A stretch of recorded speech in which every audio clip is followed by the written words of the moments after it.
To order, Mr. Carpenter, please add Senator Kagan to the roll. Majority Leader Holbert. Thank you, Mr. President. I move a call of the Senate. Call of the Senate has been moved and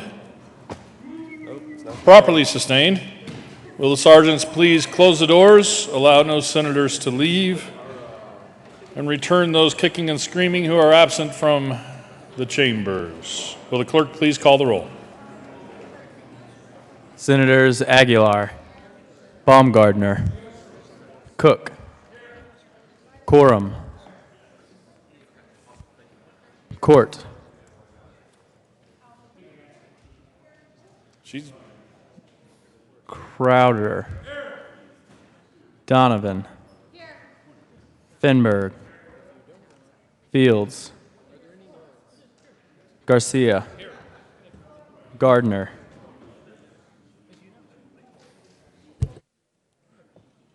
Guzman, Hill, Holbert, John, Jones, Kagan, Gafalis, Kerr, Lambert, Lundberg, Marble, Martinez Jimenez, Merrifield, Moreno, Neville, Priola, Scott, Smallwood, Sonnenberg, Tate, What were you guys serving to drink at lunch? Todd, Williams, Zinzinger, Gardner, I kept looking for a button to push. John, I was walking in the door when you called me. Kerr, Anybody seen Andy? Marble, He was in the bathroom last I saw, which is actually true, because I looked at Tate. That's where I was. Mr. President. here. I have on the pool, so I can help you with that. 9-ish. Majority Leader Holbert. Thank you, Mr. President. I move the Senate proceed out of order. Need to raise the call first. Oh, excuse me, Mr. President. I move the call be raised. Motion is to raise the call. All those in favor say aye. Aye. All those opposed say no. The ayes have it and the call is raised.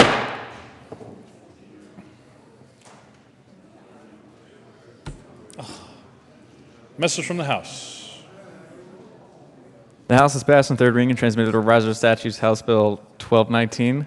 The House has passed on third reading and transmitted a riser of statutes, House Bill 1236 as amended, House Bill 1256 as amended. The House has passed on third reading and transmitted a riser of statutes, Senate Bill 112 as amended. The House has voted not to concur in the Senate amendments to House Bill 1035 and request that a conference committee be appointed. The Speaker has appointed Representatives Jackson, Chairman, Weissman, and Carver as House conferees in the first conference committee on House Bill 1035. The bill is transmitted herewith. The House is adopted and returns herewith. Senate Joint Memorial 2. Message from the Reviser. We herewith transmit without comment House Bill 1219 without comment as amended, House Bill 1236 and 1256 without comment as amended, Senate Bill 112. Majority Leader Holbert. Thank you, Mr. President. I move the Senate proceed out of order for consideration of special orders, second reading of bills, consent calendar. The motion is to proceed out of order for the Mr. Majority Leader. Thank you, Mr. President. The consent calendar will consist of Senate Bill 233, Senate Bill 241, 239, House Bill 1115, Senate Bill 214, Senate Bill 255, Senate Bill 257, Senate Bill 258, Senate Bill 259, Senate Bill 261, Senate Bill 264, Senate Bill 265, and Senate Bill 266. The motion is to proceed out of order for taking up special orders, second reading of bills, consent calendar. All those in favor say aye. All opposed, no. The ayes have it. We'll proceed out of order for special orders.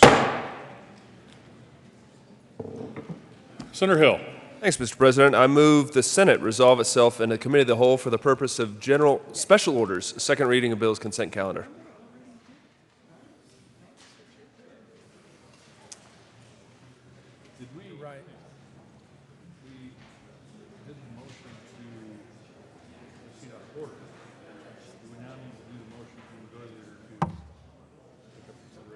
I can see where you're going with this.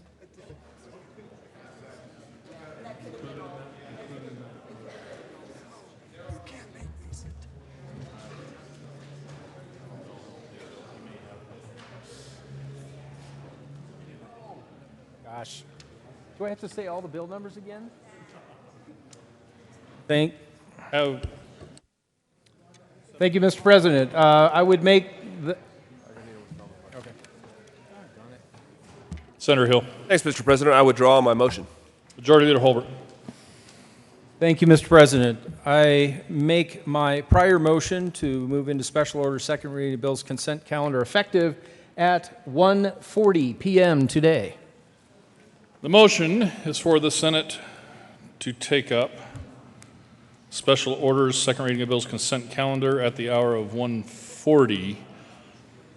All those in favor say aye. All opposed, no. The ayes have it, and that motion is adopted, and the Senate will take up the listed bills on special orders at the hour of 1:40. Special orders, second reading of bills, consent calendar. Senator Hill. Thank you, Mr. President. I move the Senate resolve itself into the committee of the whole for the purpose of special orders, second reading of bills, consent calendar. The motion is to take up special orders, second reading of bills, consent calendar. All those in favor say aye. All opposed, no. The ayes have it. The motion is adopted, and the Senate will resolve itself in the committee of the whole for consideration of the general orders, special orders, second reading of bills, consent calendar. Senator Hill will take the chair.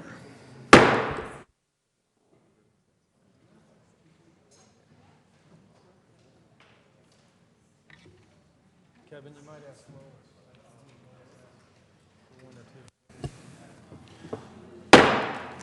The committee will come to order. Mr. Carpenter, will you please read the titles of all the bills on second reading of bills consent calendar? Senate Bill 233 by Senator Tate and Representative Arndt concerning the schedule of appeal reports by the Department of Law to the General Assembly. Senate Bill 241 by Senator Tate and Representative Putin concerning the schedule of appeal reports by the Judicial Department to the General Assembly.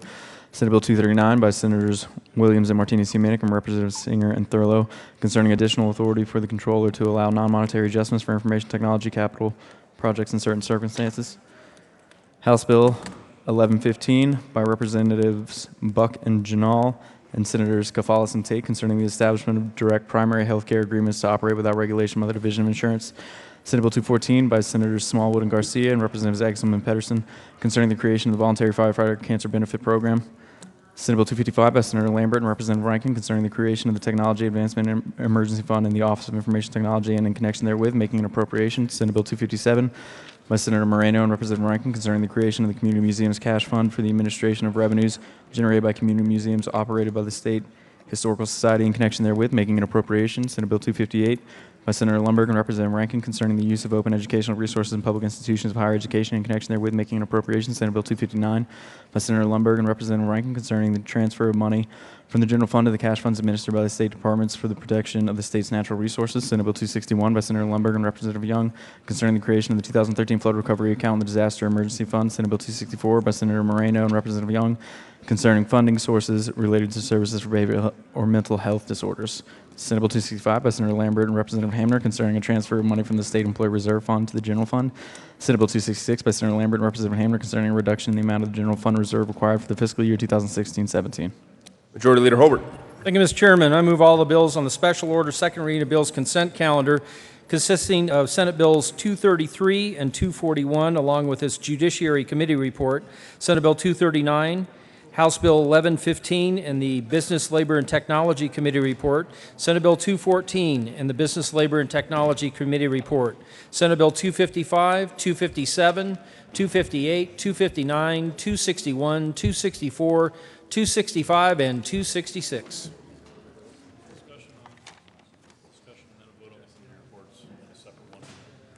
Is there any further discussion on any of the committee reports? Seeing none, the motion before the body is the adoption of the committee reports on special order second reading of bills consent calendar. All those in favor say aye. Opposed, no. The ayes have it. The committee reports are adopted. The motion now before the body is the adoption of all the bills on special order second reading of bills consent calendar. All those in favor say aye. Those opposed, no. The ayes have it. The bills are adopted. Majority Leader Holbert. Thank you, Mr. Chairman. I move the committee rise and report. Colleagues, the motion is to rise and report. All those in favor say aye. Those opposed, no. The aye has it. We will rise and report. At this pace, we're going to be done by 2 o'clock. Right.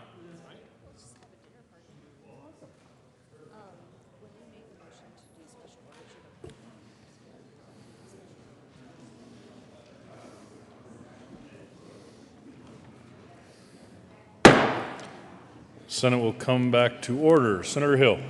Thank you, Mr. President. Your committee has met and had a bunch of bills under consideration. Mr. Carpenter, will you please read the report? Mr. President, your committee of the whole bills report has had under consideration the following attached bills being the second reading thereof and makes the following recommendations. Number 1, Senate Bill 233, Senate Bill 241 is amended, Senate Bill 239, Senate Bill 214 is amended, Senate Bill 255, Senate Bill 257, Senate Bill 258, Senate Bill 259, Senate Bill 261, Senate Bill 264, Senate Bill 265, Senate Bill 266, passed on second read order and gross placed on the calendar for third reading and final passage. House Bill 1115 is amended, passed on second reading order, revised and placed on the calendar for third reading and final passage. Senator Hill. Thanks, Mr. President. I move the report. The motion is for the adoption of the report to the Committee of the Whole. Are there any no votes? With a vote of 35 ayes, 0 noes, 0 absent, 0 excused, the Committee of the Whole report is adopted. Senate Bill 233, Senate Bill 241 is amended, Senate Bill 239, Senate Bill 214 is amended, Senate Bill 255, Senate Bill 257, Senate Bill 258, Senate Bill 259, Senate Bill 261, Senate Bill 264, Senate Bill 265, Senate Bill 266, passed on second reading, ordered engrossed and placed on the calendar for third reading and final passage. House Bill 1115 is amended, passed on second reading, and ordered revised and placed on the calendar for third reading and final passage. Majority Leader Holbert. Thank you, Mr. President. I move the Senate take up special orders, second reading of bills to cover Senate Bills 237, 244, 256, 263, 260, 262, and 254 at the hour of 1:47 p.m. today. The motion is for the Senate to take up the listed bills on special orders, second reading of bills at the hour of 1:47 today. All those in favor say aye. Aye. All those opposed say no. The ayes have it, and the Senate will take up the bills on special orders at the hour of 1:47.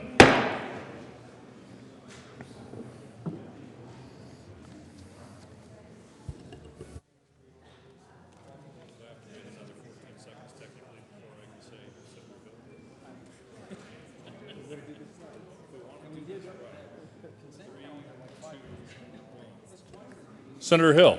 Thank you, Mr. President, for that 14-second delay. I move the Senate resolve itself into the Committee of the Whole for the purpose of special orders, second reading of bills.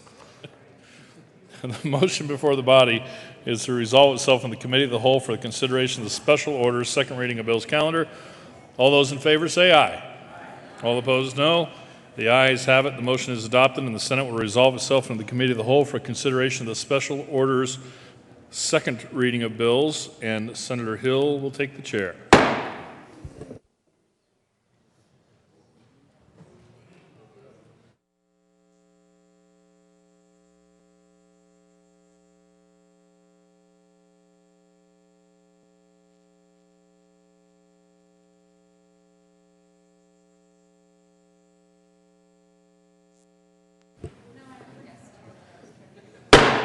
The committee will come to order, and the coat rule is relaxed for senators and staffers. Colleagues, we'll be working to get through this efficiently. So ask if you are in here and engaged in debate. Appreciate your focus on that. Conversations, please keep the noise to a minimum or outside on the hallway.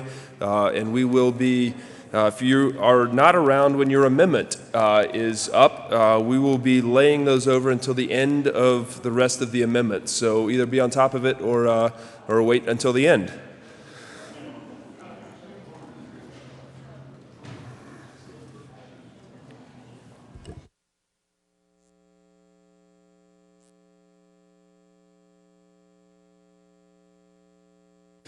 Mr. Carpenter, will you please read the title to Senate Bill 237?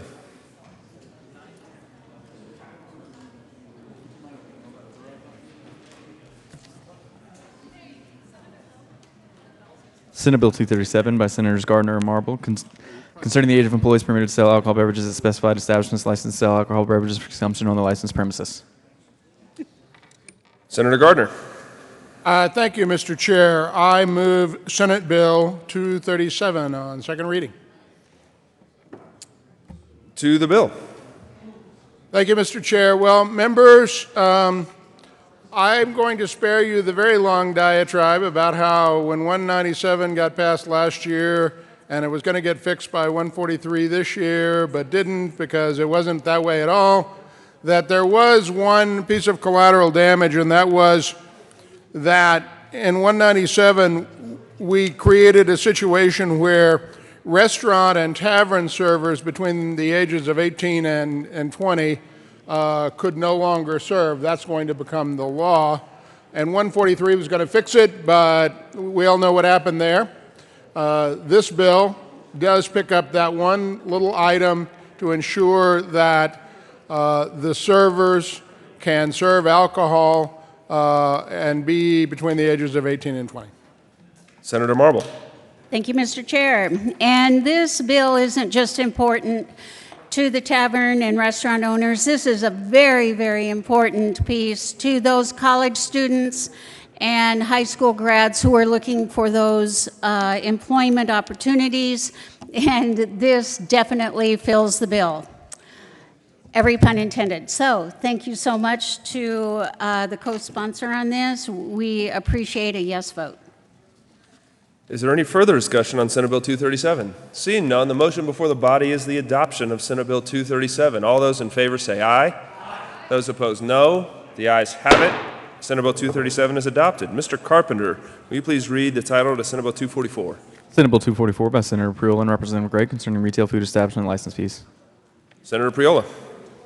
Thank you, Mr. Chair. I move Senate Bill 244 and the committee report.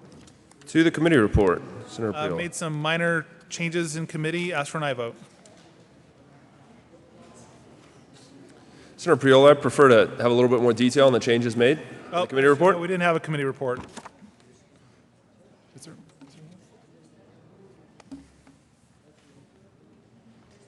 Senator Priola, I don't see a listing of a committee report. Would you like to withdraw moving the committee report? I withdraw the committee report motion. All right. To the bill, Senator Priola. And we are on Senate Bill 244. Yes. Just for clarification. This bill comes with the territory when you run over 30 bills. This bill cleans up or changes some components of last year's 1401, which was the food inspection, restaurant inspections bill. Ask for an aye vote. Stakeholder process, everybody should be good with it. Ask for an aye vote.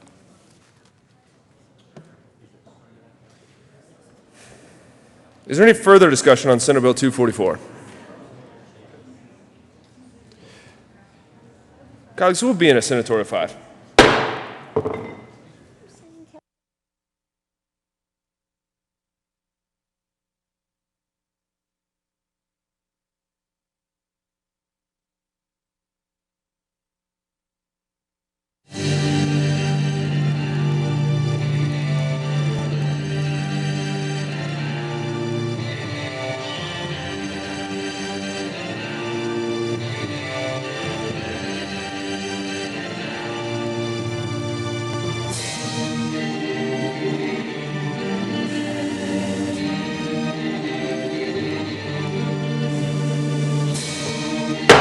Committee will come back to order. Senator Priola.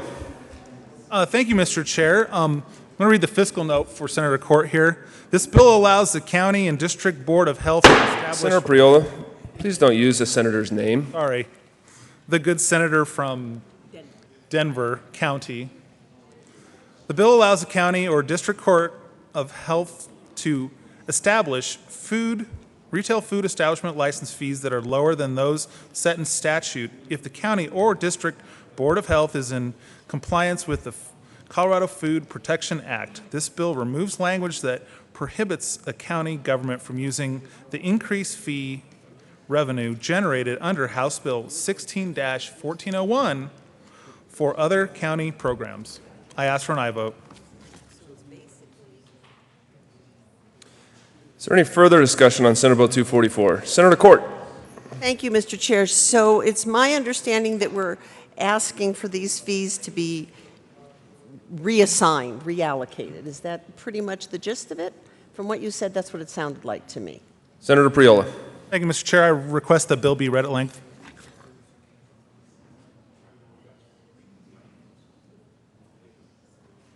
Mr. Carpenter, will you please read Senate Bill 244?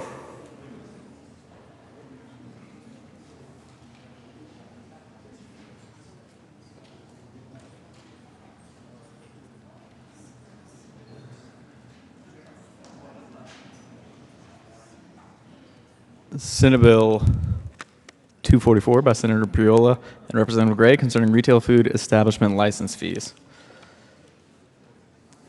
Currently,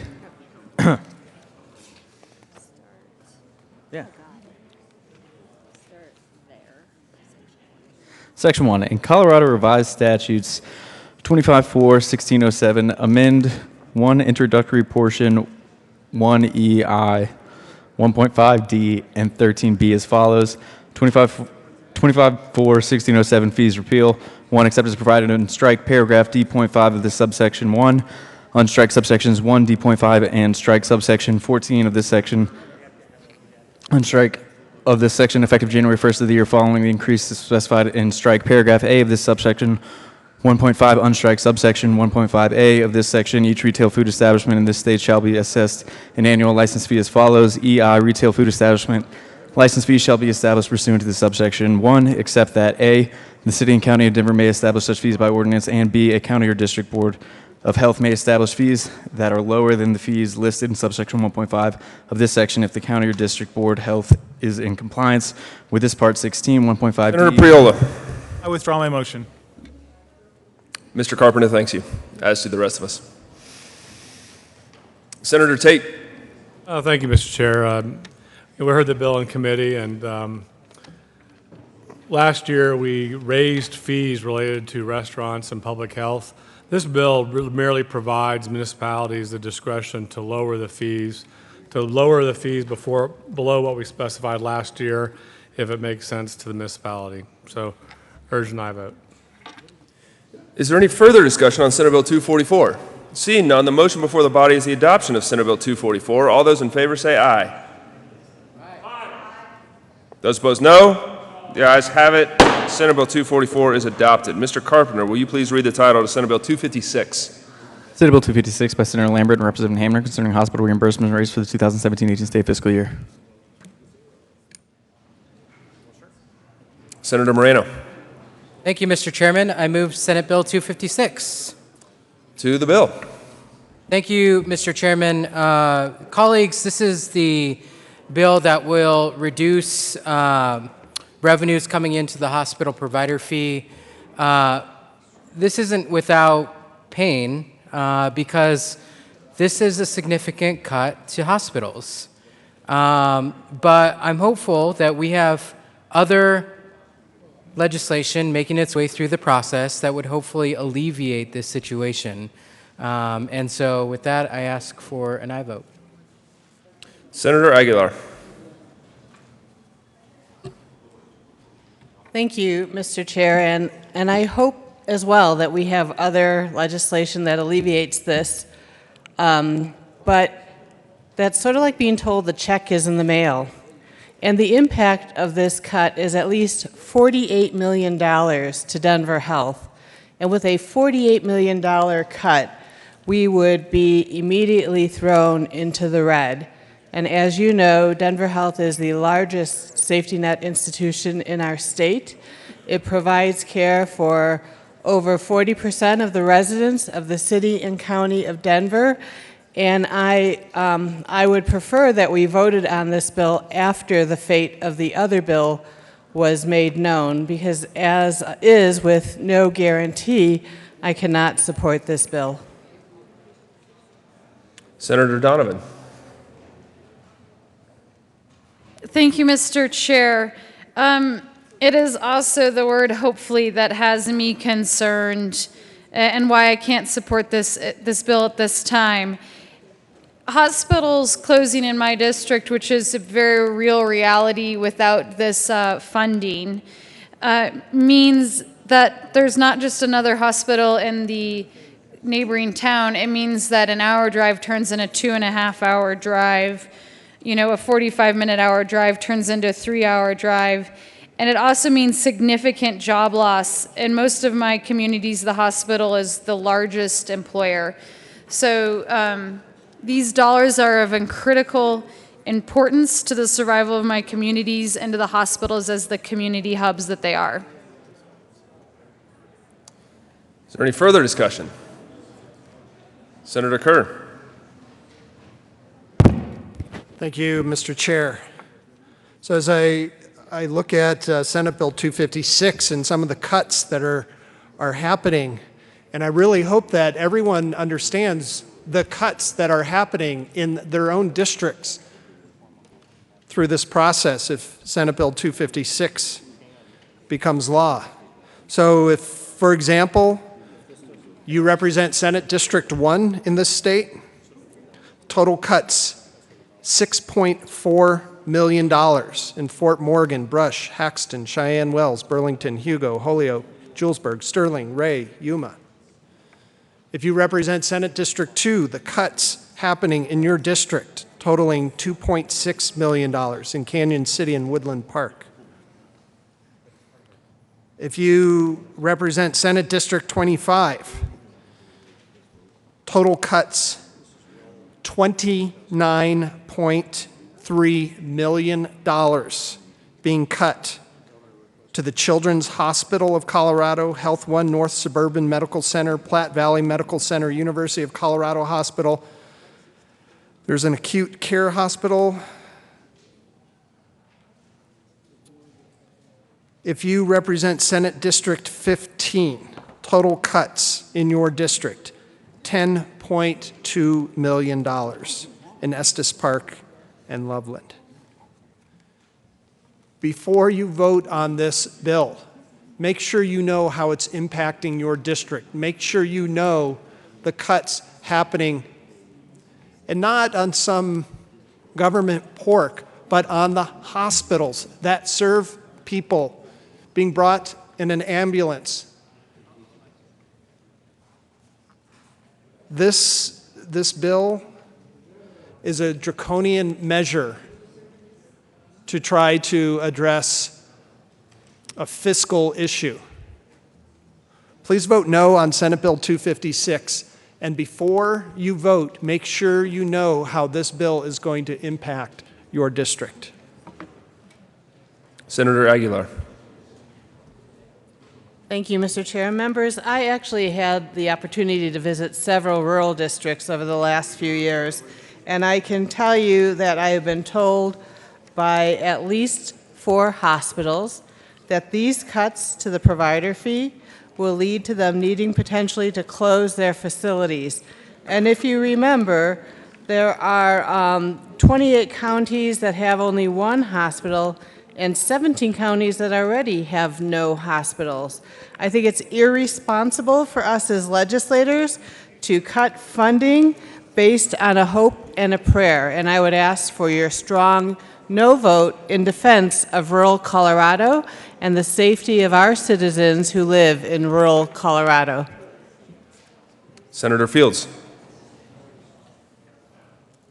Thank you, Mr. Chair. And members, I also urge a no vote on Senate Bill 256. You probably remember 2 weeks ago, when we did a tribute and we acknowledged all of our rural hospitals. And basically what this bill is going to do is going to restrict access to health care in our rural locations.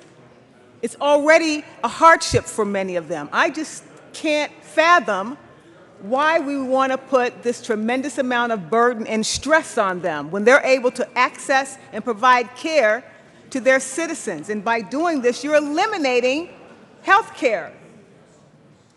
Members, this is totally irresponsible that we would take this approach, and I urge a no vote on Senate Bill 256.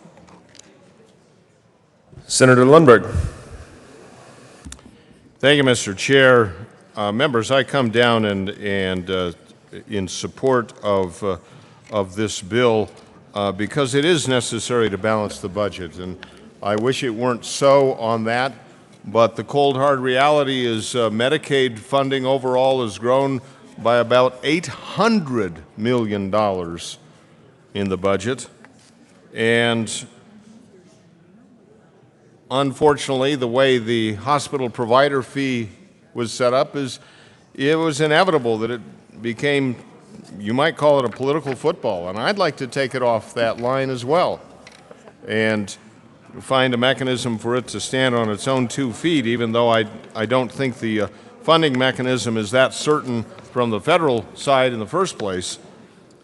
But this is necessary, and if there's irresponsibility, it's in the policies that we find ourselves locked into today. This is the best option before us. I urge the adoption of this bill. Senator Kafalis. Thank you, Mr. Chair. Good afternoon, colleagues. I want to express my appreciation to the Joint Budget Committee. I mean, this is a hard task that you all had, and somewhat of a monumental task to balance the state budget. And I think this is an example of one of those very difficult decisions. We have a budget conundrum. There are lots of reasons why we have that. There are solutions short-term and long-term, but we know that there are going to be implications for rural access hospitals and other facilities. And so I am opposed to this amendment, this bill, understanding the rationale in terms of balancing the budget. I also want to say a thing about Medicaid, and to remind people, as I often do, that 75% of the folks that are on Medicaid in the state of Colorado are working in some type of job. They're just working in jobs where they can't afford their own health insurance, or their income is below the 138% threshold federal poverty level. So people are working, and most of the cost of our Medicaid program is for folks with high needs, persons with disabilities, and for long-term services and supports, people who are having to reside in skilled nursing facilities.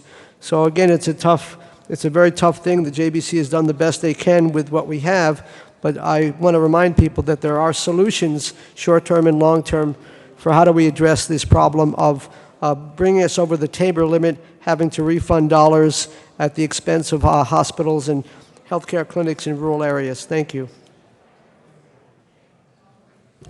Seeing no further discussion, Senator Lambert. Thank you, Mr. Chair. And members, I can have your attention about this bill.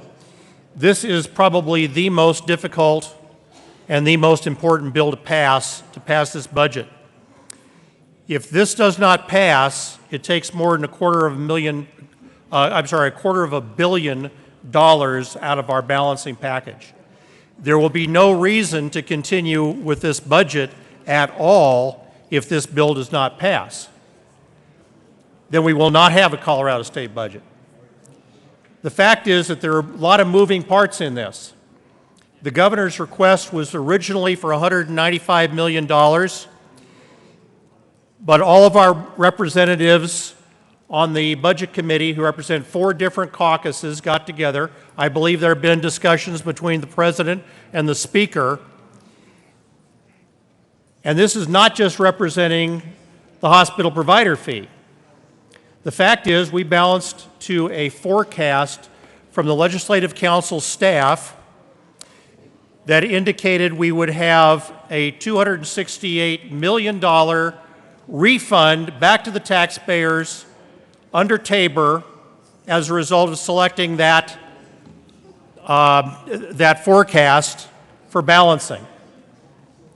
In negotiations, that was, I think, considered, because one way of reducing the Tabor refund to zero and retaining that within state government is not something that I particularly care for.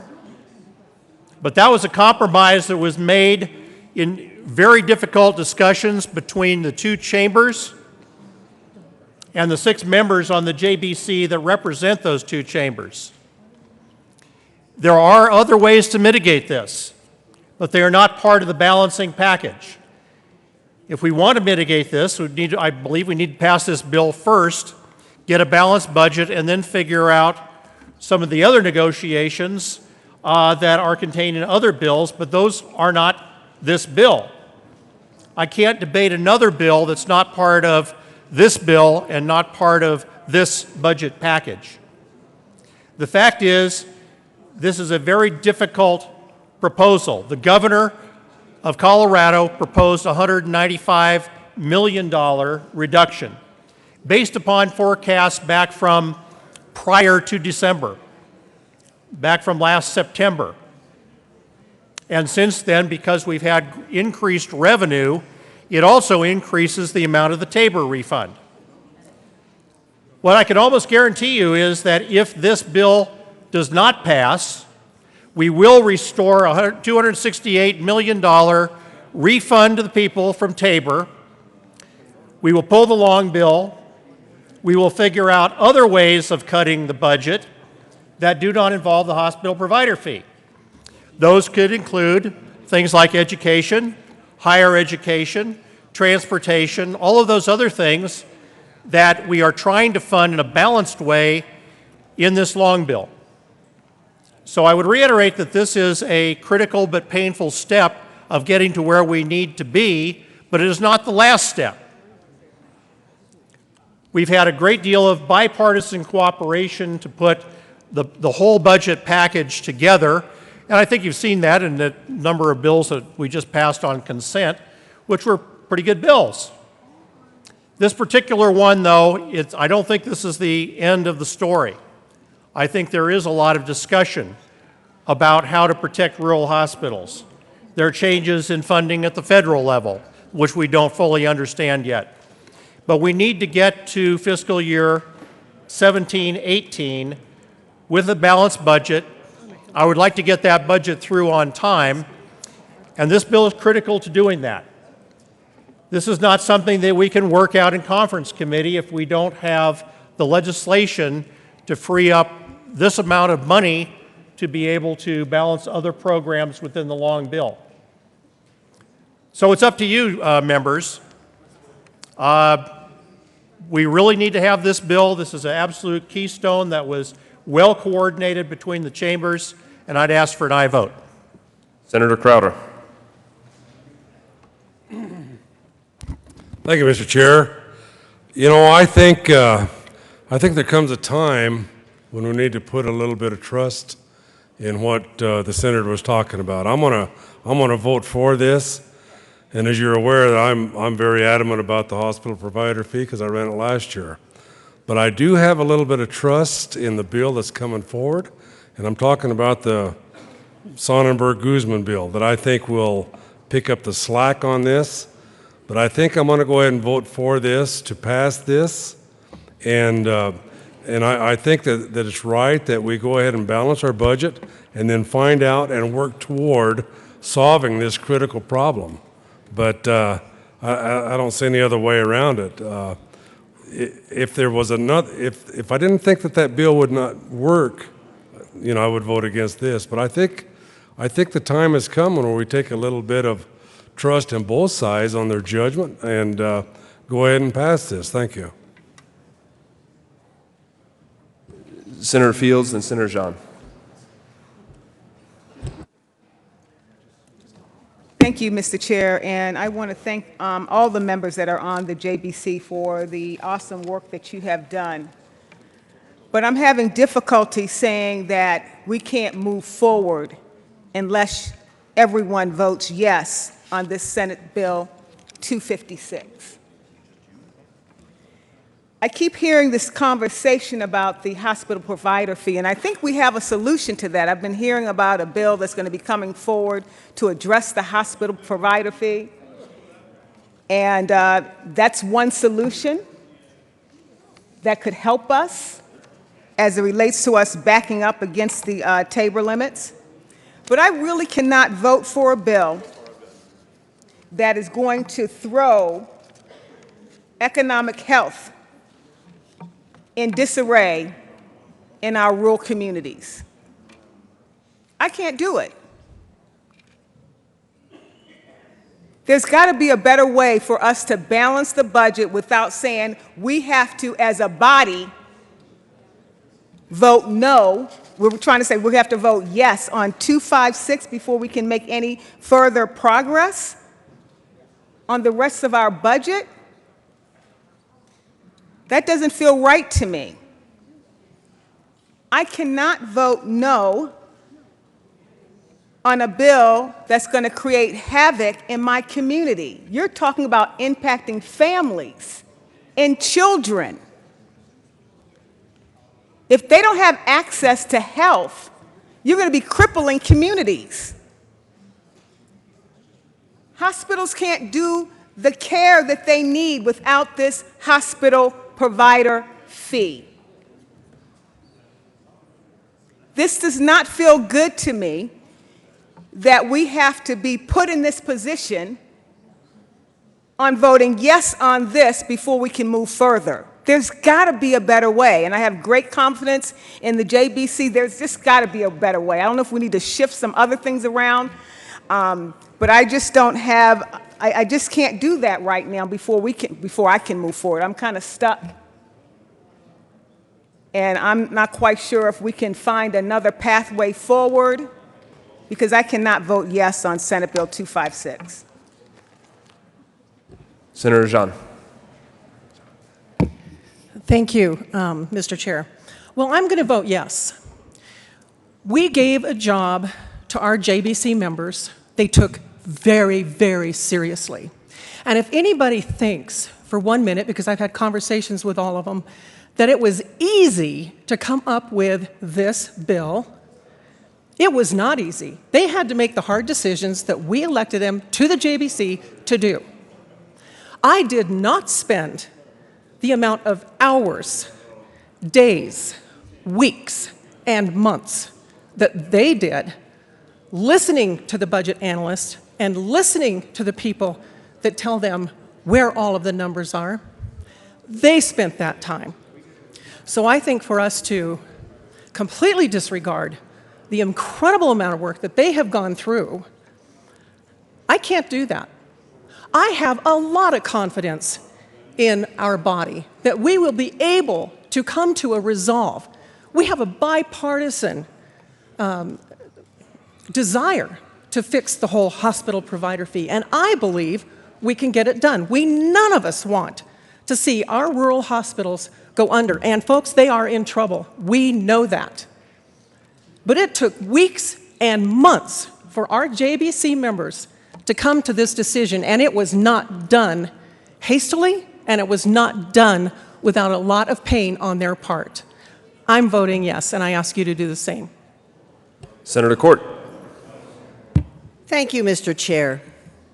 For 25 years, this body has had to be contortionist because of one major piece of legislation in our Constitution, Tabor. Our very learned colleague and JBC member from Colorado Springs said so. If it weren't for Tabor, these contortions wouldn't be happening. If it weren't for Tabor, we wouldn't have these problems. And we have had opportunities this session to deal with that, and we failed to do it. And now we are talking about a bill that the contortionists on JBC have had to present to us to damage our rural hospitals, damage Denver Health, which is in the city I represent. We are damaging our state because of Tabor. And until we fix it, We are not going to fix our budgets ever. Senator Lambert. Thank you, Mr. Chair. Well, I'll take exception to that. I've been on the JBC for longer than anybody else in the chamber, and we have never hit the TABOR limit before. This first year. This hasn't been for 20 years. And by our calculations, because of increased revenue, by law, we're supposed to be returning $268 million back to the taxpayer this year. And I know that scares a lot of people, that you might actually have to return some of the overcharges we've had back to the people. The fact is, we have increased programs like Medicaid at a rate of about $350 to $400 million per year for the last 10 years. It's not a surprise that some of our other programs are getting squeezed out, including the hospital provider fee, because that's a completely separate mechanism from Medicaid. As a matter of fact, we sometimes pull stuff out of that because it's to pay for some Medicaid payments. The fact is, that is not what the problem is in the budget. If we want to return that, because right now we're still not. Under this bill, we're still not returning any money to the taxpayer because of this bill. Don't pass this bill and we'll still have a liability for TABOR to actually work and return $268 million to the taxpayer, and then we could take it out of other programs. We have had, as the senator, I believe from Lakewood, has mentioned, there are lots of moving parts in this budget. We have taken no cuts below the governor's request for higher education. We are way above funding that was expected on K-12. We've been able to keep our statutory reserve intact. There are a lot of moving parts, but if this bill does not pass, the total good work that we've done in the budget will also not pass. So I'd ask again, renew my motion for an aye vote. Majority Leader Holbert. Thank you, Mr. Chairman. Members, I ask for your thoughtful consideration and your aye vote on Senate Bill 256. This bill does not come to us because Senate Republicans say this is the right way to do this. It doesn't come to us because House Democrats said that it was the right way to do it.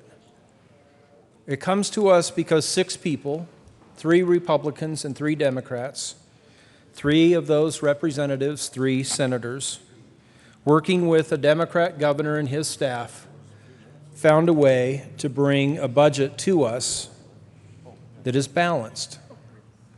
A week ago, they were dealing with the reality of $697 million that needed to be adjusted. Some people say cut.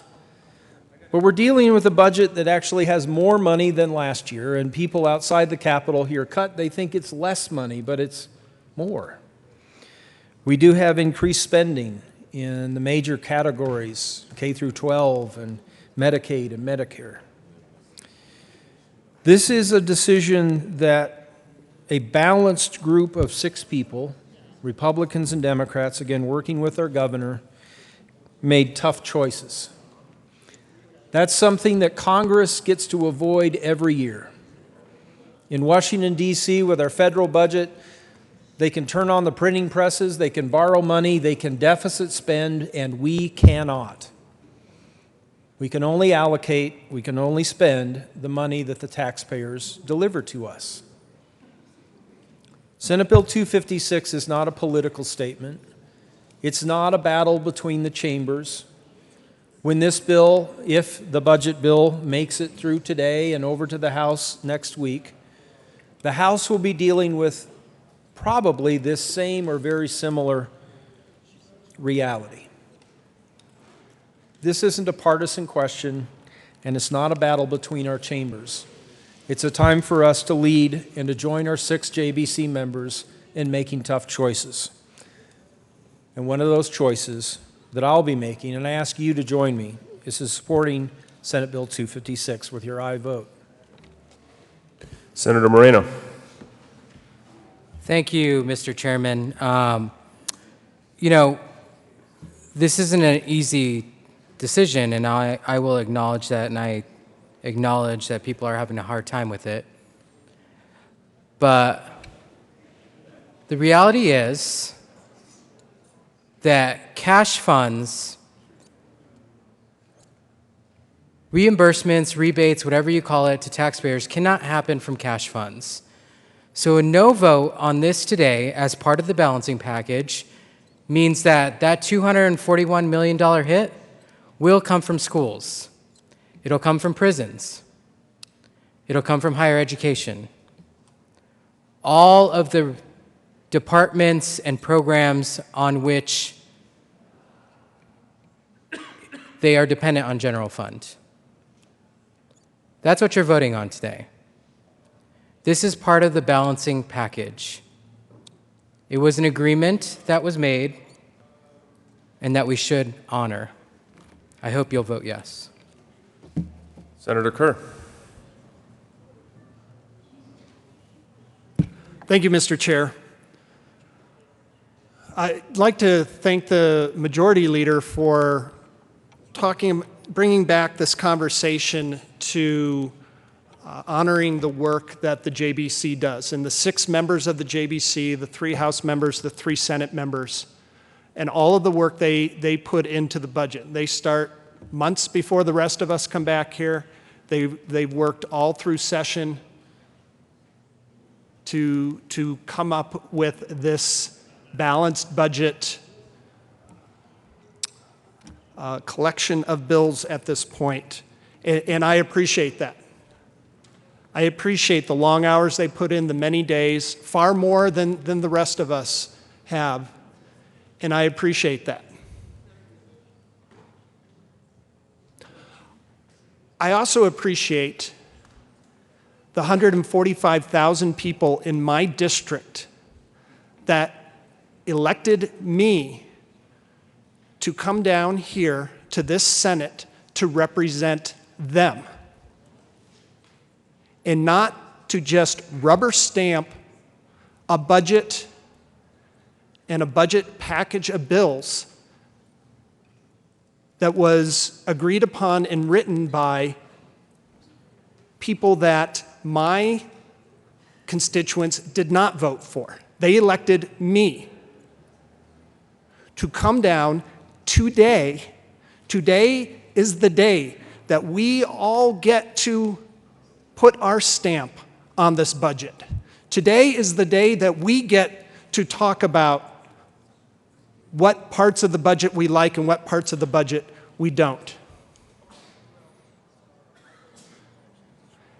Today is the day that every single person in Colorado gets represented when we talk about this budget package, from the long bill to Senate Bill 256 that we're debating right now. And while I honor and appreciate the hard work of the JBC, I will not be put into a situation where I am told that my no vote on this bill jeopardizes everything that they've done. If that was true, why are we having this debate right now? Why are we going to debate the long bill at all? If all we're going to do is say that the work that the JBC has done, they've done all the hard work, all of the long hours that they've put in, and that we should just acquiesce and say, yep, you guys did all the hard work, so we're just here to vote yes on everything you did. That's not why I was elected by my constituents. I was elected to come down here and to actually read through these bills, and when I disagree with one of them, to come down here and tell you why, and tell my constituents why, and to vote no, and to ask other people to vote no on a bill that I do not think is good for my constituents, I do not think is good for the state of Colorado. Senator Fields. Thank you, Mr. Chair. I was just reading a little bit more details about the bill. And it says that if we vote yes on this, that we're going to be suspending the requirements that are in place for the hospital provider fee. By voting yes, we are suspending that practice. And right now, that practice allows us, or these hospitals, to collect a fee from the federal government that is matched. And if you want to know who these people are, I want to pull it up because I heard some reference about overpayment of folks who are Medicaid. But let me give you a sense of who we're talking about when we're talking about suspending access to health care. We're talking about children between the ages of 0 to 18. We call that CHIP Plus. This bill would suspend the opportunity for our children to have access to health care. We're talking about pregnant women, women who are expecting babies. It's going to have an impact of their ability based on their income status. These are poor folks, will not be able to get the prenatal care that they need. We're talking about the disabled patient. We're talking about the elderly patient, someone that's above 65. It's going to impact them. So when you're thinking about voting no to suspend this hospital provider fee, I hope you're thinking about the kids and their mothers and their families and what the impact that's going to have on their ability to raise their families in a healthy environment. By suspending the hospital provider fee, no longer will these hospitals be able to have, well, we as a state will not be able to draw down matching funds. It's going to have a tremendous impact on our children, on our families, and in our economy. Lost jobs,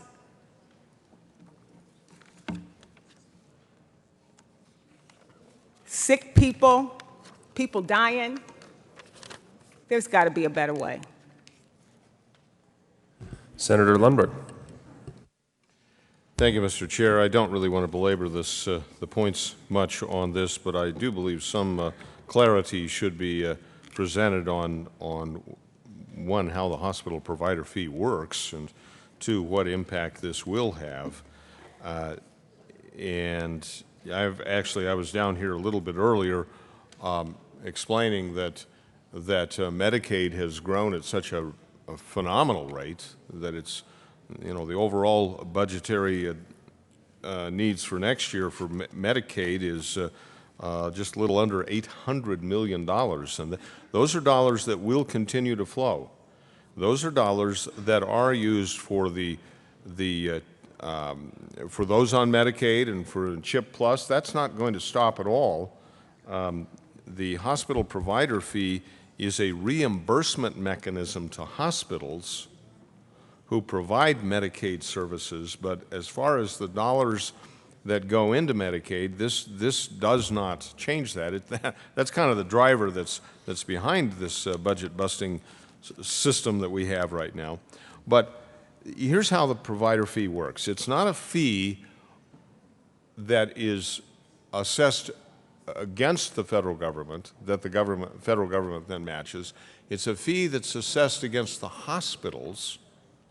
And where do the hospitals get their dollars to pay the fee? Well, that's why I call it a bed tax, because ultimately it does come from the dollars they generate. Now, it's a little bit of a shell game in the sense that they pay the fee, the hospitals pay the fee to the state then takes that pool of money, and the federal government, under their current policies, match that on essentially a one-for-one basis. Not precisely, but pretty close to that. And then those dollars are aggregated and are then redistributed to the hospitals according to their Medicaid participation level. Further, 256 does not eliminate the hospital provider fee, but it does trim it back significantly.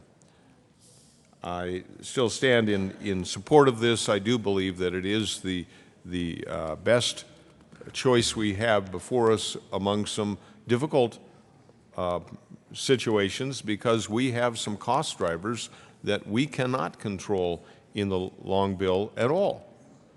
And therefore, we have to work within those constraints. This is the best path that we've found. I urge an aye vote. Senator Lambert. Thank you, Mr. Chair. There might be some confusion here about the differences between the hospital provider fee and all of the other programs that are administered by healthcare policy and financing. We're not on the long bill yet, but your long bill summary you all have in front of you, I'd address your attention to page 42, because this is where we have the following funding mechanisms. They provide healthcare services for 4 major programs: the Medicaid, medical, and behavioral health programs, Colorado Indigent Care Program, Colorado Basic Health Plan, that's CHIP Plus, and the Old Age Pension State Medical Program. You'll see on page 42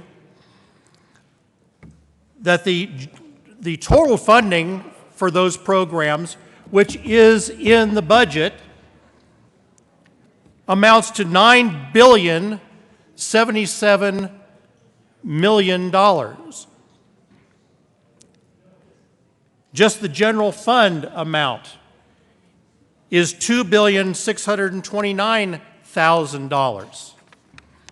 On page 43, you can see that the change from the prior year, last year, is in total funds $872 million, and in general fund $192 million.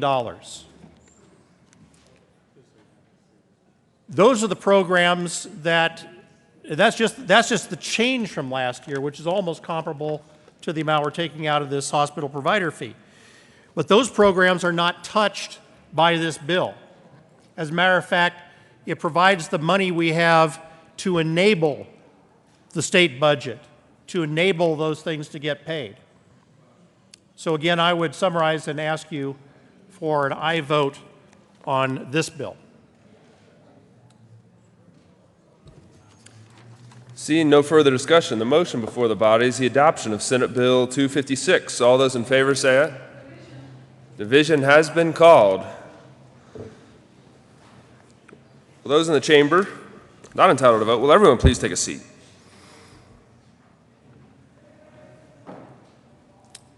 All those in favor of Senate Bill 256, please stand.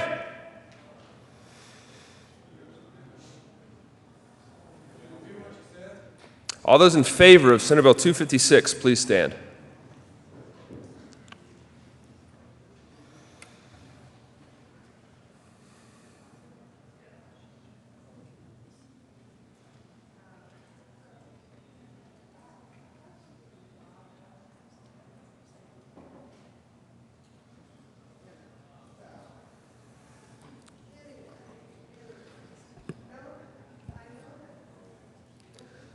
Please take a seat.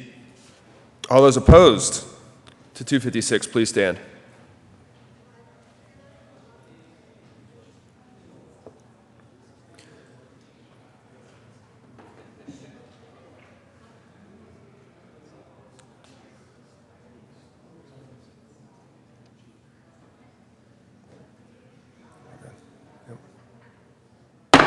Senate Bill 256 is adopted. Mr. Carpenter, will you please read the title to Senate Bill 263? Senate Bill 263 by Senator Lambert and Representative Hammer concerning capital-related transfers of money. Senator Lambert. Thank you, Mr. Chair. I move Senate Bill 263. This is the capital transfer bill, and I will have an amendment here in just a minute.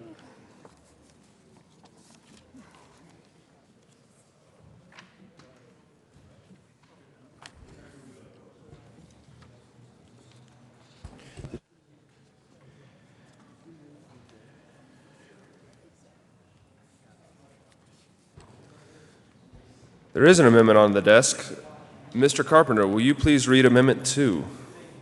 Amendment L002 to Senate Bill 263 by Senator Lambert. Amend printed bill page 4, strike lines 14 through 16, and substitute. Senator Lambert. Thank you. I move L002 to Senate Bill 263. Please explain the amendment.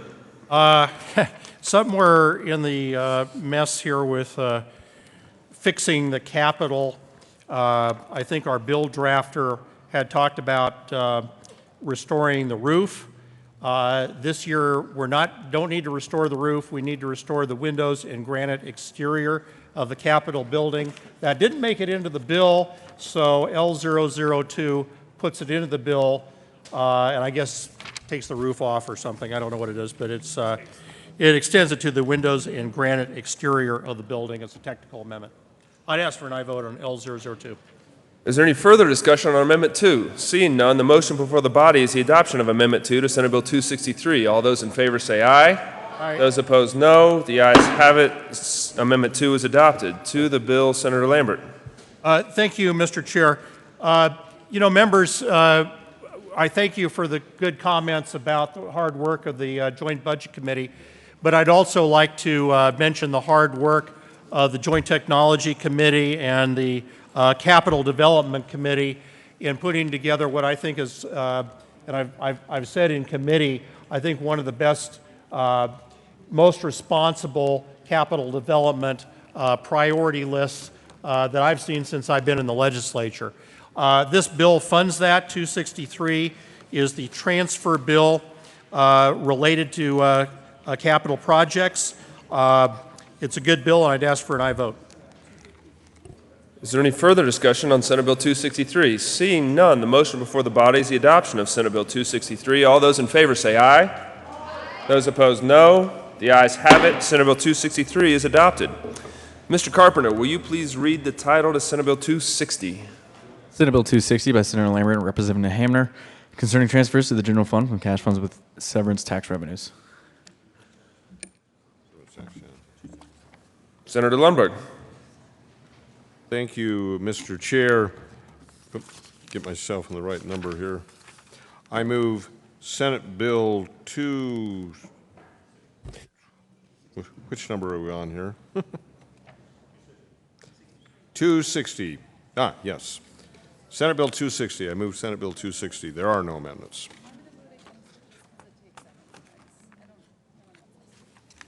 We done?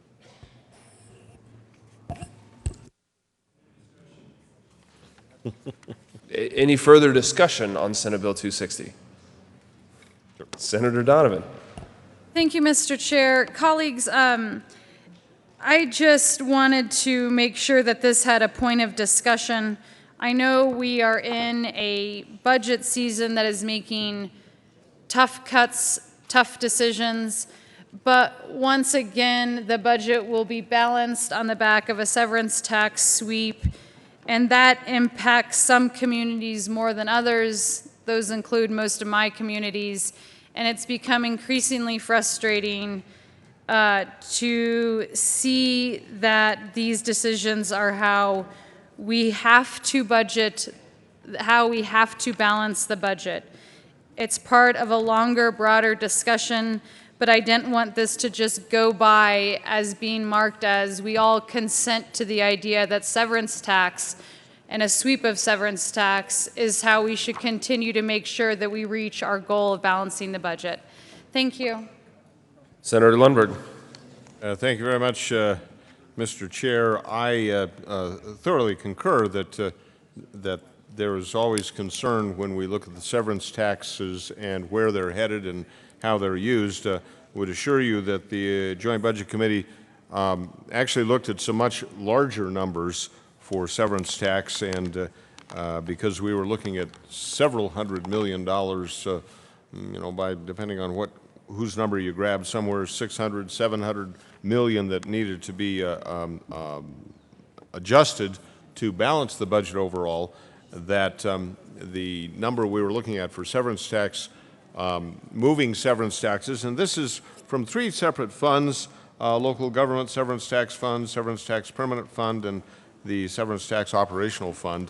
So there are portions taken from each one, but this was seen as the minimal impact that we could still afford to put into place, and I urge the adoption of Senate Bill 260. Senator Donovan. Thank you, Mr. Chair.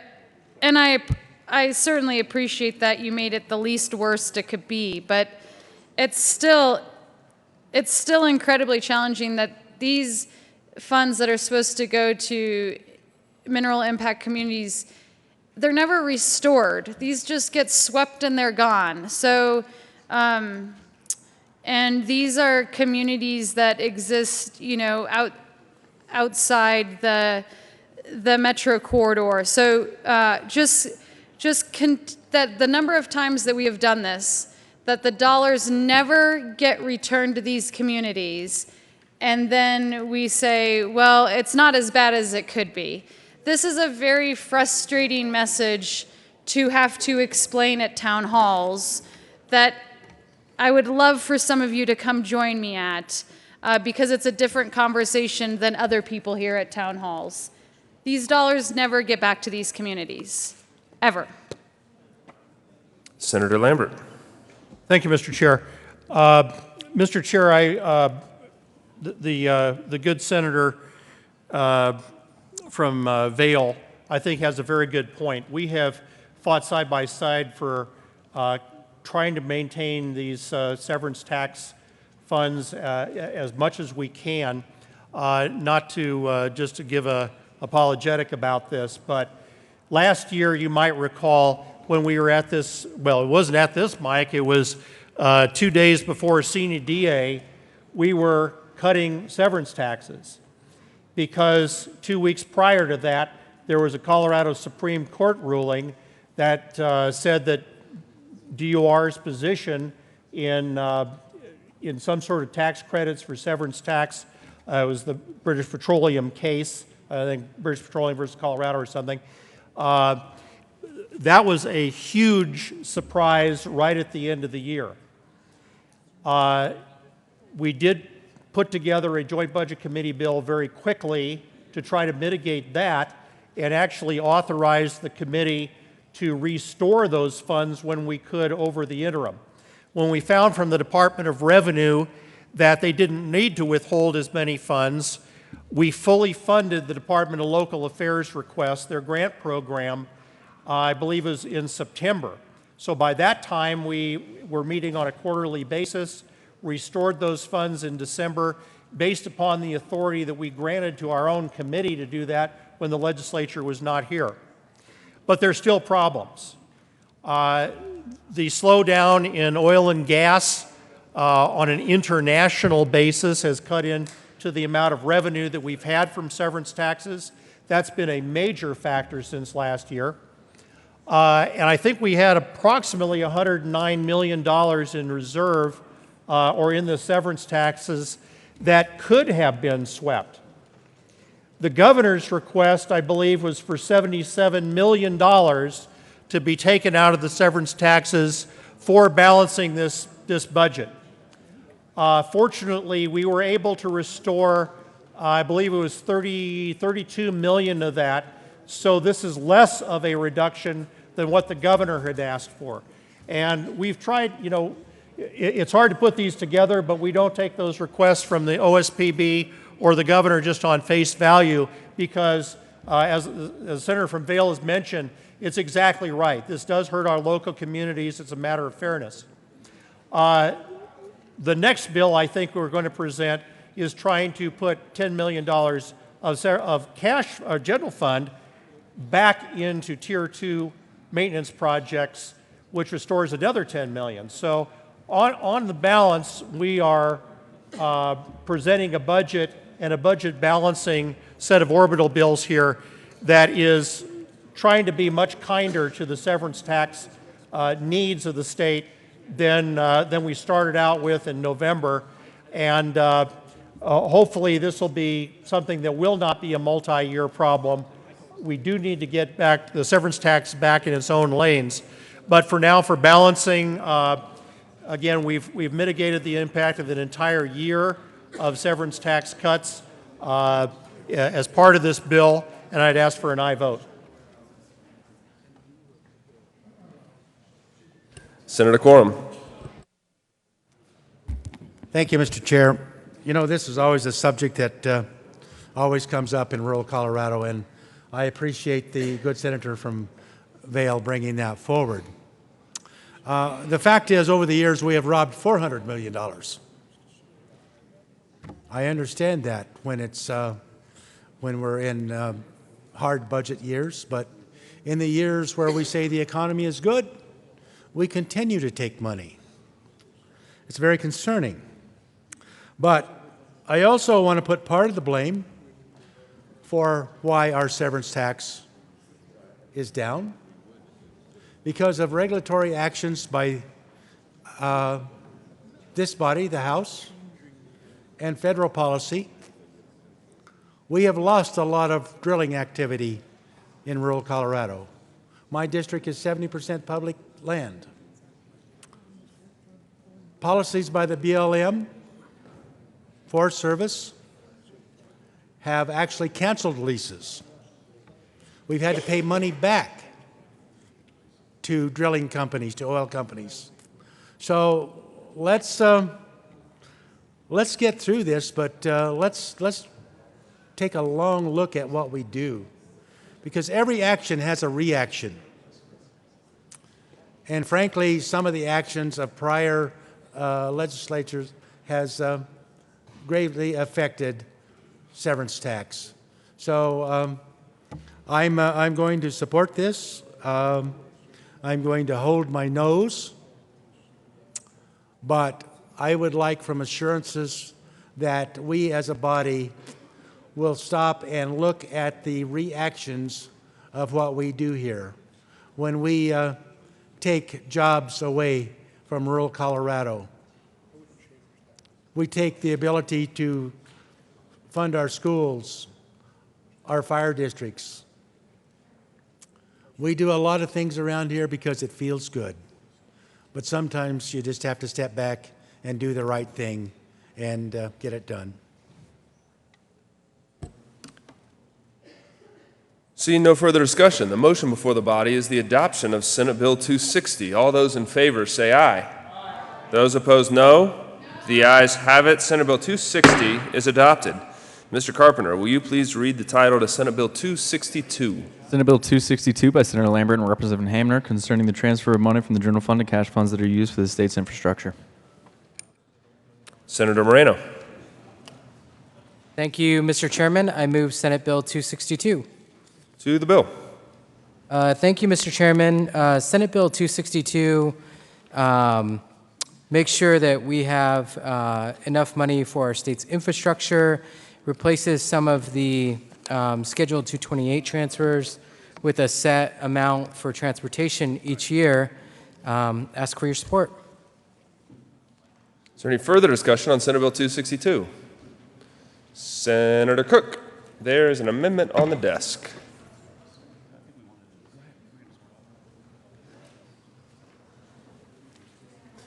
Mr. Carpenter, will you please read Amendment 1? Amendment L001 is Senate Bill 262 by Senators Cook, Gardner, Neville, and Scott. Senator Neville. Thank you, Mr. Chair. Colleagues, Amendment 001, this bill, Senate Bill 262, focusing on commitment to transportation. L001 offers an opportunity for us to truly focus on making a commitment to transportation. It's one of the essential things that we're supposed to do up here, and we know that one thing we have not been able to do over the last number of years is to create a permanent and stable part on our state budget to deal with transportation. Colorado is the only state among our economic competitors and surrounding states that doesn't have a stable and predictable general fund appropriation. For an example, Utah, the state of Utah dedicates 25% of its state sales tax to transportation, in addition to recent other increases in taxes. So now, just to give you a little bit of background, transportation funding has been complicated, and of course, with the passage of Senate Bill 228 several years ago, it became much more complicated. Until then, transportation had always been a general fund appropriation. Senate Bill 1, which used to be the driver of transportation, allocated, the number is 10.355% of state sales tax to transportation, with some formula caveats in there. Now, until last year, general fund money had not been dedicated to fund transportation in more than 6 years. So 228 was intended to be just sort of a placekeeper in that position. And then Senate Bill 262 this year, the JBC acknowledged the problems of 228 and underscored the need for a permanent and stable source of transportation funding. And of course, the opportunity that we have with L001 is truly to do that. Senator Neville, will you also move the amendment, please? I'm sorry. I move 001. Thank you. Senator Cook. Thank you, Mr. Chair. Amendment 1, it reestablishes a stable general fund funding mechanism for transportation. It continues our past tradition of providing funding from the general fund, and it reestablishes a policy that worked for decades in our state budget. It extends the provisions of Senate Bill 262 for an additional 17 years rather than only 3. The 20-year covers the 20-year bonding timeline in all finance proposals. L001 continues to the fixed amount of funding of $160 million for the next 20 years. I would ask for an aye vote on L001. Is there any further discussion on Amendment 1? Senator Donovan. So this amendment, and I want to make sure everyone heard the amount of it, $160 million from the general fund starting in 2021. So the bill that you have before you talks about fixed transfers, but then this bill adds on, this amendment proposes to add on $160 million per year from the general fund. So that would be where those budgets start, with a $160 million transfer.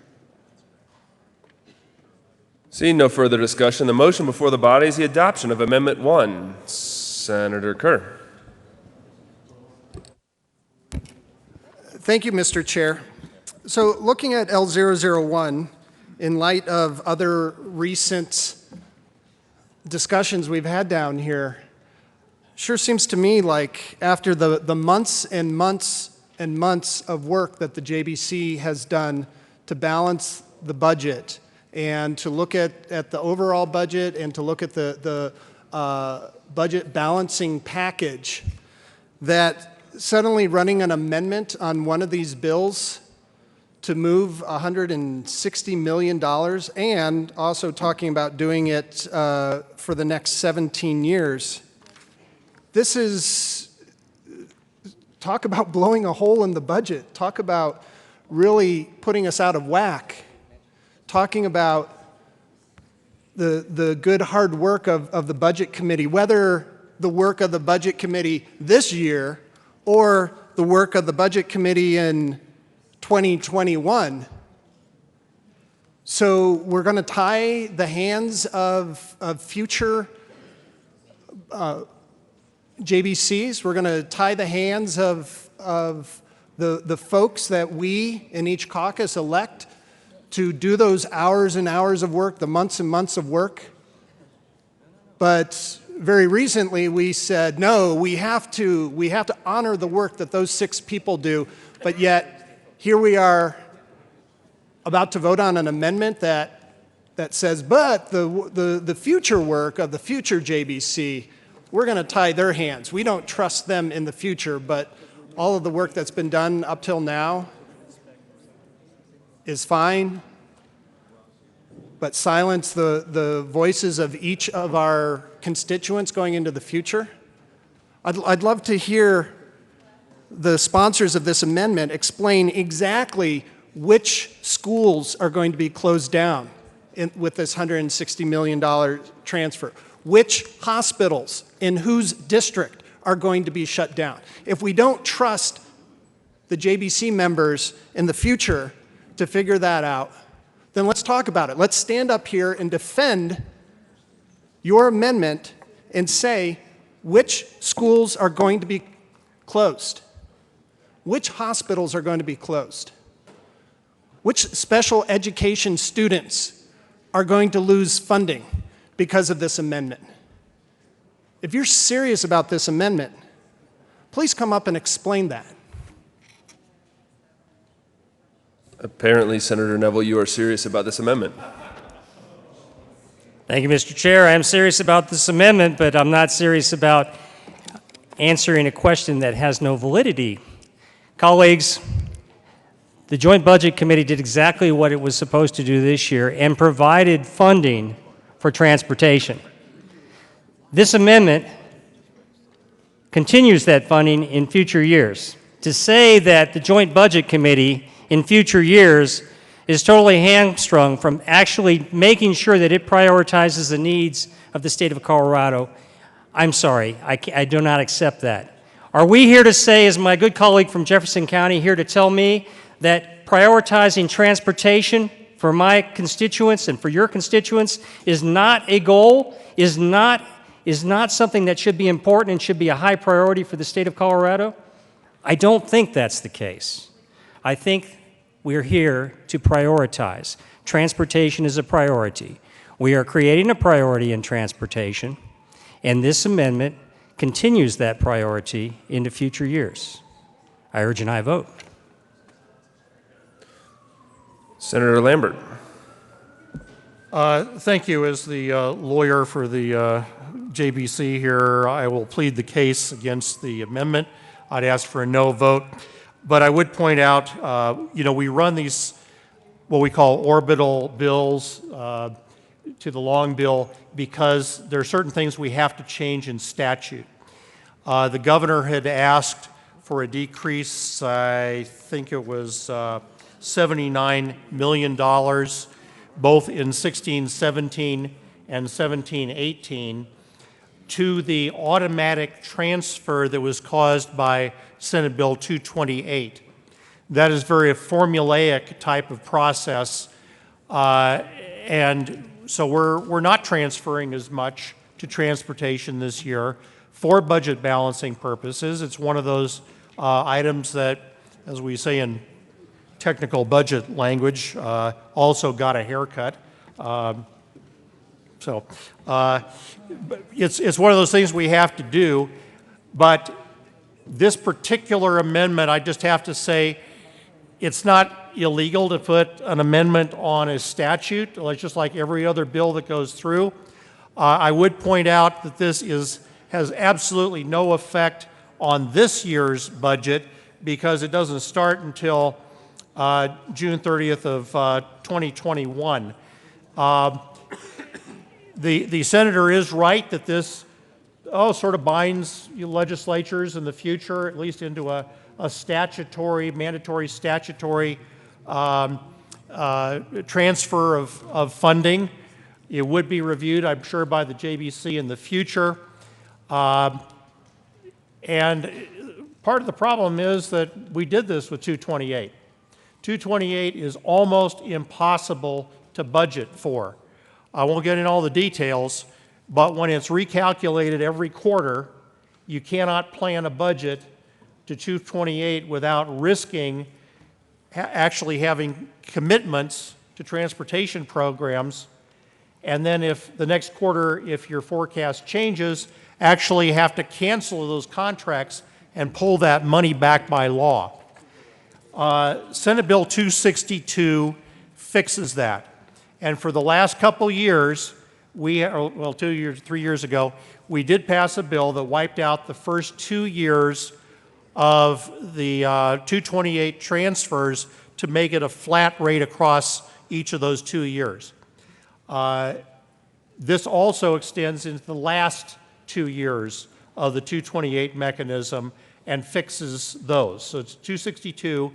although it does anticipate putting something in statute for the next 2 years after the long bill, does not go into perpetuity. It just changes those 2 years and basically eliminates that 228 mechanism that is so hard to budget to, and is counterproductive, and because it's all dependent upon a quarterly forecast. So I would ask for a no vote on L001. It's probably a good amendment. Vote no. Senator Neville. That may be the best I'm going to get up here. Thank you, Mr. Chair. Colleagues, I think it is a good amendment, and I appreciate the good senator from El Paso County explaining that Senate Bill 262, if we're talking about having a problem with binding future JBCs to making sure that they fund transportation, the good colleague mentioned that it does this already in 262 for 2 years. This carries it out, of course, for a number of other years. In perpetuity, not quite. For a while, yes, to make sure that we can take care of the backlog of the issues that we have. So, again, I think we've had a good discussion on it. I encourage an aye vote. I do think it's a good amendment, and I appreciate the comments that support that. Anybody want to speak? Mr. President. Thank you, Mr. Chair. I'd like to thank the amendment sponsors. You know, it's great that such an issue is elevated to be discussed like this on the long bill and the orbital bills. I wonder what has done that to elevate this discussion. It's fantastic that we're willing to look at long-term funding for transportation. I would probably agree with the chairman of the JBC. This is a good amendment, but vote no, because we're conflating two different issues here. This is an issue that we dealt with in past years when it comes to 228 and how we budget to this. And we finally were able to get some agreement on how we do this in the current fiscal year, in the coming fiscal year, and then the out years for 228, and deal just with that pot of money for those years where 228 transfers are in effect going to transportation. This is a singular fix regarding a singular issue, 228 transportation transfers, and this helps our JBC next year and the year after and the year after be able to make those determinations coming out of the governor's budget proposal so that they can better budget in the future in regarding to what those transfers will be. I agree. Putting in some sort of long-term commitments into our budget is necessary. I don't think this is the vehicle, but I still would agree with the JBC chairman. Good amendment, but vote no. Seeing no further discussion, the motion before the body is the adoption of Amendment 1. All those in favor say aye. Aye. Those opposed, no. No. The noes have it. Amendment 1 is lost. To the bill. Seeing no further discussion on Senate Bill 262, the motion before the body is the adoption of Senate Bill 262. All those in favor say aye. Aye. Those opposed, no. The ayes have it. Senate Bill 262 is adopted. Mr. Carpenter, will you please read the title to Senate Bill 254?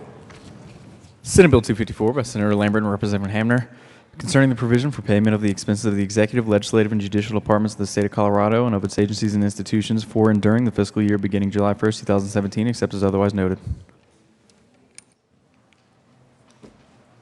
Seeing no further discussion, the motion before the Senator Lambert.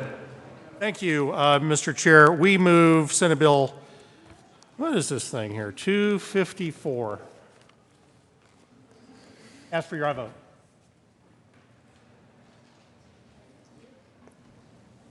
Seeing no further discussion, the motion before the body.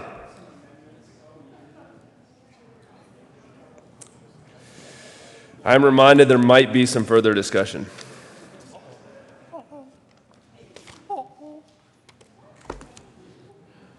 There's amendments on all of our desks. We will start with Amendment 1, also known as J22. Mr. Carpenter, will you please read the title to Amendment J22? Amendment J022 to Senate Bill 254. Senator Kerr. Thank you, Mr. Chair. I move J.022 and ask for an aye vote. To the amendment. Thank you, Mr. Chair. So Amendment 1 would help us down a path that we've all been interested, many of us have been interested in doing for many years. And this would help us down the path of funding full-day kindergarten throughout the state of Colorado. Currently, kindergartners are treated as half a kid. Currently, the state of Colorado, while they send a full FTE for money to districts, or at least the state backfill portion of 100% for first graders through 12th graders. But not for kindergartners. For kindergartners, the state of Colorado only sends 0.58, 58%, so a little over half of that same amount of money for kindergartners. And what that means is that throughout Colorado, we have a variety of situations in all of our 176 school districts across the state. Some districts are able to piece together the funding to make sure that every single kid in kindergarten is offered full-day kindergarten funding. Some districts do not. Some districts don't even offer full-day kindergarten at all. There are about 5 districts, mostly small rural districts, that do not offer full-day kindergarten at all. The most their 5-year-olds can get is a half day of funding.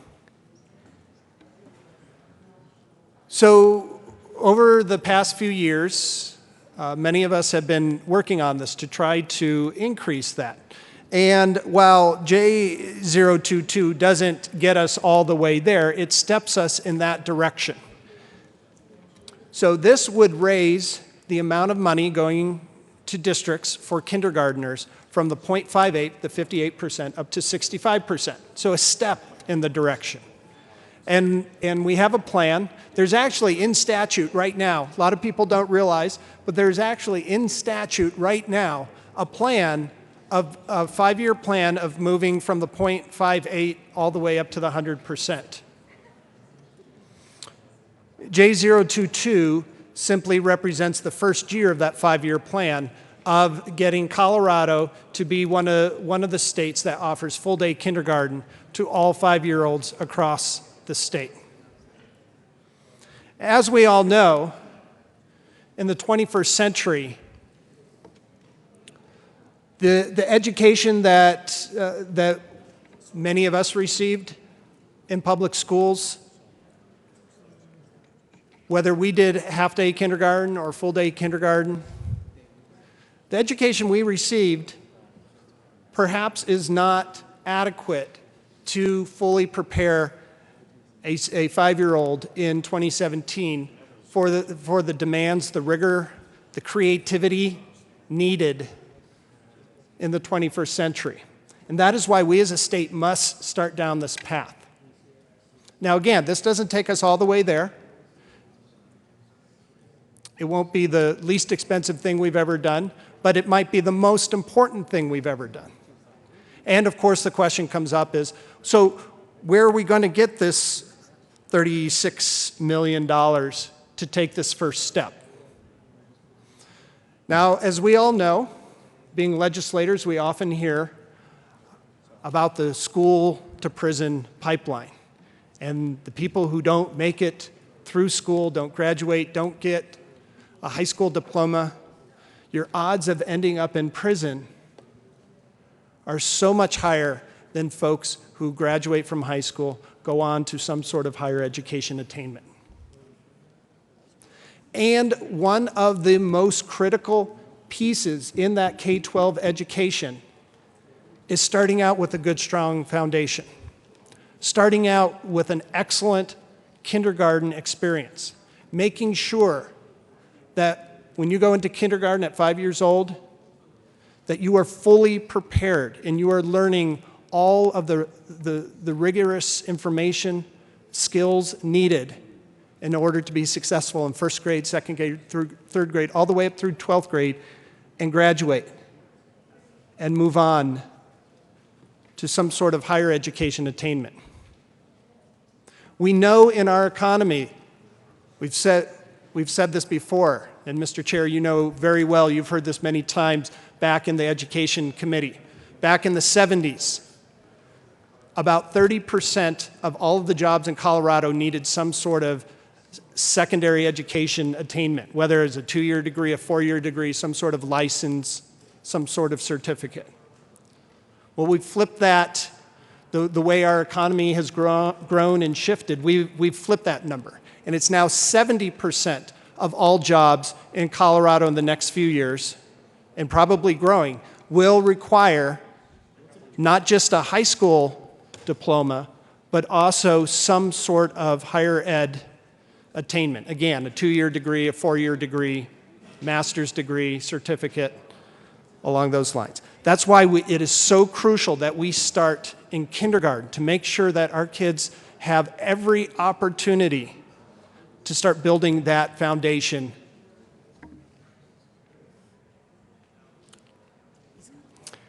in kindergarten. So with that, I ask for your support of J022.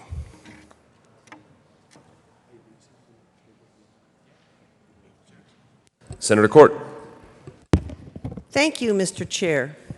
About a decade ago, during my very first campaign, I came to a door of a young man, and I started talking about funding programs that get people started at the start.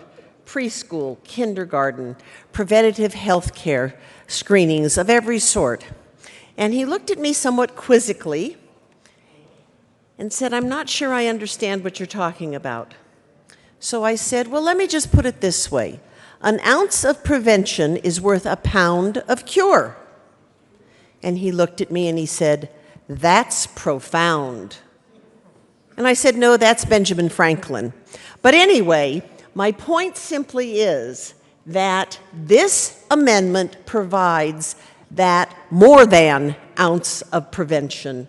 This amendment provides, as the good senator from Lakewood pointed out, the opportunity for young people to get ready for a successful life so they won't end up in prison or in menial jobs that are not where they would like to be or where their skills could put them.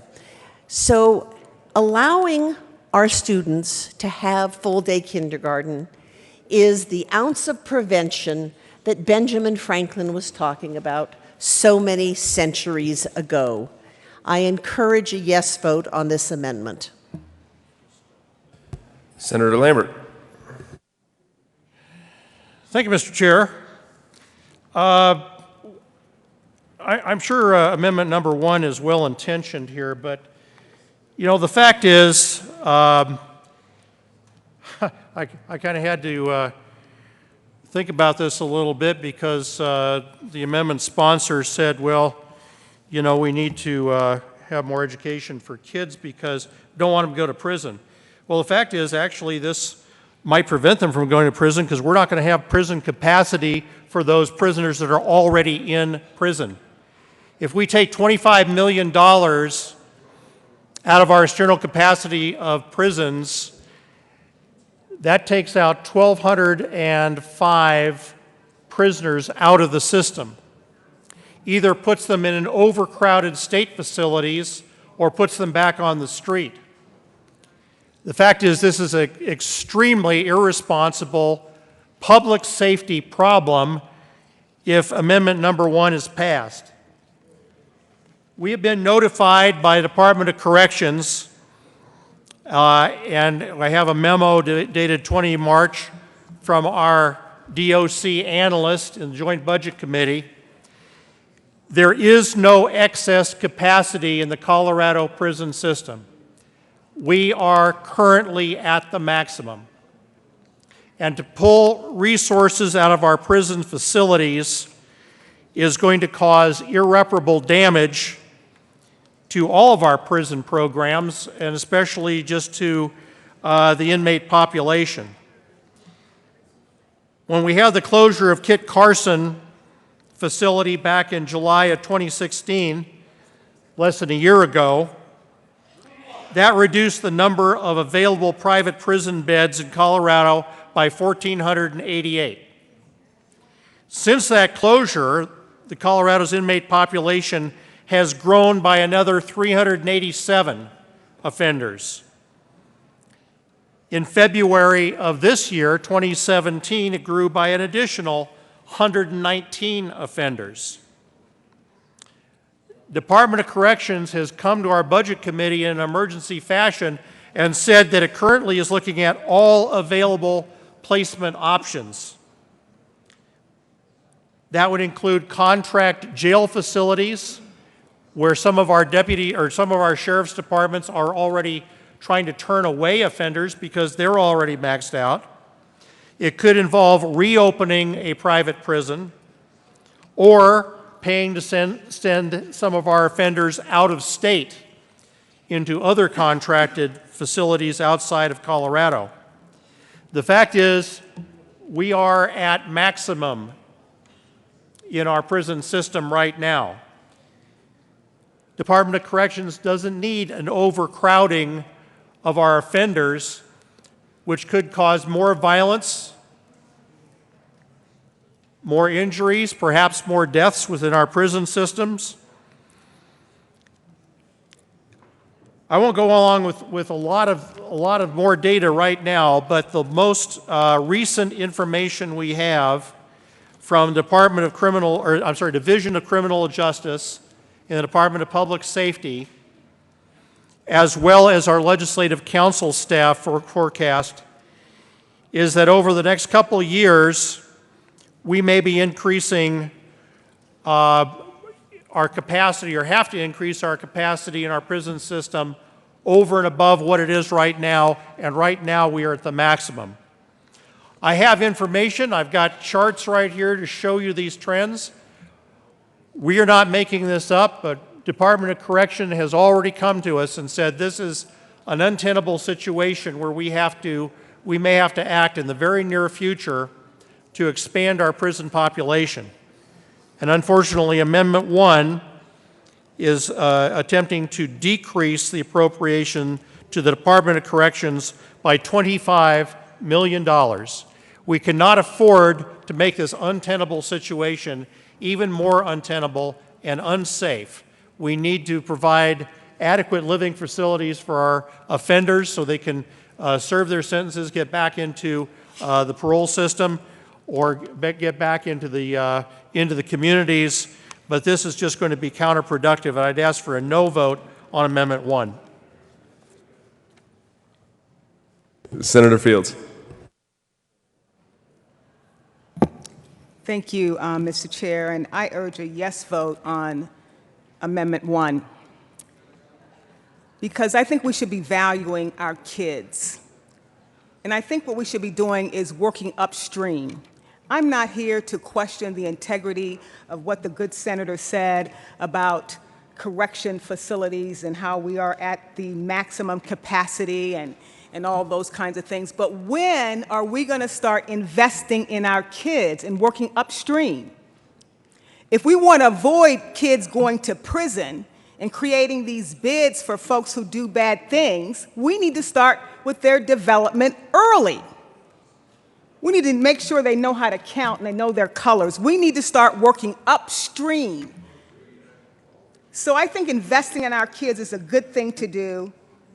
When I talk to parents across the state, they tell me that they want to send their kids to full-day kindergarten. They don't want to send their kids just to a half-day program that might be 2 hours or 3 hours long. They want to participate in full-day kindergarten. Now, Colorado is one of 19 states that does not provide full-day kindergarten. It's time that we not talk about the dark side of what happens when someone gets incarcerated. When are we going to start talking about the early development of our kids to avoid the possibility of them being incarcerated? I think we need to spend money on things that we value. And I think we should value kids, and I think we should value full-day kindergarten for the state of Colorado.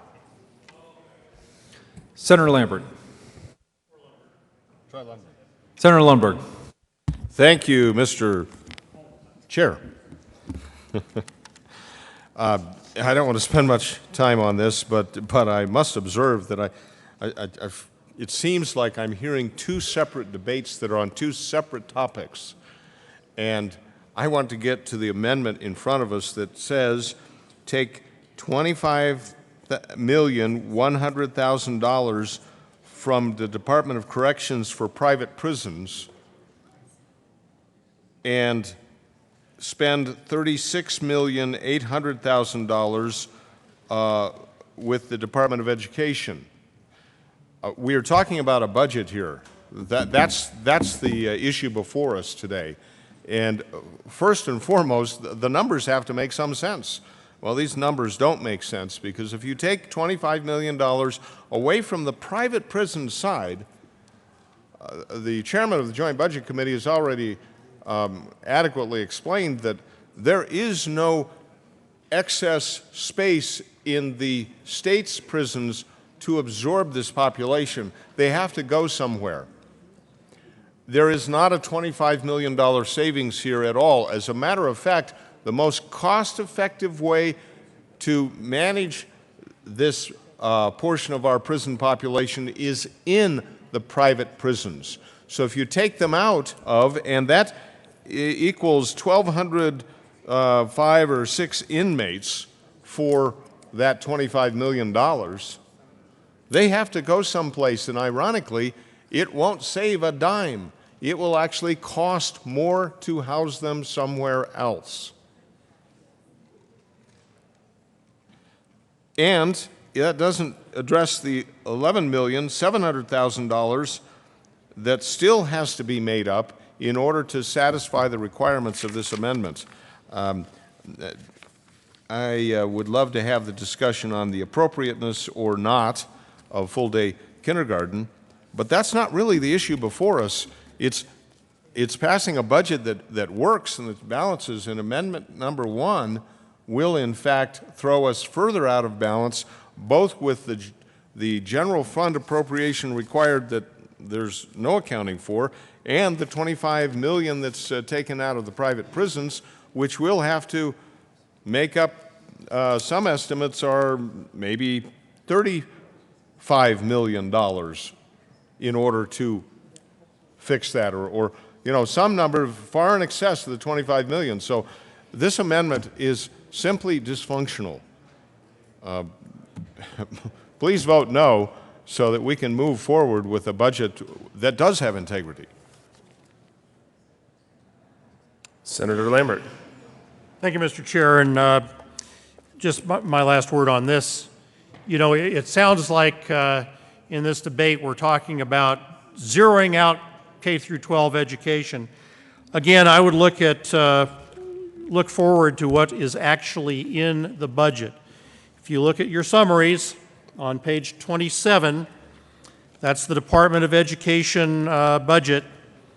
General fund, this is just the general fund, not the total fund, is $3,764,000,000. And interestingly, the increase in general fund since last year is over 10% increase of $386 million. This budget does not starve K-12. In many people's estimation, it's actually higher funding for K-12 than what was expected. So to come up and say, we have to have this money strictly for education at the expense of public safety, at the expense of our employees in our prison systems, at the expense of safe incarceration facilities for DOC offenders, again, doesn't make too much sense. I'd ask for a no vote on Amendment 1. Colleagues, the motion before the body is the adoption of Amendment J022. All those in favor say aye. Aye. Those opposed, no. No. The noes have it. Amendment 22 is lost. Mr. Carpenter, will you please read Amendment J35? Amendment J035 to Senate Bill 254 by Senators Kerr, Court, Jones, Senator Kerr. Thank you, Mr. Chair. I move J.035 and ask for its adoption. And to the amendment. Thank you, Mr. Chair. J35 is asking the state of Colorado to help with a problem that is being created in Washington, D.C. And if you've been watching the supposed draining of the swamp in Washington, D.C., you know that a proposed budget coming from D.C. defunds any kind of renewable energy research done. And as we all know, right here in Colorado, we have some of the world leading scientists on renewable energy, specifically at the National Renewable Energy Lab. Since NREL is under the gun, is looking at being cut so heavily, and we have thousands of people that work there, many who live in my district, we need to do whatever we can to help not just protect those jobs, but protect the research going into the industries of the future. When we talk about a 21st century economy, when we talk about 21st century education, we are talking about solar energy, wind energy, hydro energy.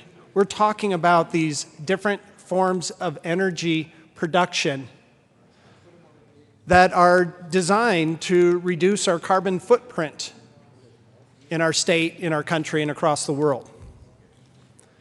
This is the number one issue facing our kids going into the future. And it is critical that we here in Colorado that have a facility like this, that we make sure that these jobs stay here. We make sure that this expertise and that this industrial energy, making sure that our industries, making sure that the jobs of the future are right here in Colorado and aren't impacted by some budget proposal coming out of the swamp in D.C. So with that, I ask for the adoption of J035 and keep these jobs here in Colorado. Senator Jones. Thank you, Mr. Chair. I ask for a yes vote on amendment number 2 as well.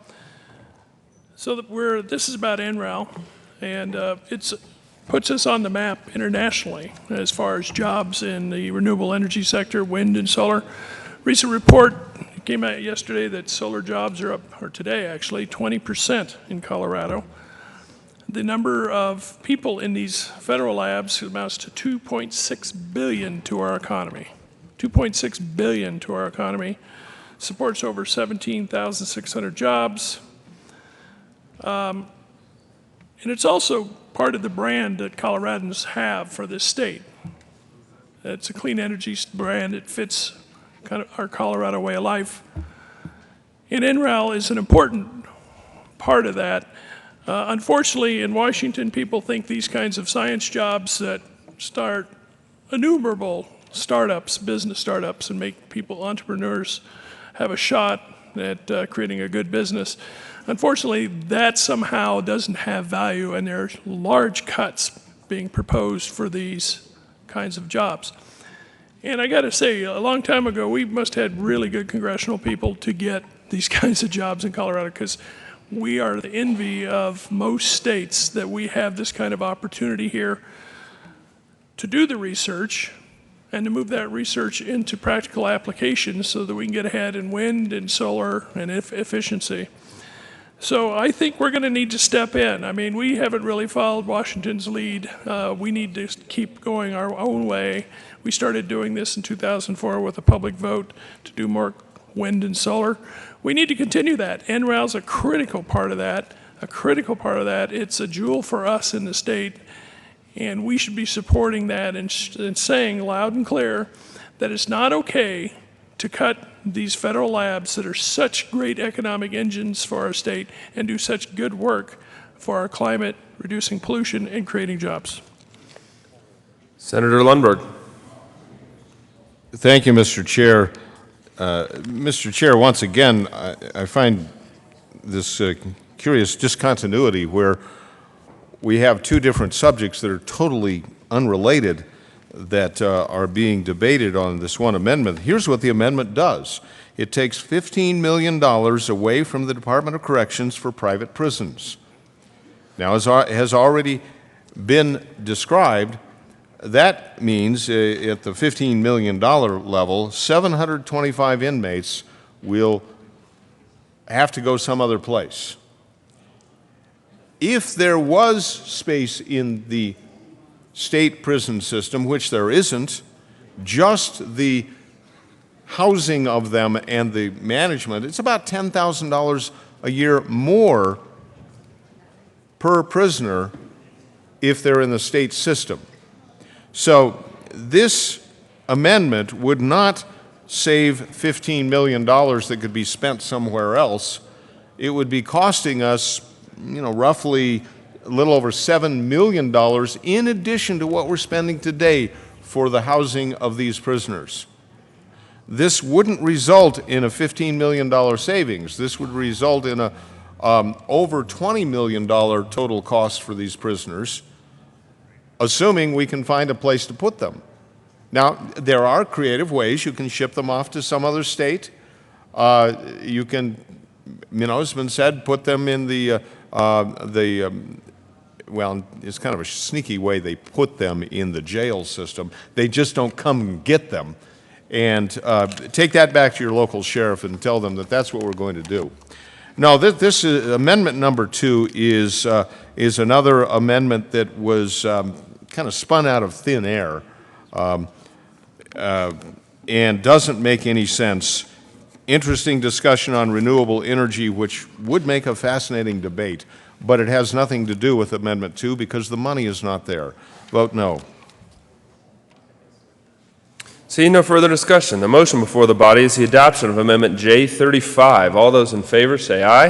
Aye. Those opposed, no. No. The noes have it. J35 is lost. Mr. Carpenter, will you please read Amendment J010? Amendment J010 to Senate Bill 254. By Senator Zenzinger. Thank you, Mr. Chair. I move Amendment J010. To the amendment.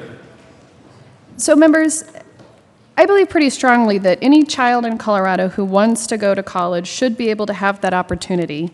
Yet, more and more, that dream of a college education continues to become more and more out of reach, especially for our hardworking students that are just not blessed with the means to be able to pay for it.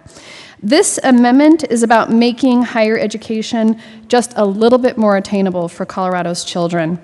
The purpose of this amendment is to reduce the appropriations to the Department of Corrections for payments to in-state private prisons by $5 million.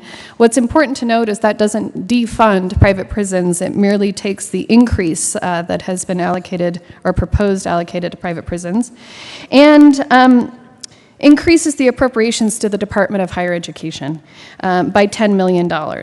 General fund, including $8 million for the state governing boards, local district colleges, and area technical colleges, and approximately $1 million for need-based financial aid.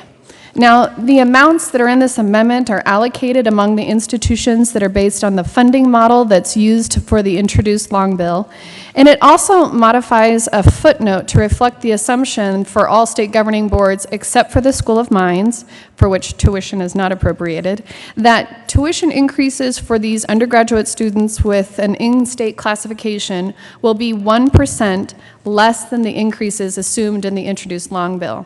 And that's really because we're trying to give them more money, and as a result, we would hope that they would use that more money and not try and raise tuitions exorbitantly so that more children can afford to go to college. We encourage an aye vote. Senator Lambert. I've got a question for the bill sponsors, Mr. Chair. It appears as though on page 5 of the package it says the revised maximum tuition rate increases range from 4% to 6.7% rather than 5 to 7.7%. It appears as though this is some sort of cap on tuition. Is that the intent of the amendments? Senator Zenzinger. It's actually not a cap, but it is a suggestion. Senator Merrifield.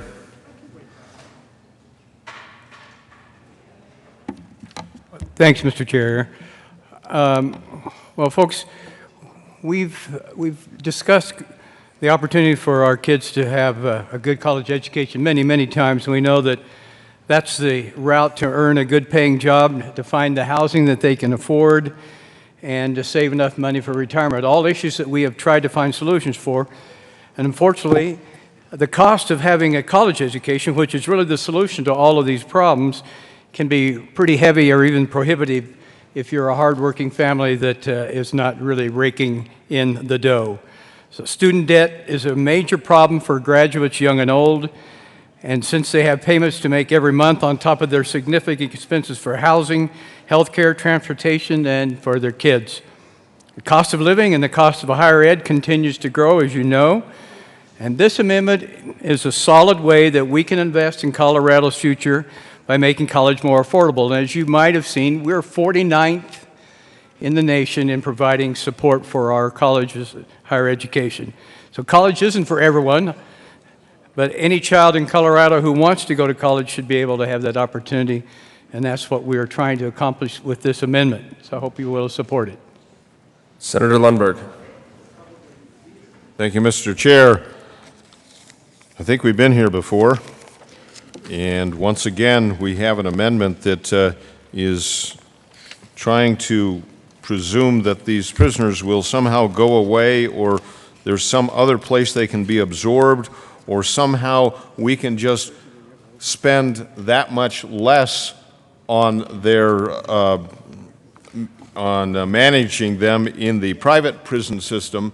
Well, private prison systems have been going out of business because of many factors, but one of which is they are at the lowest cost of any system that we have for our prisoners.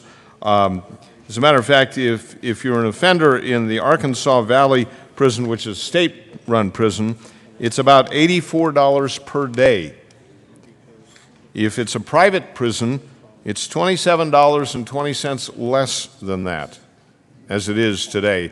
You take another $5 million out, and that's estimated about 241 inmates. Where are they to go? How are we to pay for that? This amendment does not create any magical pot of cash. In fact, it creates a greater problem that will be greater expense that must be met today. You can't figure out what you're going to do with the prisoners next month. No, you have them here today. Our state system is completely full. Again, for this amendment, even as the previous ones, we need to vote this down because it doesn't have any economic basis in reality, and vote no. Senator Zenzinger. Thank you, Mr. Chair. As I stated in my opening comments, it actually doesn't defund private prisons. I know we've had some amendments before this that did recommend doing that. All it does is take the money that is being proposed as the increase to private prisons. So there was an amount, approximately 3.9 million or so, that is being recommended as an increase to private prisons. And we're simply saying, you know what, instead of the increase, let's use that and take the money that would be allocated there. In addition to that, we're not proposing that we would try and fund higher education to a greater degree by trying to take it entirely out of the prisons, which is why the other half of the money would be allocated, would come from the general fund. Senator Jones. Thank you, Mr. Chair. Well, I urge your support of amendment number 3, members. You know, higher ed and access to higher ed is kind of a hallmark of our country and the ability for regular people to get ahead. My parents pounded it into me, my siblings.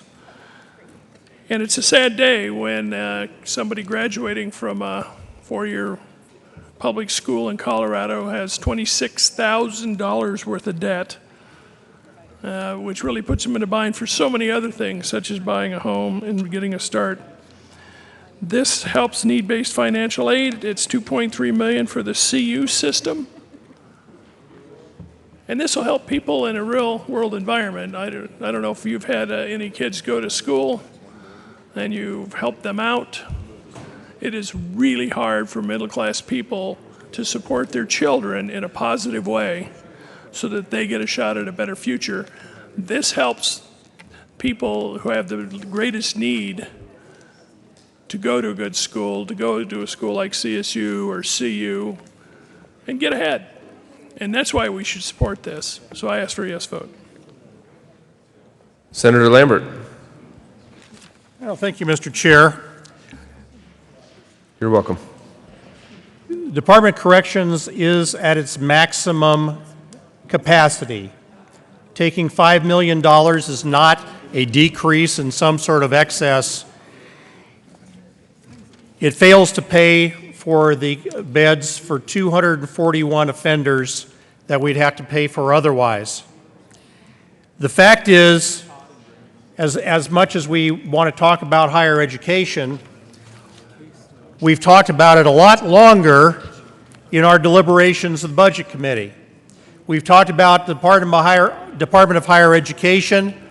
We met for 3 days with the directors of every one of the universities in the state of Colorado. The fact is, the Budget Committee, because of this balanced budget package, is fully funding all the requests from our universities for fiscal year 17-18.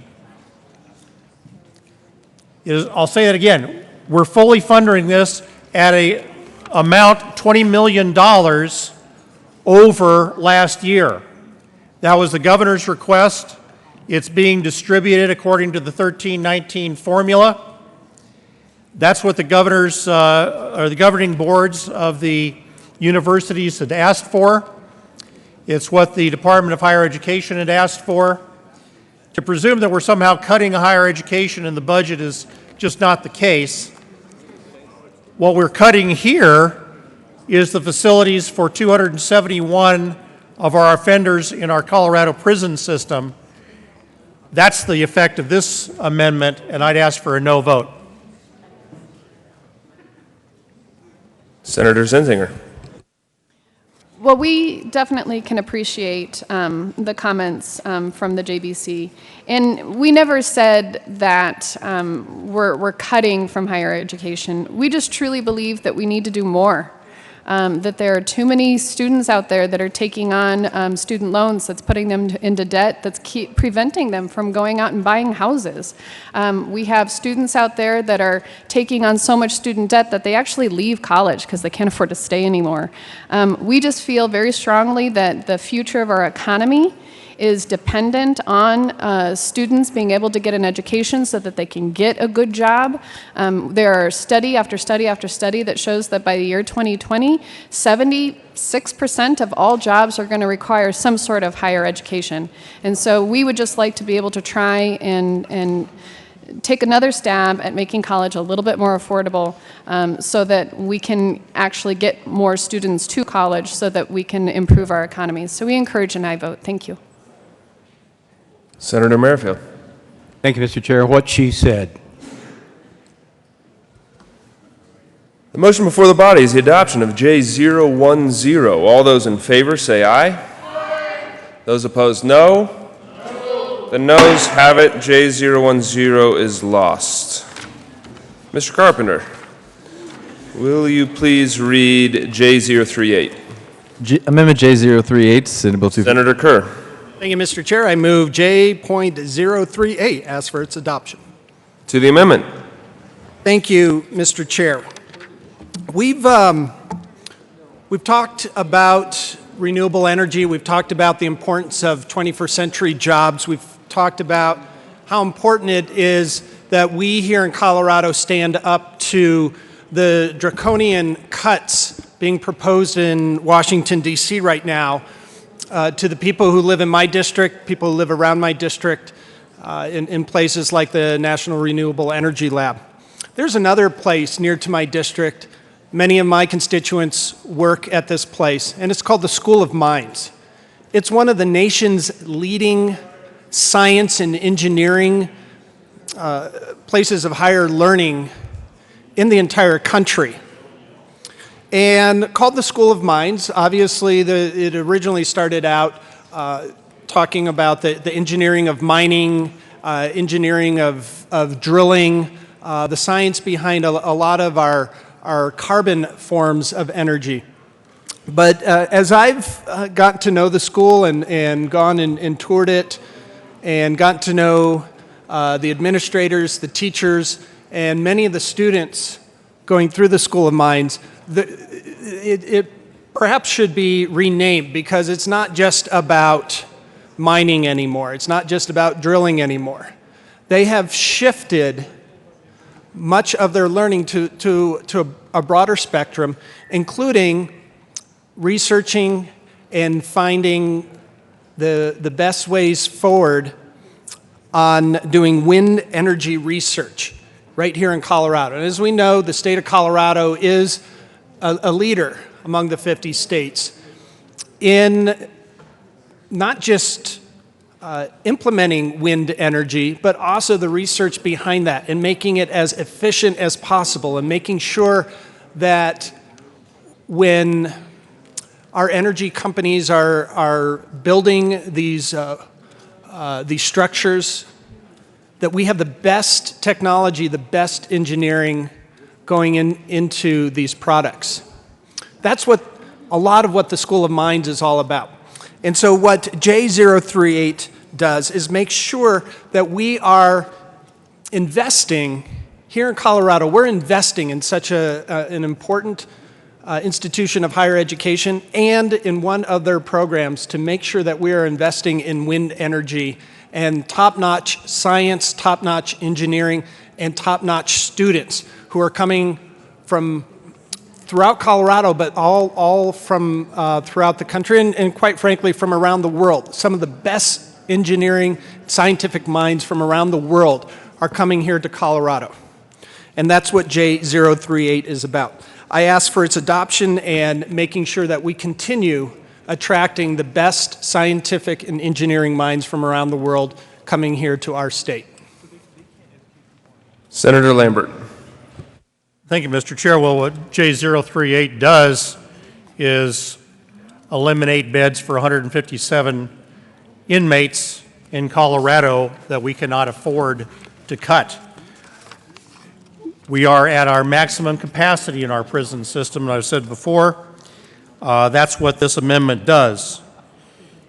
It would, I think, provide some comfort to the bill's or the amendment sponsor that at Colorado School of Mines, the total amount reflected in the long bill per total student FTE at School of Mines has increased $697 per student.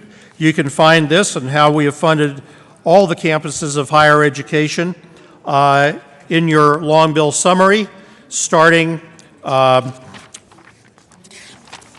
starting at page 67. The information I just cited is on page 70.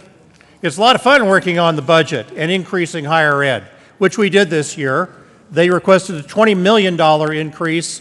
We honored that request. We did not cut higher education. We certainly could have if we hadn't done other budget balancing actions. But I think we're at the point of what the governor, OSPB, and the Department of Higher Education have requested. But we're not, with this amendment, at the request, at the level of the request of the Department of Corrections. I'd ask for a no vote. Senator Kerr. Thank you, Mr. Chair. I think this is exactly the point of the discussions today. This is exactly the debate and the discussion we should be having. What are our priorities? It was asked up here previously. That's what we're supposed to do is talk about our priorities. And do we want to prioritize the private prison corporations throughout our country, or do we want to prioritize education and improving education, and specifically making sure that the industries that are already so strong here in Colorado, that we continue making sure that we have the school to industry pipeline and not a dropout from school to prison pipeline. That is exactly what J038 is about, and I ask for its adoption. Colleagues, the motion before the body is the adoption of J038. All those in favor say aye. Aye. Those opposed, no. No. The noes have it. J038 is lost. Mr. Carpenter, will you please read J049? Amendment J049 is Senate Bill 254 by Senators Todd, Merrifield, Corr, Kerr, Kagan, Jones. Senator Todd.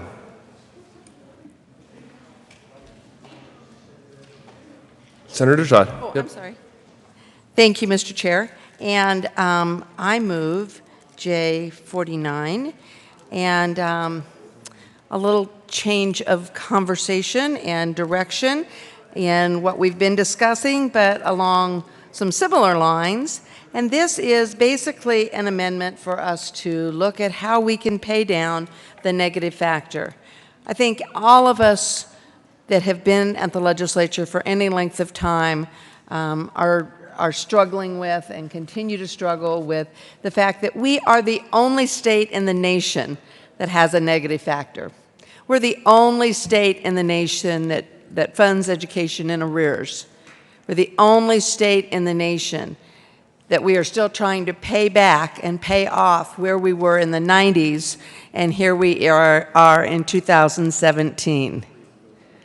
So in looking at the budget, and again, I sat in on the education hearings with JBC, both for higher ed as well as K-12, and am so appreciative of the conversation that was held and also the attentiveness of the JBC to funding education. Most appreciative of the fact that we are increasing the per pupil funding by $185 for each child in Colorado. That is all crucial. That is all important and moving in the right direction.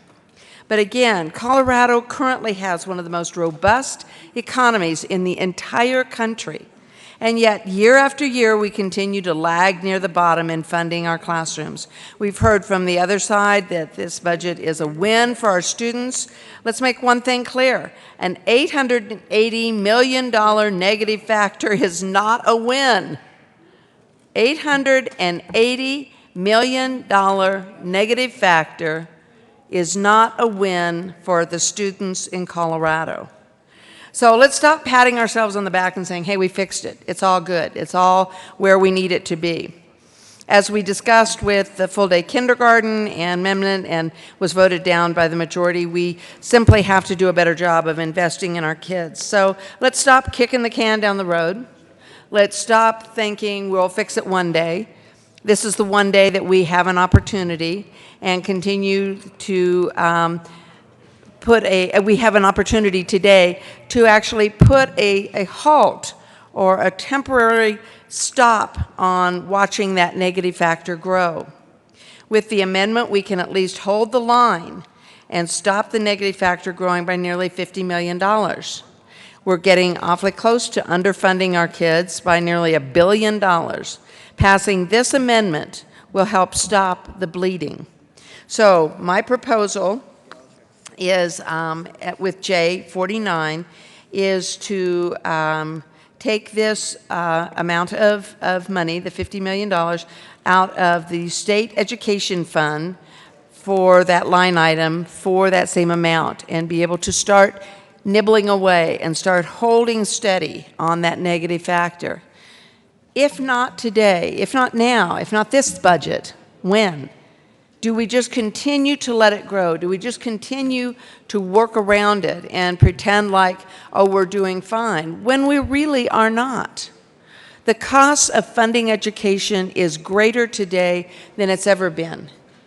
I don't think that anyone's public service is going down. That's one thing. I don't think anybody's transportation, getting to and from work or to and from schools, so transportation for students. The number of students that we are seeing with special needs, that have special education demands, is really increasing more and more. And so as a result of that, it is more costly to educate a child today than ever before. We know that there are so many children that come to every day to a classroom with great expectations and great hope. And yet, for some reason or another, they're not able to have that success. And so looking at possibilities of intervention, or being able to look at alternatives, or looking at different kinds of approaches for students, all of those things can come by reducing this negative factor and being able to really invest and move forward for education. With that, I urge an aye vote on J49, and thank you for your attentiveness. Senator Merrifield. Thank you, Mr. Chair. I just want to point out very quickly that unlike some of the other debates we've been having, the funding for this amendment comes specifically from where it should come. It comes from the State Education Fund. It does not wipe out the State Education Fund. It cuts it about in half, leaving us with over $50 million. This is an opportunity to use the funds as I think they should always be used for, to invest in the needs that we have currently in our public education. So this should be an easy vote. We're not sacrificing anybody. We're not putting anybody out on the street. We're taking funds specifically that are being used for what they're meant to be used. Senator Lambert. Well, thank you to the Senator for Aurora for pointing out that only Colorado has a negative factor. It'd be better if no states had a negative factor, because this is so inside baseball, nobody out there listening, I don't doubt anybody's listening to this anyway, but nobody knows what negative factor is out there in the real world, because to say that we're not funding education is a little bit ridiculous when the increase of education year over year just in our general fund is $386 million. That's quite a bit of money. That means that we are not ignoring K-12 education. We are funding K-12 education. The fact is that our former senator from Denver, who had been on the Joint Budget Committee, understood this problem. 3, 4, 5 years ago, we had about $1 billion in the state ed fund. It was swept because of other actions, and we had a decision to make. And some people were advocating, let's just spend it all. Let's just sweep the whole thing into education on a one-time basis with no sustainability into the future. That's where we are now.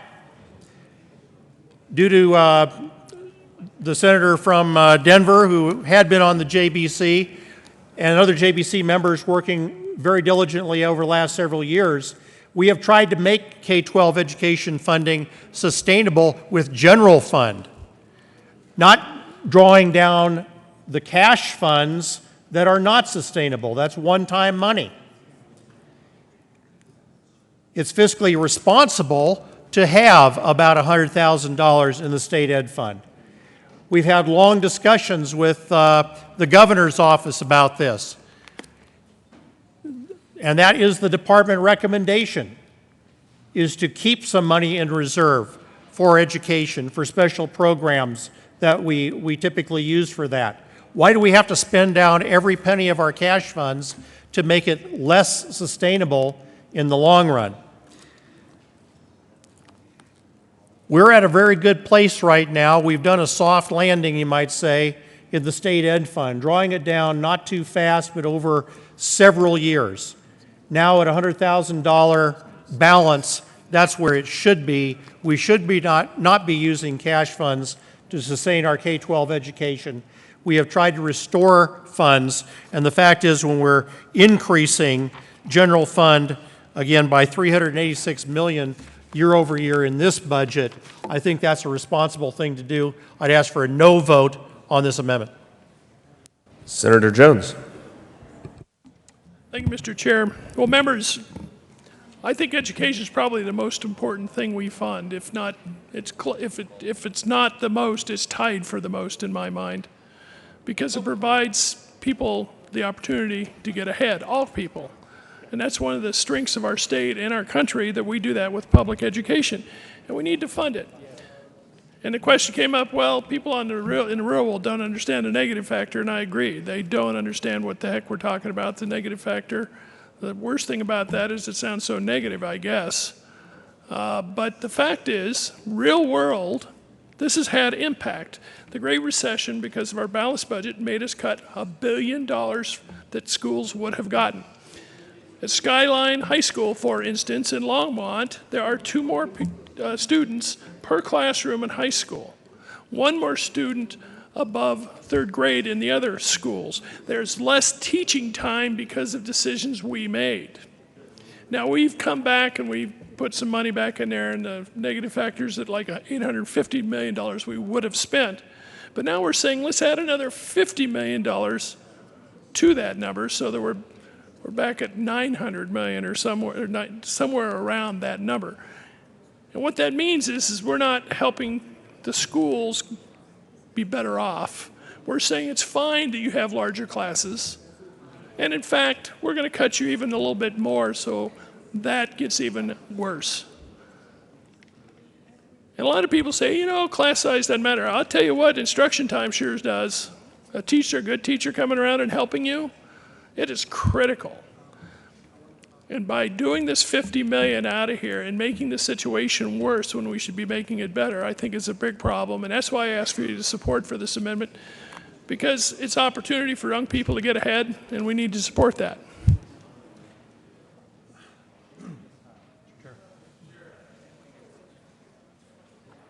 Senator Lambert.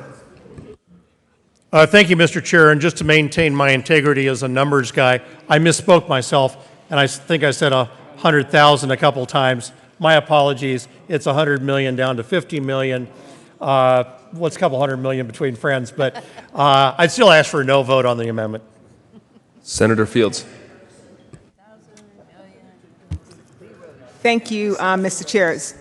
Chair. Members, I encourage you to vote no on Amendment 5. No, I vote. Yes.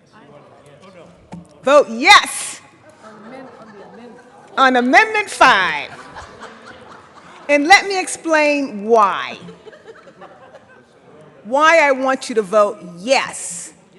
Yes on Amendment 5. You have all heard from your superintendents, from the districts you represent. And what is the number one thing they tell you? Is to drive down the negative factor. If you talk to your superintendents, they tell you that they're doing the best that they can with the limited resources they have. And with the limited resources, they're having to make some very tough decisions. And some of those decisions are about how many kids you might have in your class. So instead of having maybe a better number of being like 15 or 16, we're seeing the teacher ratio being more like 28 and 30. That's driven by the negative factor. When you think about what's going on in our schools, there's been a reduction in the arts. And if you know anything about how to keep kids engaged, we need to have more arts in our schools. We need to have band and music. But because these school districts are having to make tough choices, a lot of time art is the first thing that is cut from the curriculum. We need to put our money where our mouth is. And so I believe that we should be supporting and funding our schools by restoring the negative factor. When I went to school, which was a long time ago, we had physical education. Our schools aren't even funding physical education. There's no gym class anymore. Some schools don't even have competitive sports. We need to restore the negative factors. That's what the school districts are telling us, and what this amendment does, Amendment 5, I'm asking you to vote yes on Amendment 5. It restores the negative factor. So please vote yes on Amendment 5. The motion before the body is the adoption of Amendment J049. Senator Todd. Thank you, Mr. Chair, and I won't belabor the point, but I do think that this is an important amendment. I think this is really about our Colorado values. I think this is about what do we really hold near and dear. And so obviously funding K-12 education is about making sure that every student has an opportunity to be successful, that there are alternatives that are offered to keep students engaged and involved, and it doesn't come free. It is a matter of putting our money where our mouth is. And again, I would agree that I don't think we should deplete the entire state education fund, but I do believe that chipping away and taking a portion to reduce and hold steady on the negative factor, this is the time, this is now, and this is why I would ask for an aye vote on J49. Thank you. Senator Lundberg. Thank you, Mr. Chair. I will be brief. Famous last words. This amendment reduces the state education fund to dangerously low levels. Vote no. Seeing no further discussion, Senator Kerr. Thank you, Mr. Chair. I'm going to ask for your aye vote on this amendment to hold the negative factor flat. Earlier, we had heard how great this budget is for education because we were not increasing the negative factor as much as it had been requested before. But what was not said there is that the budget as it stands right now, Senate Bill 254, as it stands right now, does increase the negative factor. This amendment would fix that. So it's been argued up here how great this budget is because it's not too bad for K-12 schools. We've heard about the increases included in this budget for K-12 schools. Well, the fact of the matter is, without this amendment, the negative factor grows. And a joke was made about that the negative factor is negative. It is. Almost a $900 million negative impact on our K-12 schools. The last couple of years, we've been able to actually decrease that a little bit. This year, it was proposed that it increase, and this budget still has an increase in the negative factor. Let's stop increasing the negative factor. Let's stop balancing the budget on the backs of our kids. This doesn't stop it. This doesn't end the negative factor, but at least it keeps it from growing. Please vote for this amendment. Senator Todd. Thank you. My final statements I do want to share. Many of you probably read this from the Denver Post last night, and it kind of gave different groups. And one of the groups that it talked about is if you are a public school student, the budget calls for additional investments into K-12 education, increasing students' funding by about $185. But the money the state plans to send to school districts across the state will still fall short of the state's obligations. We are still short of what the state's obligations are. The amount that the state has underfunded schools composed with its requirements under the School Finance Act is expected to grow by as much as $50 million to about $880 million.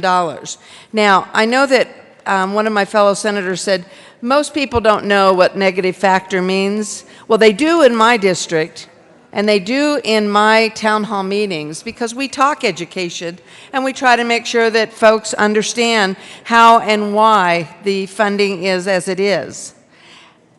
In the Denver Post, it said, absent a major change to how schools are funded, that gap is only likely to grow in the coming years. The complicated interplay between Tabor and a lesser-known constitutional provision known as the Gallagher Amendment, expected to trigger ongoing cuts to residential property tax rates, cutting even more funding to school districts that the state is required to backfill. Ladies and gentlemen, we either properly fund or we don't. There's no in between. So let's tell it like it is. Let's be honest. And let's be accountable and responsible to our citizens. If you think your citizens and your constituents don't understand what the negative factor is, that's your responsibility. It's my responsibility to help educate them on that, to help them know and understand that we are underfunding education in the state of Colorado. Thank you, and I urge an aye vote on J49. Thank you, Mr. Chair. Thank you. Colleagues, the motion is the adoption of Amendment J049. All those in favor say aye. Aye. Those opposed, no. No. The noes have it. Amendment J049 is lost. Mr. Carpenter, to Amendment 6 of 45, will you please read Amendment J003? Amendment J003, Senate Bill 2. Senator Jones. Thank you, Mr. Chair. I withdraw Amendment number 6. Hear, hear.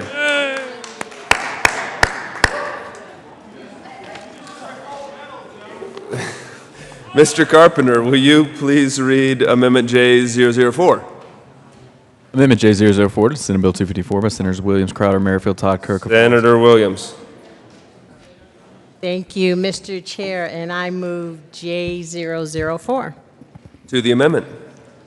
Members, J004 proposes that we add $500,000 from the general fund for small development centers, small business development centers activities, and that we direct that to rural small businesses in Colorado. A recent study showed that here in Colorado, we're at the top of our economic power in the entire country. And much of that can be attributed to an extraordinarily business-friendly climate. And small businesses are the engine of our economy, and they're the backbone. But yet, as we know, all Main Street businesses outside the Denver metro area have been left behind. This is a small yet incredibly important investment in our small businesses. Let's make that important investment in Main Street and support the small businesses in our rural communities.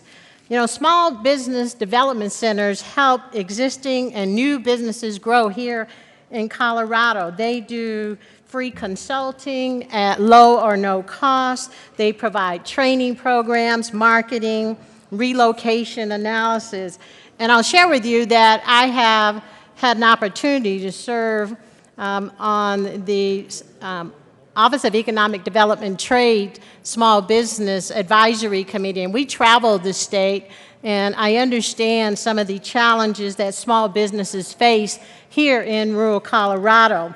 From a personal experience, I'll share with you that small business development centers literally helped me get prepared to move a business. They did market analysis. They let me know what the market was like for my insurance business as I was relocating it. And I think this is just valuable, and it can determine whether a small business succeeds or fails. And so I'd ask you for a yes vote on J004.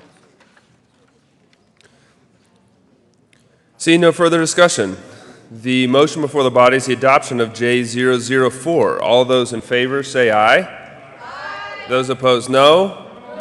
The noes have it. J004 is lost. Mr. Carpenter, will you please read J006? Amendment J006, Senate Bill 254 by Senators Todd and Guzman. Amend printed bill page 93, line 8 in the items and subtotal column. Strike 500,000 and substitute 3,500,000 in the general fund column. Insert 3 million. Senator Todd.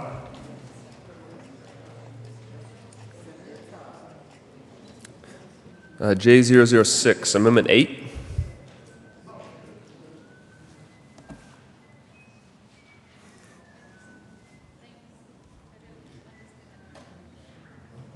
Senator Todd. Thank you, Mr. Chair, and I apologize. I would like to, I know, let's hear a little rock and roll cheering for this one. I would like to withdraw J006.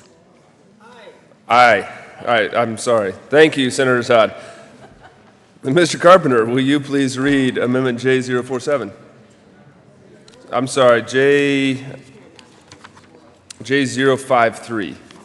Amendment J053 to Senate Bill 254 by Senators Priola, Grantham, and Todd. Amend printed bill page 93, line 8. Senator Priola, before you speak, colleagues, just real quick, we're switching the order here very briefly. We're going to go Amendment 10, then 11, and then back to 9. Senator Priola. Thank you, Mr. Chair. I move J053. To the amendment. This amendment takes $4 million from Colorado Tourism Office General Fund, allocates and gives it to the Colorado Office of Film and Television Rebate Program. Backfills to CTO reductions will come from marijuana tax cash funds. Ask for an aye vote. Is there any further discussion on Amendment J053? Senator Lambert. Thank you, Mr. Chair. Mr. Chair, the allowable use of marijuana tax fund is listed in Colorado Revised Statutes 39-28.8-105. This is not an allowable use to go to either tourism or to film incentives. I have the citation here. I'd ask Senatorial 5 that this does not, this is substantive legislation within the long bill, is not allowable by law. We will be in a Senatorial 5.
The committee will come back to order.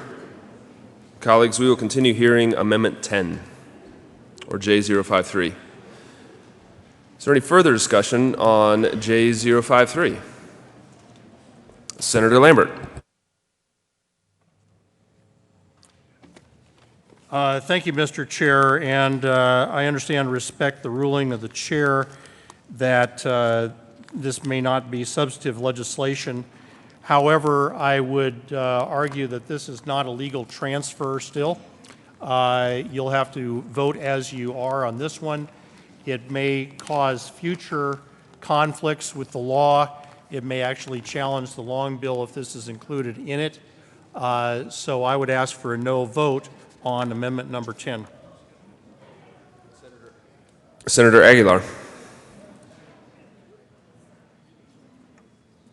Thank you, Mr. Chair and members. I also ask for a no vote on this. I have 3928.8501 in front of me, and it clearly says what purposes the marijuana tax cash fund can be used for. And there are many things in this budget that we were not able to fund, and it's and for which people would love to take marijuana tax cash fund. But clearly here, nowhere does it say tourism. And I think it is an inappropriate motion, in that if we want to defund tourism, that's a separate bill in discussion, and should not be done under the guise of this and taking it from the marijuana tax cash fund, which we all voted on, whose purpose we all voted on. So I'd ask for a no vote. Senator Jean. Thank you, Mr. Chair. And I also ask for a no vote. No one has been more supportive of the film industry than I have been. In fact, when I was in the House, the Film Commission had been decommissioned, and it was gone. So a group came to me and asked, will you please, help us get this back in? And I worked very hard with Governor Owens, by the way, at that time, and we got the Film Commission reinstated. And I worked very, very hard on that over the years. Let me tell you why I'm opposed to using the marijuana tax cash fund for this. I have been working very, very closely with all of the substance use folks, the behavioral health, the mental health folks. And if you recall, in 2016, we actually passed, I think it was unanimous, Senate Bill 202, which they had to be very specific on how they would spend these dollars from 202 on treatment, residential treatment, all of the addictions, the substance use disorders, and how the detox and all of that stuff. And they have done one darn good job of keeping track how all of that money has been spent. If we take these dollars, and in fact, they actually want to continue the programs and the stuff that they've done for all of these, the rural areas, the Denver metro area, all over the state. So they had come to me and asked, can we run some amendments on the long bill? I went to some folks on the JBC and they said, no. What we're doing, we're going to talk about those dollars April 11th, after the long bill. I immediately went to the group that has been working so hard and I said, nope, we're not doing any amendments. That's April 11th. So if we pass all of these amendments to the long bill that will take the marijuana tax cash funds, let me tell you some of the things that we'll be giving up, because this group has waited patiently to try and do more than what they've already been able to do. Northeastern Colorado, they increased the transitional residential treatment, the adolescent prevention and treatment and school-based prevention services. Southeastern Colorado, the San Luis Valley, residential services expansion, including services targeting opioid addiction treatment. They want to do more in those areas. The Western Slope, withdrawal management services, detox, homeless population treatment and support, residential treatment expansion. Boulder, They did really well. Enhanced outpatient treatment, Suboxone clinic developments, Northeastern Colorado, treatment. Residential services are severely lacking in the state, particularly in northeastern Colorado. With Senate Bill 202 funding, they were able to bring in the residential treatment, and it's now being expanded to allow for increased hours for the clients. We have adolescent prevention and treatment, medication-assisted treatment, school-based prevention for the metro area and for all of the state of Colorado, primary care and substance use disorder integration, family prevention and treatment programs, homeless-focused recovery program. And I'll just tell you, if anybody wants a list, because I said to them, before you ask for any dollars, you make darn sure that you can account for the money that we gave you before. And they did. Northeastern Colorado, Boulder, Denver Metro, Southeastern Colorado, Colorado Springs, they actually got several, Western Slope, and the list goes on. If we take these dollars when they've never even had a chance to ask for them yet, because I told them no, we cannot make better use of the programs we put in place through Senate Bill 202.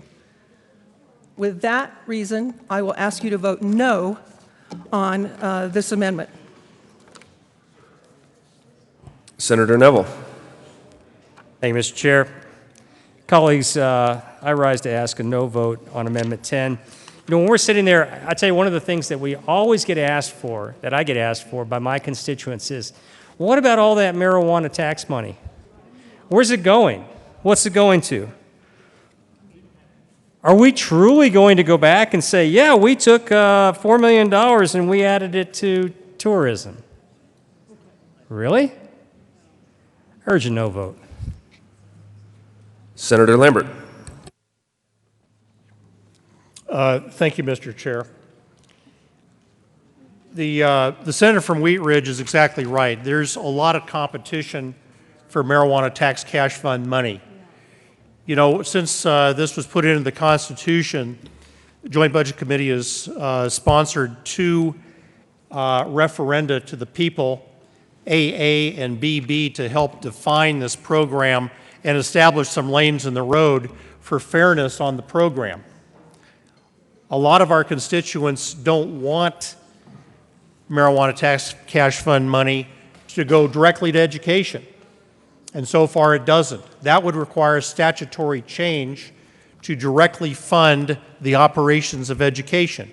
Currently, we cannot do that. So we didn't use marijuana tax cash fund for that purpose. The reason we have these restrictions on that cash fund are valid protections because there's a nexus between these programs and things like enforcement. In those lanes, we are trying to replace some programs that are losing funding from the tobacco settlement programs. And I'll just mention his name. Senator Stedman worked on this tirelessly with our legislative legal services staff to establish a straightforward program that would not, first of all, not spend this money just in one big payout to a lot of programs on a one-time basis. Initially, the governor's request was actually, I think it was about $90 million more than we actually had in the bank when it first started. We've tried to be very methodical about how these monies are distributed. And I can tell you within our last conversations before we close the budget, this whole program needs a very, very serious review because it's being transferred into programs that were never intended.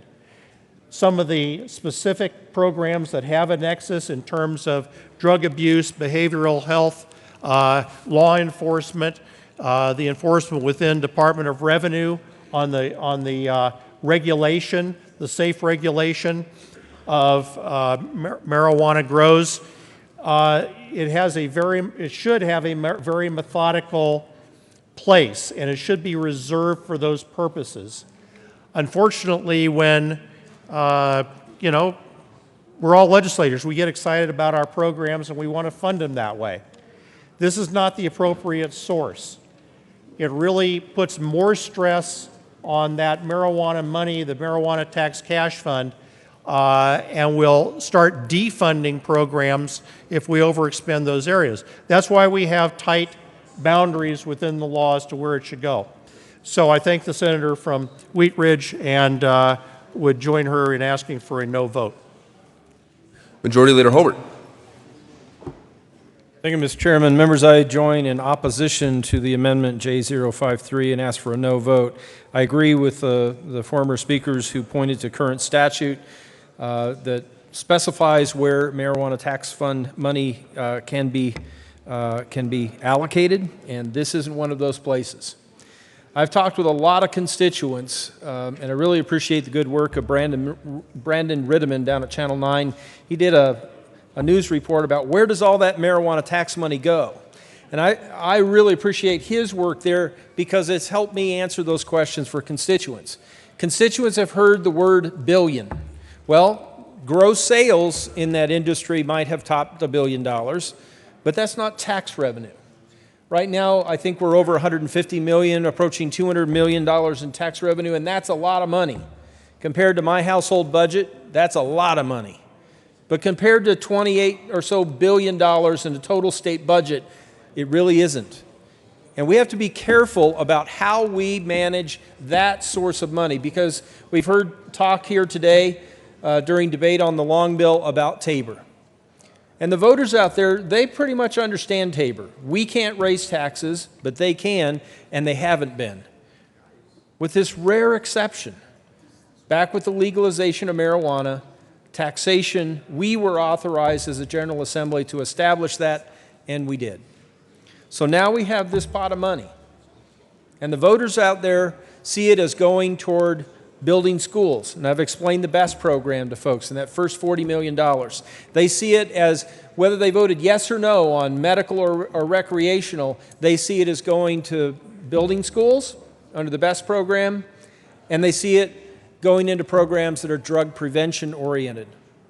But one of the things that I hear from folks in Douglas County, especially those who voted no, is please don't promote Colorado as the place to go for marijuana. We are creating that connection right here by using marijuana tax dollars to promote Colorado. And I think that's the wrong thing for us to do. And I think it's very clear that we should vote no on this amendment. Senator John. Senator Todd. Thank you, Mr. Chair. I want to bring us back to what we're really here to talk about, and that is about the Colorado Office of Film, Television, and Media. I think it is a huge mistake for us to strike that and make it go away. I think it is an absolutely massive cut to the fact that we need to grow the economy in our state. And what we're saying is we're going to just strike this. This isn't important anymore. We're going to just strike it. I want to just share a couple of facts with you. $3 million allows the Colorado film industry to incentivize $15 million in production by utilizing 20% cash rebate incentives. Colorado film industry anticipates an additional $10 million in residual spending from incentivized production. Those of you that have had film productions in your communities know and understand what that revenue means. The jobs that are there, the extras, people that live in that community that have jobs, the amount of money that is invested through food, restaurants, hotels, rental cars, all of those different components are investments back into the economy for Colorado. Colorado film industry anticipates an additional spillover economic activity based on the effective incentive rate, 15.5%. Production companies are not eligible to receive more than their approved maximum rebate, even if they overspend. Now, when we started talking about bringing the film industry back in about 2012, I think, if I remember, well, it was before that, but then it came back in terms of really coming up with a more steady revenue, and brought Donald Zuckerman to Colorado as our leader. It made a huge impact. It made a huge difference for the state of Colorado. We are constantly being threatened by film choices. And those film choices go to Utah, they go to New Mexico. New Mexico has incentives out the yin-yang. They've got more money that they use to incentivize the film industry to come to their state. That's what we're competing against. If we don't invest, if we do not stay the course, and we do not keep this as an important item in our budget, what we are doing is giving up one of the most lucrative and one of the most wonderful investments for the state of Colorado. So what I would say is, in addition to all of what I've just mentioned, the economic impact, I would also talk about the film schools, that in the state of Colorado, we are looked upon as becoming more and more popular to be here to take on some of the cinematography, some of the different training. So students who possibly are thinking they don't want to go to school, what kind of career to follow, our film schools are part of that equation that make the film industry welcome to Colorado. Not only welcome, but lucrative. What we're doing by not allowing this to become an important part of our Colorado state budget is taking away jobs. It is taking away economic boost that could be very promising for our state. And I remember when I was in the House and we had the film day, and the entire gallery was packed with people that were invested in the film industry, and they were so appreciative that we were valuing their jobs and valuing their impact for our state. This is an important amendment. It may not be the perfect revenue source to use. Tourism should definitely be at the table. Tourism should be a major part of supporting the film industry. And when we think about people coming to Colorado and that money coming in, they come for a lot of different reasons. But filmmaking and creating great opportunities for the film economic, the film industry completely is one of the most important things that we need to hold on to. It is not just about putting money out, it is about bringing money back in by making that initial investment. I urge and I vote on J53. Thank you. Senator John. Thank you, Mr. Chair. And I hate being on the opposite side of my good colleague from Aurora because we work so closely together on things. But I will just tell you what I can't do. I cannot go out there in the community and face people that have lost loved ones to overdoses from these horrible drugs, from the opioids, from the heroin, and people dying from alcohol. I cannot go to them and say, I'm truly sorry, but I took part of the money that was designated to go to treatment, to go to services, everything that had to do with substance abuse and substance use, and give it to the film industry. If this money was coming from someplace else, I'd be fighting right here with my good colleague from Aurora. I believe it has been since 2010, 10,000 people, 10,000, and I guarantee most of them are younger, have died from these overdoses. I cannot, in good faith, give money to a film industry. I get the economic development stuff. I understand that. But I cannot stand here and go back out into my community, working with the people I work with that have lost loved ones, and say, I'm sorry, I took money from what would have helped more substance treatment. Detox, should we talk about detox? You can't even get into treatment unless you have been detoxed. Well, guess what, folks? There is almost nowhere to go now in the state of Colorado to get medically detoxed.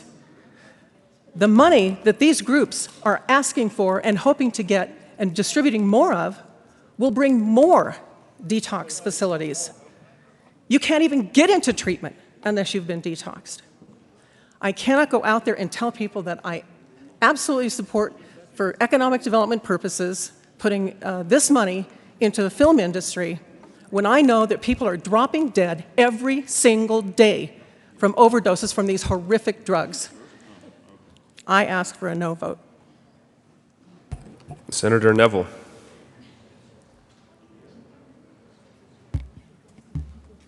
Thank you, Mr. Chair. Colleagues, I couldn't put it any better than my colleague from Wheat Ridge. I know that her focus on opioid addiction and trying to do some things to actually make this more of a focus and more of an imperative is extremely important. And I think that's one of the biggest things that we have. But I have to say, I'm insulted by this. I am totally insulted by this and by the people that, when you take a look at this amendment, I want to go back to what the General Assembly said that this is for. They declared that the new retail marijuana tax revenue presents an opportunity to invest in services, support, intervention, and treatment related to marijuana and other drugs. The purpose of this subsection is to prioritize appropriations related to legalized marijuana, such as drug use, prevention, and treatment, protecting the state's youth, and ensuring the public peace, health, and safety. And then it lists a number of things that this money is designed to do, that we've agreed that it is designed to do. To educate people about marijuana to prevent its illegal use, to provide services for adolescents and school-age children in school settings through community-based organizations, to treat and provide related services to people with any type of substance use disorder, for jail-based and other behavioral health services for persons involved in the criminal justice system through the Correctional Treatment Cash Fund, for state regulatory enforcement to keep our people safe on the streets, policy coordination, litigation, for law enforcement and law enforcement training, for the promotion of public health, including poison control, prescription drug take-back programs, marijuana lab, testing reference library, other public health services, to study the use of marijuana and other drugs, to research, regulate, and study and test industrial hemp or hemp seed. It goes on and on. And what are we talking about doing with these funds? Colleagues, I want to be blunt. We're talking about absconding with these funds based upon the purposes that we've outlined and using them for a totally different purpose that benefits a few. I urge a no vote, and I urge you to take a look at this. If we talk about this being a moral document, I believe this is an immoral amendment. Senator Fields. Thank you, Mr. Chair. And I want to thank the senator from Jefferson County for going through the statute and outlining how we should be using this fund. Now, I support tourism. I love it when I see people coming to the great state of Colorado, enjoying our blue skies and our mountains and our open spaces. I think we could all support that. But what I think we should be doing is supporting the integrity of the statute. This tax fund, marijuana tax cash fund, is not like a petty cash. It's not like a slush fund that you can just snatch it to do whatever you want to do with it at the expense of undermining our statute. The statute is clear. When this bill was passed, it was very prescriptive in reference to how you should use the fund. And when I look at what it's used, I'm going to go through some of the programs. It didn't say anything about tourism or for the film industry. And we'll be seeing some other amendments. I think that would be more for me to vote yes on, but I'm voting no on this amendment because of the integrity of our statute. We're going to be compromising all the other programs. If we take $4 million is what this amendment is saying. We're going to take $4 million from the marijuana tax cash fund to fund Colorado tourism and the film industry. That is going to send a mixed message all across the state of Colorado. Because what we do right now when we fund these programs, we're doing things like pesticide and control and regulation, hemp regulation and certification, school health, professional grant programs, early literacy, appropriations for school bullying, an Office of Dropout Prevention. This is how we're using the cash fund right now. The Office of Information Technology. So by taking $4 million from this fund means something's going to give somewhere else. Do you want to compromise dropout prevention for Colorado tourism? I don't. Do you want to compromise early literacy for film? I don't.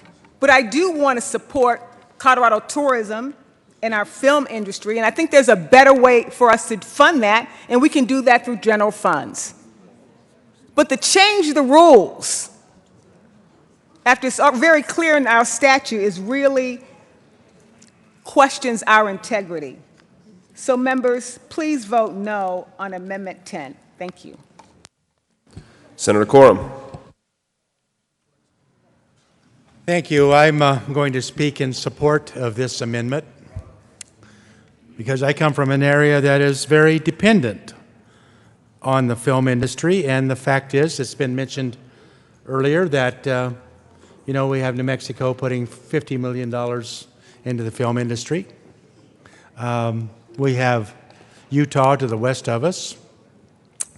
But it's very important to the economy of my district. We've all talked about the Hateful Eight filmed in Telluride. That put millions and millions of dollars into the community. I personally didn't like the movie, but it brought a lot of money in. At the present time, they're filming in Silverton. Supposedly that is 1890s Nome, Alaska.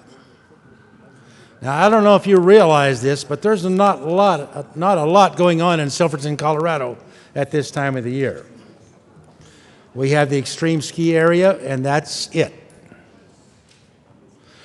So anything that we can do to put money into that region of Colorado, Senate District 6, is very reliant on this.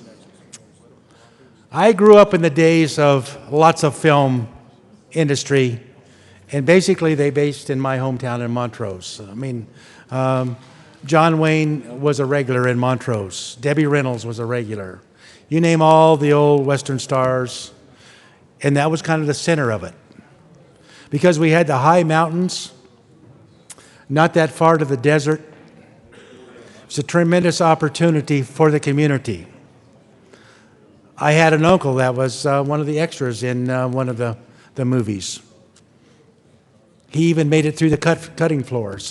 But it's important that we put that emphasis on the film industry. It brings millions and millions and millions of dollars into the economy of that region. We often say in rural Colorado, we often get everything the hen lays but the egg. I'd like to have an egg once in a while. Thank you. Senator Jones. Thank you, Mr. Chair. So anybody who hasn't decided on this bill, please raise your hand.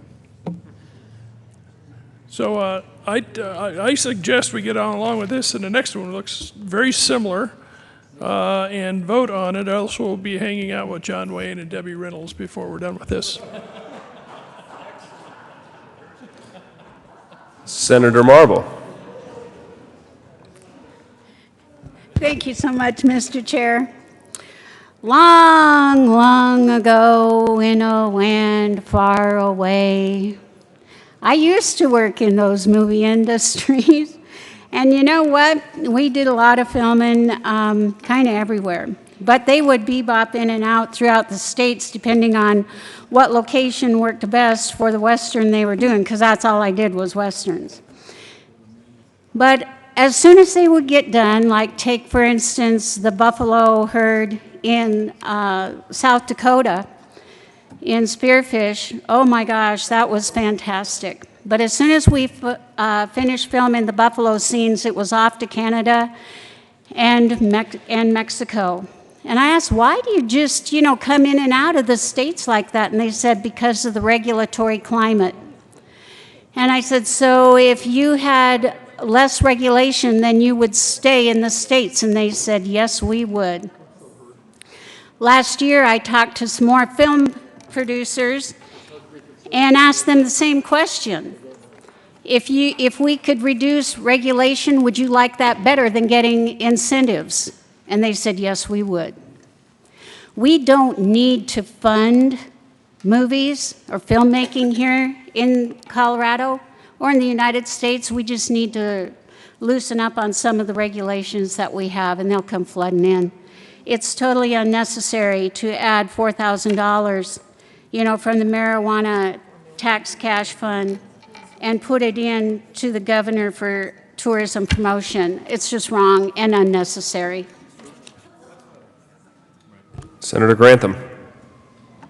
Thank you, Mr. Chair. And I appreciate all the comments. Obviously, something about this is apparently drawing out some pretty strong feelings and emotions. Holy cow. Who'd have thought? And as far as the senator from Louisville, I'm not sure that that's such a bad thing, finding ourselves with John Wayne before the end of the day. Kind of like that guy. Folks, at the heart of this, we're still talking about what this does at the end of the day and the good that this does. Folks in my district, we benefit. We benefit from the jobs that are actually created. We benefit from those things that are actually done. People of Florence saw a great influx of jobs and business in their community, so far beyond what we see here in just the small investment made through this program. The Fountain, Colorado, same thing. We see this throughout all 5 of the counties in Senate District 2, but also across rural Colorado. Not just rural Colorado, we see things happening right here in the Front Range area as well. And that's what a lot of this has come down to. I get where there is a difference of opinion here on the marijuana tax cash fund. I understand that. We are hearing some good debate on that. And I want to thank all the senators for their comments. I think it's unfortunate. It's unfortunate that it has to descend into some terminology that wants to, I think, impugn some supporters of such things when we start talking about immoral,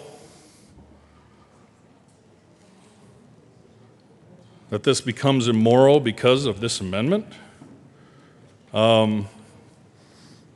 Impugning the character of each other, I think, is beyond the pale. I think that falls beneath all of us. And I'm sorry that it had to go there. Folks, I just simply ask that we look at this program overall, what it does, what it actually does, not so much of the rumor, not so much of the scariness of what we're apparently supporting, when in fact we can actually have that debate if we want to. That's not what apparently this one is about with Amendment 10. We can have that debate if we want to, but when we start talking about differences of opinion, then let's have those, but without the venom. I would ask for an aye vote. Senator Priola. Thank you, Mr. Chair, and members, I appreciate the lively debate. With that, I would like to withdraw Amendment 10, sorry, which one is in the packet? J053. Amendment J053 has been withdrawn.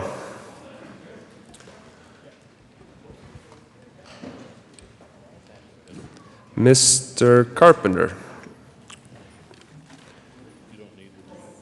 Will you please read Amendment J048? Amendment J048, Senate Bill 254 by Senator Priola. Thank you, Mr. Chair. I'd like to withdraw Amendment J048. Amendment J048 has been withdrawn. Mr. Carpenter, will you please read Amendment J047? If you want, go ahead, if you want to. Amendment J047, Senate Bill 254. Senator Priola. Thank you, Mr. Chair. I move J047. Well, let's get down to the real issue here, and that is promoting the state of Colorado. That is putting people to work by using funds that are already appropriated in the long bill in what I and others who are on this amendment see as a more prudent manner for the taxpayers of the state of Colorado. J047 takes $3 million from the tourism office and moves it to the film office.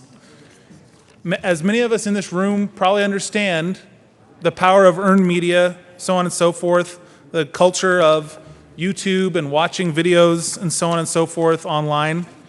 I bring you to some of the information, some of the shows that have been, or movies that have been taped here through the years. We all know of Hateful Eight, Fast and Furious in prior years, so on and so forth. Top Chef will be set in Colorado coming forward. And the nexus with taking the $3 million from tourism is they have claimed credit for Top Chef coming to the state of Colorado without pointing out the fact that it was because of the film incentive. Folks around the state of Colorado, or not just the state, but nationally and internationally, watch a number of media outlets. They have their favorite show. And an old axiom of selling something is when the consumer can be brought to their own conclusion on purchasing something or agreeing with something. That is the best method of time and money spent. That's what film does. That's what TV does. In a passive way, it sells our state, it sells our beauty, it sells the recreation opportunities, it sells the lifestyle of the state of Colorado. And it does it in a manner that's not in your face, like paying for an ad in Condé Nast or paying for flyers in a truck stop. It does it in a way by creating news articles and news stories and having discussions after a movie about, oh, that was a great flick. I wonder where they filmed it. Oh, I saw in the credits it was Telluride, Colorado. Maybe we should go there next time and not go to California. This is a wise way to spend the taxpayers' money for the state of Colorado, and that's why I support it. I highlighted a couple of items here in some information that discusses some of the articles that have been written about the prior credit. So specifically, the Hateful Eight was reported to spend $23 million in Colorado for a maximum award of $5 million, 20% rebate. They spent way more than that. Paperwork filed showed that they spent $29 million. That's $29 million of economic activity employing folks in the state of Colorado, rentals on property, rentals on equipment, money spent in small towns, rural Colorado, to and fro. And then they didn't just create jobs in this state, they also helped, in a secondary manner, promote the state to the rest of the world. One of the largest markets for American film now is Asia, China specifically. That's why many of the blockbusters that come out now have main characters that are Chinese. There's a marketing method to what happens in Hollywood and what happens in television production. The filming of The Hateful Eight resulted in a sort of publicity that cannot be bought. The New York Times published a travel article about Telluride. Vogue, Forbes, and Toronto Globe and Mail and other publications all featured the historic town, drumming up tourism for the region. The state's office also organizes educational events for high school and college students, professional programs for filmmakers of all ages, support for dozens of film festivals throughout the state, professional criticisms for screenwriters, and more. The office collaborates with Rocky Mountain PBS, Colorado Film School, Colorado School of the Arts, Lighthouse Writer Shops, Leeds School of Business, one of my favorites, I'm an alum, at CU Boulder, and the Colorado institutions and organizations. Films can have a great social impact as conversation starters, he said, and with millennials' attention span, we're moving toward more short-form content. I know that firsthand. I'm the son of I'm a father of a 14-year-old who does nothing but watch YouTube clips and videos constantly and burns up a lot of his father's data, much to my chagrin. I asked for an aye vote on J047. Senator Baumgartner. Thank you, Mr. Chair, and I'm going to ask for a no vote on J047 because this is taking money out of the tourism office, and film's important to the state of Colorado. Don't get me wrong. I think that it's an industry that has done very well and will continue to do well. But understand that by taking money out of tourism, there won't be as much advertising that goes into tourism. One of the things that I would like for you to know is that for every dollar invested in advertising placement, returns $479 in spending by visitors who are influenced by Colorado tourism ads. There is a Travelers in Colorado in 2015 generated more than $19.1 billion in direct spending. Visitors generated a record-setting $1.13 billion in state and local taxes and was a 7.8% increase over that previous year. To take this money out of something that's a sure thing and put it into something that might bring money to the state is something that I can't support. So again, I'm going to ask for a no vote on this amendment. Senator Todd. Thank you, Mr. Chair. And again, I want to quote a couple of things from the Grand Junction Daily Sentinel that happened to come out today. It said, eliminating incentives is short-sighted for two important reasons. The first is that the incentives primarily benefit rural Colorado. Production companies are notorious for shooting in location when they get the biggest bang for the buck. Denver has no advantage. It's competing with cities like Atlanta that can offer twice or three times as much of an incentive. We are on the short end of the stick for providing incentives. And yes, we do have to provide incentives because, as I said earlier, our surrounding states are providing those incentives, and people are going there. My son has lived in Branson, Missouri. You would not think that Branson, Missouri and Springfield, Missouri would be a hub for filmmaking, but it is. And part of the reason it is because they incentivize and they provide money to bring filmmakers to that area. Oh my goodness, folks, all we have to do is look west. We have the automatic backdrop. We don't need to go out and buy scenery. We have it right here in our beautiful state. We assume that everyone will just come here because of that beauty. But we also are surrounded by other states that have somewhat beautiful sites, not quite as beautiful as Colorado. But they go there because they get more incentives. We've said this before, that the one program that the state's Economic Development Commission can confidently point to as evidence of helping communities outside the Interstate 25 corridor. And again, that's one of the issues that we've talked a lot about in terms of making sure that our rural parts of the state feel as valued and feel as much a part of the economic impact. And that is where many of the filming sites are held. Tax credits to incentivize job growth and job creation aren't equitably distributed. They go where the action is, and primarily the booming areas of the state. But a place in Silverton, a place in Durango, a place in Montrose, a place all over the state of Colorado are perfectly set for us to bring the film industry to be able to be a part of that community, to be a part of the economy, because when they come, they buy food, they stay in our hotels, they rent cars, they invest in the state. All of those different components are parts of why we see that the film industry is so important to Colorado. And I don't know if, and I wasn't totally listening, if this film was mentioned, the next season's Top Chef will be set in Colorado, right here in Colorado. There will be filming in Denver, in Boulder, in Telluride. So those are some of the different areas that are already committed. If they spend $5 million, they'll get $1 million. So again, if you look at the impact of making sure that that money that is spent and well invested in our state is so important.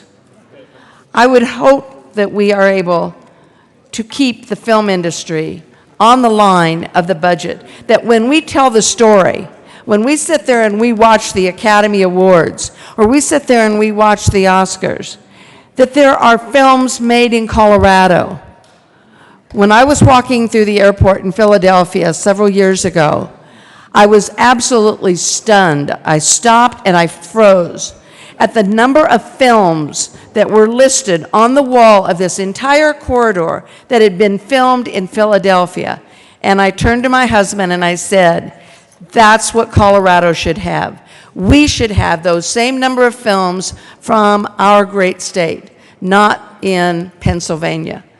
Please vote yes on this important amendment, J47. Thank you. Senator Corum. Thank you. I'm going to support J47.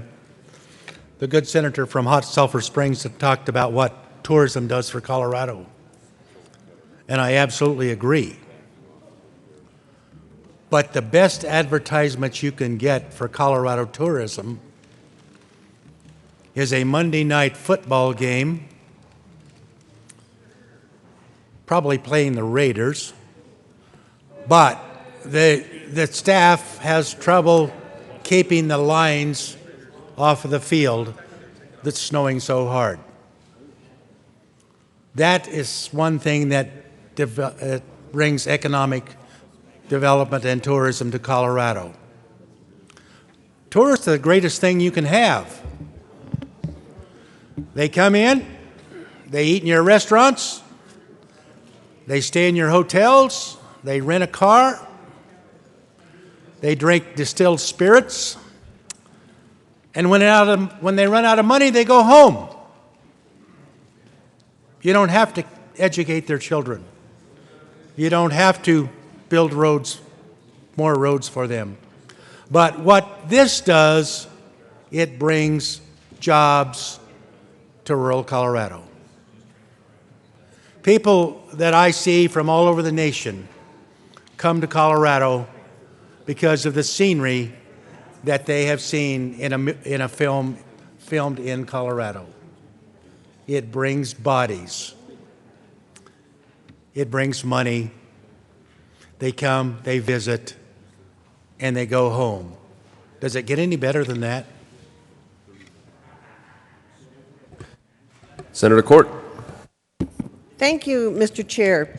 We've talked a lot about education this evening, and one thing we haven't talked about in reference to film, the film industry, is film school. and having students in Colorado be able to go to film school and then put those skills to work immediately here in Colorado. This is another component of education, folks. This is another component of making certain that our kids who are going to film school can then transition right into the industry. I urge a yes vote. Senator Lambert. Thank you. I'd ask for a no vote on J047, amendment number 9. And there's several reasons for that. I don't think we're getting the value from the $3 million per year we've been putting into the film industry for several reasons. This is one of the richest industries in the United States.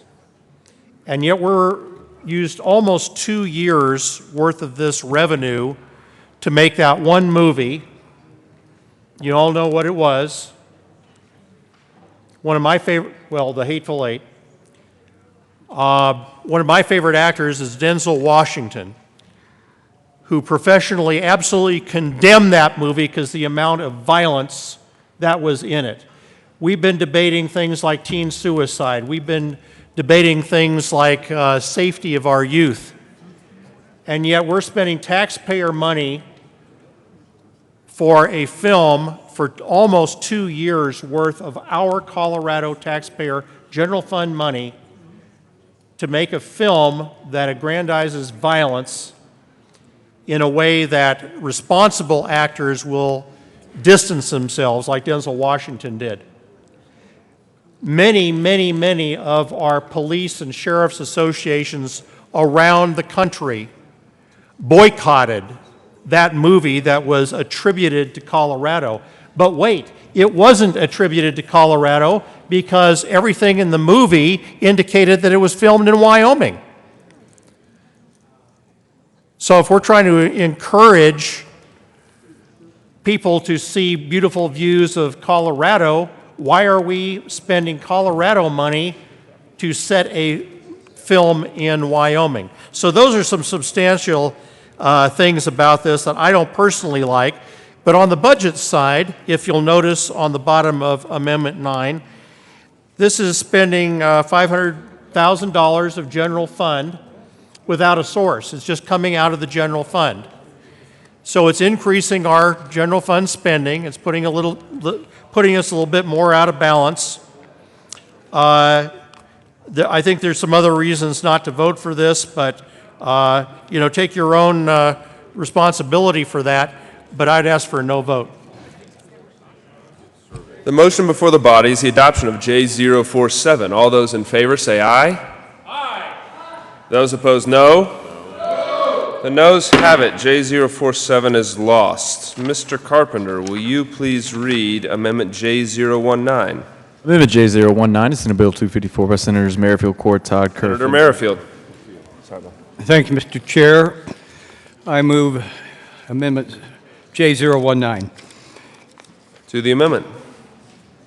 Folks, we know that the new administration in Washington, D.C. is probably going to make cuts that affect the survival of some important educational programming and art programs that are a part of the fabric of this state and of the country. In Colorado, Colorado Creative Industries, CCI, is our state arts agency, and it's been funded by the National Endowment for the Arts since it was established in 1966. And they received $746,000 from the National Endowment for the Arts in year 17. 100% of NEA funds go out as grants and awards. Last year, those funds supported 238 grants to nonprofit organizations, creative districts, arts, education, and creative entrepreneurs across the state. You might not know that 44%, those of you who represent rural and small communities, listen to this, 44% went to your communities across the state, and 38% of those funds supplemented arts education programs, which is why I'm so passionate about this particular amendment, supported arts education programs in low-income areas. So a lot of the money, like I said, goes to rural groups such as the Pueblo Symphony Association, Ridgeway's Sherbino Theater, the Crow Luther Cultural Event Center in Eads, and Creed's Repertory Theater. So this is important money. If we can maintain this funding for the arts in Colorado, we will be doing a great favor, not only for our rural and urban areas, but for our children as well, to support their opportunity to be involved in the arts. So I had asked your support of Amendment 019. Thank you. Senator Fields. Thank you, Mr. Chair, and I urge an aye, yes vote on Amendment 12. Because I want you to imagine what our state and our city would look like if we did not have creative arts. The state capitol sits right downtown in the heart of almost the arts district. Can you imagine not having a library like we see, or the Arts Museum, or the Natural History Museum? And basically what this amendment does, it restores a generous or a small amount of money. It's only about $700 of the general fund to support Colorado creative industries so that we can continue to enjoy the arts. Arts also boosts our economy. So if you ever enjoy the theater, you can come down and see a show, the ballet. You might want to come and watch Cleo Parker Robinson do a dance, or maybe you might want to go over to the Botanic Gardens, because sometimes the Botanic Gardens will have on display sculptures and exhibits. That's what the arts are. It gives us exposure to our culture. It brings us together, and it also boosts our economy. So I'm asking that you restore and support Amendment 12 to make sure that we're doing all possible to make sure that our community has access to public art. Vote yes.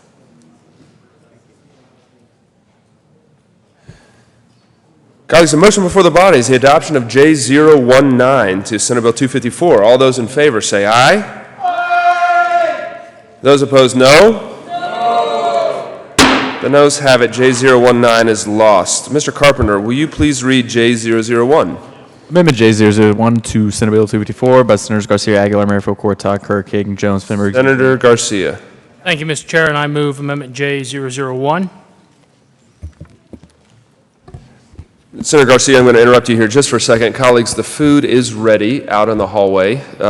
Please ask that you do it, and maybe do it in an ordered way so that we still have folks in here paying attention to the debate. Senator Garcia, to Amendment 1. Thank you, Mr. Chairman. Mr. Chairman, colleagues, I bring to you this amendment to the Long Bill today, which attempts to pay back a non-governmental Colorado nonprofit for the work that they've done on behalf of government for Medicaid recipients. And this amendment, it's important to note, has no impact the general fund, the cash fund, or Tabor limits.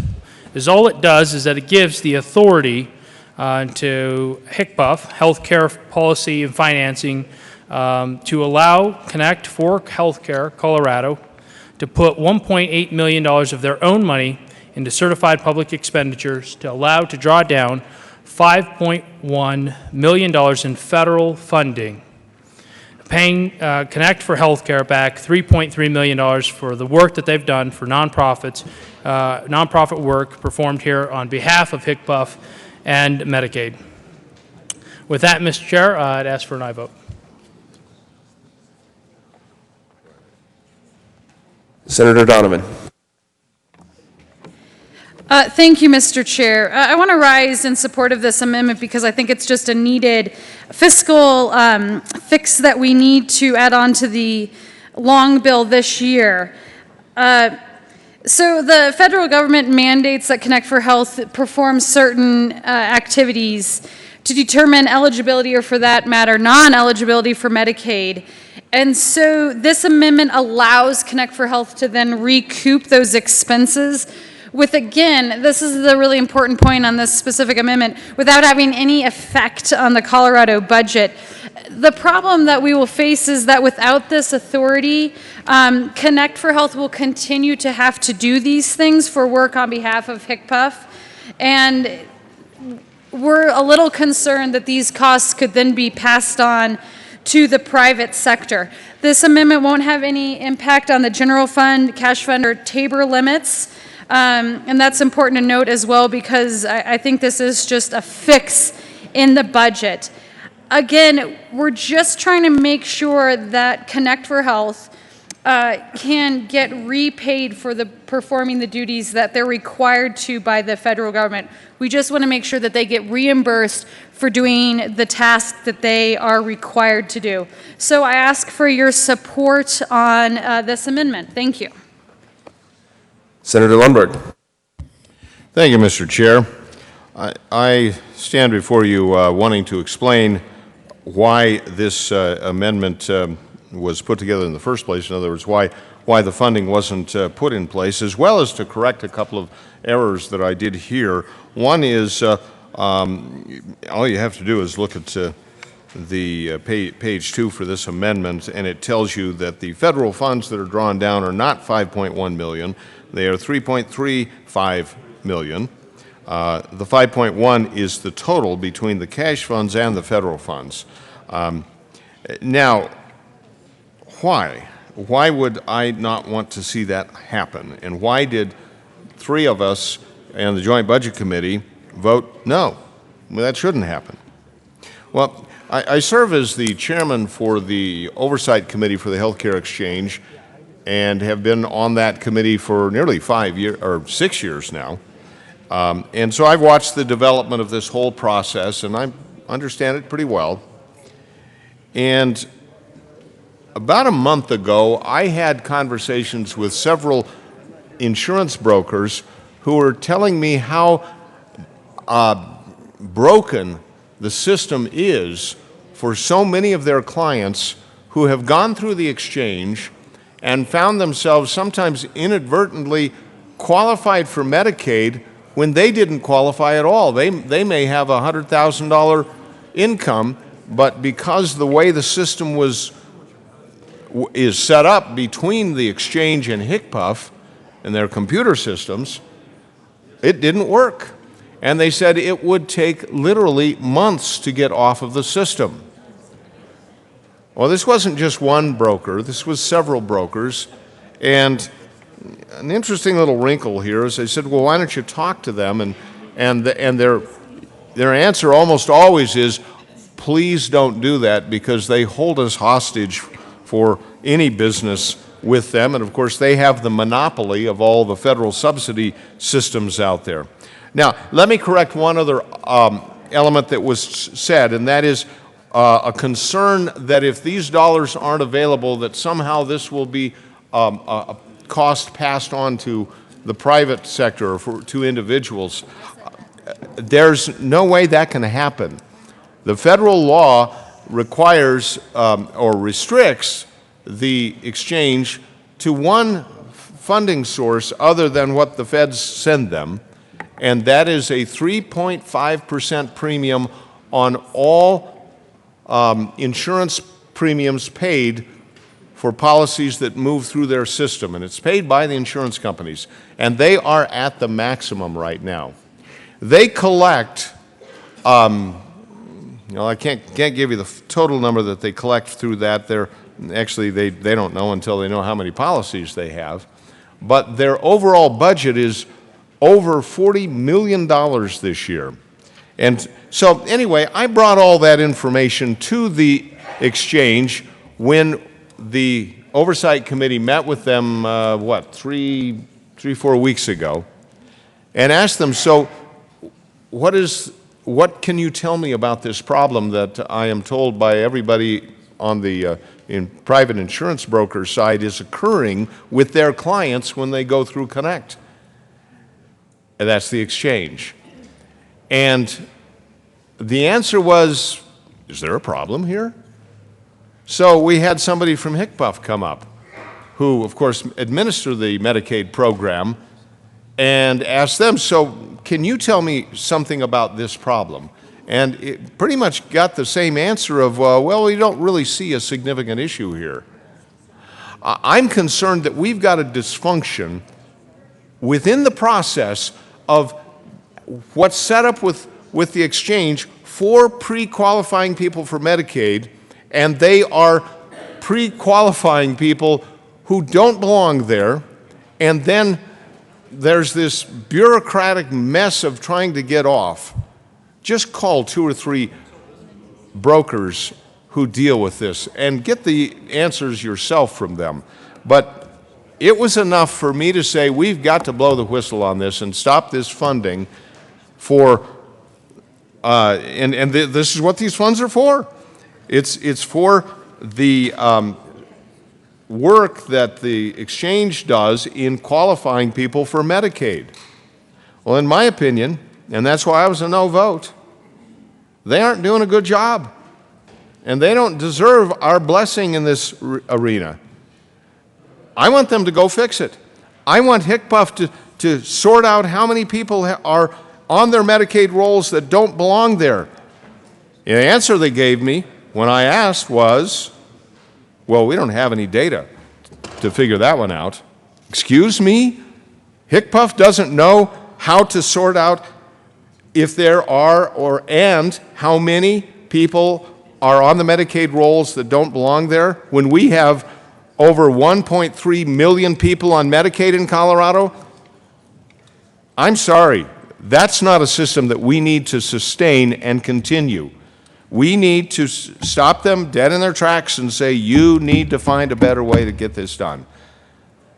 And the budget is often the best way to get their attention, and that's why I was a no vote. 2 other colleagues were a no vote on the JBC, and I urge that you be a no vote to this amendment that would undo what I think is the right policy for our budget.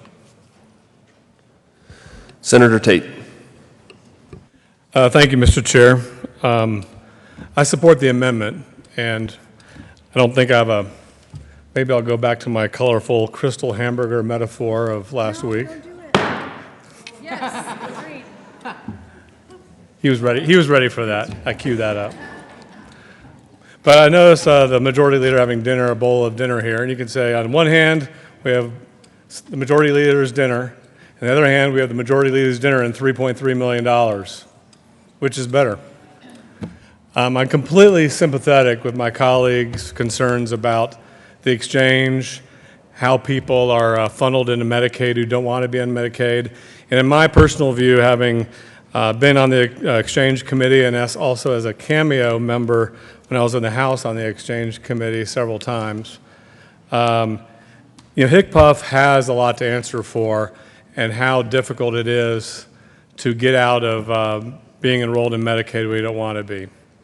But the reality is that this is just the state billing the federal government for a partially funded mandate and getting paid for what we were directed to do.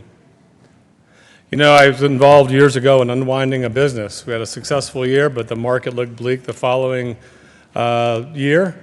We're unwinding the business. That doesn't mean we stop going after our accounts receivable. That doesn't mean we stop billing customers because we want to unwind something. It's a financially responsible decision, I think, to vote for this amendment. Regardless of our feelings about the exchange, I have a jaundiced view of some things related to that. I have a skeptical view of how HCPF wants to control things. But ultimately, I believe this is a responsible decision based on the money that we're owed for a partially funded mandate from the federal government. Thank you. Senator Moreno. Thank you, Mr. Chairman. While it makes me really sad to depart from my bros on the JBC on this issue, the 3 people who voted against this, of the 3 people that voted against this in the JBC, I was not one of them. This request died on a 3-3 party line vote. As such, there is no JBC position. So I support the amendment. This amendment fits into the category, for all you Game of Thrones fans out there, of the mantra of a Lannister always pays their debts. This is a debt. This is a debt that we owe to Connect for Health Colorado, based on the eligibility determinations that they conduct on our behalf to screen and to enroll people in Medicaid. That's all this amendment does. It just repays what they are already doing on our behalf. Many of you will remember that the original enabling legislation did not allow for general fund to be spent on any activity supporting the state health exchange, Connect for Health Colorado. This is not general fund. It is certified public expenditures that they will go and then match with federal dollars and finally be reimbursed for the activities that we require of them. And for that reason, I support the amendment. Senator Lundberg. Thank you, Mr. Chair. It won't take long here, but I will tell you and urge you, each one of you, to go find some broker in your district and talk to them about how the exchange is working. You will get an earful. We have a very dysfunctional process, and I, for one, do not believe that we should continue to simply feed the beast. I want them to fix it. That's really what I expected them to do when we had a meeting with the exchange with the Oversight Committee. I wanted to see some good evidence that they were diligent and A, aware of the problems they have, and B, intent on curing it. I see neither. Vote no on the amendment. Senator Kerr. Thank you, Mr. Chair. I have a couple of letters from constituents that I'd like to share talking about Connect for Health. Dear Senator Kerr, Senator Kerr, please just make sure there's to the amendment specifically. Absolutely. Thank you, Mr. Chair. Dear Senator Kerr, I'm writing to implore you to keep Connect for Health Colorado. Taking our state exchange away would leave people like me at the mercy of the federal government and the whims of Congress. 17 years ago, I was a marriage and family therapist with a thriving private practice. Then I was struck with a series of debilitating illnesses that robbed me of my ability to work and destroyed my quality of life. Before the ACA, I was repeatedly denied coverage because of my pre-existing conditions. In those days, there was no centralized exchange, no place to compare and contrast plans, and most importantly, no one to call when I needed assistance. Today, however, I can tell a much different story. Last November, I began working with a broker who assured me my coverage was in place and would begin at the start of the new year. By late December, however, I grew worried. I had not received any paperwork, nor had I received my ID cards. A call to the provider confirmed my worst fears. They had no record of me whatsoever. In a panic, I called the Connect for Health Colorado. Over a period of several days, I spoke with a number of kind, compassionate, and proactive assisters. Each vowed to straighten out the mess created by this agent. One went well above her pay grade to make sure that my case was being reviewed as we spoke.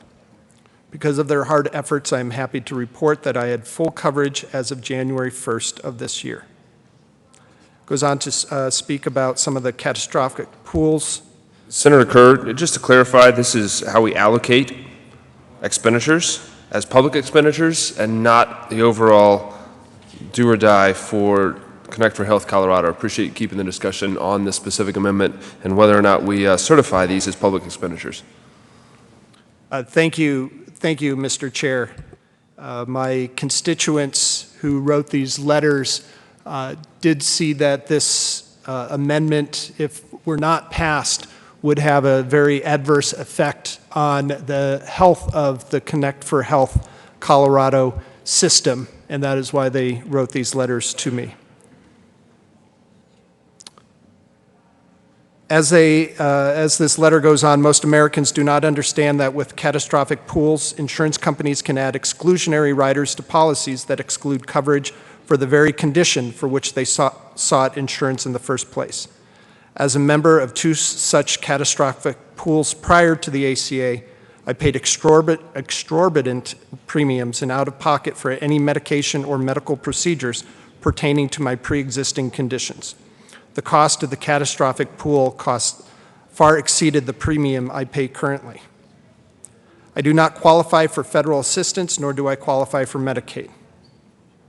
I'm paying top dollar for an insurance policy, and I'm more than happy to do so. I sacrifice in many areas in order to come up with this money each month. However, comprehensive health care is a resource I feel incredibly lucky to have. Without it, I could easily go bankrupt, lose my home, and become a burden to both my children and the system as a whole. There's great shame and humiliation that comes with having a body that is Senator not- Kerr, you got 30 seconds to finish this letter up, sir. Thank you, Mr. Chair. However, with Connect for Health Colorado, I no longer have to live in fear of being unworthy of health care because of my pre-existing conditions.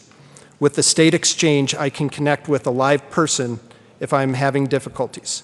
I can also reach out to my state representatives who have a working relationship with the people there, thus adding an additional level of assistance. I'm proud to reside in a state that cares about the welfare of its residents, and today I beg you to retain this viable and essential resource. Thank you, Mr. Chair.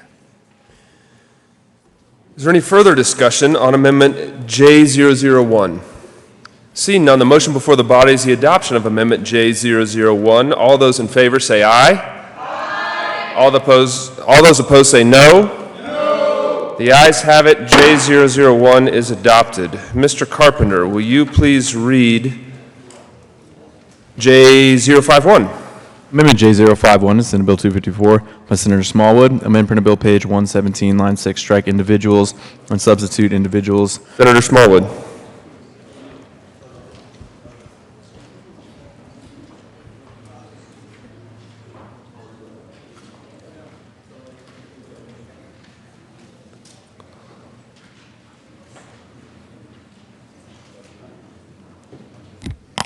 Thank you, Mr. Chairman.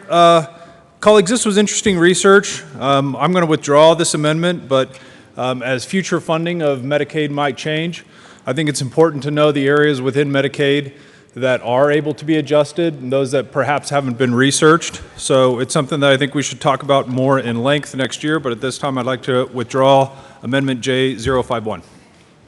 I withdraw Amendment J051. Thank you, Senator Smallwood. Mr. Carpenter, will you please read Amendment J057? Amendment J057 is Senate Bill 254 by Senator Zenzinger. Amend printed bill page 117, line 6. Senator Zenzinger. Thank you, Mr. Chair. I move Amendment J057. To the amendment. Members, this amendment will move the effective date for all of the rate increases that actually require a waiver amendment to become effective on October 1st. The original date was scheduled for July 1st. The reason for this is that some of those rate increases will actually take much longer to get federal approval because the approval process is extremely long and depending on the type of rate increase. And in fact, our Medicaid department here believes that there is no way that we could actually get federal approval on all of the rate increases by July 1st. By doing that, this would move $2.9 million in the general fund that will be reverted otherwise and put it towards helping highly underpaid providers. What kind of providers? Specifically, the emergency and non-emergency medical transportation providers. These are the providers that bring our elderly and disabled to the hospital in an ambulance. And what the Medical Provider Rate Review and Advisory Committee found is that Colorado Medicaid is only paying about a third of what Medicare, other states, and private insurance pay for medical transportation.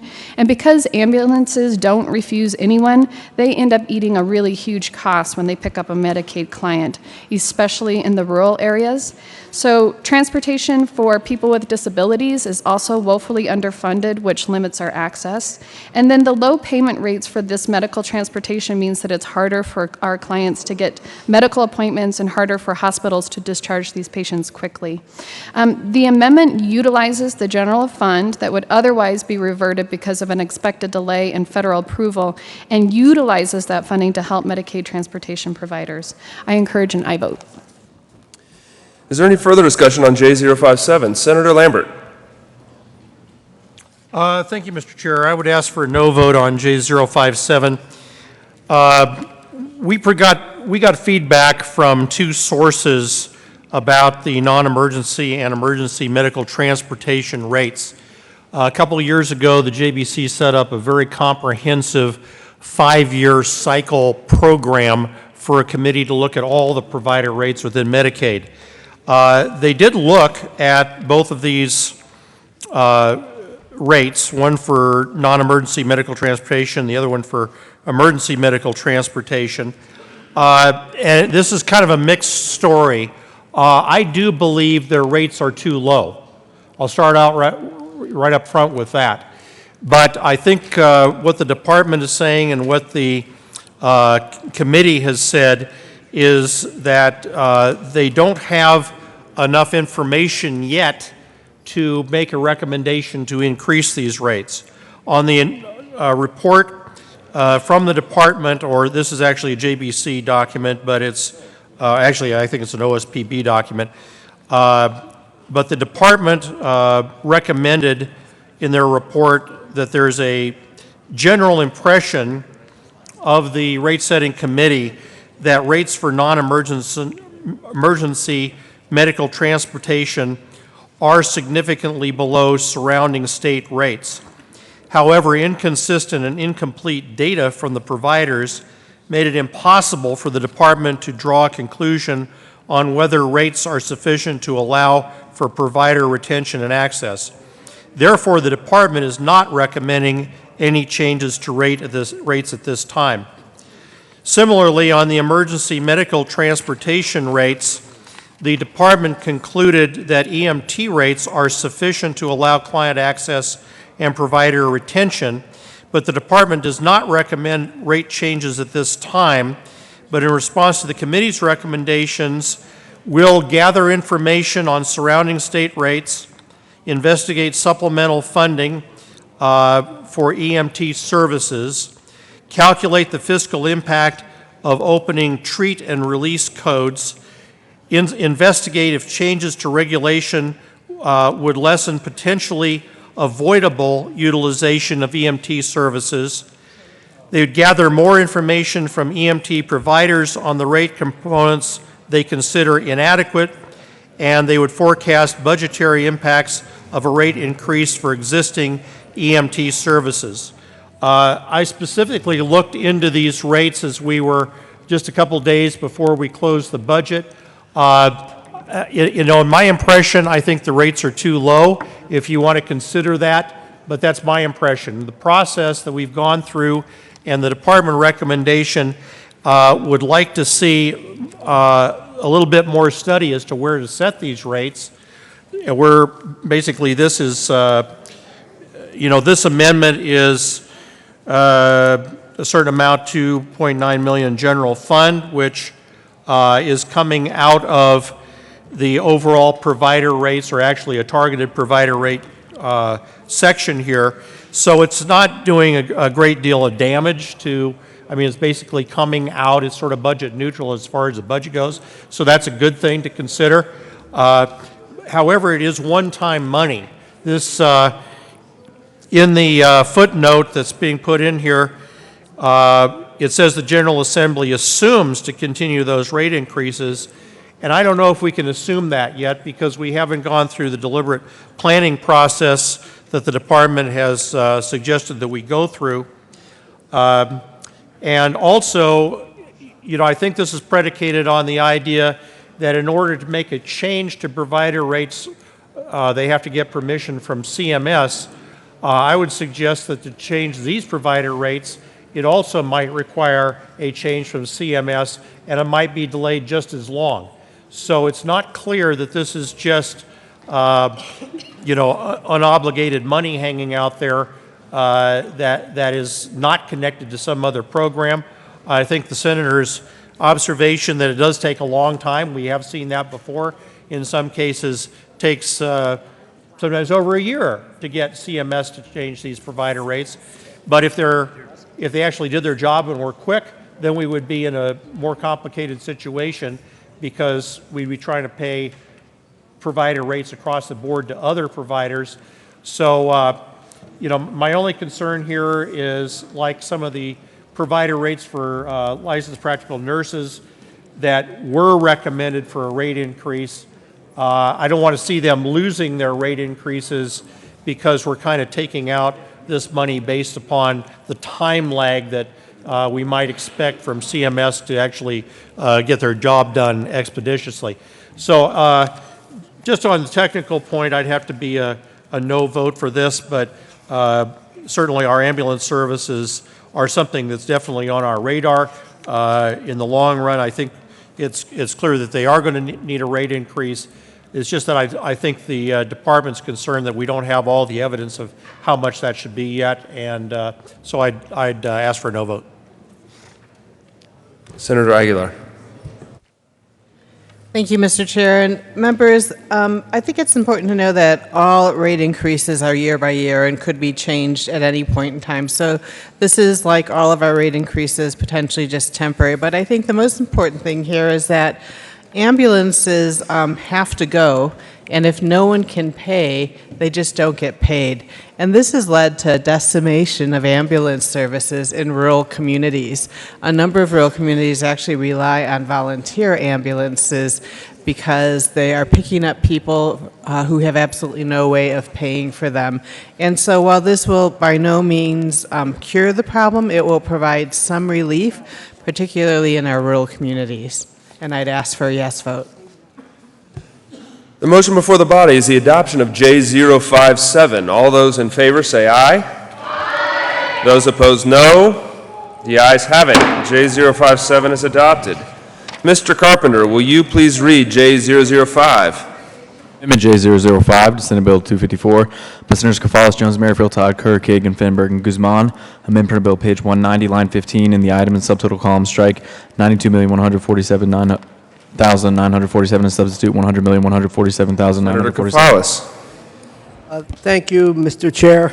Good evening, colleagues. I move Amendment J005. To the amendment. Thank you, sir. Colleagues, what this amendment to the long bill seeks to accomplish is to move $8 million. These are federal funds, so there is no general fund impact, but these funds would be put to use in our Colorado Child Care Assistance Program. So these funds would come from the Child Care Development Fund's block grant. And the benefit of this, the value of this, is that currently we are serving approximately 13% of eligible children under the age of 5, and based on certain calculations, that comes out to about 30,000 plus children that are benefiting from the Child Care Assistance Program.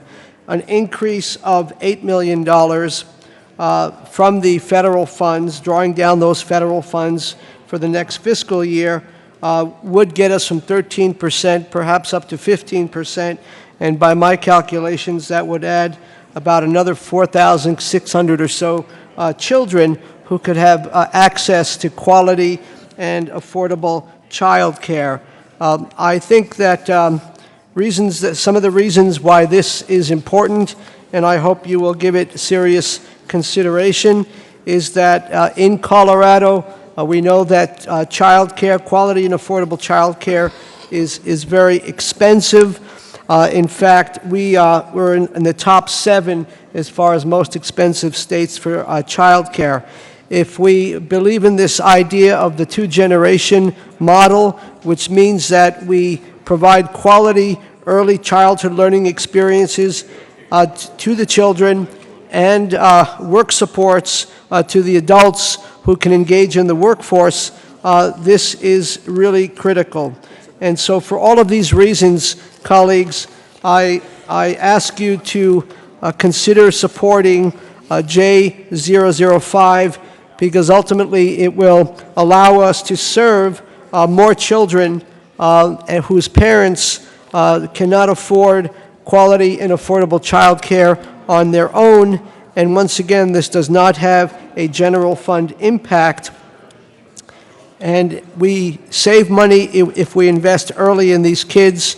We save money if we do the two-generation approach. And for all of those reasons, colleagues, I ask you to please support Amendment J005. Thank you for listening. Senator Moreno. Thank you, Mr. Chairman. Great amendment. Vote no. Senator Lambert. Thank you. I'd also ask for no vote, but I'll be a little more specific.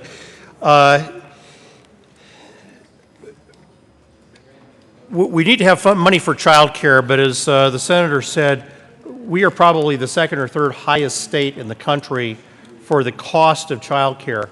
And this particular program is not really just going to childcare, it's doing a lot of other things, putting other requirements on childcare providers that drive up that cost. And I'm concerned that in general, the program needs to be a little bit more streamlined to actually provide the childcare money where it's supposed to go.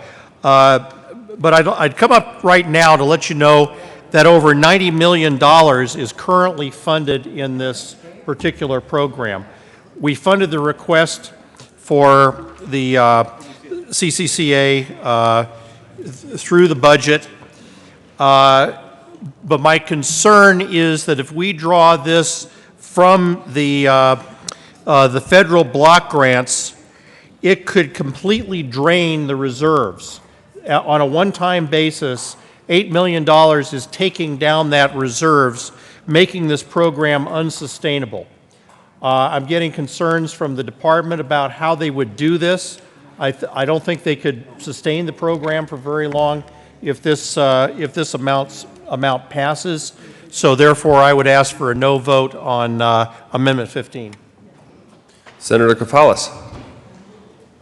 Thank you, Mr. Chair, and I'll be brief. First of all, regarding the comments of the good senator from the first senator who spoke, where is he from? Commerce City. Commerce City. I would ask you to perhaps just consider the first thing that he stated, which is that this is a good amendment. So just try and stay focused on that. And secondly, with regard to the good senator, the comments from the good senator from Colorado Springs, we actually have made a lot of progress in terms of the Colorado Child Care Assistance Program, and legislation was passed in 2015 where we've actually done a great deal to ease the regulatory burden on licensed child care providers, whether they be in-home or center-based child care centers.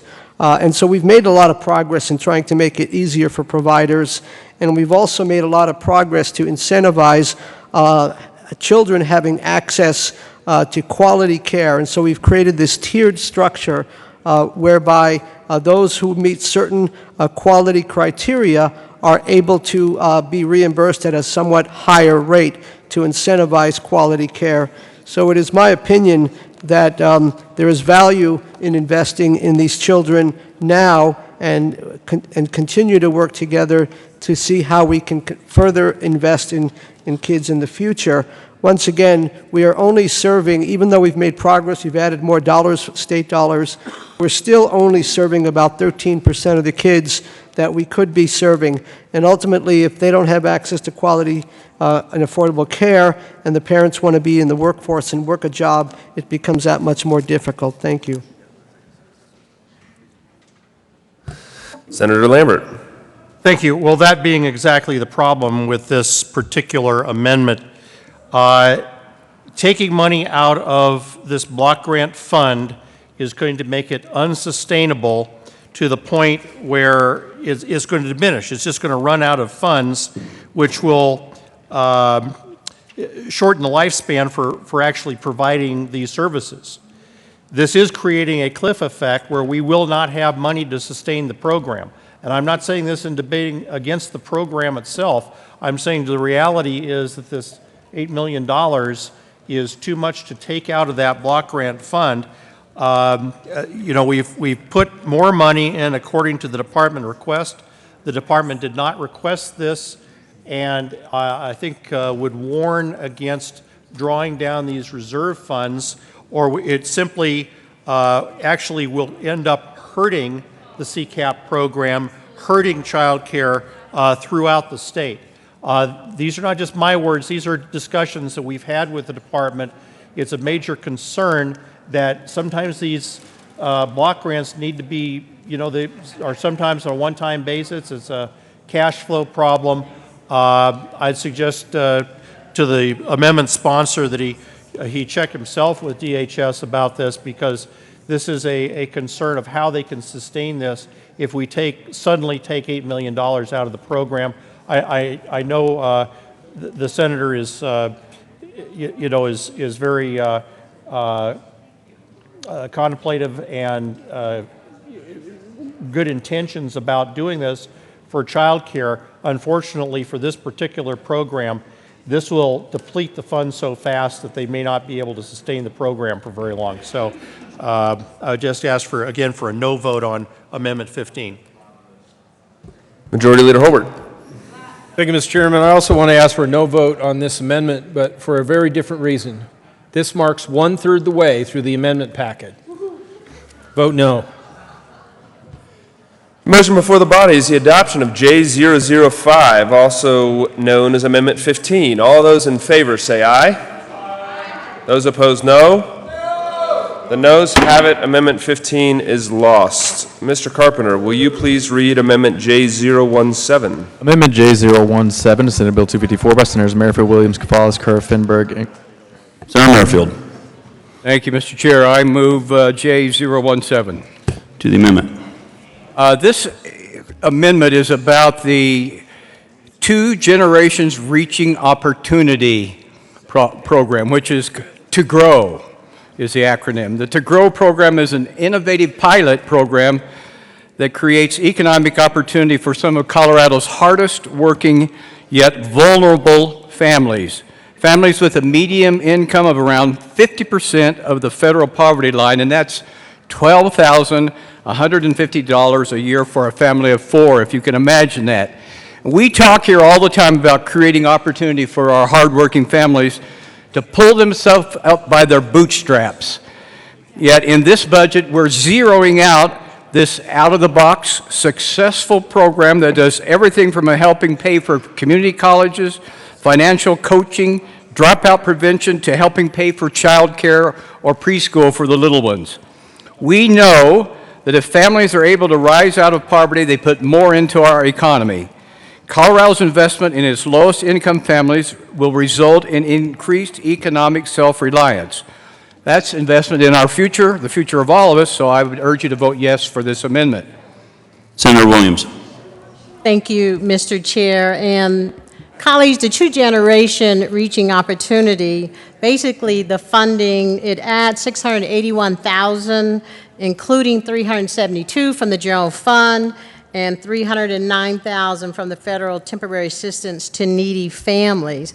As my colleague said, from Colorado Springs, that this will help families come off poverty and economically will empower them. It will get them off of public benefits into the workforce.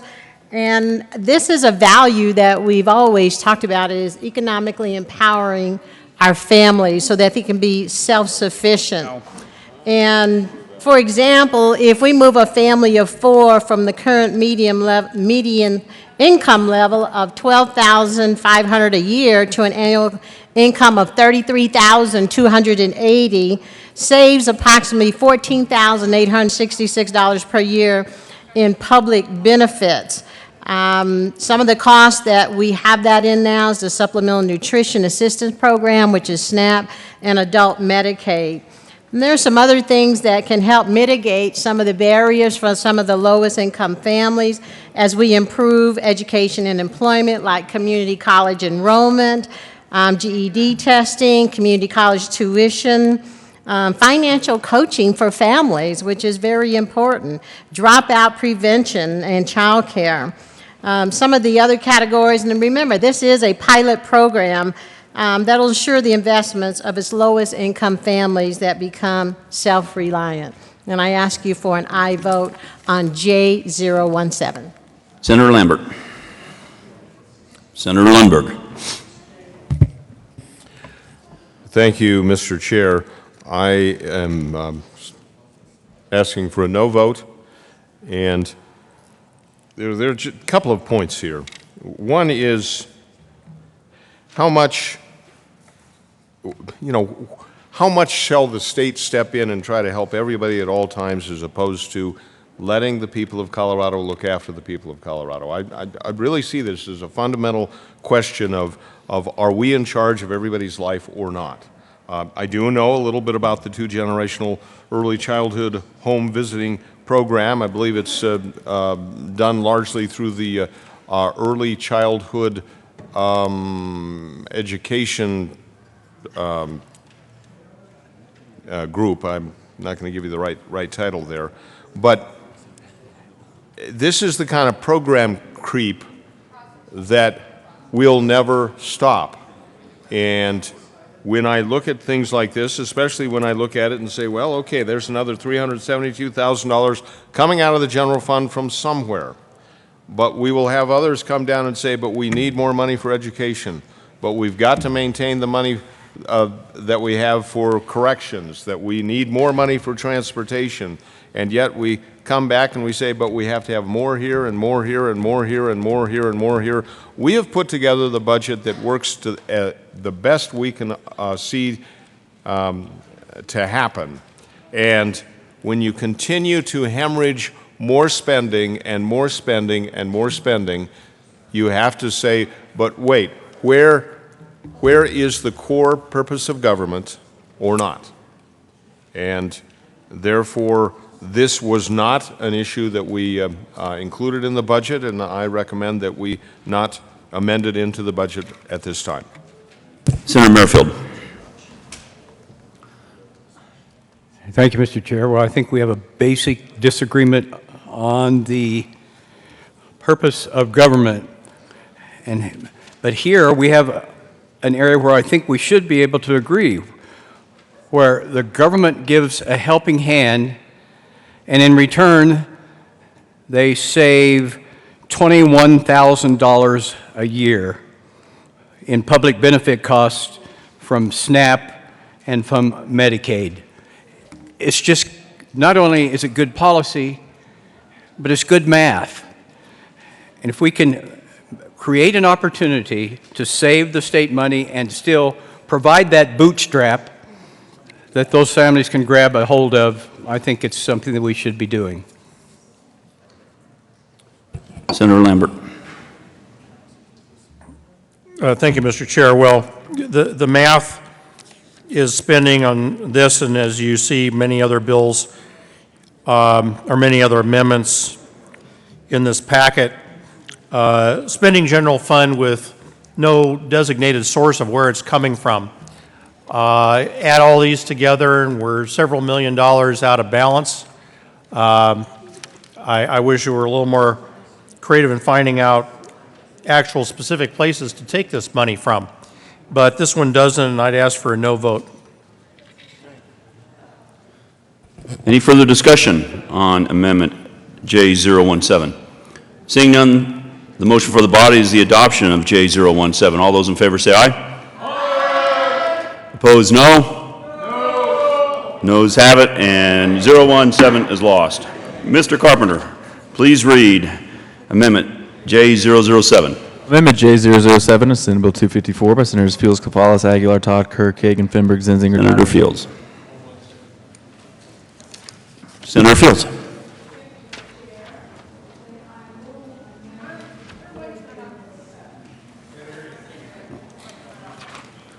Okay, go ahead.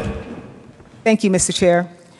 Members, this amendment adds, I move Amendment J007. To the amendment. Thank you, Mr. Chair. Members, this amendment adds $500,000 from the general fund to the Department of Human Services for Meals on Wheels program. Now, we have seen with the new administration that they are proposing to cut Meals on Wheels program. And I can tell you in the state of Colorado, last year, we served, what's the number here? We served 1.2 million meals to our seniors. I think that's a good thing.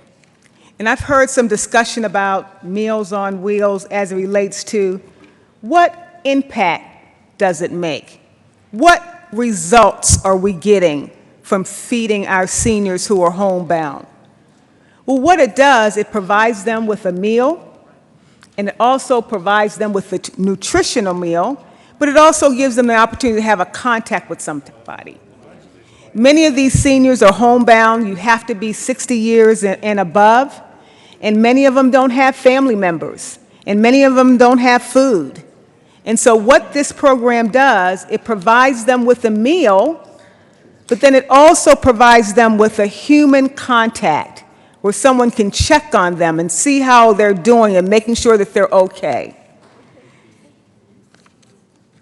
So members, Colorado has always been a leader as it relates to supporting our seniors. And so I ask that you vote yes on Amendment J007. Any further Senator Lambert? Senator Koufalos. Thank you, Mr. Chair.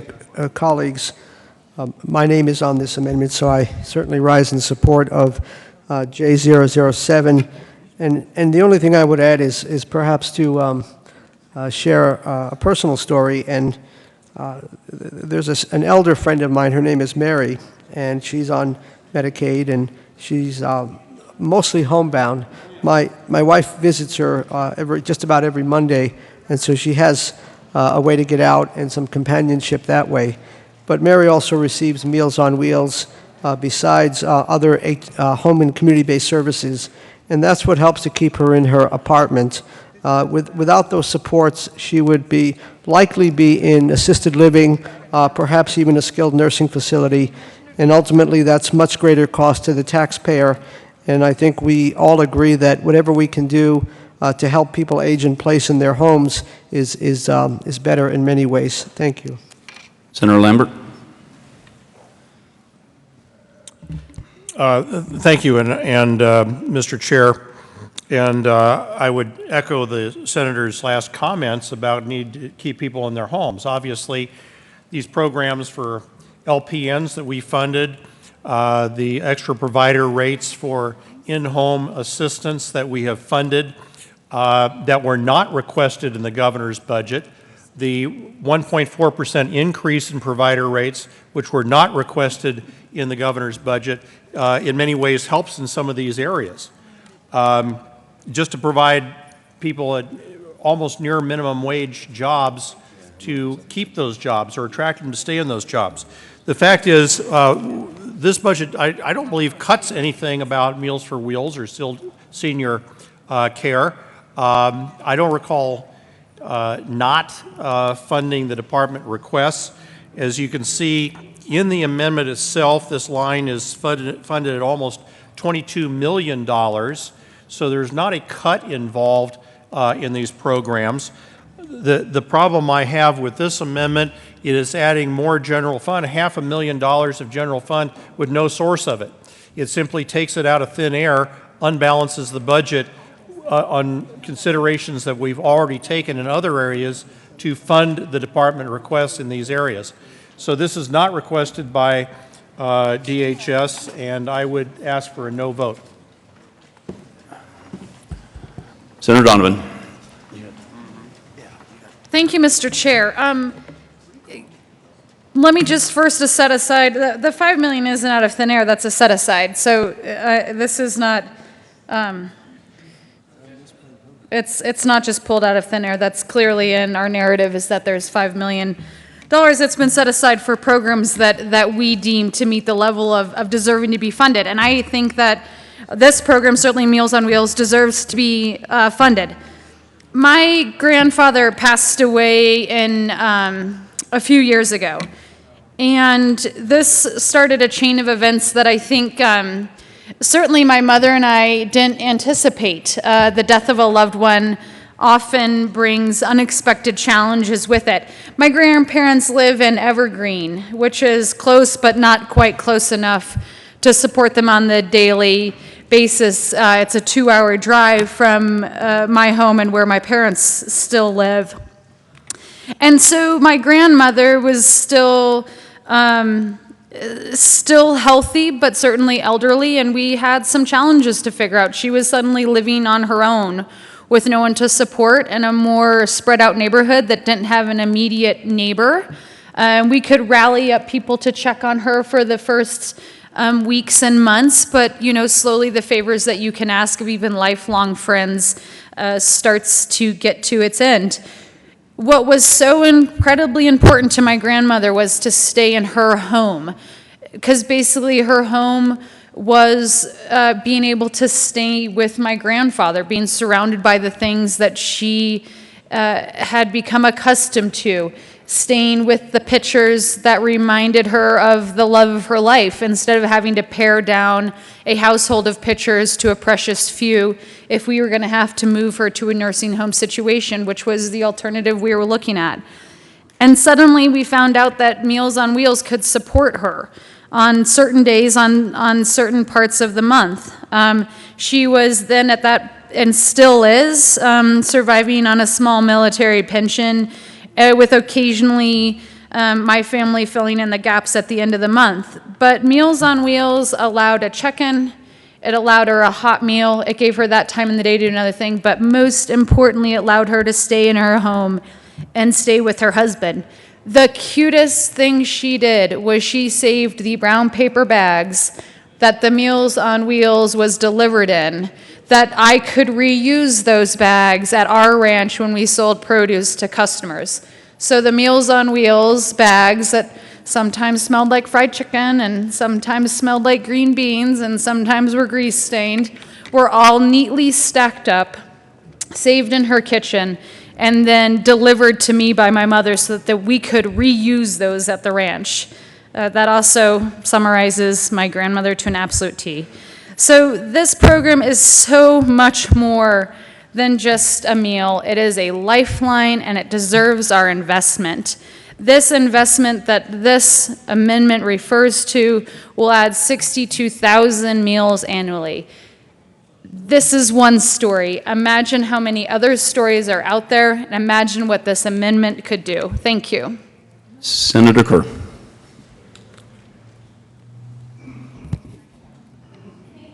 Thank you, Mr. Chair. So when I first heard about the proposed budget cuts coming out of the swamp in DC, and they were talking about Meals on Wheels, some of the stories we heard, and as we just heard, but the people impacted were truly heart-wrenching, of the people who would no longer be served. And we also heard certain people back in Washington say how this program didn't pay for itself, which is completely false, as we've already heard. Some of the most heart-wrenching stories that I've heard, though, aren't the people who are waiting to have these meals delivered. It was the stories and the expectations of the people who are that one person that these seniors get to see, that show up to their house with a meal, and not just a meal, but also a smile, a story, somebody that will listen to their story. And these people who are delivering the meals tend not to be very wealthy folks. They tend to be middle class, sometimes even pretty destitute folks themselves. But they care so much about this program, they care so much about those seniors getting their meals and getting their visits every week, that they will do whatever it takes to make sure that a meal gets delivered and that visit gets done. And these are people that are going to do it regardless. And probably people who can least afford to be supplying the meals themselves, supplying the time themselves to do this. This is a program that works. People who need that assistance, need that meal delivered to them in their homes so that they can stay in their homes and not become a financial burden on the rest of us. And the people who need that visit, that daily, every other day, weekly visit from somebody with a kind word, will lend an ear, will tell their story. We need to make sure that's still happening. And it was said that, this additional money was not requested by the department. It's because those proposed budget cuts haven't come down from the swamp in DC yet. But we have seen the proposal. We have heard the rhetoric. And we know what very well could be coming.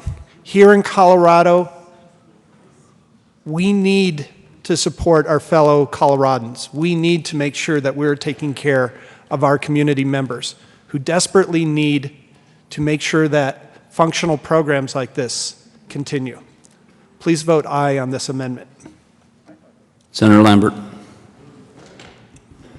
Thank you. Again, this is about $500,000 here to increase a line that's at $22 million. The senator was technically incorrect when she said there's money set aside for this, because there isn't. This is the budget. A set aside is for other bills outside the budget. If any member would like to run their own bills on this, that money is set aside for the Appropriation Committee to pass legislative bills. We've set a total of $5 million set aside for those bills, but not for amendments to the long bill. So if the long bill gets out of balance, we have to take it from someplace else. And there are a couple of options for that. The easiest options are take them out of the Appropriations Committee amount. They have of a total of $2.5 million for the Senate bills, or I think it's the $6.5 million for all of the executive branch bills, or we could take it out of education. At the end of the day, we need to balance the budget, and when amendments like 17 are going through with $500,000 of general fund literally being pulled out of the budget itself, we'll still have to balance, take it from someplace else, whether it's in the amendment or not. So I'd ask for a no vote on Amendment 17. Senator Neville. Thank you, Mr. Chair. Colleagues, budgets are tough. We understand there's no cut in the budget right now. There might be a possible cut in the budget. We don't know. But, the Meals on Wheels program is an important program. It touched my life. I can remember when I was a younger man and I was in the restaurant business, and I had Mondays and Tuesdays off. Those are my days of the week off. And my two sons were pretty young, and so my wife happened to be off on that day too. So Monday was kind of our weekend. This is before they were going to school. And so what we used to do, we'd spend Mondays doing Meals on Wheels. And we had a basic route. We were the Monday route for Meals on Wheels. It was in Thornton, North Denver, wherever, just in the general area, down into Wheat Ridge a little bit. And we did Meals on Wheels, and it was a great experience. It's a phenomenal program, and I do believe that it needs to be supported. I don't believe that we need to, I don't support this amendment per se, but I do think it's an important program. However, I think one of the things that we have to do is we have to take a look, and there may be hard budget cuts that are going to be coming in the future. And one of the things that I would challenge all of us to do in here is to take a look at options outside of either federal or state financing that might have to come to play. And I think it's going to be important that we are able to step up. Communities of faith, other communities, other groups, they're going to be able to step up and fill the void. We always have as Americans. I believe we always will. As much as I love the program, I'm not sure that this is the right amendment to throw another amount of money into it, particularly before we know that there is a need to do that. So Great program, probably not the right amendment. Senator Fields. Thank you, Mr. Chair. And I appreciate the comments in reference to budgets are tough. But when I talk to many of the seniors that are in my House district, they tell me and they remind me all the time how tough their budgets are. And what this bill will do, well, this amendment will do, it will add $500,000 to support this program, Meals on Wheels. That means that 62,000 additional people will be served meals. Seniors understand what it's like to live on a budget because they're on a fixed income. And they have severe food insecurity. If it wasn't for Meals on Wheels, many of these people would not have a meal. And I heard one senior said that she could understand why some people might resort to eating dog food or cat food because they're having to make a choice between their medicine and food. 62,000 additional people will be served Meals on Wheels, giving them a nutritional meal with a personal contact. Many of these people are forgotten. Their families are no longer maybe in state. They're struggling to make ends meet. So when you say that we have to make tough budget choices, yes, we do. But so do the people that elected us. So I urge an aye vote on Amendment 007. The motion before the body is the adoption of J007. All those in favor say aye. Aye. Those opposed, no. No. The noes have it. J007 is lost. Mr. Carpenter, will you please read J009? Amendment J009 is Senator Kagan.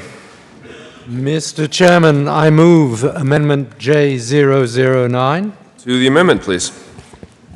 Members, Amendment J009 doesn't cost any additional funding.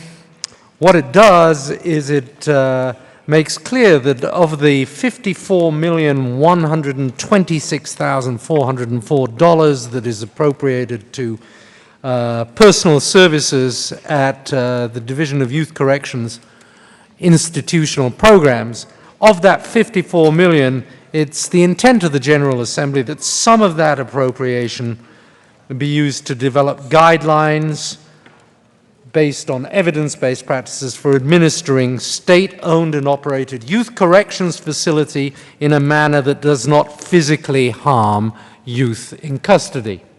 Now you might wonder, is this really a problem? Well, we know that it is.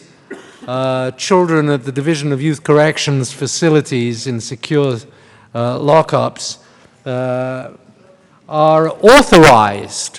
The staff there are authorized under DYC guidelines to put children in the wrap, a procedure which has been decreed to be torture in Alabama. You wrap a child up from head to toe, you leave them a breathing hole, and then you can transport them around as a tube. And they can be left in there for an hour, two. It's a traumatizing and painful experience for them as they are transported around in that fashion. The DYC authorizes staff to use, and I quote, pain compliance techniques by purposely manipulating nerve pressure points to cause pain to youth, and knee striking in the thighs, buttocks, and ribs. The DYC authorizes staff to respond to disobedient youth who are nonviolent with physical force. Now, this is not because the people at DYC are cruel and they like inflicting pain on kids. But one kid, going by the pseudonym of Lataya, told the Coalition for Child Violence, and I think it was worth quoting to you what she said. She said, this is a place that is supposed to keep us safe because we can't be in the community. But if I was in the community, I wouldn't be getting bruises every day and be being beat up on by grown people. I think she's right. And that's why we feel, Senator John and I feel the need for this amendment, and others, I hope, feel the need for this amendment. I want to note something that's very important to understand here. The staff do not want to be in a position where their only option is to inflict pain. But, as one youth noted, after a staff use of force, one staff member, the staff will apologize and say, it's not what we want to do, we don't want to put our hands on you guys, but when you put us in a situation like that, there's no other options. And there was a specific time when a staff member came to and had used his knee to strike the youth. He came to my unit the next day and was tearing up and said, I am so sorry, that's not what I wanted to do. I actually really care about all you kids. But the staff feel powerless because the methods they have to manage youth behavior are harmful tools they do not want to use. They need a different set of tools to manage behavior without causing harm and injury. Those different tools are available. There are evidence-based practices that are used in other states where control and discipline and an orderly youth corrections facility can be arranged without inflicting pain. Those methodologies are there. What this amendment says is provide those guidelines based on evidence-based practices to the staff of these institutions. Use some of your $54 million just to develop those guidelines so that the staff will be put out of the impossible position where they don't know how to deal with the kids that are out of control without inflicting pain. The staff will be put out of this terrible position, and the children will be put out of the terrible position of fearing the staff, fearing the imminent infliction of pain, being re-traumatized where they're supposed to be being rehabilitated. So I do urge you to make it clear that it is your intent that the Department of Human Services put in this these guidelines for evidence-based practices. Thank you. Senator Lambert. Thank you. I think the term evidence-based practice is thrown around a lot without much evidence. The fact is that we have had long discussions with the Department of Youth Corrections. They have gone in a direction to improve a lot of their practices already. Not so long ago, maybe 16, 18 months ago, the legislature got very, very little data from the Department of Youth Corrections as to violent incidents, youth-on-youth attacks, youth-on-staff attacks, and even staff-on-youth attacks. They justified not giving us that evidence based upon a claim, and probably to some extent it was a matter of interpretation of statute, but on the idea that they couldn't report overall performance factors from the department, in this case the Division of Youth Corrections, because it could intrude onto the privacy of the children that they supervise. We passed a law that said not only can you provide that, but you will provide that. And since that time, I believe a lot of the incidents of violence have gone down due to better transparency. We've continued that dialogue throughout this session. The department asked for a total of 80 additional staff to have a better staffing ratio within the Division of Youth Correction. We initially did not fund that because we wanted to have a further discussion with the division about that. And I think we settled on about, I want to say it was about 69 FTE for the youth service officers. We increased the number of contract medical staff and increased the number of behavioral health specialists within DYC. That is all currently within the budget. Amendment 18, or J009, I believe is redundant. It is things that the department is already beginning to do. We have funded a contract for independent evaluation of practices, of the hiring, training, and operational practices of the department. That's already in the budget. There has been a lot of what I would call alarmist rhetoric about practices that are not substantiated, that are in some of the reports that my colleague has been drawing from, and a lot of the inferences of a replacement program also do not stand up to scrutiny. I don't want to debate all the technical aspects of this, but we've discussed this quite thoroughly with the department, and I think they are moving in. They have accepted a strong dialogue with other agencies, including those that are out of state. They have traveled out of state to view other ways of approaching the problem, and in many cases want to adopt some of those policies. But I think the direction we're going just makes this footnote a little bit redundant from what they're doing right now. I don't know that it would do any harm, but it's certainly not anything that hasn't already been discussed and decided. So I'd ask for a no vote on the amendment. Senator Kagan. Thank you, Mr. Chair, and thank you to the good senator for those observations. I had a meeting just yesterday with senior administrative staff of DYC, very senior. Actually, they were DHS staff with responsibility for DYC as well.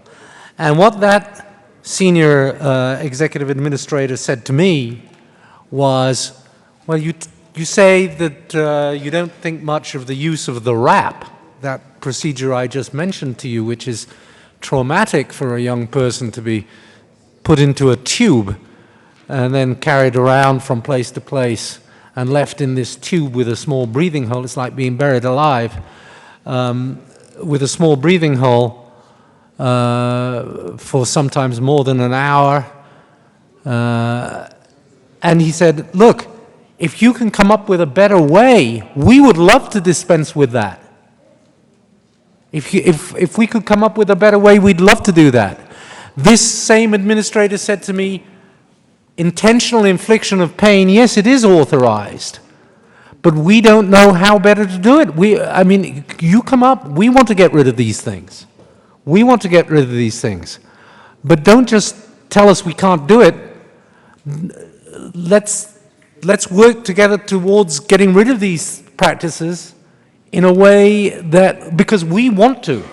The staff, I'm sure, in almost every case, hates doing these kind of intentional inflictions of pain. But they are at a bit of a loss as to how to go about it. Now, other states, and I'm not only talking about the Missouri model, which has gained a lot of currency, and in my view, rightly so, where they do not inflict pain intentionally on their youth. They have youth who are just as violent, just as traumatized as the youth in Colorado. They have staff ratios which are in many cases no better than Colorado's, although in some facilities they are better. And we have approved the additional staff for the Division of Youth Corrections, but to improve the number, to increase the staff without increasing the methodologies, the knowledge base that is used to handle a very, very troubled, difficult child who has been subject to abuse and trauma in many, if not most cases, before coming into DYC. If they don't have the guidelines and they are reduced to simply infliction of pain as the last resort, and it is resorted to quite frequently, then we will not improve the conditions and the rehabilitation of these kids. We will continue to re-traumatize them. So I would say it's far from redundant, because the DYC officials have said to me precisely, we would like to find a better way. This amendment says, okay, Division of Human Services, Department of Human Services, use some of your $54 million to develop those guidelines. Guidelines for operating a facility in a manner that does not physically harm the youth in custody. We want to give them the encouragement to actually spend a little bit of their $54 million just investigating how other people do it. And so I urge an aye vote. Senator Lambert. Thank you, Mr. Chair, and I don't want to belabor the technical aspects of this, but the so-called evidence-based practices are not based upon evidence.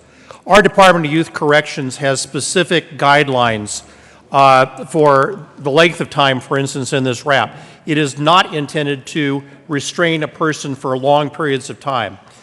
It is to help prevent injury to individuals who are flailing around or fighting or are out of control temporarily, to take them to a safe place. I've also had those discussions with line officers as well as the senior management of the Department of Youth Corrections. That is not the intent.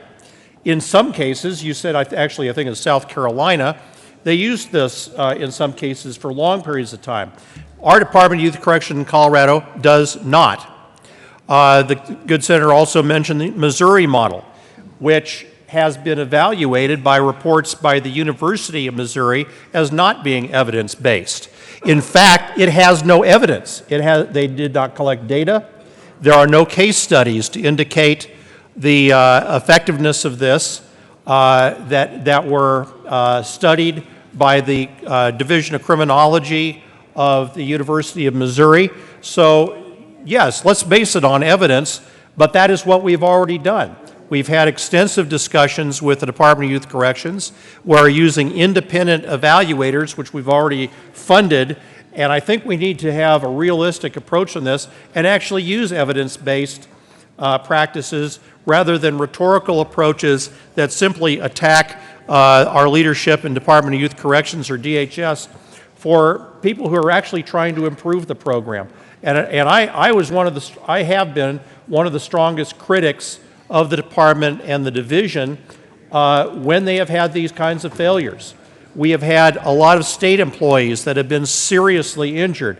A good senator from Pueblo and I have visited with one of those individuals who's been severely injured because there's been a lack of manning or training for our own state employees to protect themselves. But since we've intervened on some of these things, they have separated different populations, committed and in some cases the detention populations. They are making progress in some of these areas. So I think they should really be encouraged, or we should be encouraged about the direction that they're going in the Department of Youth Corrections, and I think we should applaud the efforts they've made so far and not simply condemn them through third parties.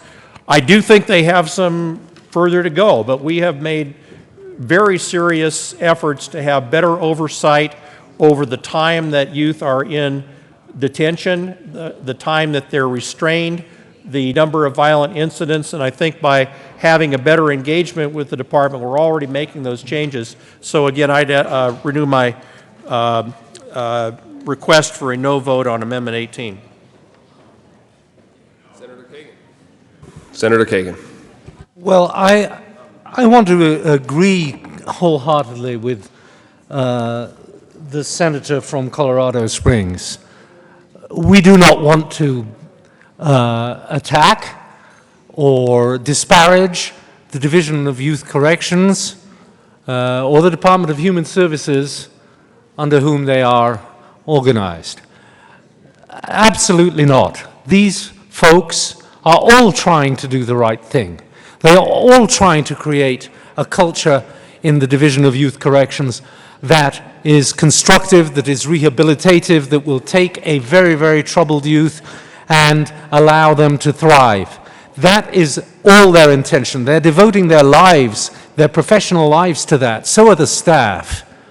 That must not be misunderstood, and that is certainly not my intention, and that is not the intention of this footnote to the long bill. The intention of this footnote to the long bill is to acknowledge that those in the Division of Youth Corrections are keen to make sure that they're not inflicting pain on children.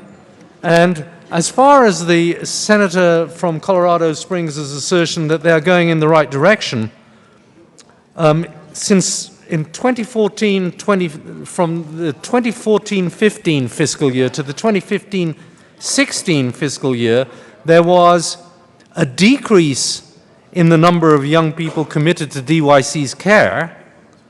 There was a consistency over those 2 years in the age of young people in secure care.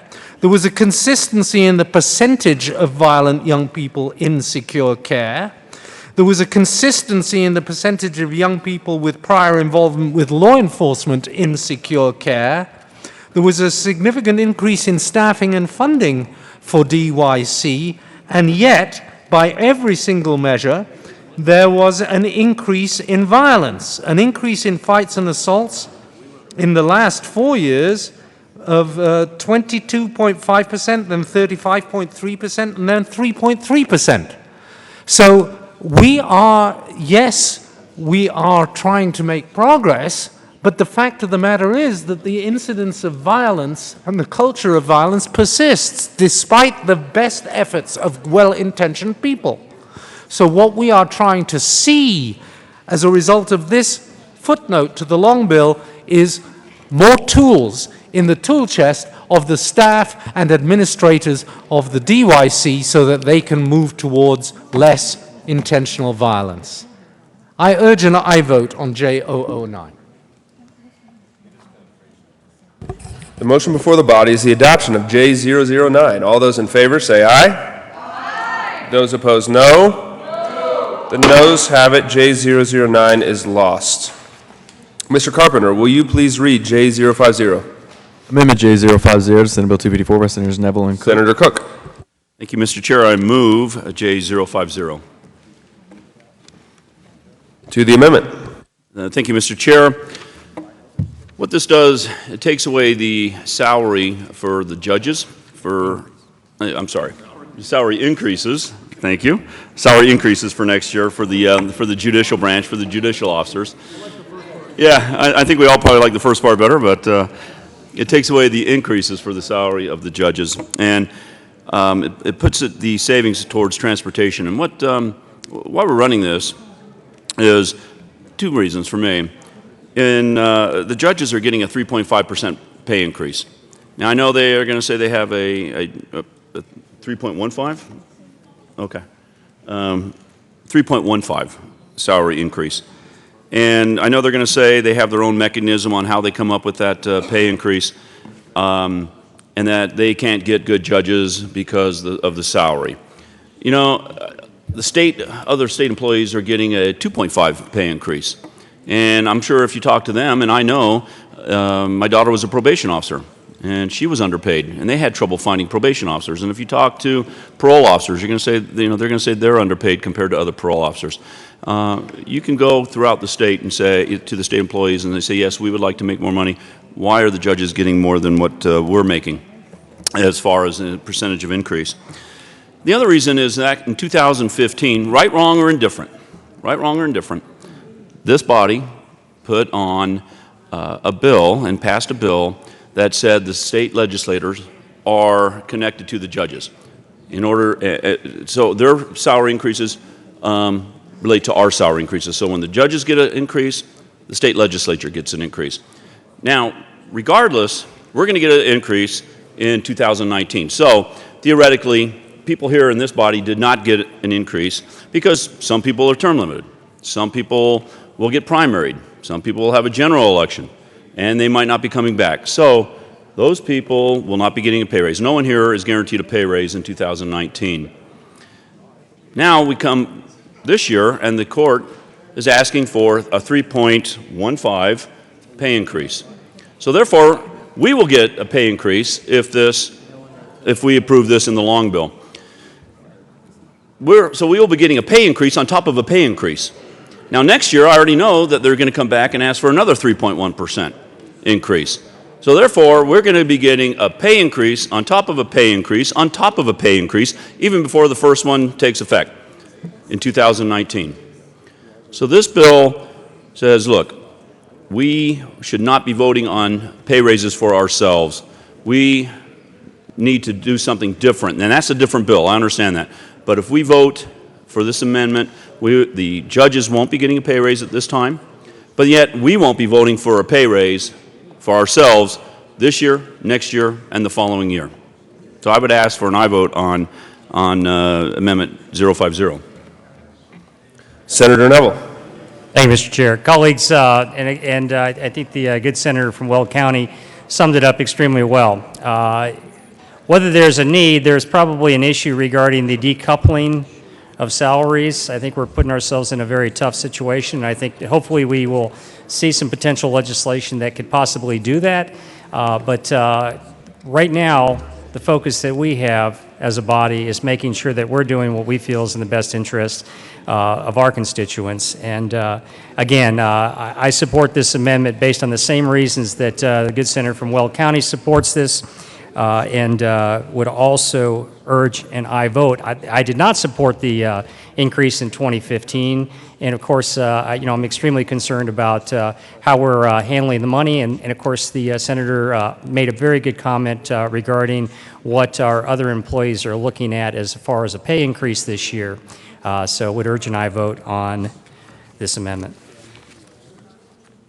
Majority Leader Holbert. Thank you, Mr. Chairman. I rise in support of this amendment, and I agree with my colleagues. I voted no on the bill in 2015 that will raise legislator pay effective 2019. I've answered questions from constituents over the past week since word broke that we had a vote pending that would increase our salaries. And I was frustrated with that because if this amendment doesn't pass, if the long bill stays right where it is, if this increase for county judges stays in the long bill, that doesn't raise our pay. It would raise the pay for the people who will sit in these 35 seats beginning January 2019 and the 65 seats across the way. Actually, in this body, it'll only be half. It'll only be those of us or those who run and win. I won't be presumptuous, I may not win, but those who run and win in 2018, half of this chamber will receive the pay increase, but the other half won't. Those of you who ran in 2016 won't be eligible for it unless you run and win in 2020. So it's frustrating that there were people out there who were under the impression that we were going to line our pockets and give ourselves a raise right now. But if the bill stays where it is right now, then those increases will kick in for all 65 House members and half of the Senate as of January 2019. The other half of the Senate as of January 2021. So are we voting to raise our own pay? No. I'm sure some of us will come back after 2018 and see that. But there's no raise this year. There's no raise next year. Since 1999, the base salary's been $30,000 a year, and that's what it is today, and that's what it'll be until January 2019. But I do support this amendment because I think it sends the wrong signal. Absolutely, that we are in effect raising our pay by raising county judges. And I think the problem is not in the long bill.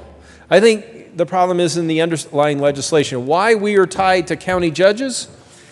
Gosh, it seemed like in 2015, even though I was a no vote, that seemed like a less political measure than some of the others.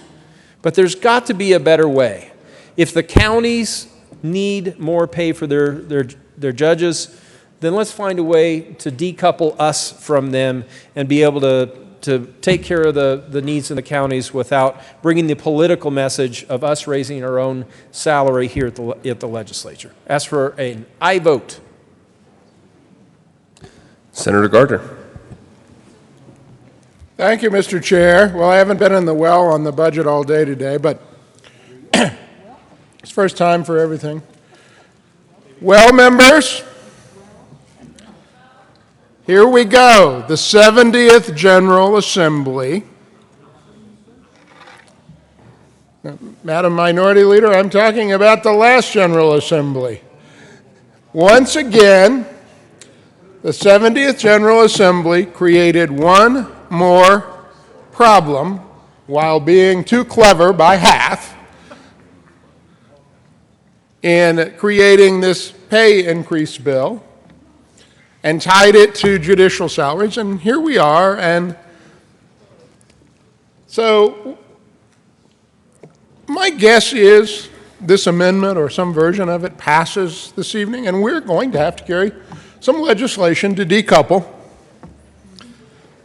the pay increase bill from judicial salaries, because the 70th General Assembly did not have the prescience to realize that we were going to be here. So it's quite like liquor in the 70th General Assembly. We're having to fix the deal. I truly hope that the 71st General Assembly will have a better reputation. Thank you. Senator Cook. Thank you, Mr. Chair. I didn't quite get what General Assembly number that was. Was it the 70th? Okay, all right, the 70th General Assembly. So, okay, hey, mistakes happen. This bill is now correcting that issue of the 70th General Assembly. Senator Lambert. Well, thank you, Mr. Chair. And on Amendment 19, I would ask for a no vote on this. And just on a substantive basis, I disagree with some of my colleagues that this was a bad decision to make. If we're going to be increasing our salaries, which have not been increased in the General Assembly, I believe, since 1998, the first salary increases we'd see are about 2018, a 20-year period without any salary increases at all for the General Assembly. That seems a little extreme. But it also seems to me to be less of a conflict of interest to have a couple of degrees of separation between raising our pay directly and getting into a conflict of interest perhaps in doing that for ourselves and having it tied to basically a neutral party in a different branch of government. And despite the rhetoric of the Denver Post or some other writers about, oh, you're increasing your salaries, which we are not, because we can't until the next crop of new legislators come in a couple of years from now, I think having that degree of separation in the law and not directly increasing our pay is a wise thing to do. That's not what the judiciary asked for. The judiciary does a salary survey just like Department of Personnel does, Department of Personnel Administration, about our classified salaries. The only difference is they're doing it for a bunch of lawyers. They're doing it for judges. It's a completely different salary scheme and a different comparison of the market that they have to compare it to. This year, we not only increased state classified employee salary survey, we increased provider rates, we increased merit pay, and we increased the salaries of our state patrol by 7%. And we did that on the basis of comparisons with different salaries within their market. And we have found our state patrol are woefully, and have been for many years, woefully underpaid compared to the other law enforcement agencies around our immediate area. Can you imagine the problem of trying to keep our state patrol workforce attracted to their jobs when they go through our academy, They go out on the hard jobs that they have in the state patrol and then basically get hired away by the HR department or the Denver Police Department because they got more money. We need to correct and have our salary scales based upon a total compensation picture that's fair for those individuals involved and the market forces that are around them. The Judiciary Department has done this. We've seen it. It's an outside salary survey. It's contracted. It's not done by the judiciary. And that's what has effect vicariously on legislative salaries. It's not even done by the judiciary. It's done by a contracted accounting organization that fairly compares their salaries to the market salaries of lawyers in our state and in some cases surrounding states. It's a pretty darn fair system. And what they found was that our judges and our judicial salaries are lower than the prevailing rate which they really have a fair ability to attract people into the judiciary. They have requested, therefore, to make up some of those disparities with a 6.3% increase. This is above just the regular salary survey stuff. That's the disparity that they're trying to make up. And they're trying to do this over a 2-year period. That's why you see on the bottom of page 3 of this amendment that they've requested a 3.17% increase in base salaries. Why are we trying to take that away from a different department when they've done the due diligence of going through a very, I think, robust process and fair process for ascertaining what their salaries ought to be? And it's pretty impartial. Are we saying that because, I don't know, some person in the Denver Post or some other news outlet says that, oh, gee, we're increasing our salaries, should we punish the judiciary for having gone through a robust process and a fair process just to determine their own market rates? I don't think so. I think we should reject these raids on the judiciary branch for other purposes. This is a completely different, there's no nexus between, I want to increase transportation too, but that's not what this is doing. This is taking away a balancing provision from the judiciary that they have gone through with due diligence to try to maintain the quality people they have to attract people in the judiciary, which is an important branch of our government. So I'd ask for a no on this amendment. Senator Moreno. Thank you, Mr. Chairman. I also rise in opposition to this amendment. I, like the majority leader, voted against the original legislation that tied legislative and executive salaries to judicial officers. But that's what current law is today, and the long bill funds current law. The judiciary made a reasonable request. They've done 2 independent studies that suggest that their judges are anywhere between 6.3% and 9.9% below market. They made a reasonable request of 3.15%. Let me tell you what's the dollar amount that's at stake here, because our JBC analysts did quite a bit of work on this. Colleagues, it's $347. That's what we're arguing over right now.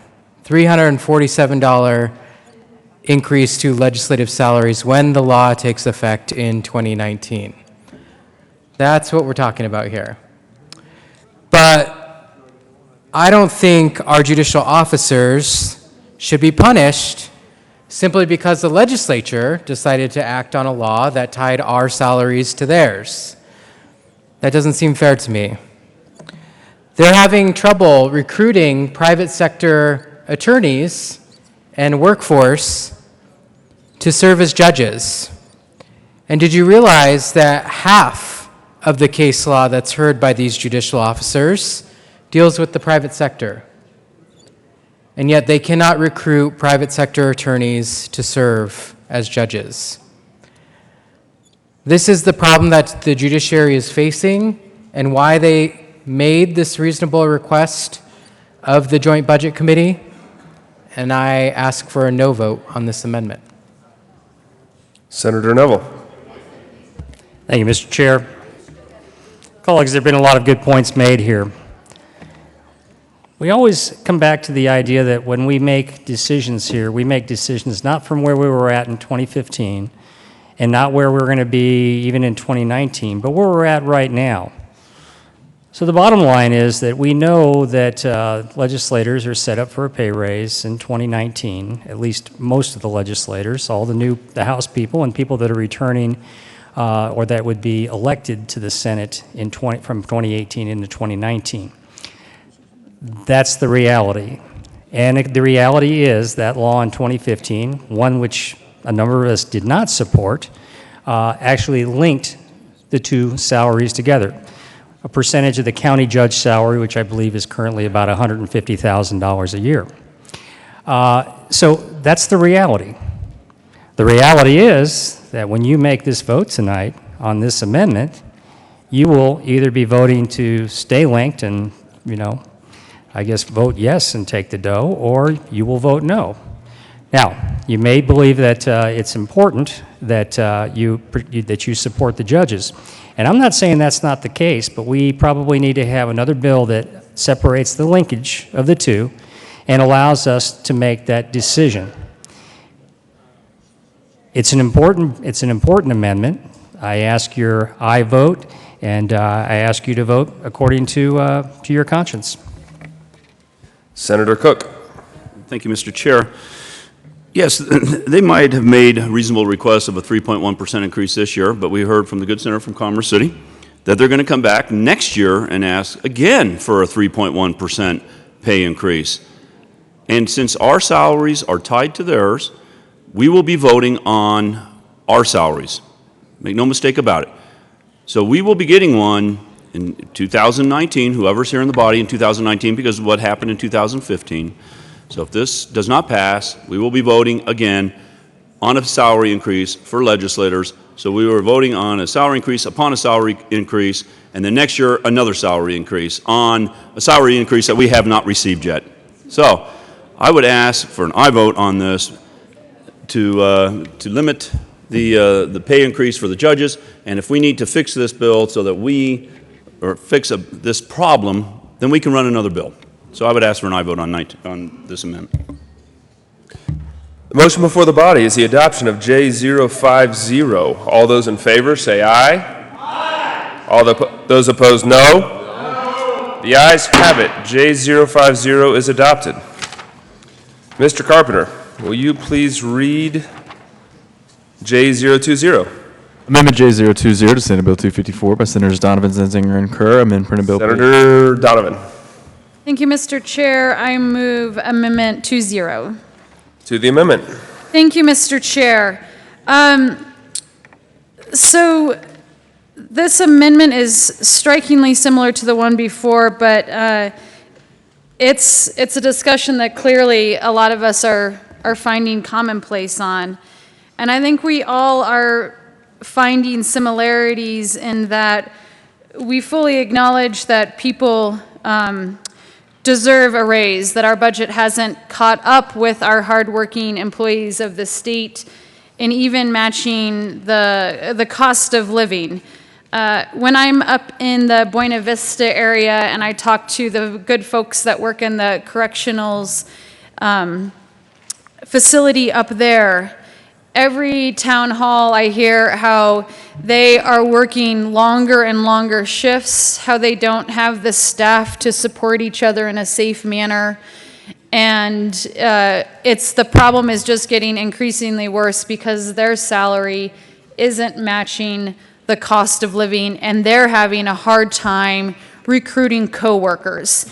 And so when we look at this 2.5% increase, some of those employees won't even see that amount, even though that barely gets them into the cost of living increase because of the merit component. So it is important, this issue that we are talking about, that people cannot hire folks because of what we are paying them, is not limited to the judges. It is across the people that support and work on behalf of the state. So then it becomes hard to say, we are going to signal out one group of people and give them an additional raise on top of a raise that's already focused. And that's where I think we see this, the 3.5 number signaled out in these amendments. I feel that at a time when our kids in schools are receiving less, our hospitals in rural areas are facing the literal reality of closing their doors, the elderly in our communities are going to see their support lowered. Communities across my district will lose severance tax that is owed to them. When we have a budget in front of us that we see support being taken away from multiple groups of people, what we do not need to then do is increase our own salaries. Our salaries are connected to this 3.15 raise. The proposal that you see in front of you in Amendment 20, I believe, is the most fiscally responsible approach we can take in this budget session, where we have continually come to this well and talked about the tough decisions that we are making, because it just removes the raise. It doesn't try to reappropriate, it just removes it and sends it to the general fund. It's important to note that I don't think anyone here wants to say that our judges don't deserve support and that those people that are looking at that don't, and we don't acknowledge the issue that they are facing and so many others are facing. But this is not the right time. Amendment 20 sends a message that these dollars probably should never have even been allocated because we are seeing cuts to so many other communities within our budget this year. Senator Zenzinger. Thank you, Mr. Chair. So I concur with my colleague from Vail that in a tough budget year as this is, we are cutting $264 million from our hospitals, and we're increasing the negative factor by $50 million. So I wonder, are we really going to be increasing pay for politicians? While I do understand that our judges' salaries are between 6 and 9% below market, I just feel that this isn't the time to grant an additional bump. I also recognize that we do have a problem attracting qualified private sector attorneys to serve as judges, and this pay increase would help, but I just can't go back to my district and look my constituents in the eye and say, well, we couldn't save funding for our hospitals, and we couldn't fund affordable housing, but we did increase our pay. If we are going to be serious about actually tightening our belts, just like hardworking families across Colorado are doing right now, then this is not the time to be giving that additional bump. Senator Lambert. Thank you. And by the same logic, we should not have increased state salaries by 2.5%. We should not have increased provider rates by almost 1.5%.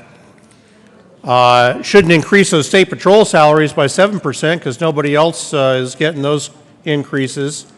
So when our citizens are looking for qualified judges to plead or to hear their cases, or when they're going off the road and need assistance from our state patrol, I guess we shouldn't increase their salaries.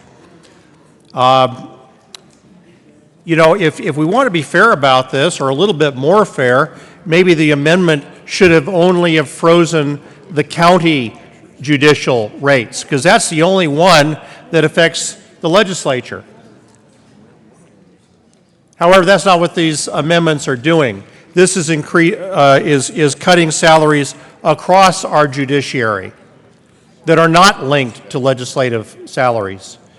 So again, this is a matter of fairness. We already know they're at least between 6.3 and 9% below the market. They've gone through a fair process to, I think, come up with some compelling numbers here. If we're trying to punish ourselves, let's not punish the judiciary.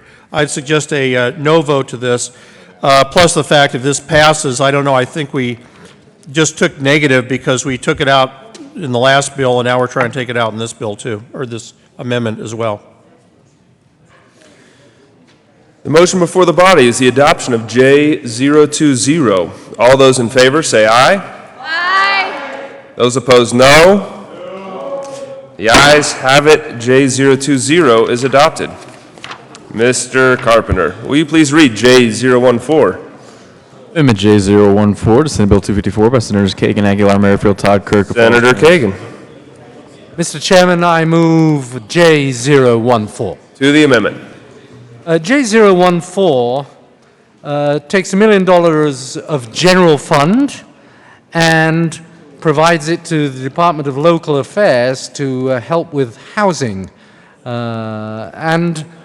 know, we have discussed, members, at great length ways of creating more housing options for people, particularly people of low or moderate means and low income.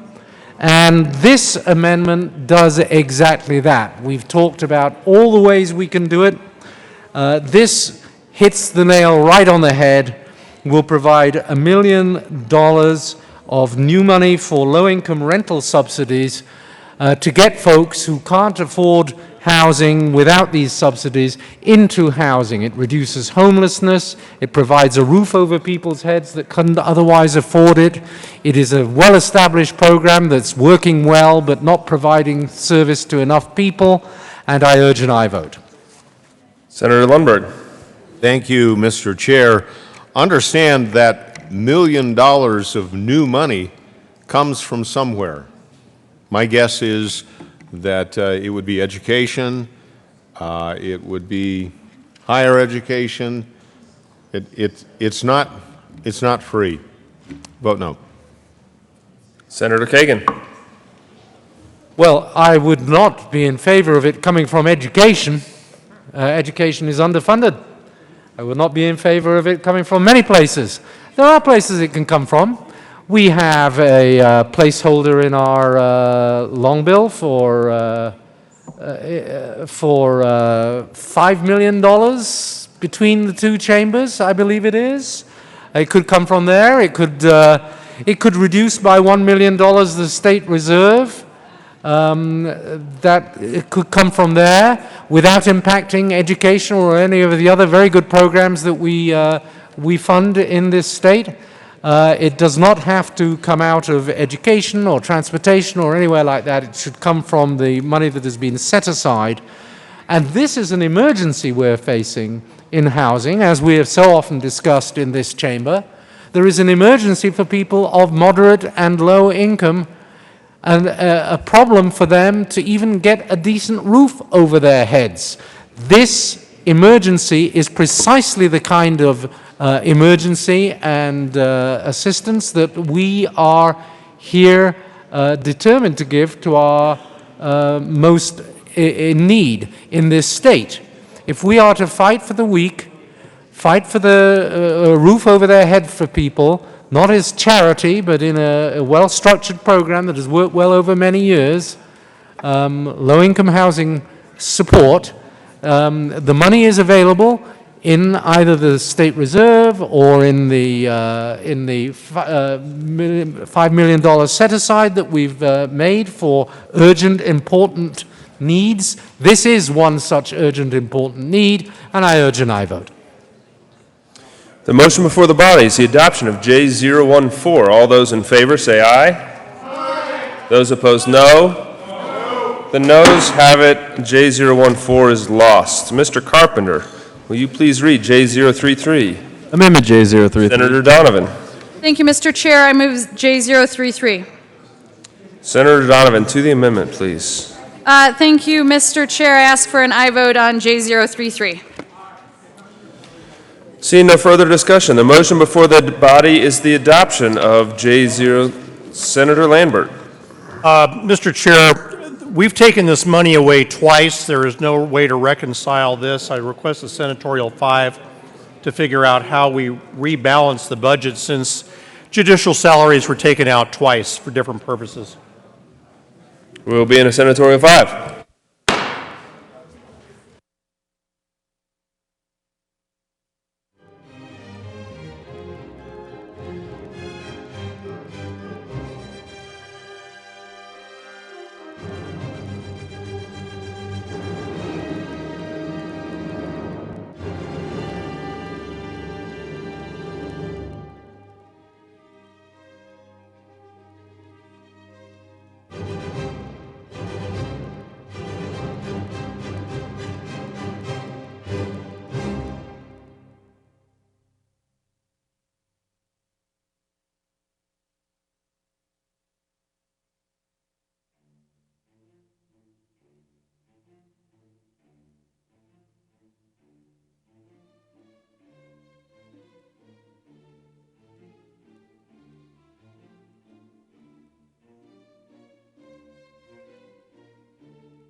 I'll lay this one over. The committee will come back to order.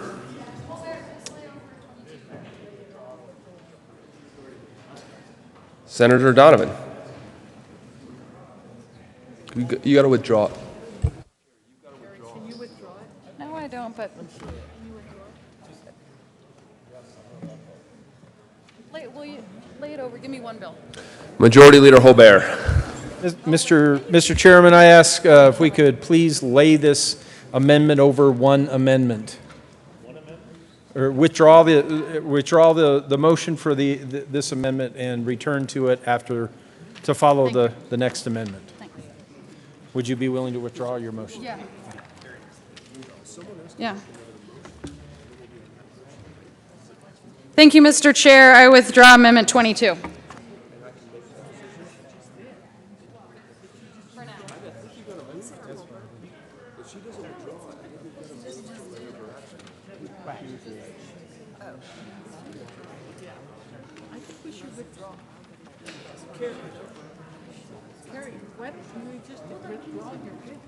Hold on, John. Sure. Mr. Chair. Majority Leader Hobart. Just ask for clarification from the amendment sponsor if she meant withdraw the amendment or withdraw her motion, and then back to my request that we lay this over one amendment. Colleagues, my request, and Senator Donovan, my request is that you withdraw the amendment. We can bring it back up. Happy to call you back up. So if you'll come up and withdraw the motion. Not the amendment, just the motion. Senator Donovan. Thank you, Mr. President. Thanks for your guidance on this. I withdraw the motion. All right, colleagues. J00. Can you pay me $5? It means the president pays you $5. Please call me Mr. President all you want. J033 has been withdrawn. Temporarily, we will lay that one over until we hear the next amendment, which is J018. So, Mr. Carpenter, will you please read J018? Amendment J018, Senate Bill 254. Senator Kafalis. Thank you, Mr. Chair, and good evening, colleagues. I move Amendment J018. To the amendment. Thank you, sir. Colleagues, this amendment adds $2 million general fund for the affordable housing, construction grants and loans in the Department of Local Affairs. My rationale for offering this amendment is the fact that the Department of Local Affairs had gone to the JBC requesting additional dollars to invest in affordable housing, which we know has many, many benefits. I'd like to share with you some important background information and hope that that will help you to think about voting yes on this amendment. The demand for affordable housing in Colorado far exceeds the state's financial resources, given the growing disparity between housing cost and household income. I don't know how many of you have your handy-dandy CHAFA housing cost slide thing, but if you look at someone earning $20 an hour, if you accept the premise that 30% of one's monthly income is affordable rent, that rent would be $1,040 for someone making $20 an hour. I know in my community in Fort Collins, the average rent for a two-bedroom apartment is around $1,300. So in Colorado, we have more than 800,000 wage earners. The bottom one-third of all Coloradan workers make an average of $22,165 per year. So we have a lot of low-income people that are working. Presently, over 108,000 renter households earning less than 30% of the area median income spend 50% or more of their income on housing. At 30% AMI, there is one affordable unit available for every 6 households. By 2020, Colorado's population between the ages of 65 and 74 will almost double the national average. This dramatic shift increases the need for more affordable and adaptable housing. 31,885 senior renters and homeowners earn less than 30% area median income and spend at least 50% of their income on housing.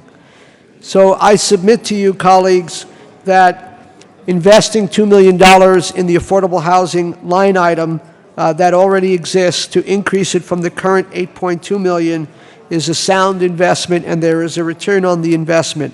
This issue impacts rural Coloradans. This impacts elders or seniors, as we have noted. There is the phenomenon of gentrification, whereby neighborhoods are dramatically changing, making it very difficult for folks to live there who are on fixed incomes. And as I've stated before, quality and affordable housing that meets the needs of lots of different working families and people on fixed incomes. There are many social benefits and there are many economic benefits. This is not about a handout. This is about investing public dollars in order to leverage private sector dollars. And just as an example, in the fiscal year 2015-2016, in the housing development grant line item of $8.2 million, those are public dollars, that leveraged over $195 million in other funding sources. So that is what we are talking about here, colleagues. I understand that the budget is, the way it's written, of course, it's balanced. It is my opinion that this is something that was requested, and it is something that we should consider because of people and families will benefit, the state of Colorado will benefit, and I believe it is a matter of statewide interest. Thank you very much for listening. Senator Lambert. Thank you, Mr. Chair. And again, this is spending part of millions and millions of dollars, probably tens of millions of dollars at this point, of general fund with no apparent source of where that general fund comes from. So if we do have to reconcile this at the end of the day, this will come out of some other programs. I'd request a no vote on this. We have considered affordable housing grants and loans. And this is a small amount compared to the amount of federal money that comes into these kinds of programs. But I ask for no vote just because this is general fund, again, without a source of discovery where it's coming from. Senator Kafalis.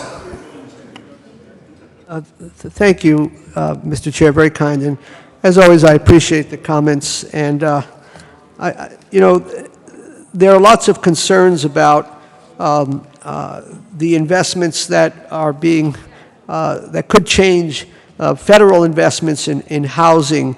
We've heard of, we've seen federal budget blueprints that suggest there will be dramatic decreases, in things like the community development block grants and a variety of other things that support people who are trying to live by the rules, work and play by the rules, and they are at risk. I trust that our very intelligent and dedicated Joint Budget Committee would find the way to, for this $2 million,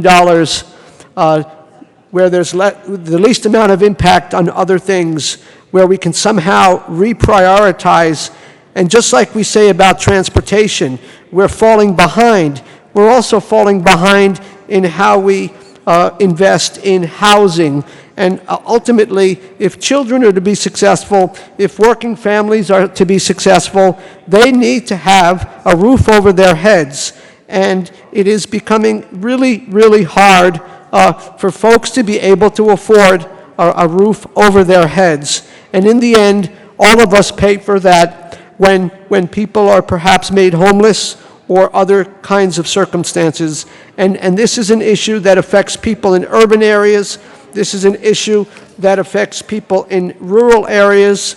And I'm trusting that the Joint Budget Committee could find a way to reflect the priorities that we all care about, and that's helping families and children and seniors. And I think this is one way to do it, but I understand the challenges. Nevertheless, I respectfully ask you to support this amendment. Thank you. The motion before the body is the adoption of J018. All those in favor say aye. Aye. Those opposed, no. No. The noes have it. J018 is lost. Mr. Carpenter, will you please read J042?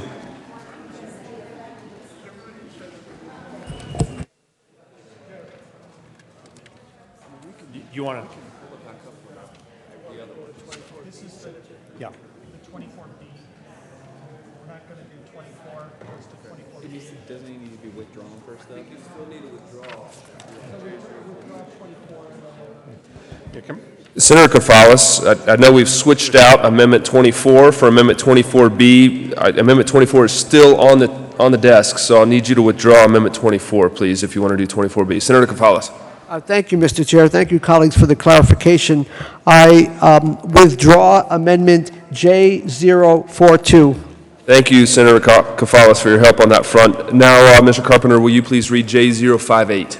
Amendment J058, Senate Bill 254 by Senators Kafalis, Aguilar, Merrifield, Todd, Kerr, Burton. Senator Kafalis. Thank you, Mr. Chair. I move Amendment J058. To the amendment. Thank you kindly, sir.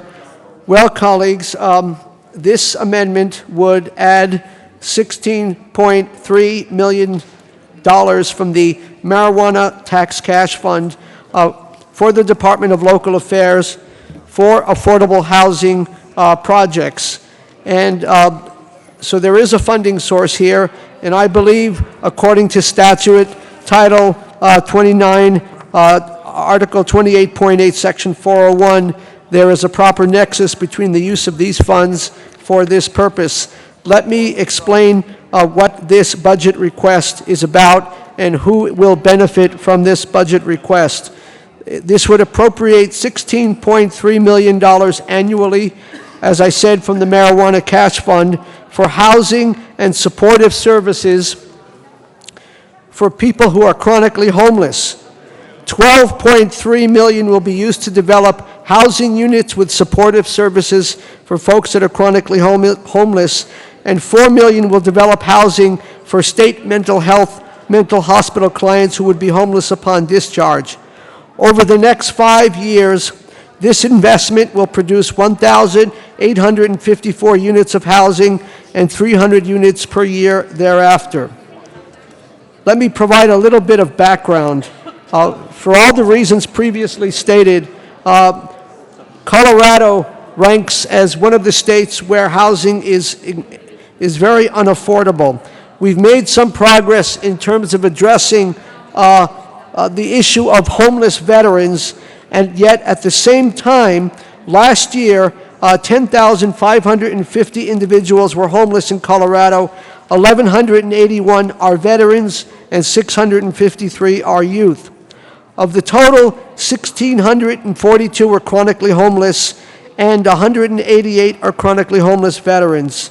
It's important to note that we are targeting these dollars for specific populations of people who are coming out of incarceration, who often have issues related to mental health disorders, behavioral health disorders, substance and alcohol abuse. And so we are targeting people coming out of the prison system to provide them with transitional housing and supportive housing.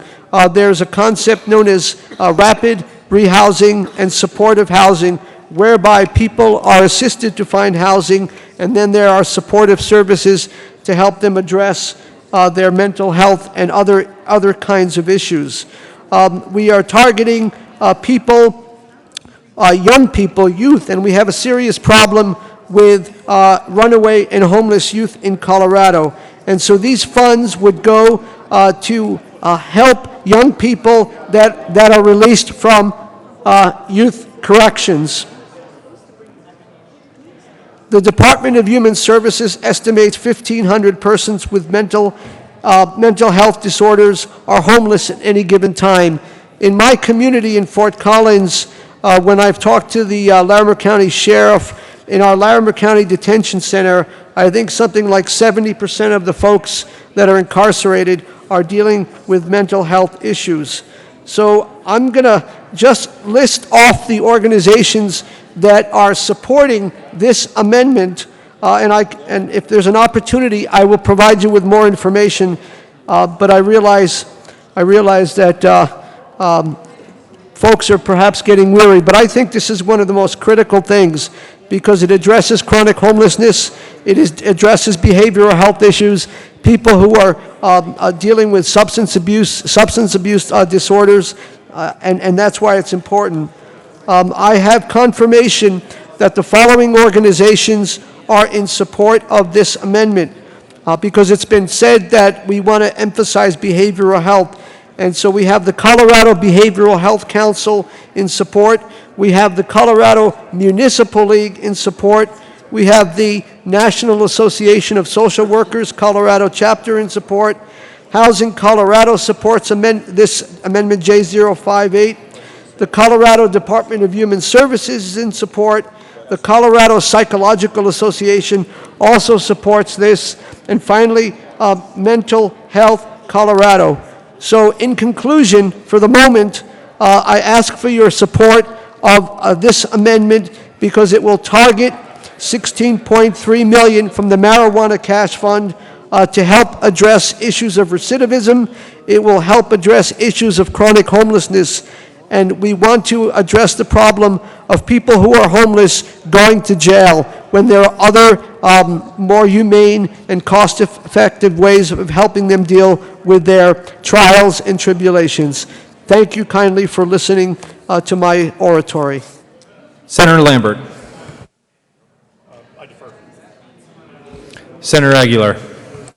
Thank you, Mr. Chair. Members, I rise in support of this amendment. I had the opportunity to spend the weekend in downtown Denver, and I can tell you that at 9 o'clock on a Sunday morning, we have many homeless people riding the shuttle on the 6th Street Mall to keep warm. And I think anything we can do to try and help with the influx of people we think we may have seen from legalization of marijuana and helping them get housing would be well worth it, and I'd ask for your support. Senator Lambert. Thank you, Mr. Chair, and I'd respectfully ask for a no vote on this, on Amendment 24B, the new J058. First of all, the motion is for $16.3 million from the Marijuana Tax Cash Fund, Department of Local Affairs, for affordable housing construction grants and loans. And yet the amendment sponsor talked about all sorts of rehabilitative types of programs, other types of substantive legislation, and certainly the motion, which is to transfer the Marijuana Tax Cash Fund money for affordable housing construction grants, does not cover all of those other details. That would be substantive legislation. Also, this would be substantive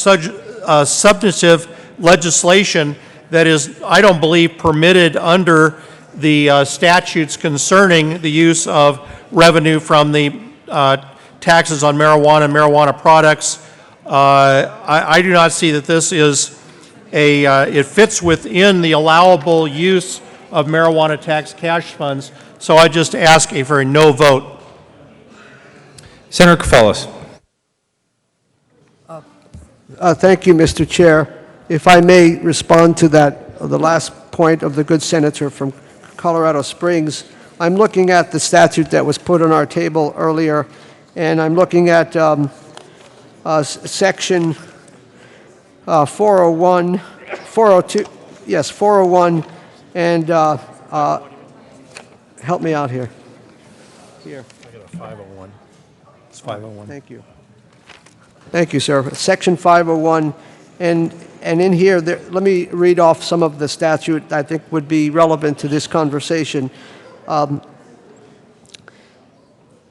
General Assembly further declares that the new retail marijuana tax revenue presents an opportunity to invest in services, support, intervention, and treatment related to marijuana and other drugs.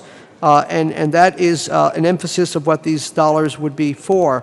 Remember, when we are talking about supportive housing, we are talking about housing assistance, which my information is that the current statutory authority of the Department of Local Affairs in this line item would allow for these kinds of uses. But to go on in the statute, it says to treat and provide related services to people with any type of substance use disorder, including those with co-occurring disorders, or to evaluate the effectiveness and sufficiency of substance use disorder services. And finally, for jail-based and other behavioral health services for persons involved in the criminal justice system through the Correctional Treatment Cash Fund. So I respectfully submit that this is a proper use of those funds, and I would go on to say, if I may, that to be more specific about how these dollars would potentially be used, for clients discharged from the state hospital, 354 supportive housing units will be developed over 5 years, coupled with 300 rental vouchers. For persons discharged from prisons, 300 housing units will be built as transitional housing. There is other legislation that is out there that is focusing on people transitioning out of incarceration, and I believe that gives added statutory authority to be able to do what we're attempting to do with this amendment. But 300 housing units will be built as transitional housing to prevent homelessness, reduce recidivism, obtain training and employment to re-enter our communities and not be homeless as a stable citizen. And for chronic homeless youth and veterans, 1,200 units of supportive housing will be developed. I will stop there. Thank you, colleagues. Senator Lambert. Thank you, Mr. Chair. And for the good senator from Fort Collins, you might want to check those opinions with our representative from Office of Legislative Legal Services. The subparagraph II or subparagraph 2, where the senator mentioned the General Assembly further declares, that is part of the legislative declaration, is not part of one of those allowable uses of the marijuana tax cash fund. When you cited subparagraph C and subparagraph D, those are allowable services. However, that's defined as services to people with any type of substance use disorder. I I'm sorry, but I don't see that housing, construction, grants, and loans are a direct treatment of substance use disorder. They are also not a treatment of behavioral health services for people involved in the criminal justice system. This is for housing, construction, grants, and loans. It is not allowed under the statute by the clear reading of the statute. So I just continue my request for a no vote. Senator Koufalis. Thank you, Mr. Chair. And I believe this is vitally important, and that's why I'm going to continue, as appropriate, to engage in this constructive dialogue. If you understand, as I do, the different types of housing that are out there to help people, the continuum of housing from emergency shelter to market-based housing for home ownership, along that continuum, especially dealing with issues of chronic homelessness, what's referred to as permanent and supportive housing is a model that is effective and that it works. We've seen the results. We have a permanent and supportive housing in Fort Collins. We have it around the state, and that is a model. In the old days, it used to be, well, if somebody was an alcoholic, they needed to get clean before they can get into housing. Well, that's not proven to be effective because sometimes people die on the streets before they get housing. And so the idea of permanent and supportive housing is that you are providing behavioral health services, whether it's a mental health disorder or whether it's a substance abuse disorder. That's what supportive housing is. So it's referred to as wraparound services, and without those kinds of behavioral health services, permanent and supportive housing, transitional housing would not be would not work. And so that's why I believe there is a logical nexus, and I will check with our esteemed people in legal services, but I believe there is a logical nexus for using these funds for this purpose. And I just listed off half a dozen organizations that are in the arena, experts in the arena of behavioral health and mental health disorders and substance use disorders, and they are all in support of this amendment. So I don't know what else I can say other than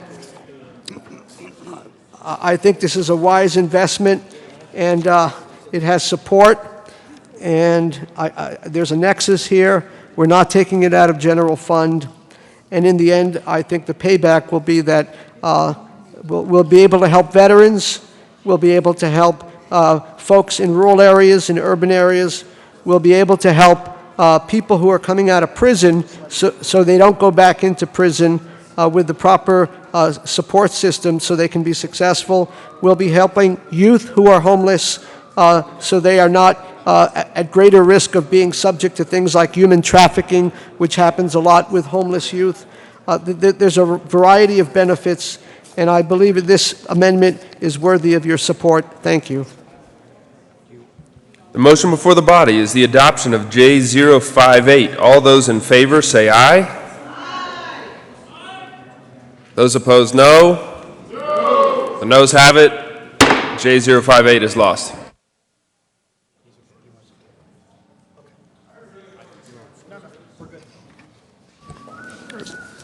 Mr. Carpenter, will you please read? Colleagues, we are going to go back. We pulled back and laid over Amendment 22. As I'm pulling it up here, that's J033. So, Mr. Carpenter, will you please read J033? Senator Donovan. Thank you, Mr. Chair. I withdraw Amendment J033. Thank you, Senator Donovan, for your help and your work on this. We appreciate it. J033 has been withdrawn. Now we're going to jump forward, colleagues, to J032 or 25. Mr. Carpenter, will you please read J032? Amendment J032 to Senate Bill 254. Senator Donovan. Thank you, Mr. Chair. I move Amendment J032. All right, to the bill, please, or to the amendment, please. Thank you, Mr. Chair. Colleagues, you will note that this is a very small amendment. And I also want to beg a little bit of understanding of what has happened with this amendment. So let me start first with just the idea of amendment number 25.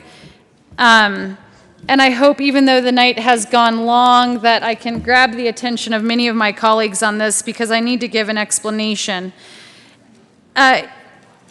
J032 is about the Heritage Communities Grant Fund. These are small grants that are matched by communities. Over 100 of them have been given out, and they're focused on supporting our historic heritage. That if anyone has road trip to some of our smaller communities, or perhaps you live in one of those smaller communities, you know that these are often the buildings that are falling down, and we all are sad about when that happens. What I'm sure you probably heard about this afternoon when you went over this amendment as a group is that it was drafted incorrectly and that this money was put in the wrong fund. Colleagues, this is where I need to beg your understanding, is that you understand the quickness at which these amendments are constructed and drafted, and that oftentimes you give the drafter your intent and you never even see the draft before it hits the book. I hope that you guys can support the intent of this amendment of keeping this fund going. It now has $0 in it. It goes away. This fund goes away to support the historic efforts in our towns. It must be matched by the community. But if this amendment doesn't get the support of this body to say that you support the intent of it, the program is eliminated. So I know you were probably given the reason don't support this because it was drafted wrong, but again, colleagues, I'm begging you to understand the speed and rapidity with which this happens and support the intent of this, because you also know that we need support in both chambers for this to make it through and stick to the end. Otherwise, I would say I'll go work on it in the House, but we know how this works. Both chambers have to endorse it for the JBC to then pursue getting it done. $30,000 to continue a program that supports historic buildings in our communities is important. And therefore, I ask for your aye vote on J032. Senator Court. Thank you, Mr. Chair. Senator Merrifield, I'm going to need you to control your aide, please. Thank you, Mr. Chair. You know, this is a really simple little ask. Anyone who has traveled our state, and we talked a lot about tourism here this evening, anyone who has traveled our state realizes the richness of our heritage. We also have talked about salaries. We all know how much $30,000 is. So it's really important that we respect the effort that my wonderful colleague from Vail has made, and that the intent of this is to continue a program that is specifically designed to respect and enhance our heritage. Our inheritance, our heritage is getting late. So I really encourage a yes vote on this. This is a rounding error, folks. This is just teensy money in this budget, but it's a statement about the value we place on our heritage, on our historic towns, and all of the buildings and the culture that we have in these parts of the state. I encourage a yes vote. Senator Lambert. Thank you, Mr. Chair, and I'm a little confused by the amendment itself and what it's trying to do. I've asked our director to check into this because it's adding a new line item, but yet they said it was a continuation program. I don't know that it is a continuation. It appears to be. He's checking that now. The technical problem with this, as it is drafted, and the Department of Local Affairs contacted me about this, and they say they cannot execute this as it's written because it moves general fund directly, I guess, to the department without going through the cash fund first. So I'm not sure how to unwind that, Mr. Chair. I would just request a no vote on Amendment 25. If this does go through, I'm not sure how the department can execute it as it's submitted. Colleagues, the motion before the body is the Senator Crowder. Thank you, Mr. Chair. I'm totally confused on this. To give it a fair hearing, I don't even understand what Heritage Community is.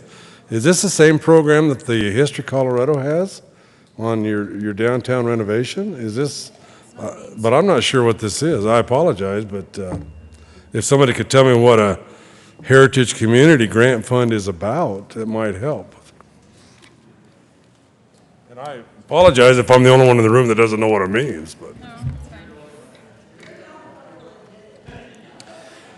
Colleagues, the motion before the body is the adoption of J032. All those in favor say aye. Aye. Those opposed, no. No. The noes have it. J032 is lost. Mr. Carpenter, will you please read J044? Amendment J044, Senate Bill 254 by Senator Garcia, amend printed bill page 318, line 6 in the Senator Garcia. Thank you, Mr. Chairman, and I move Amendment J044. To the amendment, Senator Garcia. Thank you, Mr. Chairman. Mr. Chairman, this amendment J044 I bring to you, I think it's really important before this body, which would ask for an allocation of $300,000 from the general fund to the Department of Military and Veterans Affairs for county veterans service officers to assist the resource veterans officers throughout the state of Colorado. You know, I had the fortune of serving in the United States Marine Corps for 6 years. I served in the Marine Corps. I have to tell you that I think, as I look back on my service, probably some of the proudest times of my life, but I think it's a travesty that so many of our veterans are returning back home to this great country that they served, struggling to be able to find the services that they have earned. And veteran service officers help veterans navigate many of the federal and state. I think it's really important to point out that state service and local resources and benefits that are entitled to them. These are benefits that they have earned, and whether it's specific to programs that they are entitled to, many times, as you know, they come back to a log-jam system that is not that conducive for them. You know, the veteran service officers help with compensation and pension, health care, education and training services, employment, burial, survival benefits, transportation, obtaining military records. Each of these different offices can help assist our veterans in a number of different ways. I'm proud to say that the United Veterans the United Veterans Committee unanimously supported this amendment. I spoke with them today. I think it's a small step in the right direction. You know, this will ensure that so many of our veterans are receiving the supportive services that they deserve. Finally, I would just add that so many times, members, that this body and so many elected officials say that we support veterans. I think this is the right way to do it. You know, if you think about it, 20, 30 years ago, maybe a veteran who came back maybe didn't have access to be able to receive things like a hearing aid. And maybe uncomfortably they could go some time without those hearing aids. But today, unfortunately, veterans are committing suicide at a rate of 22 per day. 22 per day. I think these veteran services are needed. I think this is an appropriate step in the right direction. I'd ask for an aye vote. Is there any further discussion on J044? Senator Lambert. Thank you. I'm obliged to ask for no vote, but oh well, if you vote yes on this one, whatever. But we have in the JBC actually increased and got in a lot of discussion over the last couple of years about the county veteran service officers. As you know, this is a shared responsibility sometimes between the state funding and different rural communities and counties that cannot afford their share. That's sometimes taken into account. You know, this certainly wouldn't hurt, but I'll ask for a no vote. Senator Garcia, with enemies like that, who needs friends? Senator Crowder. Thank you, Mr. Chair. You know, last year what we did was we put $1 billion into this fund. to support the veteran service officers. And the way this worked is basically it's county, what the state does is send it directly to the county. On your part-time county veteran service officers, it basically doubled it. Now, this is a joint venture between the state as well as the county. This money here that we're talking about does not go directly to the veteran or the veteran service officer. What it does is go to the county, then the county deals with the veteran service officer. You know, the thing about it, we have two huge grants that we put forth just recently with the veterans, and they're both working very well. And I guess I would, you know, look at this particular issue if I could understand exactly what the money was going for. If it's going to the military, the general fund of the Department of Military Affairs for county veteran service officers, you know, it needs to be defined as that, because a lot of times what these counties will do, the state will double what they've been sending to the county, but the county doesn't even realize what it's for. So therefore, what's happening is we're sending that money to the county without benefit to the veteran service officer. And what we're working on with the Colorado Division of Military and Veterans Affairs is to make sure that that money goes directly to that veteran. And again, this is a cost share between the state and the county.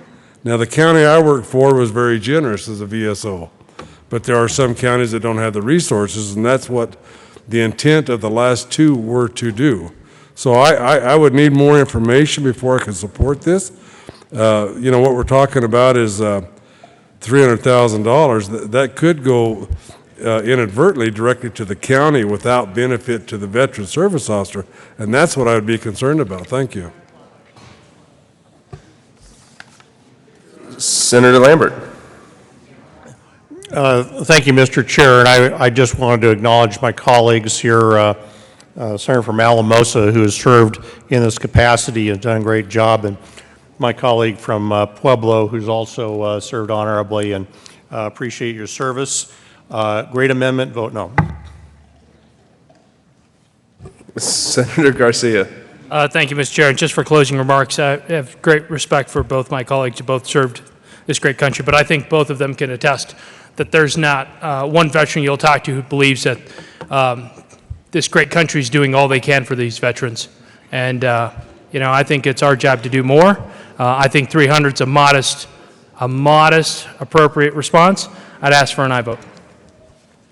Colleagues, the motion before the body is the adoption of J044. All those in favor say aye. Aye. Those opposed say no. No. The ayes have it. J044 is adopted. Mr. Carpenter, will you please read J034? Amendment J034 to Senate Bill 254 by Senators Jones. Senator Jones. Thank you, Mr. Chair. I move 034. Members, what this does is adds field inspectors in the Department of Oil and Gas Conservation Commission. We have increased the numbers, and we still do not get around to every well every year, and this would do that. So I ask for a yes vote. Senator Lambert. Thank you, Mr. Chair. A couple of years ago, there was a great deal of dialogue between Department of Natural Resources, CDPHE, oil and gas representatives, and there was a large increase both in funding and FTE. We have had less production since then, almost none. And, you know, I think this is coming at the wrong time. This is, you know, it's again coming out of cash funds in this case, but we have a whole series of amendments here to increase this amount. Sometimes this is redundant with what the actual companies do for their own self-inspection. It is a check on that. The government does this both in natural resources for new wells and within CDPHE for existing wells. But we've already done this. I'd request a no vote on Amendment 27. The motion before the body is the adoption of J034. All those in favor say aye. Those opposed, no. No. The noes have it. J034 is lost. Mr. Carpenter, will you please read J025? Amendment J025. Senator Jones. Thank you, Mr. Chair. I move 025. To the amendment, please. yes, this is about forced pooling. And to the comment previously about no activity going on, you should talk to the people in Broomfield and see if that's the case. They will tell you definitely otherwise. And as far as self-enforcement goes, you never trusted your children to clean their room and not check it. So we know how that goes too. You need to have trust but verify on these things. To this amendment, forced pooling basically is when somebody has a mineral right, property right, the oil and gas company's coming sideways through there, and they don't want to sell their interest, and they're made to by the state. It's a form of eminent domain, condemnation. And it's done wholesale, and our Oil and Gas Conservation Commission has no idea how many people they condemn. I'll say that again. They have no idea how many people they condemn in a year. They do 300 to 500 of these drilling orders, and there could be hundreds, if not thousands, in towns of people that they force systematic state-sponsored condemnation of private property for private gain. It's just wrong. And you hear a lot from the oil and gas industry talking about, oh, our property rights, and we should do this. Well, how about all these other people who don't want to sell to you? This one FTE will let them figure out how many people basically they condemn per year, because they can't tell you. They have the companies go out and do it. They don't police it very well, and they can't tell you how many people, and they're cavalier about it. It's like we do 300 to 500 of these a year. Yeah, do you ever turn them down? No. It's out of control, folks, and this lets us understand a little bit of what's going on. Senator Lambert. Thank you, Mr. Chair. And in my previous comments, we've dealt in the past with large backlogs of some of these inspections. That was what I was kind of alluding to. Times have changed. We still, of course, are drilling. I didn't mean to imply that we weren't. But, I would just again ask for a no vote on Amendment 28. I think this is redundant. We don't need to do this as quick as we are. Is there any further discussion on Amendment J025? Seeing none, the motion before the body is the adoption of Amendment J025. All those in favor say aye. Aye. All those opposed, no. No. The noes have it, and the amendment fails. Mr. Carpenter, please read the title to Amendment J036. Amendment J036 is Senate Bill 254 by Senator Fenberg, amend printed bill page 332. Senator Fenberg. Thank you, Mr. Chair. I move J036. To the amendment. Thank you, Mr. Chair. J036 adds $1 million to the Department of Natural Resources for the Division of Parks and Wildlife, specifically for the purposes of mitigating the impacts of pine and spruce beetle in inflicted areas, and to do forest management to blunt the impacts of potential future infestations. This obviously helps us with preventing wildfires, but also is a pretty enormous economic issue for mountain communities that rely on tourism as a huge part of their economy. Senator Jones. Thank you, Mr. Chair. I'd just like to ask the sponsor of the amendment how you mitigate pine beetles. Put a little antenna on them, clip their wings. Anyway, it's the way it's drafted. It's funny. If you read your amendment, you would know. Senator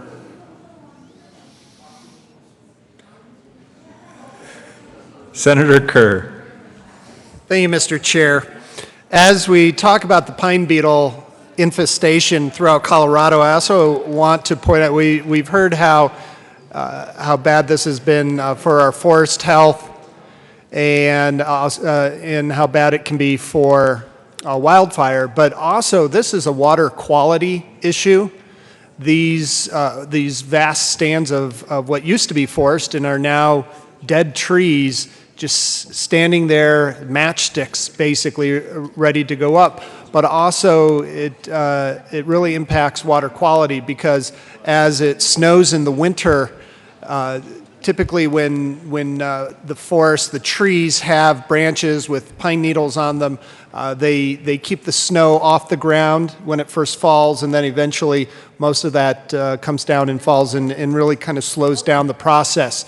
With the force of matchsticks up there, this can really cause quite a bit of erosion as the snowpack really rapidly melts in the springtime, or not even the springtime. I don't know if you noticed, but this last February was pretty warm here in Colorado. I believe it was 8 degrees above normal throughout the state in February.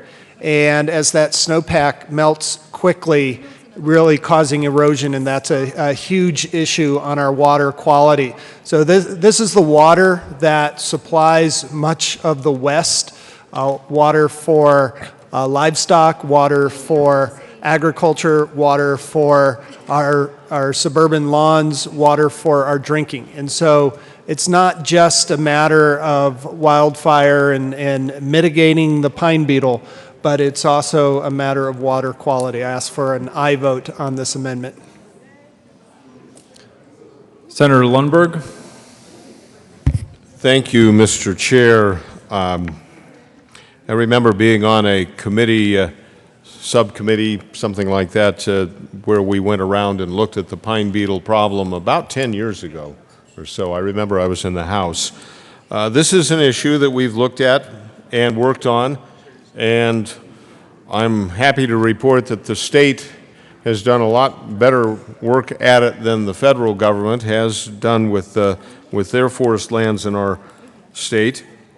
But I look at the $1 million and I ask myself a couple of things. If this was such a burning need, why did not the Division of Parks and Wildlife come to us and make this a priority when the Joint Budget Committee was considering their needs? To my knowledge, this is the first time that this particular line item has come up here. I mean, you know, every department will say, well, sure, we could use a lot more, always, everywhere. I think they all have big negative factors, or so they see it. But when I look at this $1 million, I ask myself, so where does it come from? Shall we take that out of education? Shall we take that out of higher education? Shall we take that out of the prisons? Shall we take that out of transportation? Shall we take that out of the other core functions of government for the state of Colorado?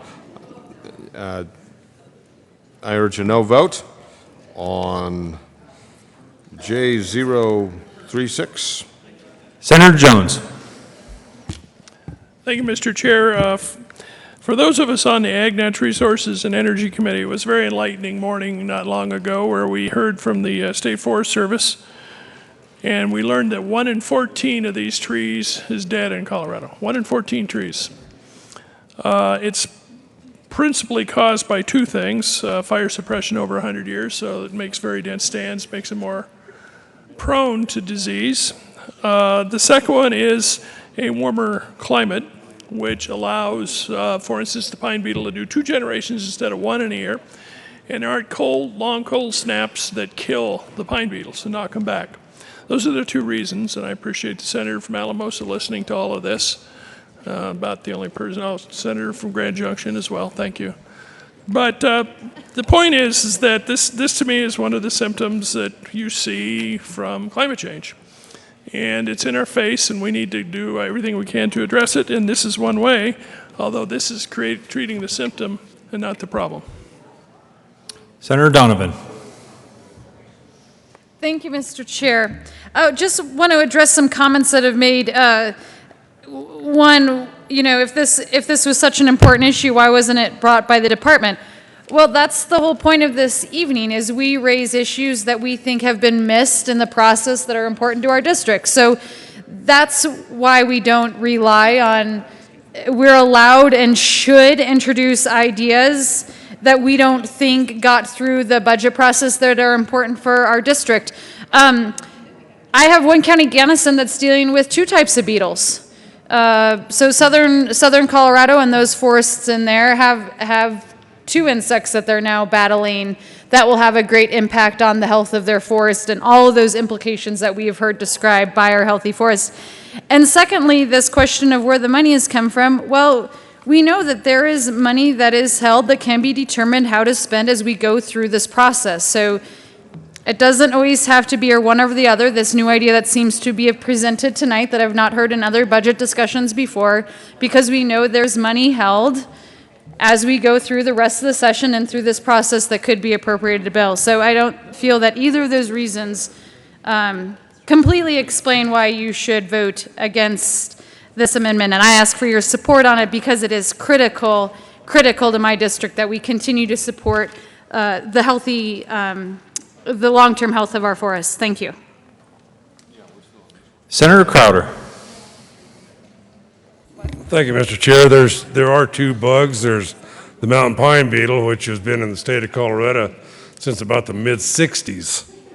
And but my question to the sponsor is this money just for private land, or what type of land are we talking about? Because if you're talking about Forest Service land, they have their own program. So my curiosity is about that aspect.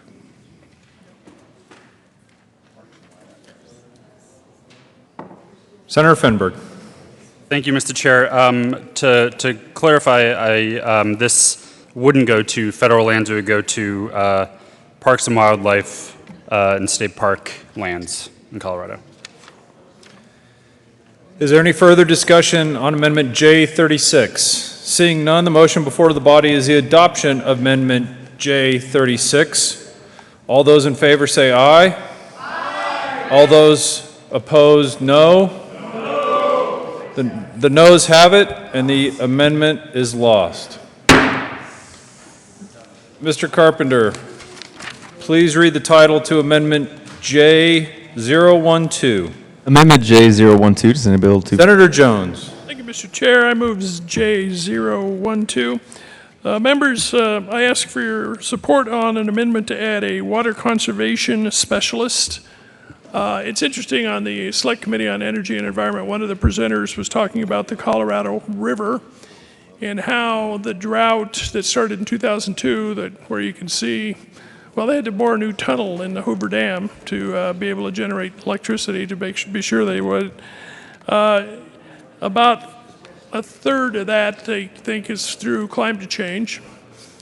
And we're going to have to be a lot better at conserving water, and this person would help local governments. I keep trying to help the senator from Grand Junction so that we don't come over and take more of his water in this way. And this is a great thing for somebody from Grand Junction to vote for, or any place on the West Slope. Senator Lundberg. Thank you, Mr. Chair. This is a little over $62,000 that comes from cash funds.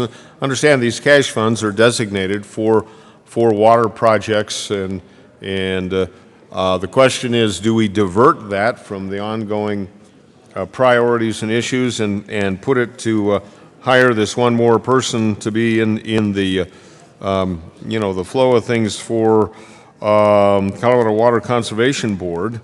And again, it's one of those areas where this type of micromanagement from the Senate in our long bill is not really solving problems as much as making more bureaucracy.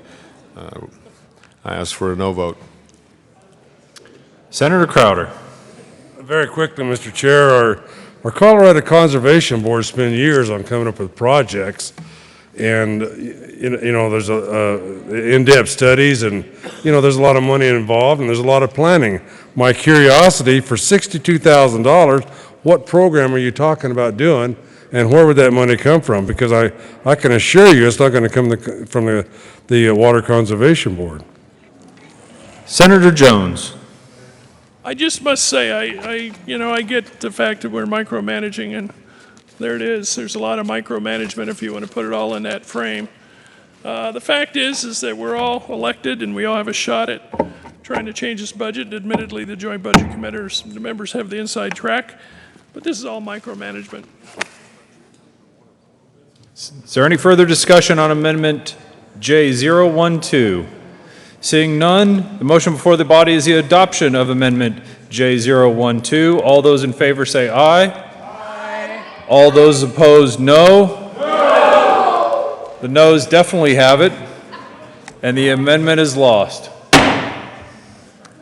Mr. Carpenter, please read the title to Amendment J021. Amendment J021, Senate Bill 250. Senator Court. Thank you, Mr. Chair. Colleagues, we've been talking about a lot of amendments here this evening, but I don't think we have spoken about any amendment that is directly related to what our constituents have voted for.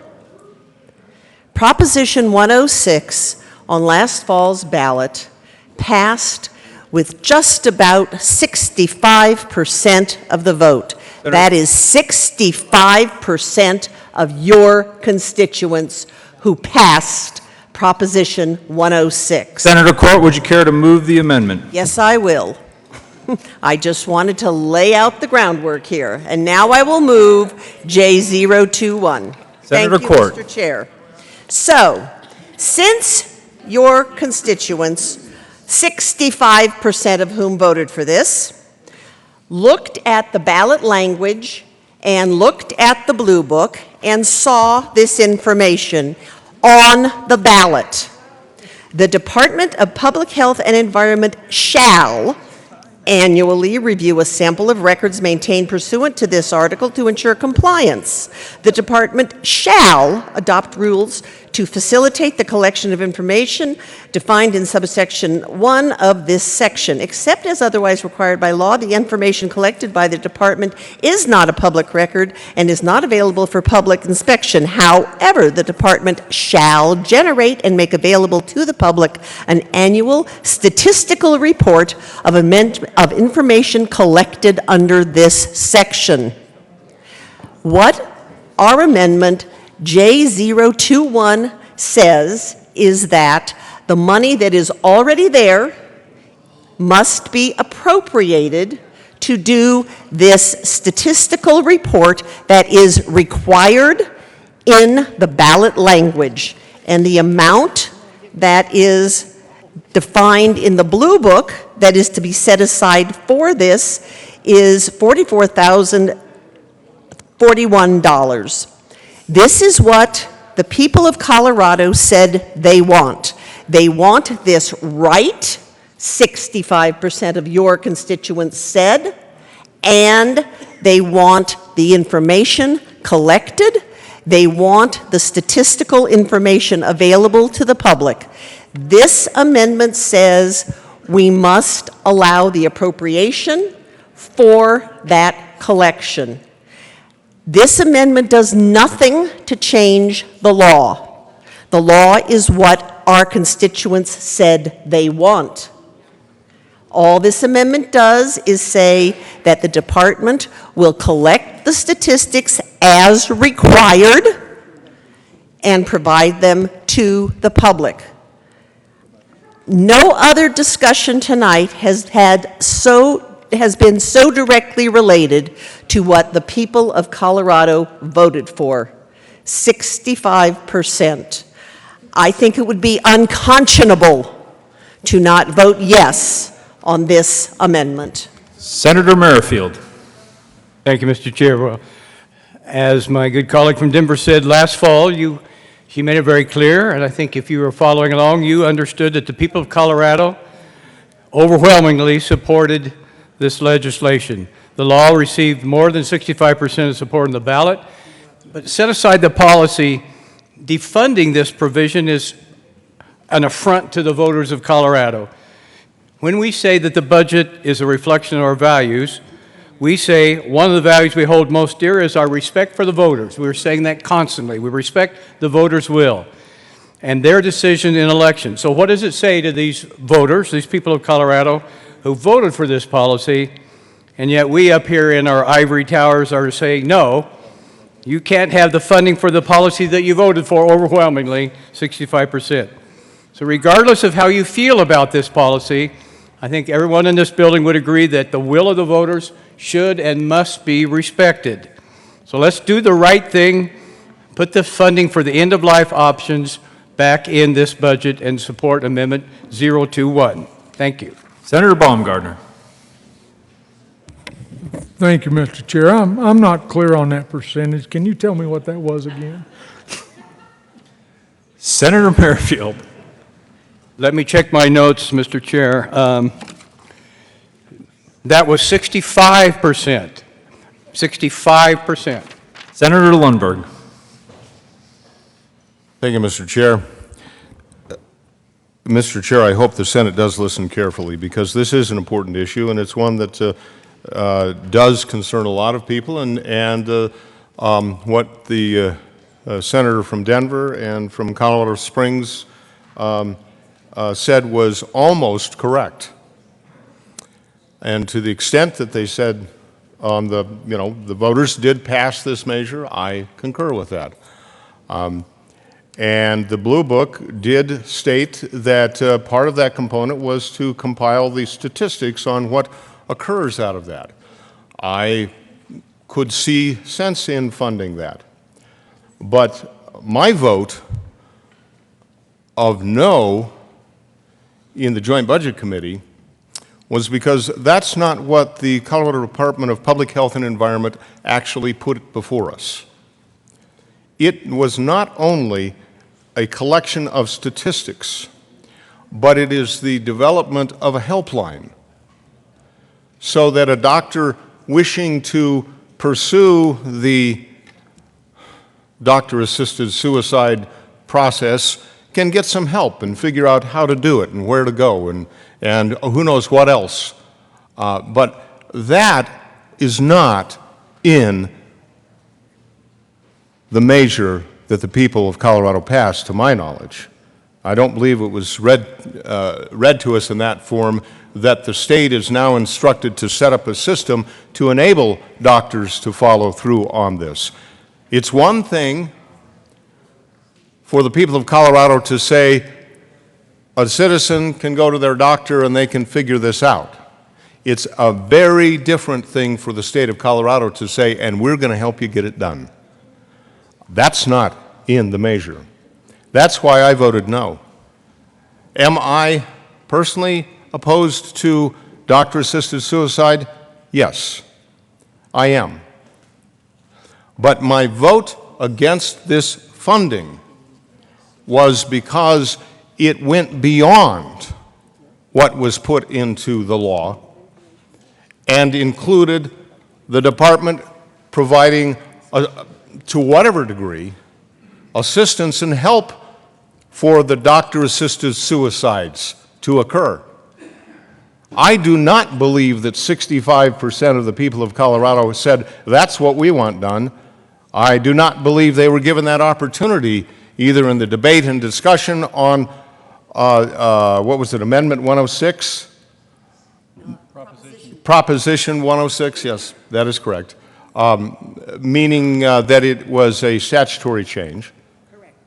But what, again, the no vote, and I urge a no vote to this amendment to the Long Bill to maintain the policy of saying, no, we will not go beyond what was in Proposition 106 and start setting up some mechanisms within state government to facilitate this process. No. It's one thing to keep track of it. It's a very different thing to start enabling it. And I can assure you that that is in the reports that were given to the Joint Budget Committee on what this line item was to accomplish. Very clearly, that was my reason for saying no. I urge the rest of the Senate to do the same. Senator Court. Thank you, Mr. Chair. Well, that may be in the information that you received. My colleague from Loveland, basically Loveland. That is not the information that we have in front of us, but be that as it may, do we want doctors, pharmacists, and others involved in healthcare and helping the people of Colorado exercise this right, which is now in statute in Colorado? Do we want them to know what the law says? Do we want them to understand what it is that is expected of them? Do we want them to know what they're supposed to report, how they're supposed to report, the manner in which they are supposed to pursue helping patients who have come to them and ask for this assistance? Do we want that all available to the doctors of Colorado? I think so. I think we absolutely do. I think we absolutely want the information about what the voters have said they want to be available for doctors, pharmacists, etc., to understand. We want people to follow the law. The people of Colorado voted for this law. The people of Colorado need the medical professionals to be able to understand how to follow the law, and then how to collect the information related to it.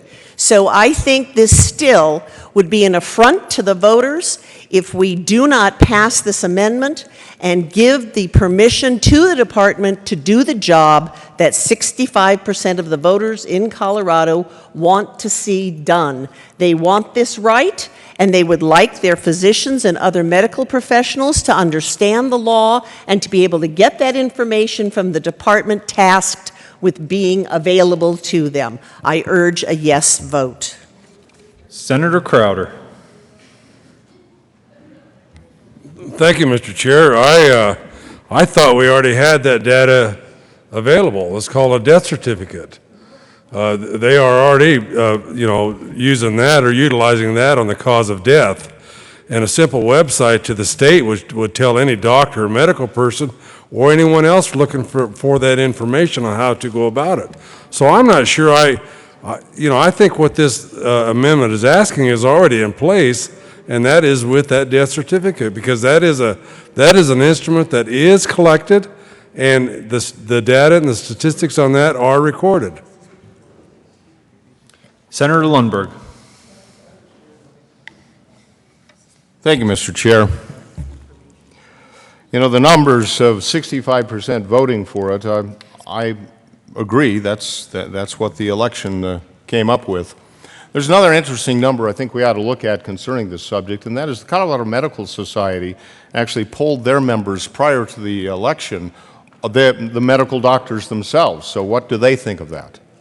And it was a rather interesting result, and that is about 40% agreed that doctor-assisted suicide should be legal in the state of Colorado. About 40% disagreed and said it shouldn't be, and about 20% were not sure. And I believe that that's another accurate or another metric to consider. And this is my point. This is my point. The law states that they can do this, okay? It does. Now, it's a statute. We could actually change that, but I'm not submitting that nor suggesting that. The law says that the statistics on this should be tracked. Okay, I agree with that too.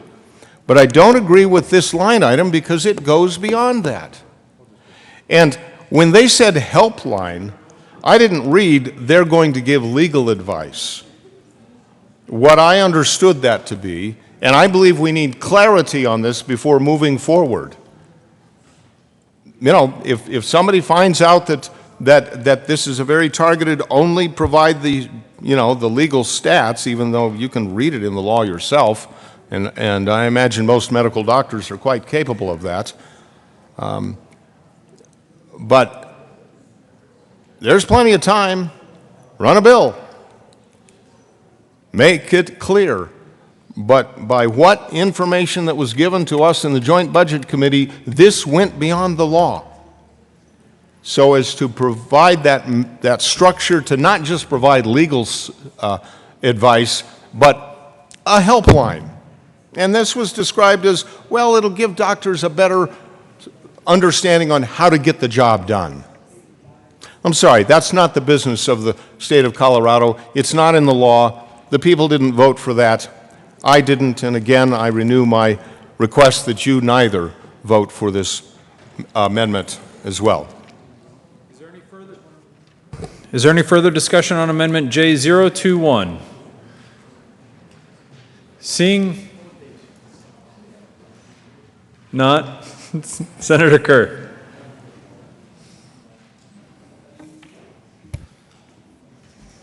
Thank you, Mr. Chair. Again, the law.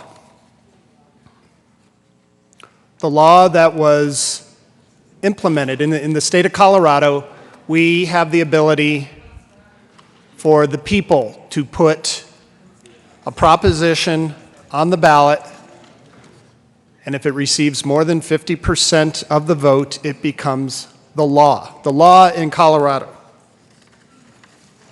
And the law says, the department shall generate and make available to the public an annual statistical report of information collected under this subsection.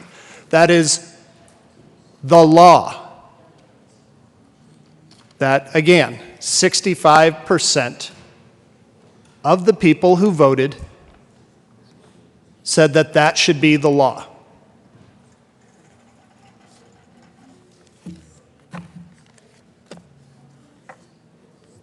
I look at this amendment. There's nothing in this amendment talking about helplines or the state overstepping the bounds of the law. That is the law. I just read the law.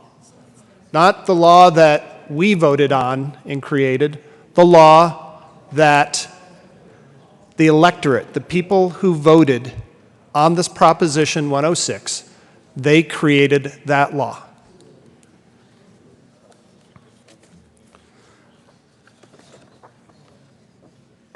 Let me read a few words that should be very familiar to all of us in this room. The oath of office.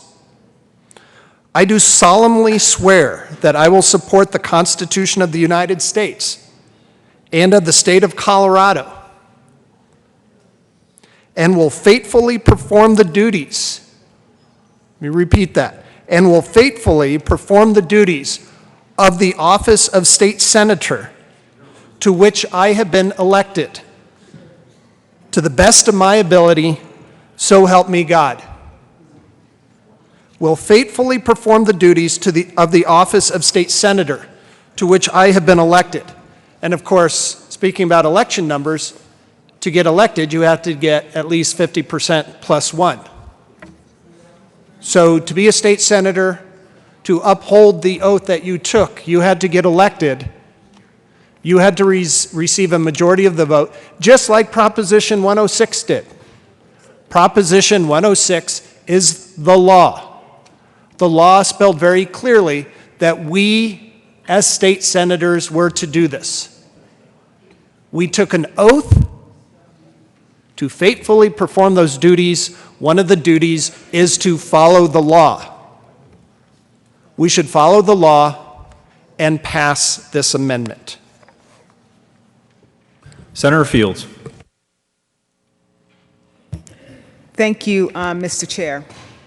And members, I urge and I vote on Amendment 31, and I want to thank the good senator from Jefferson County for reminding us of the oath that we took.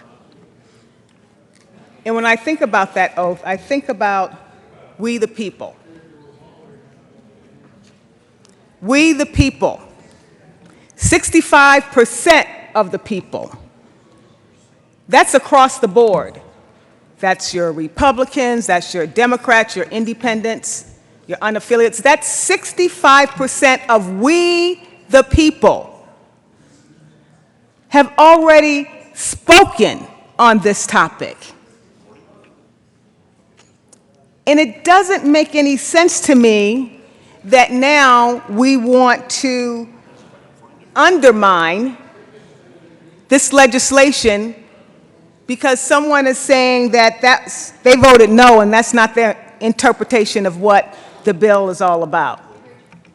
It's already been decided. It's been decided by the people. And basically, what this bill is going to do is it's $44,000 for this amendment, L021.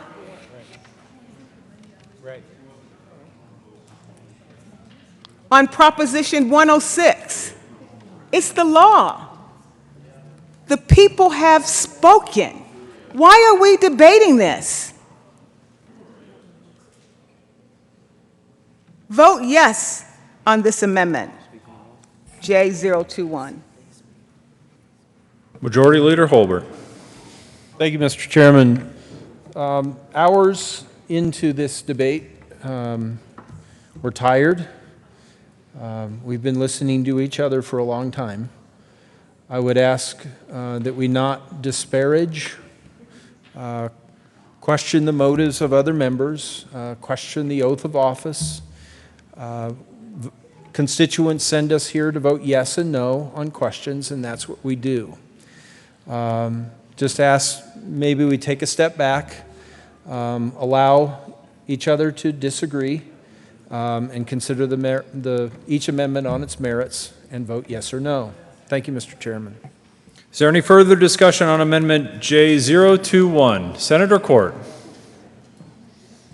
Thank you, Mr. Chair. I just want to finalize this discussion by pointing out this is simply spending authority. It is not new money. It is not general fund money. It is spending authority so that the department can do the job that the people want them to do. Thank you. Is there any further discussion on Amendment J021? Seeing none, the motion before the body is the adoption of Amendment J021. All those in favor say aye. Aye. All those opposed, no. No. The noes have it, and the amendment is lost. Mr. Carpenter, please read the title to Amendment J030. Amendment J030, Senator Jones.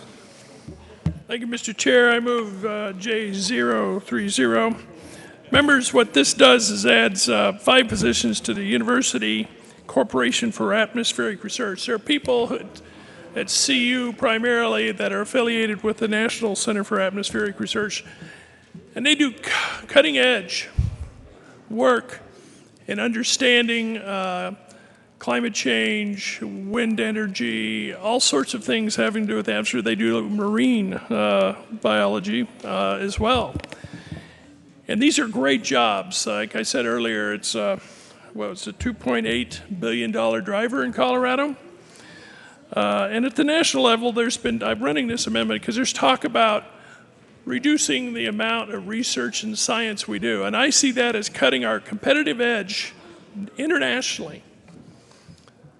One of the things that we have is that intellectual advantage. We're going to lose it if we use this kind of thinking and cutting back science. In Boulder County, it's a huge deal.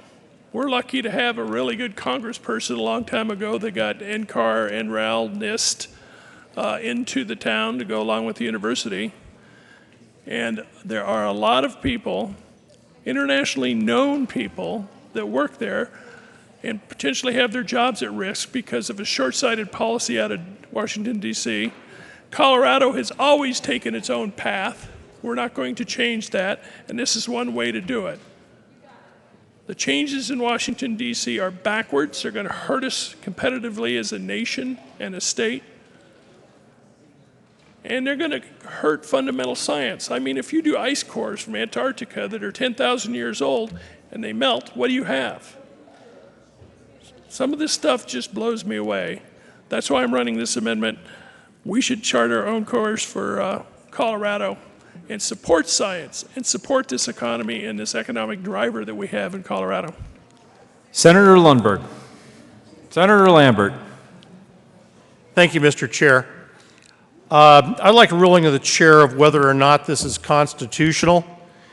This puts special legislation for a contract into the law and directs the department to make a specific contract with a particular company, which I think is a violation of the constitutional requirement not to have special legislation.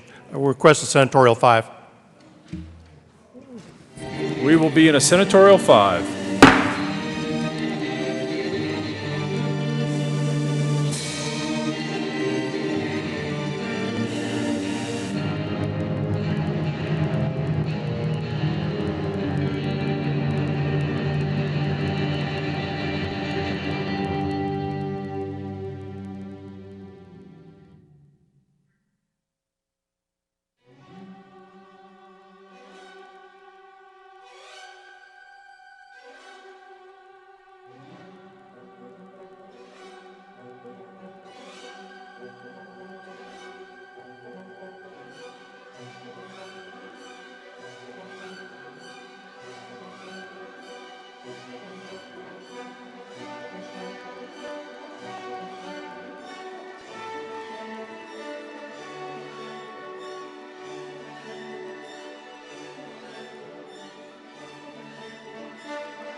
The Senate will come back to order.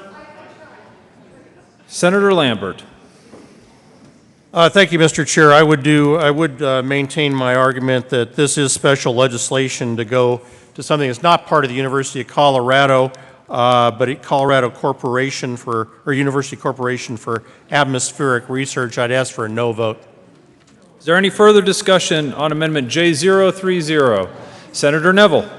Thank you, Mr. Chair. As I look at this, colleagues, what we're asking for a set-aside for a private company, a no-bid contract of almost, slightly under $1 million.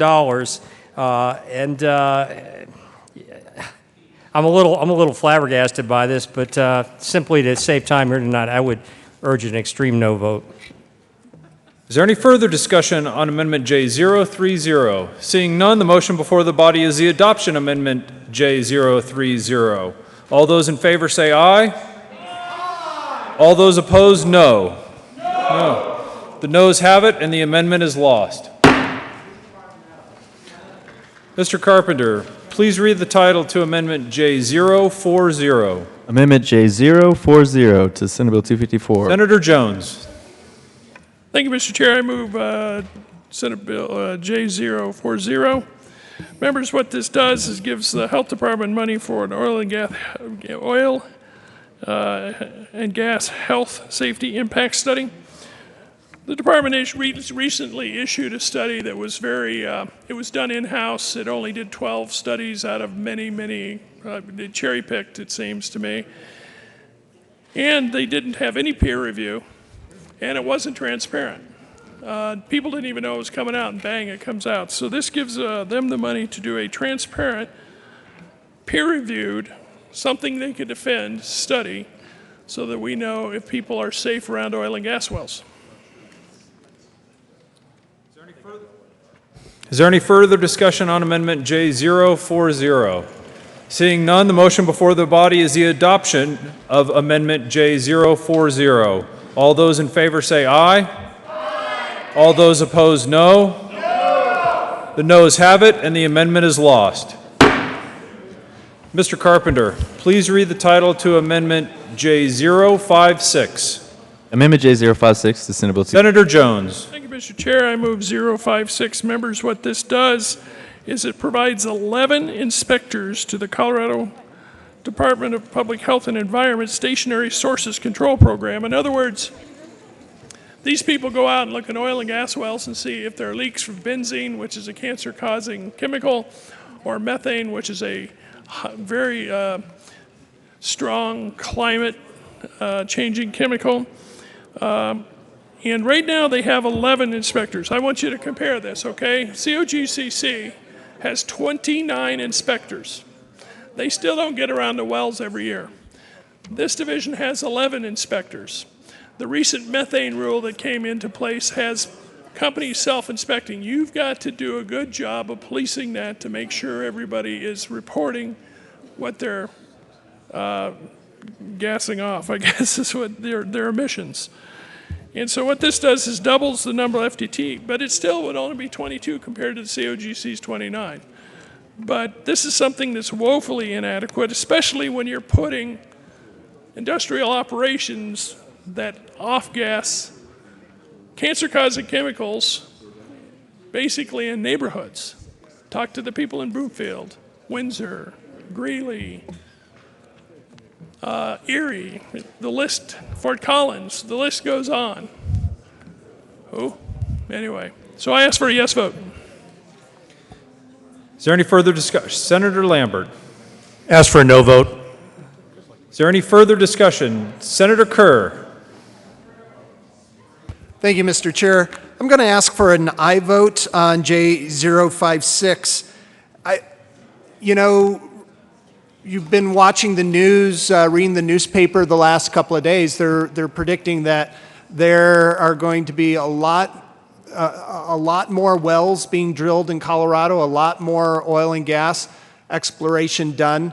We are going to have more wells that will need to be inspected, and I would argue that it's good for the industry. It's certainly good for the citizens of Colorado to have all of this drilling activity inspected on a regular basis. And I think it's also good for the industry, because if there are instances where an inspector finds some problem, some leak, some point at which the health and safety of the community is being put in danger, and an inspector finds that, the sooner it's found and can be fixed, the better it is for the oil and gas industry, because they can fix a problem right up front quickly before it gets out of control and actually impacts the health and safety of that community.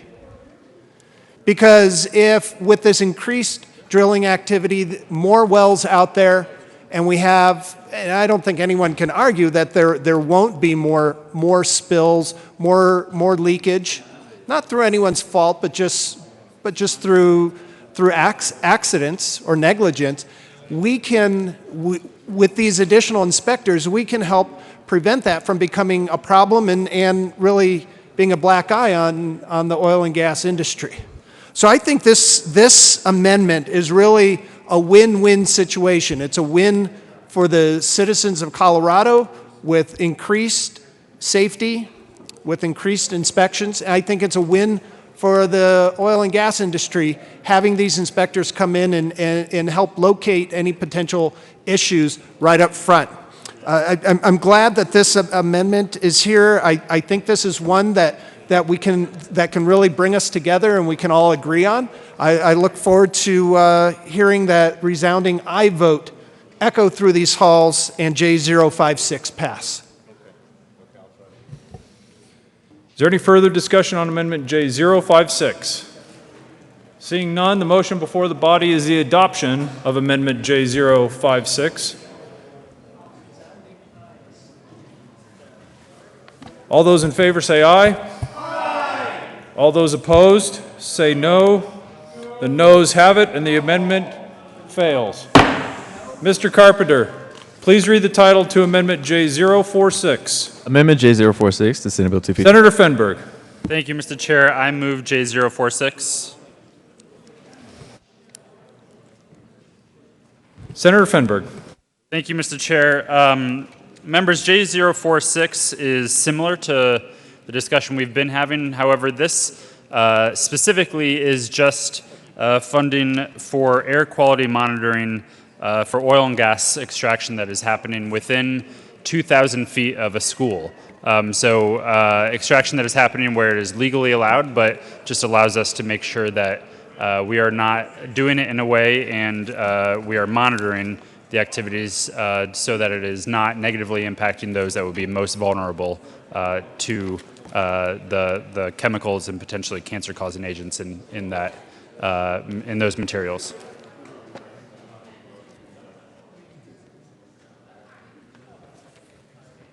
Senator Lambert.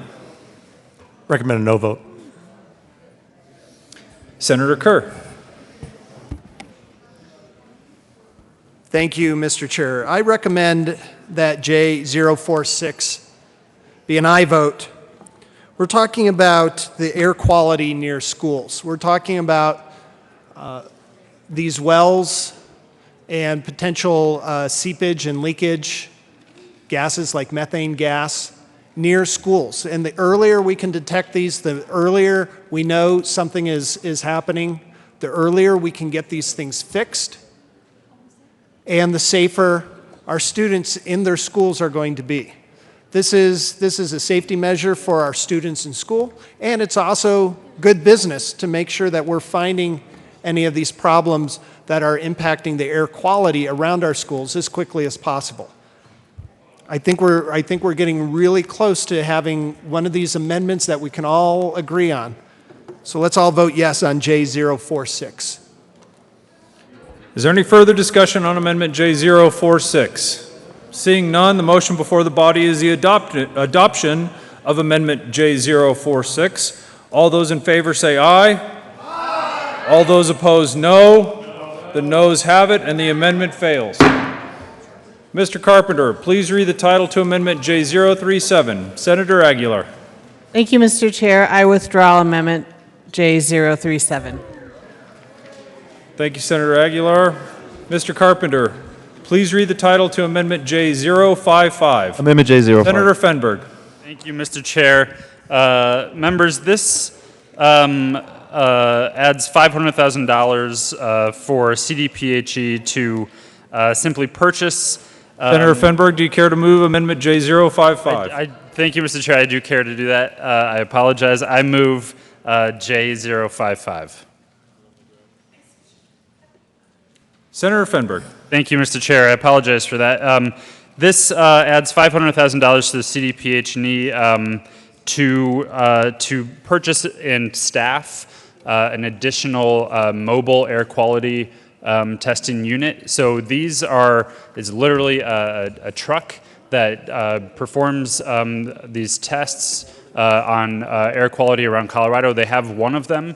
And the way this works is it travels the state and goes to where there is need and where they want to do testing where they may not have equipment and staff that are there permanently.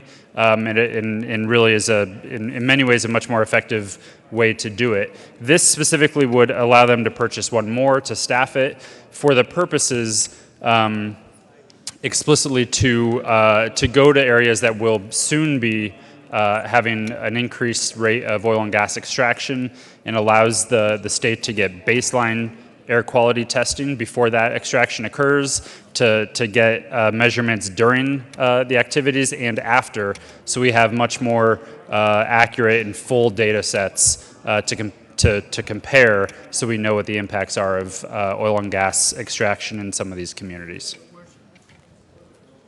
Senator Lambert. I'll be a no vote.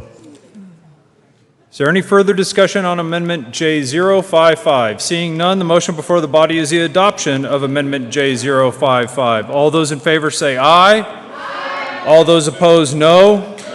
The noes have it, and the amendment is lost.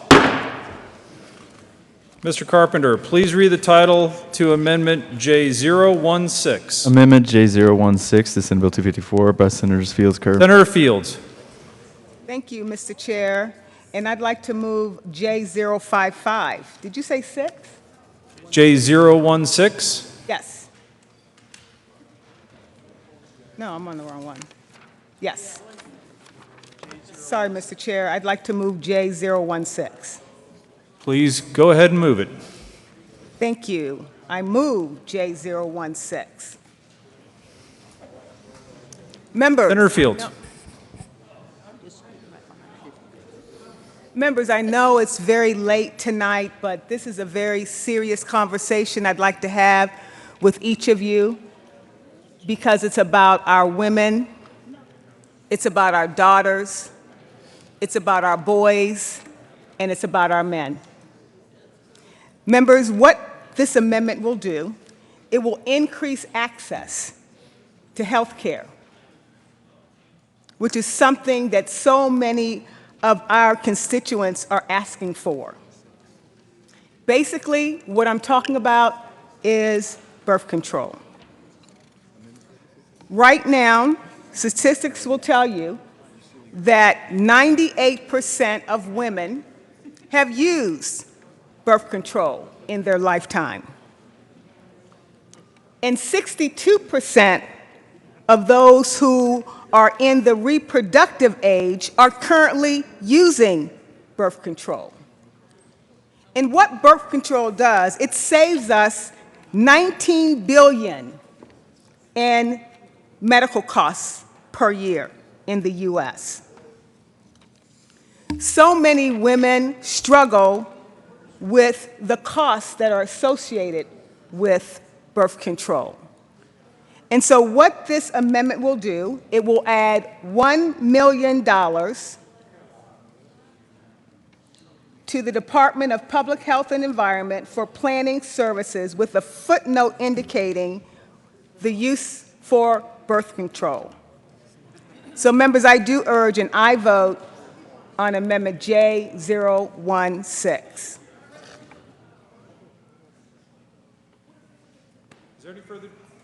Is there any further discussion? Senator Kerr. Thank you, Mr. Chair. I'm going to ask for an aye vote on J016. We've heard how important that birth control and access to birth control is, the medical savings of this. I'd also like to point out that if you consider yourself anti-abortion, if you think that we should have fewer abortions in our state, then it makes sense that you support increasing funding for contraceptives. Because what the vast majority of these contraceptives do is help prevent unwanted pregnancies. And prevented unwanted pregnancies reduces the number of abortions in our state. This is a direct connection, and this is exactly the direction that we should be taking. Let's make sure that especially low-income women have access to contraceptives, have access to birth control, and we avoid the unwanted pregnancies, and therefore we decrease the number of abortions in our state. I ask for an aye vote on J016. Senator Lundberg. Thank you, Mr. Chair. I urge a no vote on two different levels. One is it's another $1 million that's coming out of the general fund. That means it's coming out of some other program.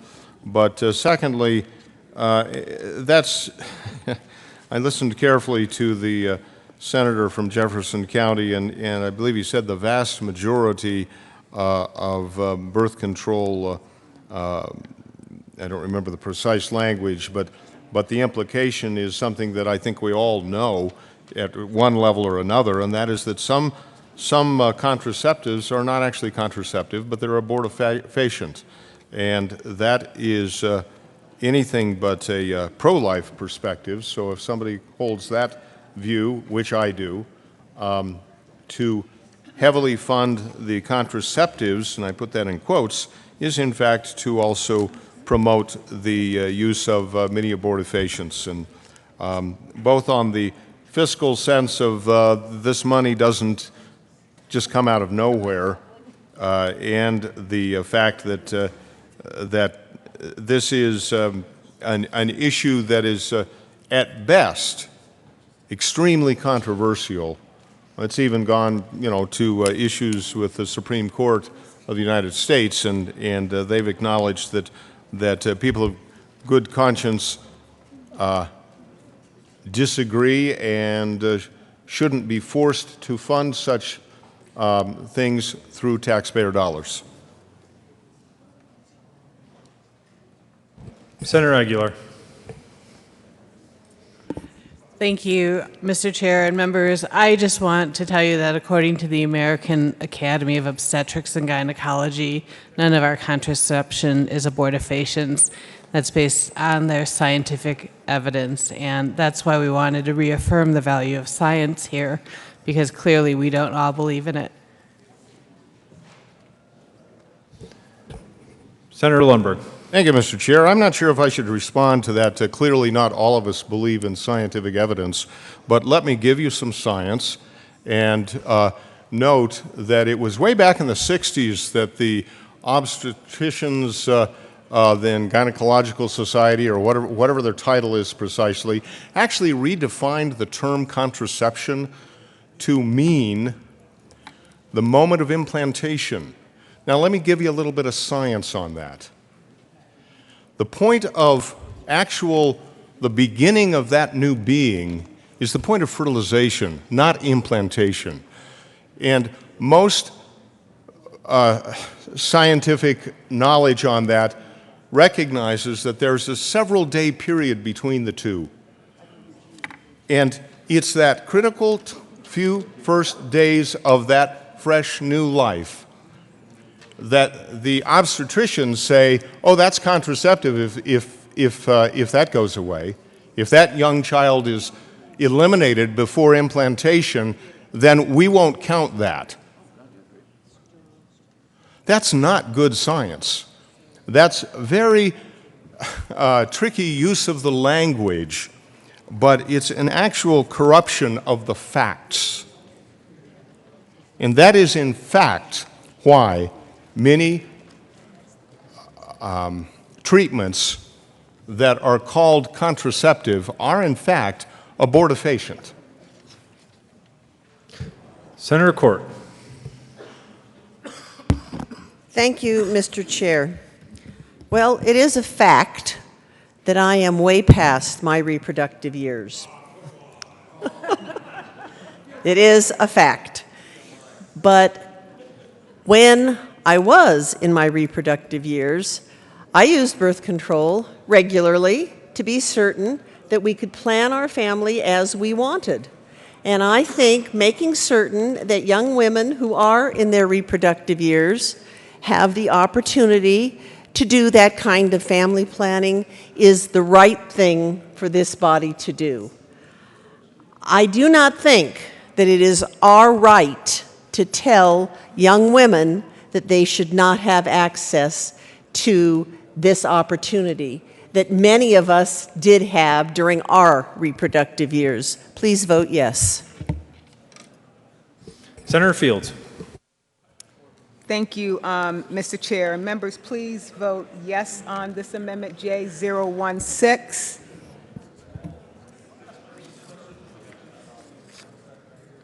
What I'm hearing from many women is that that's their medicine.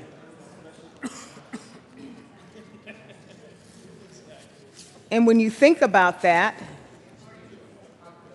because birth control can be used for a variety of different things. I know there's been some discussion here about science, but people take birth control for a variety of different reasons.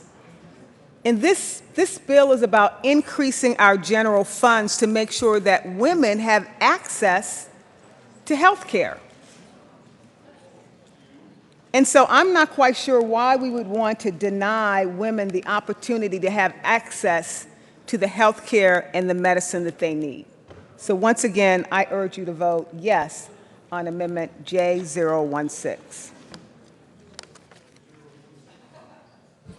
Is there any further discussion on Amendment J016? Seeing none, the motion before the body is the adoption of Amendment J016. All those in favor say aye. All those opposed, no. The noes have it, and the amendment is lost. Mr. Carpenter, please read the title to Amendment 026. Amendment J026. Senator Aguilar. Thank you, Mr. Chair. I move Amendment J026. Senator Aguilar. Thank you, Mr. Chair. Members, this is allocating money from the marijuana tax cash fund as is allowed under 3928.8501 letter 2B3 for the treatment of drug use. And specifically, it's allotting money to the school-based health clinics. Now, you will hear people say that school-based health was given an additional $9.7 million. That money was actually given to the Department of Education for school counselors. These funds would actually go to substance use treatment. And the reason for this request is that Denver Health has had the opportunity to pilot adolescents outpatient substance use treatment in the schools, in 6 schools, since August 1st of 2016. And in the past 8 months, they have had 1,000 referrals for treatment. That's 1,000. They have 40 counselors, 40 children at each of these schools currently being seen and treated for substance abuse. There's a waiting list of 15 at each of these schools. They are in the process of setting up a collective effort with Pueblo County and hoping to expand this to other schools across our state. And they have seen large decreases in substance use and improvement in mental health and school engagement. And so what this footnote would do is allocate another $500,000 specifically to the school-based health centers, not the Department of Education, and this would be targeted towards substance use treatment for youth who are engaging in healthy drug-using behavior, and I'd ask for your support. Senator Lambert. Ask for no vote. Is there any further discussion? Senator Kerr. Thank you, Mr. Chair. I rise in support of J026. I've seen firsthand how these clinics can serve kids because they're located actually in the schools, and they serve.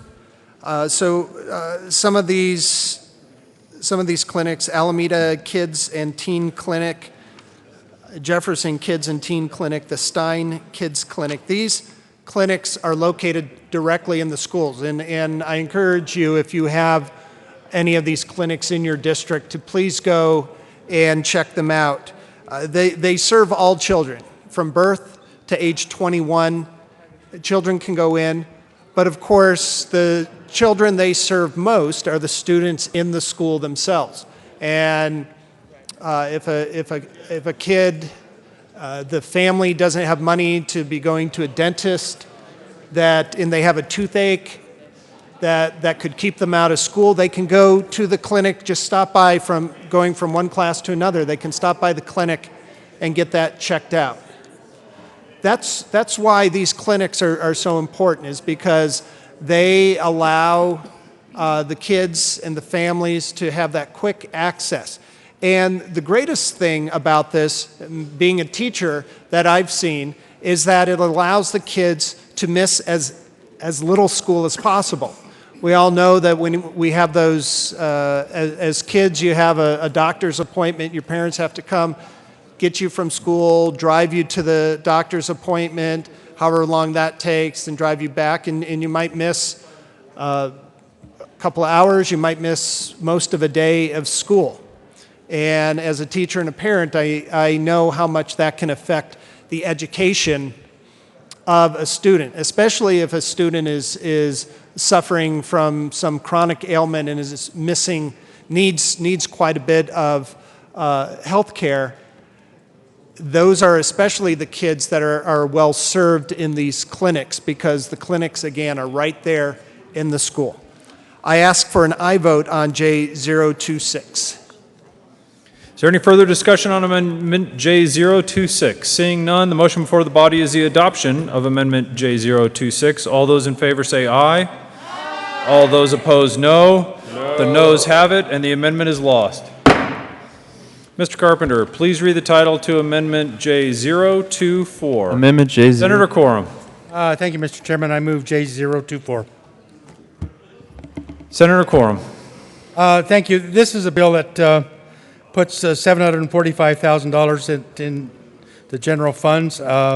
It's our kids' public health, Healthy Kids Survey.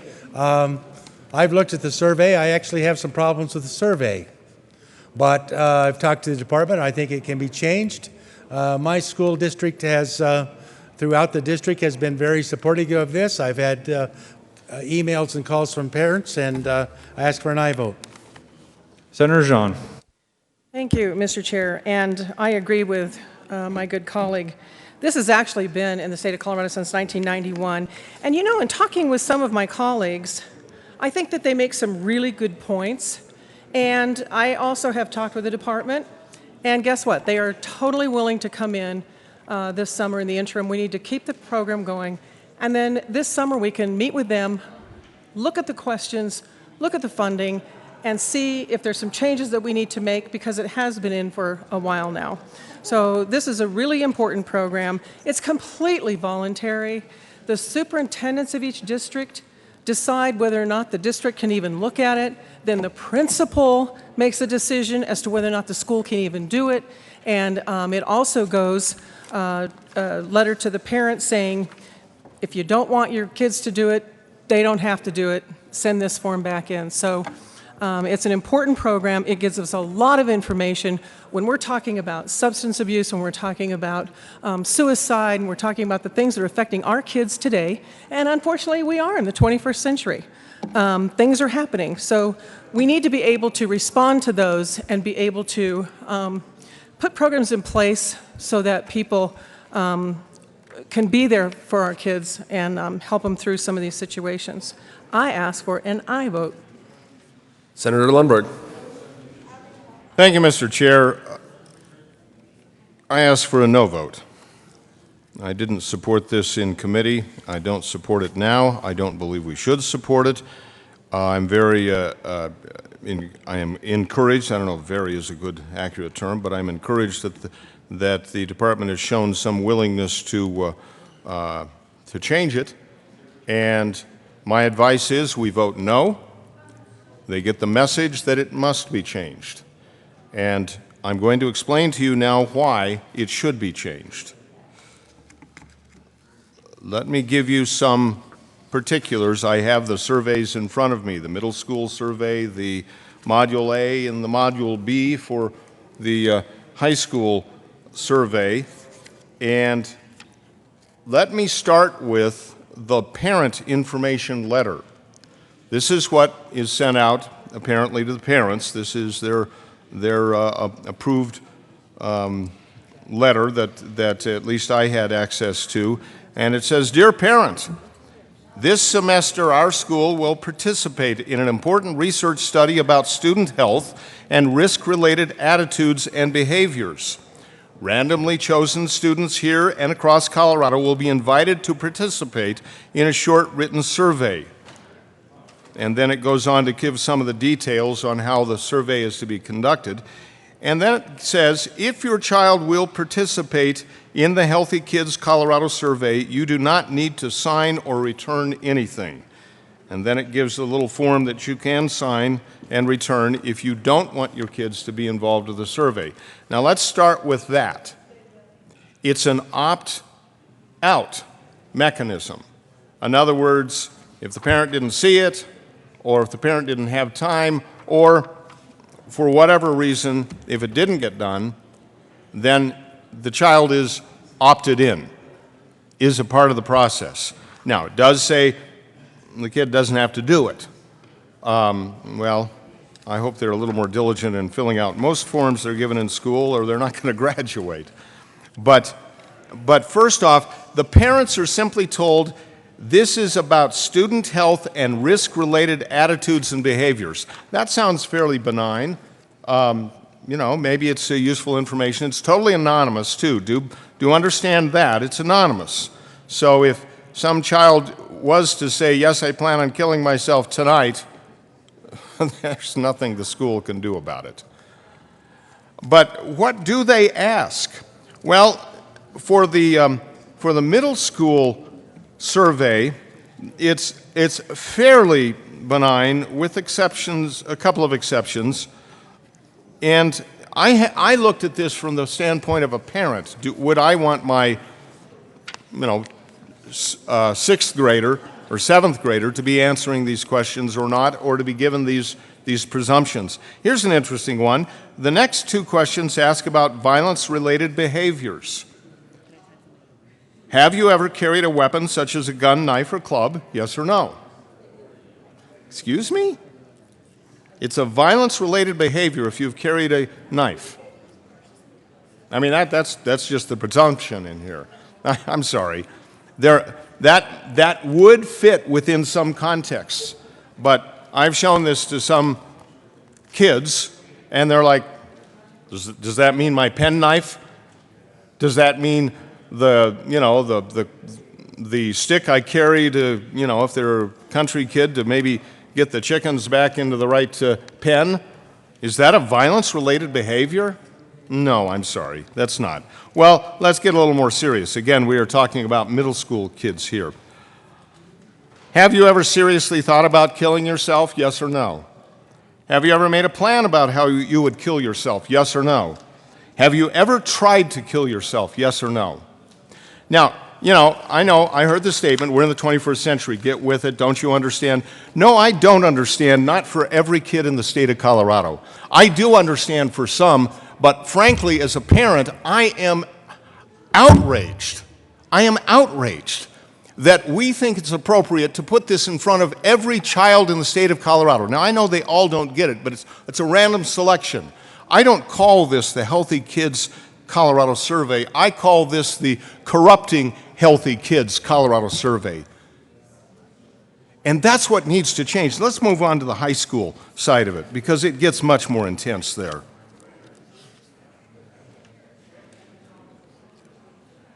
Their questions about suicide gets a whole lot more specific.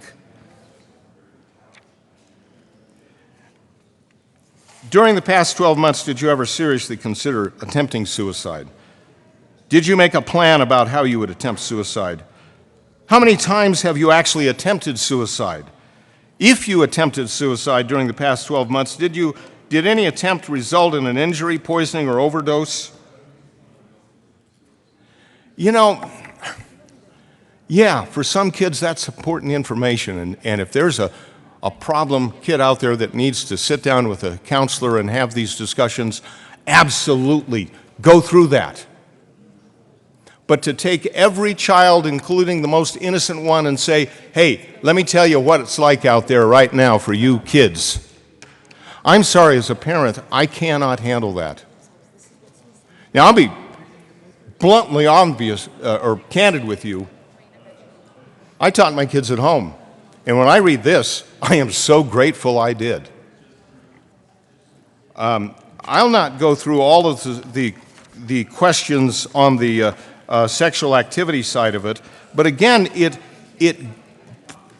carries with it this presumption of this is maybe not the best behavior, but this is a behavior that we expect to see again and again and again and again.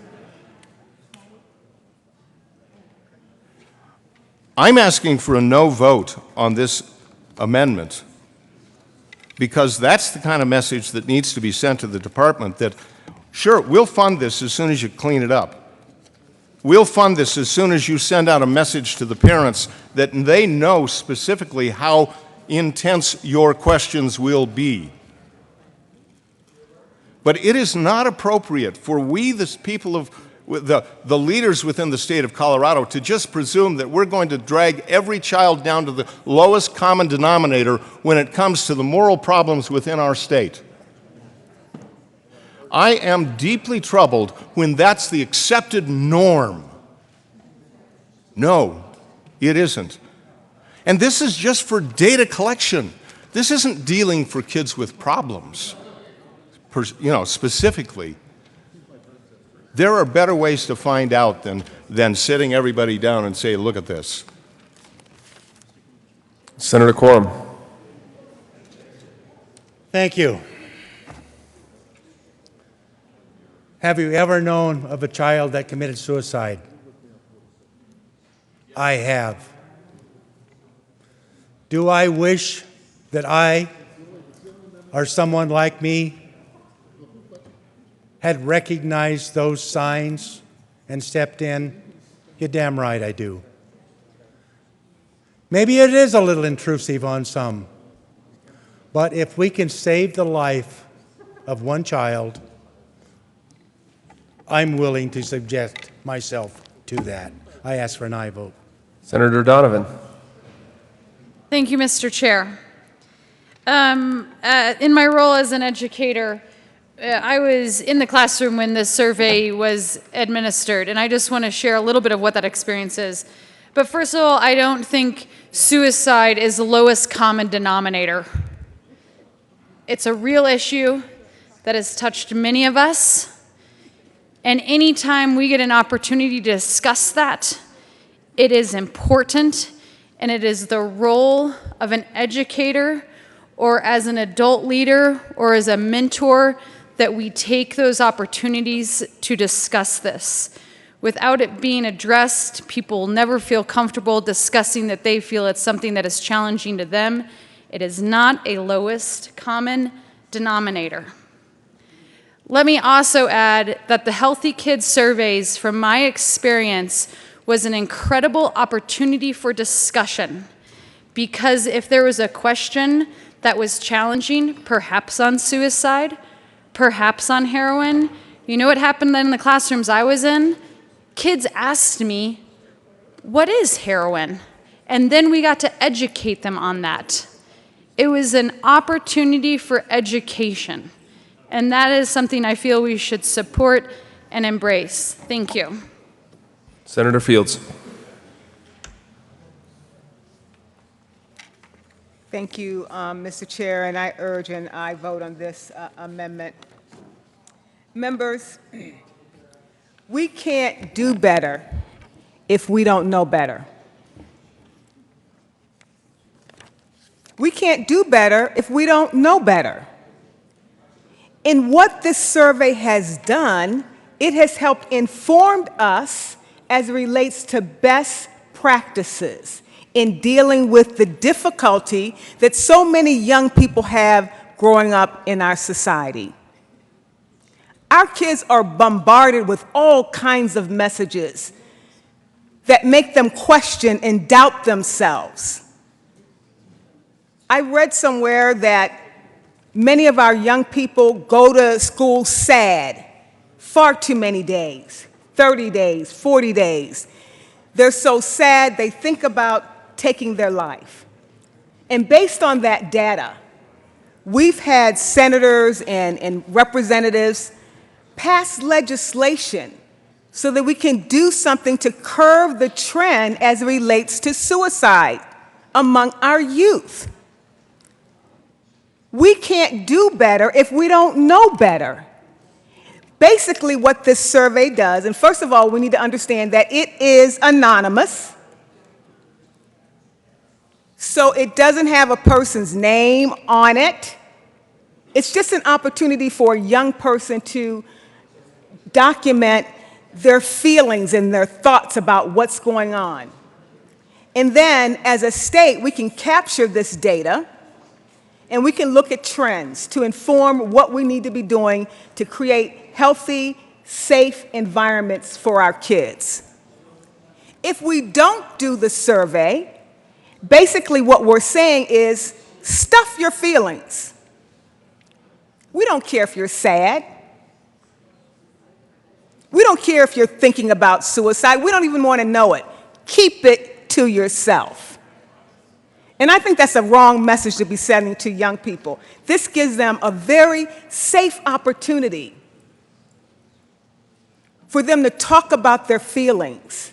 And then we can aggregate this data based on schools, based on locations. It's okay. We shouldn't be intimidated or fearful or threatened because a young person has to decide or fill out a survey.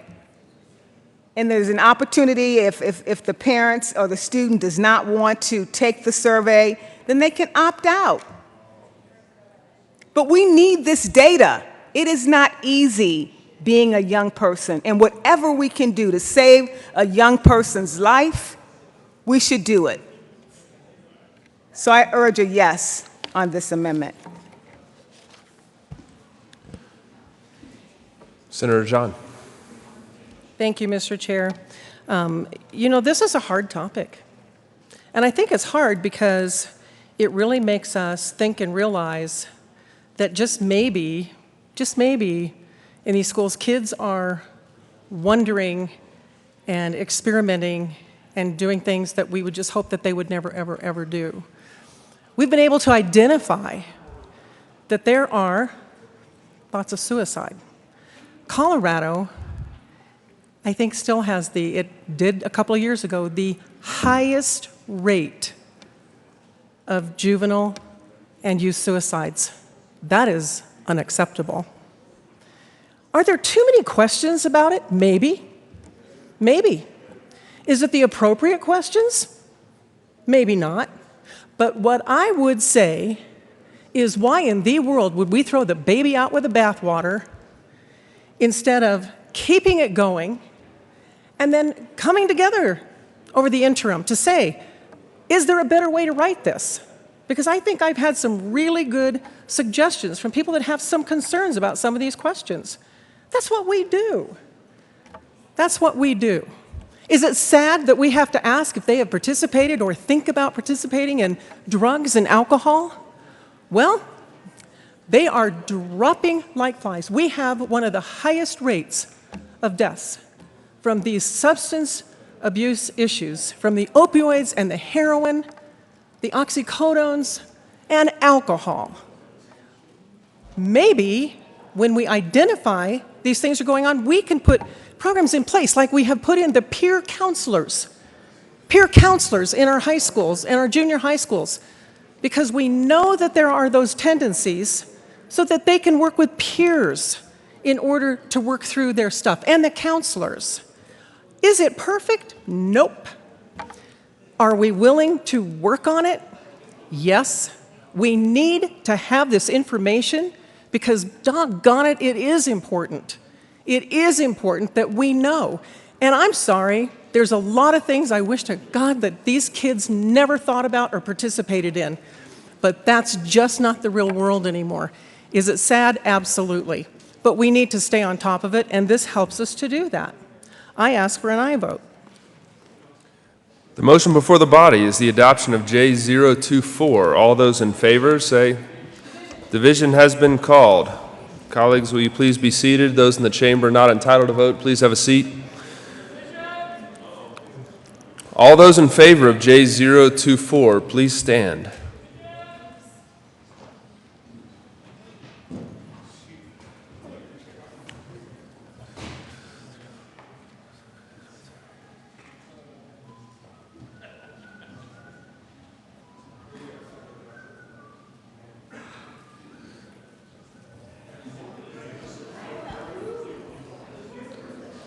Please be seated. All those opposed to Amendment J024, please stand.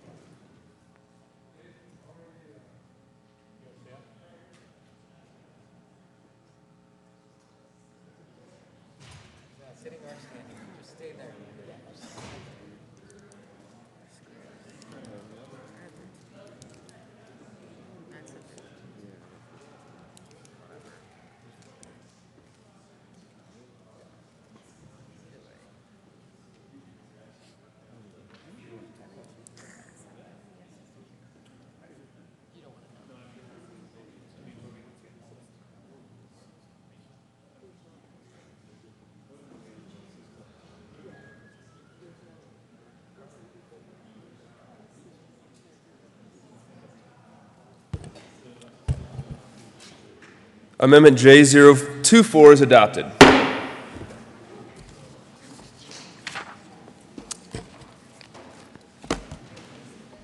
Mr. Carpenter, please read the title to Amendment J043. Amendment J043 to Senate Bill 254. Senator Fenberg. Thank you, Mr. Chair. I move J043.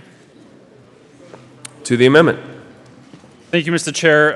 J043 adds $1 million to wildfire response and $1 million to wildfire mitigation. This is it's a big investment, but it is very little compared to what our state actually expends when we have a wildfire. A couple of quick numbers: Waldo Canyon cost us $15.5 million. Royal Gorge Fire, $1.8 million. West Fork, $22.7 million, and Hayden Pass, $10.1 million. If we invest the money in mitigation and for the response when fires do occur, our state saves a whole lot of money in the long run, as well as preserves the natural resources for our state. Senator Jones. Thank you, Mr. Chair. The other thing to remember with this is that the department does a good job of spreading these funds around as far as mitigation is concerned and leverages off of local matches. And so it's basically could be thought of as a jobs program, but they're doing fire mitigation. And we spend a ton of money on suppression, and we should be spending more on mitigation that's very targeted, which this program is. I ask for your aye vote. Colleagues, the motion before Senator Lambert. Ask for a no vote. The motion before the body is the adoption of J043. All those in favor say aye. Aye. Those opposed, no. The noes have it. J043 is lost. Mr. Carpenter, will you please read J011? Amendment J011, Senate Bill. Senator Court. Thank you, Mr. Chair. I move J011. To the amendment. Thank you, Mr. Chair. This is increased InstaCheck spending authority. What this is to be certain of is that we have qualified, capable technicians doing the background checks. That is what this is about. The unit has lost 28 FTE through turnover. 43% left for reasons related to salary expectations. The department spends approximately $16,400 to hire, train, and coach a technician, which includes 5 weeks of full-time training and up to 180 days of post-training evaluation and supervision. This is why bringing in seasonal employees is not ideal. We want to ensure that we have our very highly trained technicians and to be certain they are adequately compensated to do this important work. Folks, this is about being sure that this very important work of doing the background checks is properly done by properly trained and properly compensated individuals. This isn't some fly-by-night kind of process. This is really important. If you are going to purchase a gun, we know that we want to have a background check. I think all of us can agree that we want to be sure the people doing that are competent, are knowledgeable, are capable of doing it well. That's what this is about, is to increase the spending authority for the InstaCheck program. I urge an aye vote. Senator Lambert. We've looked at the data on the turnaround times for actually getting instant check background checks. It has not really increased in the waiting time significantly over the last several years.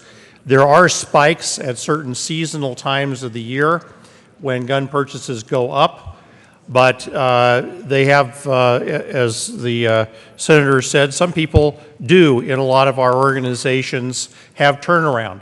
They also have vacancy savings, which they can reapply to hire new people.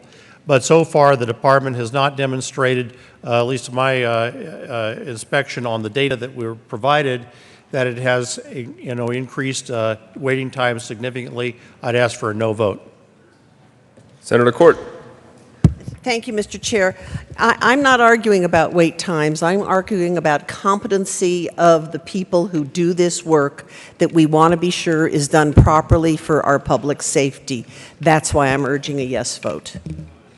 The motion before the body is the adoption of J011. All those in favor say aye. Aye. Those opposed, no. No. The noes have it. J011 is lost. Mr. Carpenter, will you please read J039?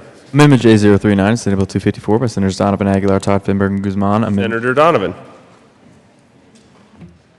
Thank you, Mr. Chair. I move J039. To the amendment, please. Thank you, Mr. Chair. This amendment in front of you takes $9.45 million out of the high-cost support mechanism and moves it over to support broadband in rural Colorado.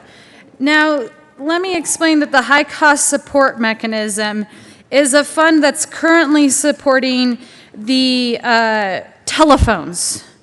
And so what's happening within this high-cost support mechanism is a handful of sessions ago, this body did a great amount of work to look at how we could start using this high-cost support mechanism to instead support the building of infrastructure in the unserved areas of Colorado. I don't believe that this direction and the hard work of those sessions has been followed up in a genuine and authentic manner. And so what we're seeing is we're spending dollars. I want to be clear here. There are dollars in the high-cost support mechanism that should be continued to be used to support telephone service. We still have areas of Colorado that have only one telephone provider, and in those areas where we don't have competition, those companies certainly deserve to be subsidized. It's kind of how it works. No competition, subsidy. Competition, no subsidy. But that letter and intent of what the high-cost support mechanism and its use for broadband has not been followed. And so this is an amendment that says we're going to take half of this fund, not all of it, because like I said, some of it should still be used for the intent of that fund. But we are going to take half of the balance and move it over to be used for rural broadband. Now, we keep talking in this building about the importance of wiring every part of Colorado. It gets mentioned in every beginning of the session speech, and it is a goal that so many of us talk about because we, as citizens of this state, take care of each other. And we know that it is only fair that all of us have access to broadband. But it seems that year after year, the politics seem to rule the day, and that lawsuits trumps the intent of legislation. And so we have yet to really fund efforts of infrastructure in unserved areas of Colorado. Access to broadband is now just a matter of fairness because so much of the new economy depends on your ability to connect to the world and connect through the internet. Whether you are pursuing more education or just trying to complete your 7th grade homework assignment, whether you are starting a new business that's entirely dependent upon online sales, or you're just trying to grow your business with a couple extra sales to someone in a neighboring state. Whether you're trying to share your medical records or get your medical records, you have to be connected to the internet. It is about opportunity, and not everyone in our state has that opportunity because if private industry is not to a community yet, they're not going to get there, and we can't expect them to. The rest of the places that we wire will be an important partnership between private industry, the state, leveraging federal funds, and local commitment. That's where we are. But unless the state leads on this by at least putting some money in the game to say we believe in connecting rural Colorado, then how can we expect any of our other partners to line up with us to solve this issue? Unfortunately, out of my district, hardworking people are not on the same level as other people in the state. They do not have access to the simple tool that is called broadband. And so that I ask that you guys stand with me tonight and make a statement of moving money from the high-cost support mechanism into a fund that'll support the deployment of broadband infrastructure in rural Colorado, and therefore I ask for your support of J039. Thank you. Senator Quorum. Thank you, Mr. Chairman. Members, I think what we have here is the good senator from Vail has the wrong solution for this problem. It is a problem. I agree. But because of contractual obligations that have been dealt, many of the people that we are trying to help, our rural telecoms, will be hurt with this bill. I believe that this is something that we should reconsider, and I would ask for a no vote. I think it is the wrong solution for the right problem. And I'd ask for a no vote. Senator Donovan. Just to restate, only half the money is taken. I have no intent, absolutely zero intent, of breaking a promise, particularly to those those areas that still deserve a subsidy. The problem is that we're subsidizing areas that have competition. If you guys believe we should continue to subsidize places that have competition, then of course, but this says we're going to take half the money. This is a replete fund. If half the money is $9 million, then this is a fund we should look at, and we have looked at, and we have agreed as a General Assembly that this is the right place to take money from. It is the right solution. We've made that decision. We've said that the high-cost support mechanism should be transferred over to support rural broadband deployment in unserved areas. So we've already decided it's the right solution. The problem is that it continually gets hung up in lawsuits, and we're not following the intent, and therefore the state isn't coming to the table, so why should we expect anyone else to join us in this fight? So if we can make a move tonight and say we believe in actually wiring all of Colorado, we believe in investing everywhere. Everywhere in Colorado we invest by putting wire in the ground. Then that's what this amendment can send tonight, because we need to send a strong message. Every time we talk about broadband, we say it's going to take a lot of pieces coming together to solve this problem. Well, tonight is a chance to send a big message, a $9 million message. That's real money that would really wire communities. So it is the right solution. It's the right solution, and it's the right thing to do for Colorado. Colleagues, the motion before the body is the adoption of Amendment J039. All those in favor say aye. Aye. Those opposed, no. No. The noes have it. J039 is lost. Mr. Carpenter, will you please read Amendment J045? Amendment J045 to Senate Bill 254 by Senators Finberg, Kerr, and Jones. Senator Finberg. Thank you, Mr. Chair. Members, J045 simply just adds a footnote saying that we want to prioritize the completion of the North Metro Rail. There are communities that are paying for this and are being left out and aren't being totally served. And I think it's a strong message that we should be sending, that it's important that we provide what voters have already been paying for, and that their communities get connected like many others have. Senator Finberg, will you please move your amendment? I'm sorry, Mr. Chair. I move J045. Thank you. Senator Lambert. Thank you. I'd ask for a no vote, especially if you don't ride on the RTD North Metro Rail line.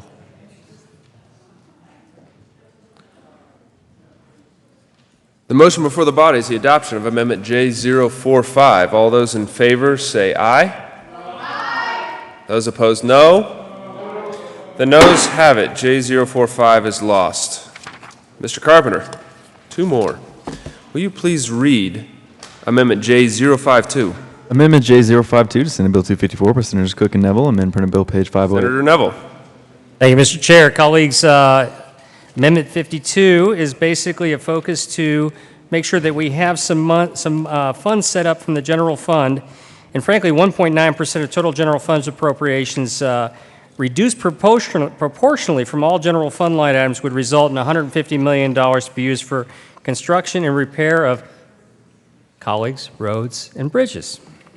And so that's the purpose. This adds a footnote expressing our intent that 1.9% of those fund appropriations be reduced proportionally from all general fund line items so that we can actually make a focus on repairing roads and bridges. Urge an aye vote.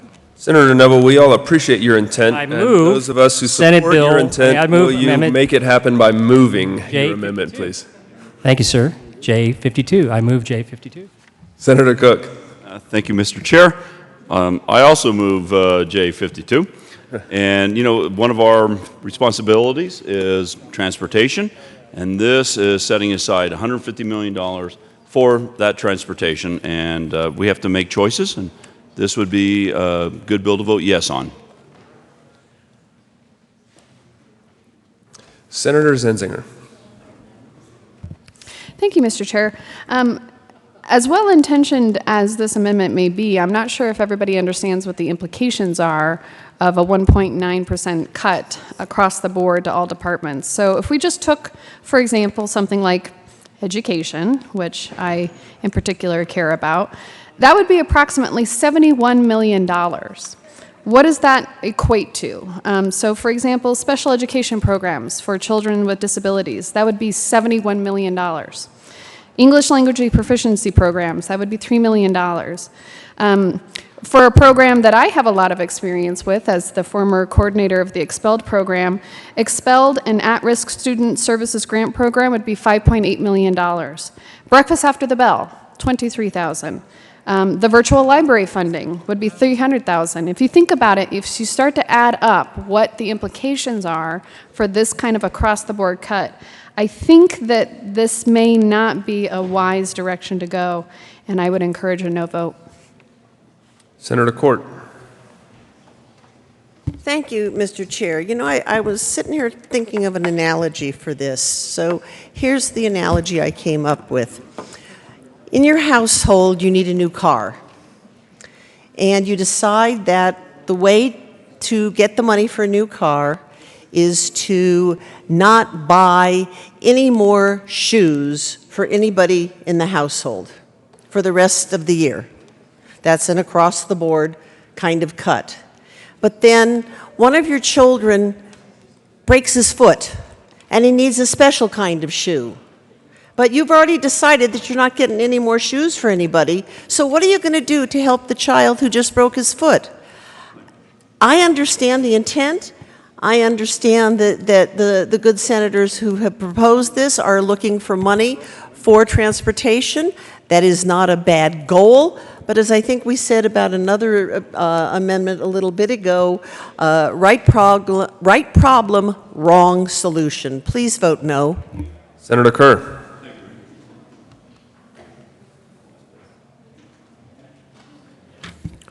Thank you, Mr. Chair. So we were asked to vote yes on this amendment because we need to prioritize transportation. So as we've been discussing all night, prioritizing, that's how we do a budget.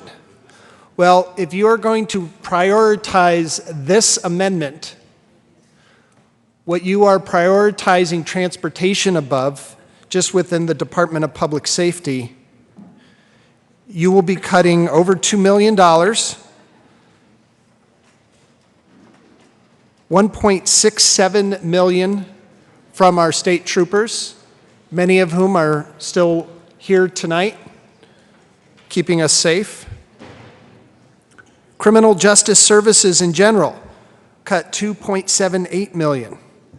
Child abuse investigation funds, $500,000 that we will be cutting with the approval of this amendment. Juvenile justice programs, we've talked about how much we need to reform juvenile justice programs. I don't know exactly how we're all going to agree on that, but I think most of us would agree that if we cut $1.24 million from juvenile justice programs, that's not really going to help them improve and get better and have better outcomes. If we vote for this amendment, we'll be cutting $350,000 from sex offender supervision. So when we talk about prioritizing, that is not how I want to prioritize the budget.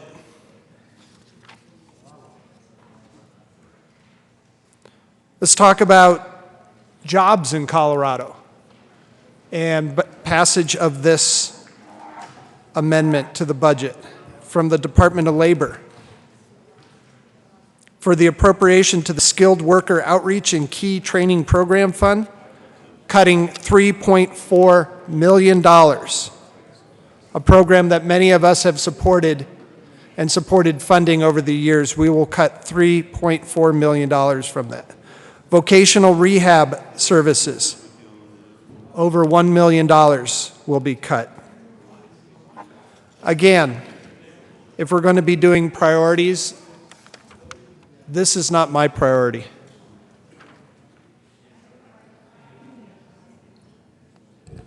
Is there any further discussion on Amendment J052? Seeing none, the motion before the body is the adoption of Amendment J. Division? The Senate will be in recess for 5 minutes.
The committee will come back to order.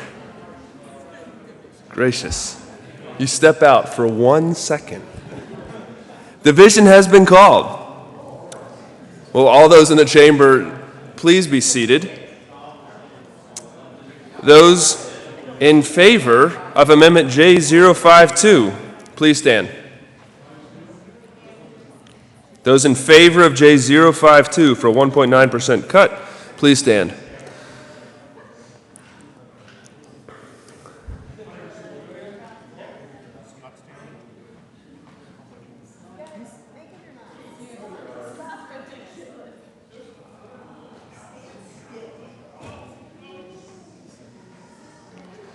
Colleagues, please be seated.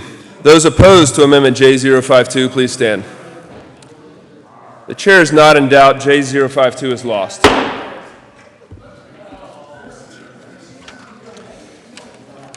Mr. Carpenter, will you please read Amendment J013?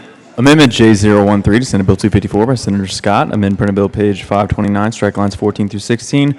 Read number succeeding, Department Senator section. Scott. Thank you, Mr. Chair. I move J013. To the amendment. Thank you, Mr. Chair.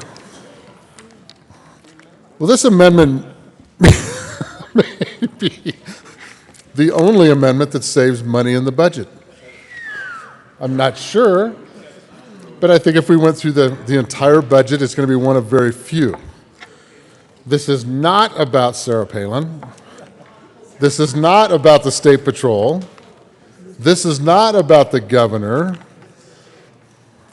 It's about actually saving money and doing something serious in a serious year when we have a budget crisis. So, if we are going to be serious,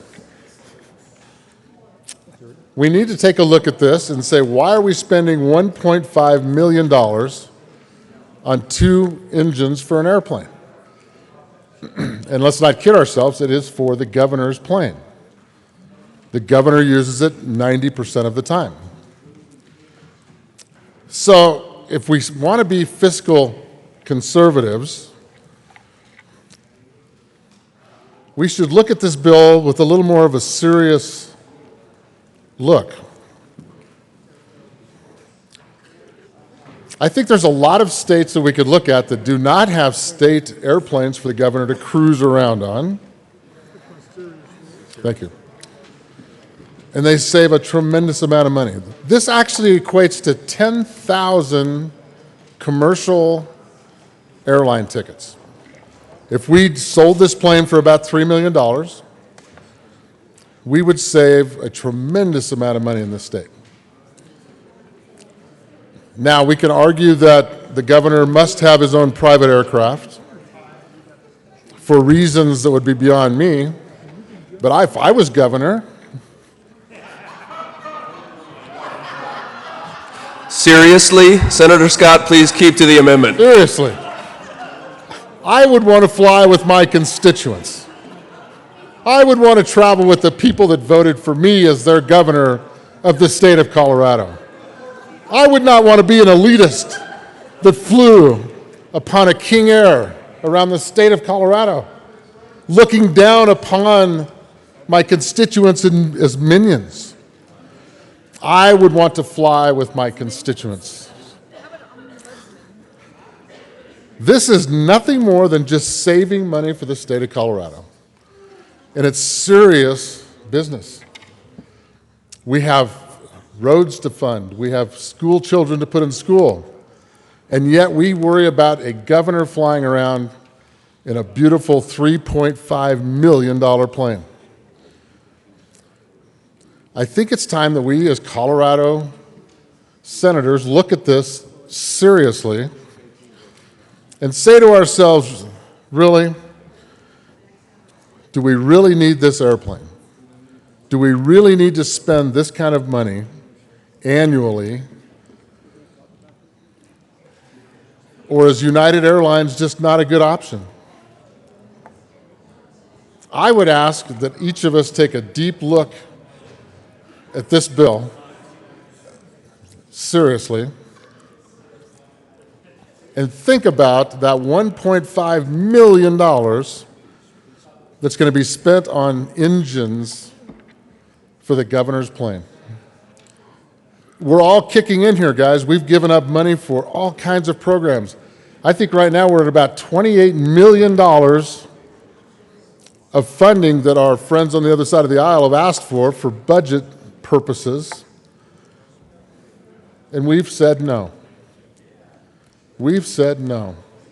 But yet, as conservatives, we are more than willing to spend extra money so that our governor can fly in a King Air plane. Now, you're going to hear arguments up here that we're saving money by doing this because maintenance on aircraft is important. Well, then I say, let's buy another one. We should have 2 King Airs, and we could save twice the money.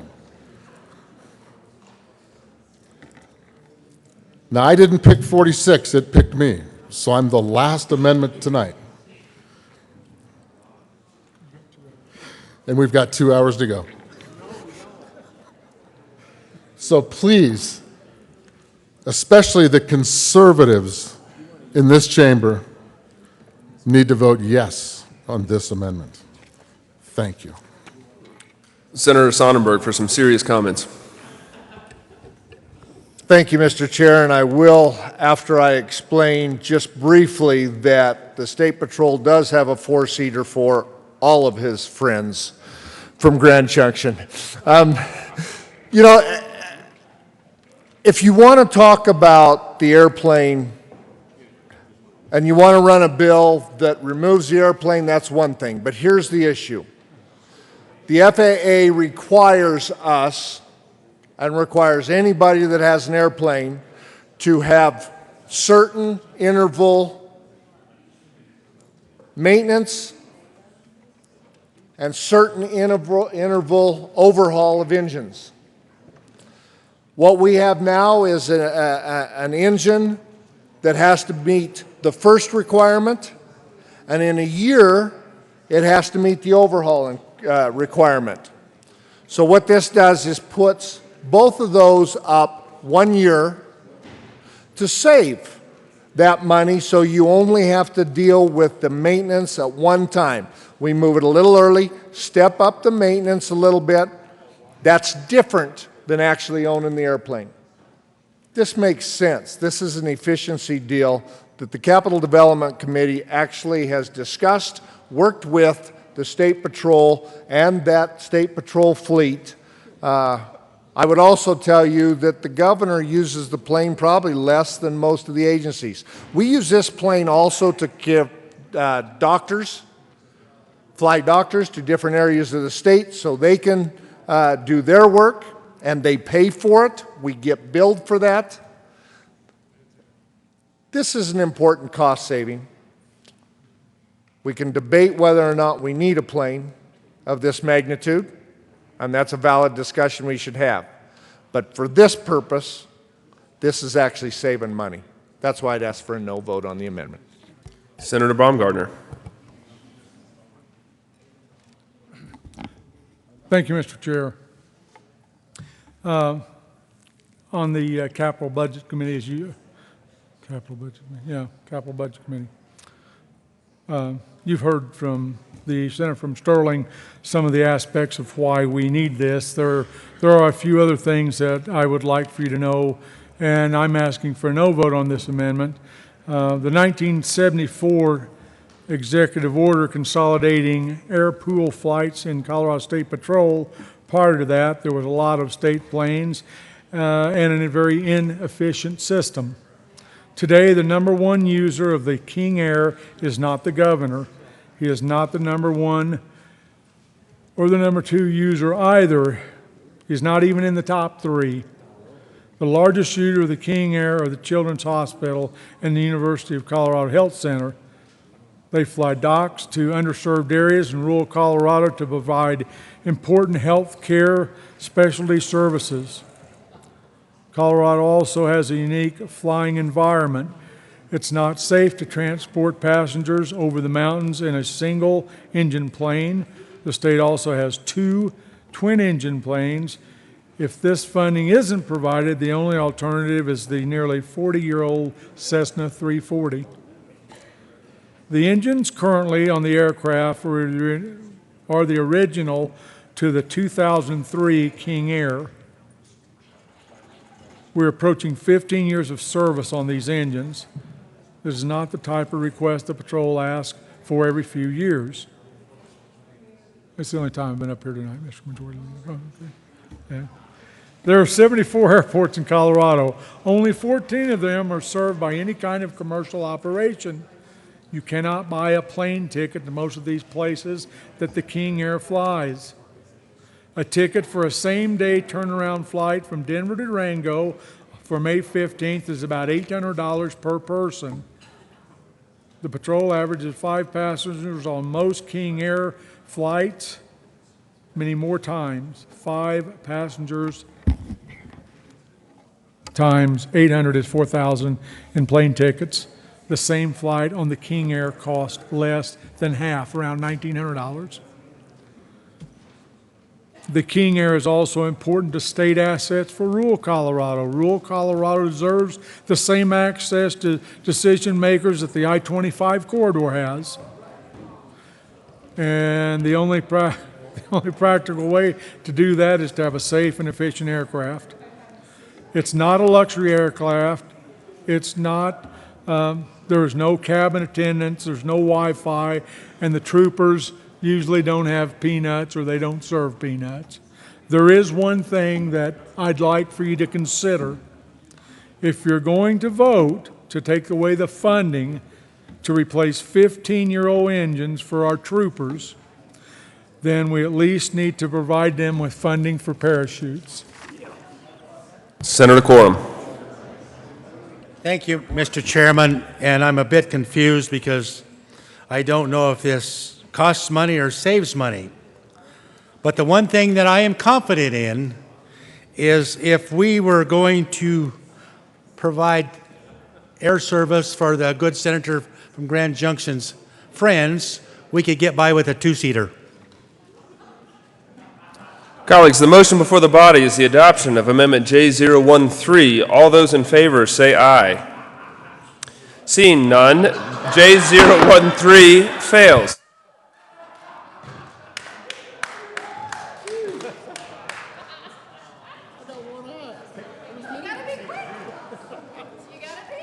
I'm on the prevailing side. My last amendment on my long bill, and you make me vote against aircraft.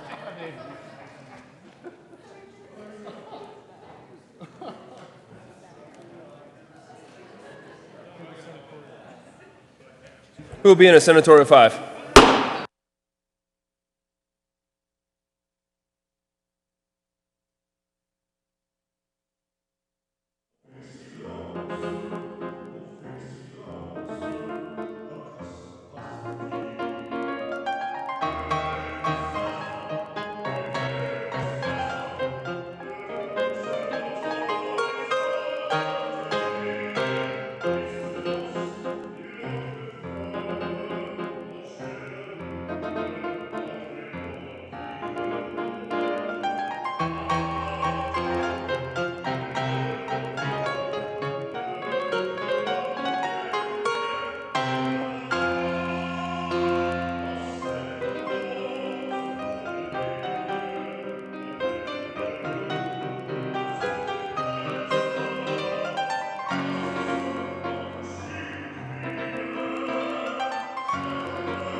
The committee will come to order. Majority Leader Senator Lambert.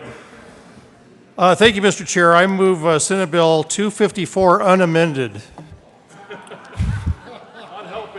Seriously. No, okay, with amendments, I guess. Colleagues, the motion before the body is the long bill, Senate Bill 254, as amended. All those in favor say aye. Those opposed, no.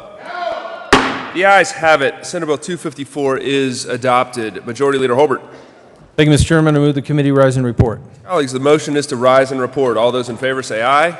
Those opposed, no. The ayes have it. We will rise and report.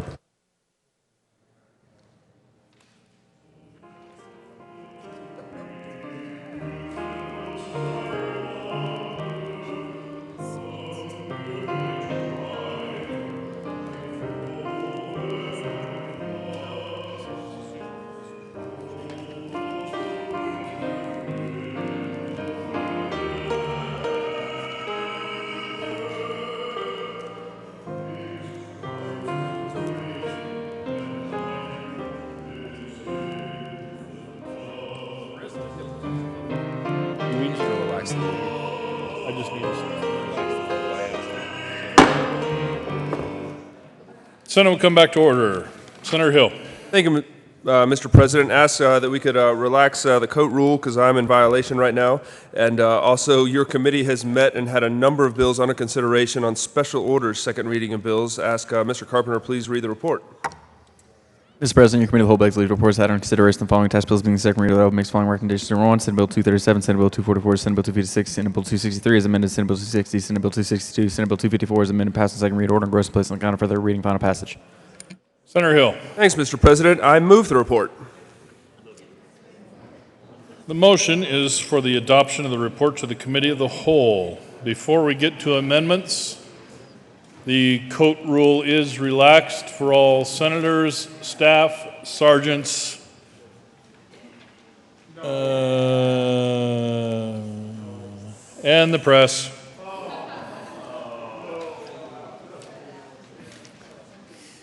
There is an amendment on the desk, one or two of them, in fact.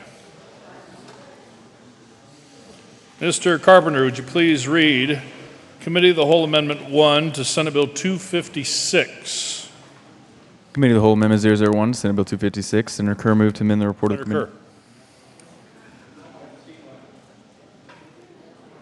Senator Kerr. Thank you, Mr. President. I move Committee of the Whole Amendment 1. To the amendment. Thank you, Mr. President. Amendment 1 is the full-day kindergarten bill. This would move $36 million into a line item for the Department of Education to start us down the road of actually fully funding kindergarten all across the state. It's fairly simple. Do we want to invest in the future of all children or not? In a year where we're seeing the negative factor go up by 50 million, we should be doing more for Colorado kids' education. I ask for an aye vote on Committee of the Whole Amendment 1. Is there any further discussion on Committee of the Whole Amendment 1 to Senate Bill 256? Seeing none, the motion before the body is the adoption of Committee of the Whole Amendment 1 to Senate Bill 256. Are there any no votes? Senator Neville, Senator Cook, Senator Hill, Senator Crowder, Senator Baumgardner, Senator Sonnenberg, Senator Gardner, Senator Lundberg, Senator Martinez-Humenick, Senator Coram, Majority Leader Holbert, Senator Tate, Senator Lambert, Senator Smallwood, Senator Lundberg, Senator Tate, Senator Priola, letting Mr. Carpenter catch up. Senator Marble? Senator Scott? Please add the president. Senator Moreno?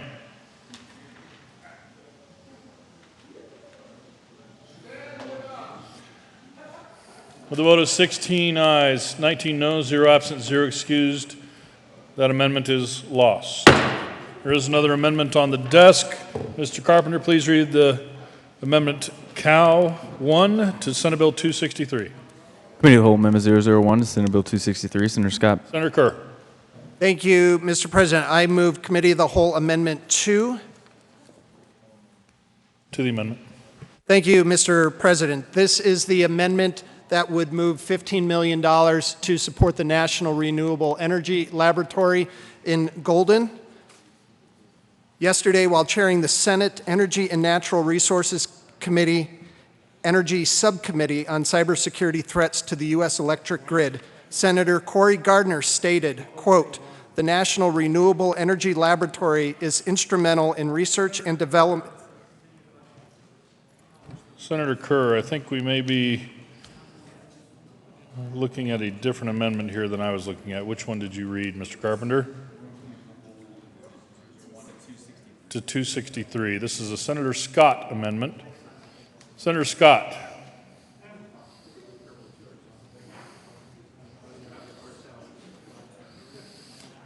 Colleagues, from this point on, I will preface what bill we are reading with the amendment sponsors so that there's less confusion. Senator Scott to Committee of the Whole Amendment 1 to Senate Bill 263. Thank you, Mr. President. I move L001 to the Committee of the Whole report and ask for an aye vote. No? What is this? What is the amendment?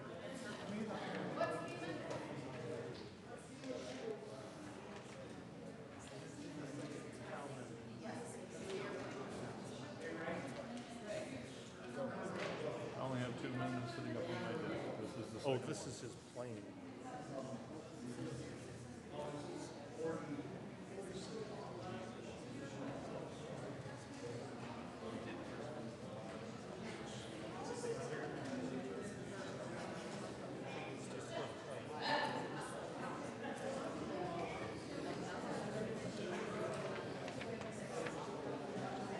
This is 263, not to the long bill. I'll explain. It's the capital construction bill, right? Let me just read. I think they made a mistake. Because that's only if He's going to withdraw it. Senator Scott. Thank you, Mr. President. I withdraw Amendment L001 to Senate Bill 263. 263. Thank you.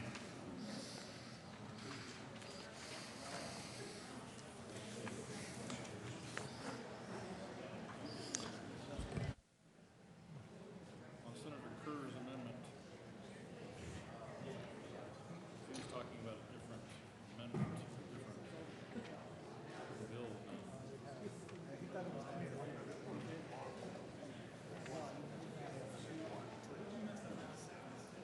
Which is,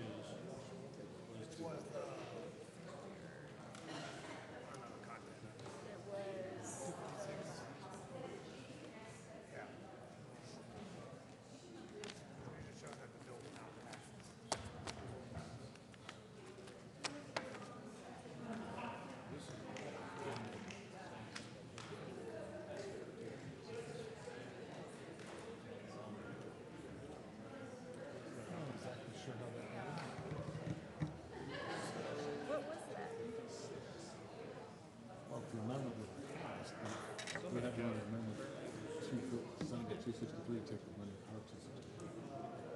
I don't know exactly why it's already there, but it's supposed to pass. Maybe I think it passed. And that had it.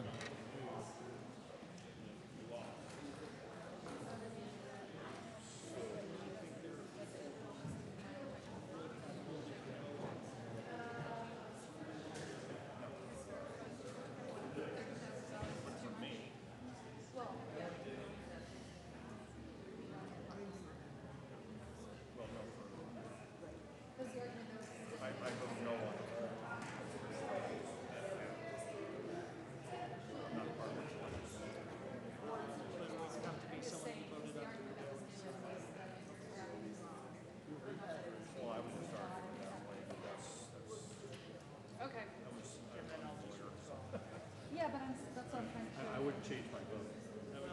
Okay, so you also give me $30,000.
Senate will come back to order. Majority Leader Holbert. Thank you, Mr. President. I move for immediate reconsideration of Committee of the Whole Amendment 1 to Senate Bill 256. The motion is for immediate reconsideration on Cal 1 to Senate Bill 256. All those in favor say aye. Aye. All opposed, no. The ayes have it, and there will be reconsideration. Mr. Carpenter, please read Amendment 1 to Senate Bill 256. Committee of the Whole, Amendment 001. Senator Kerr.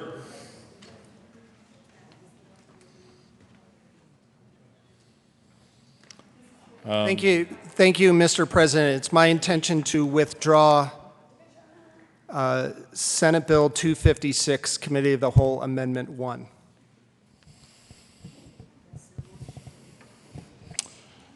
Senator Kerr, I think you can withdraw it at this point, and it will show as such in the journal.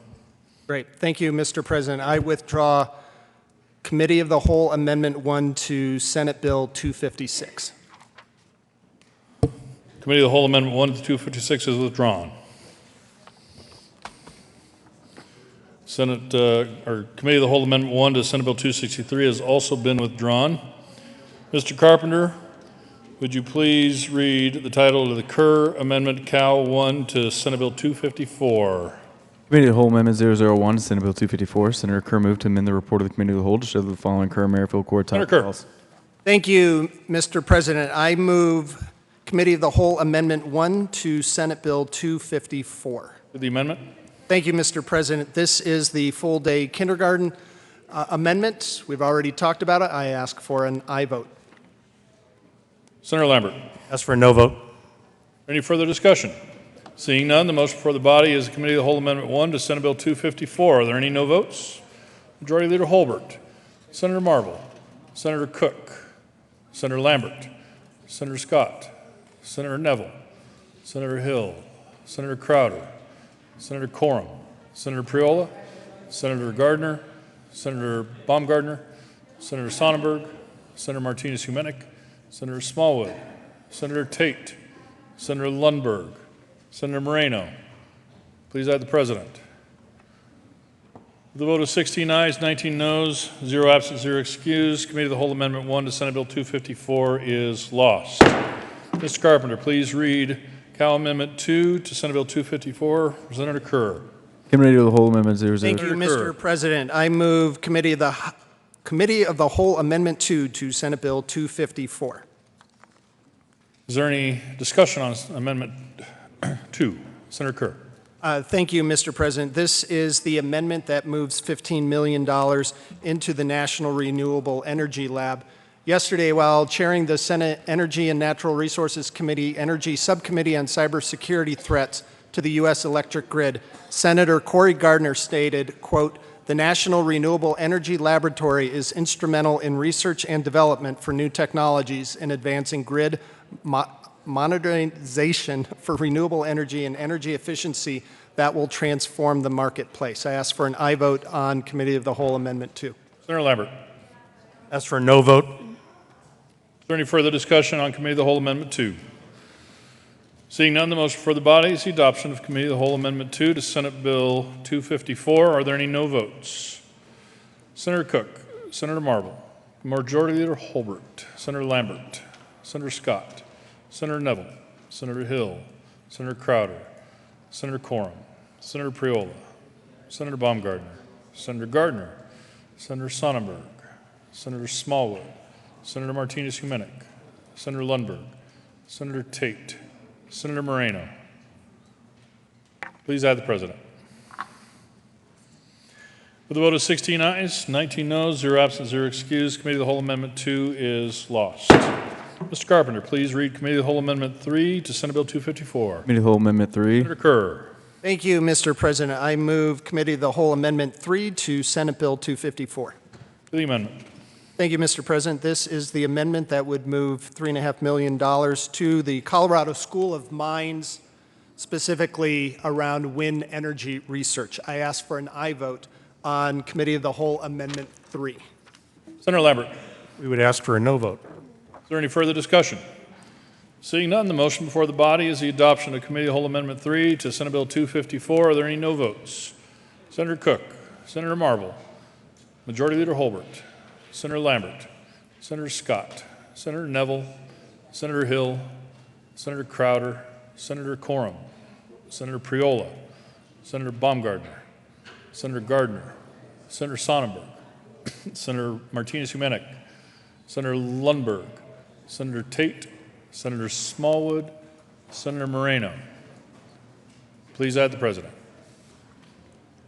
With a vote of 16 ayes, 19 noes, 0 absent, 0 excused, the Committee of the Whole Amendment 3 to Senate Bill 254 is lost. Mr. Carpenter, would you please read Senator Todd's amendment, Cal 4, to Senate Bill 254? Committee of the Whole Amendment 004 to Senator Todd. Thank you, Mr. President. And at 10:40 p.m., I move Cal 004. To the amendment. Thank you, Mr. President. And this is in regards to the negative factor. I just want to make one statement.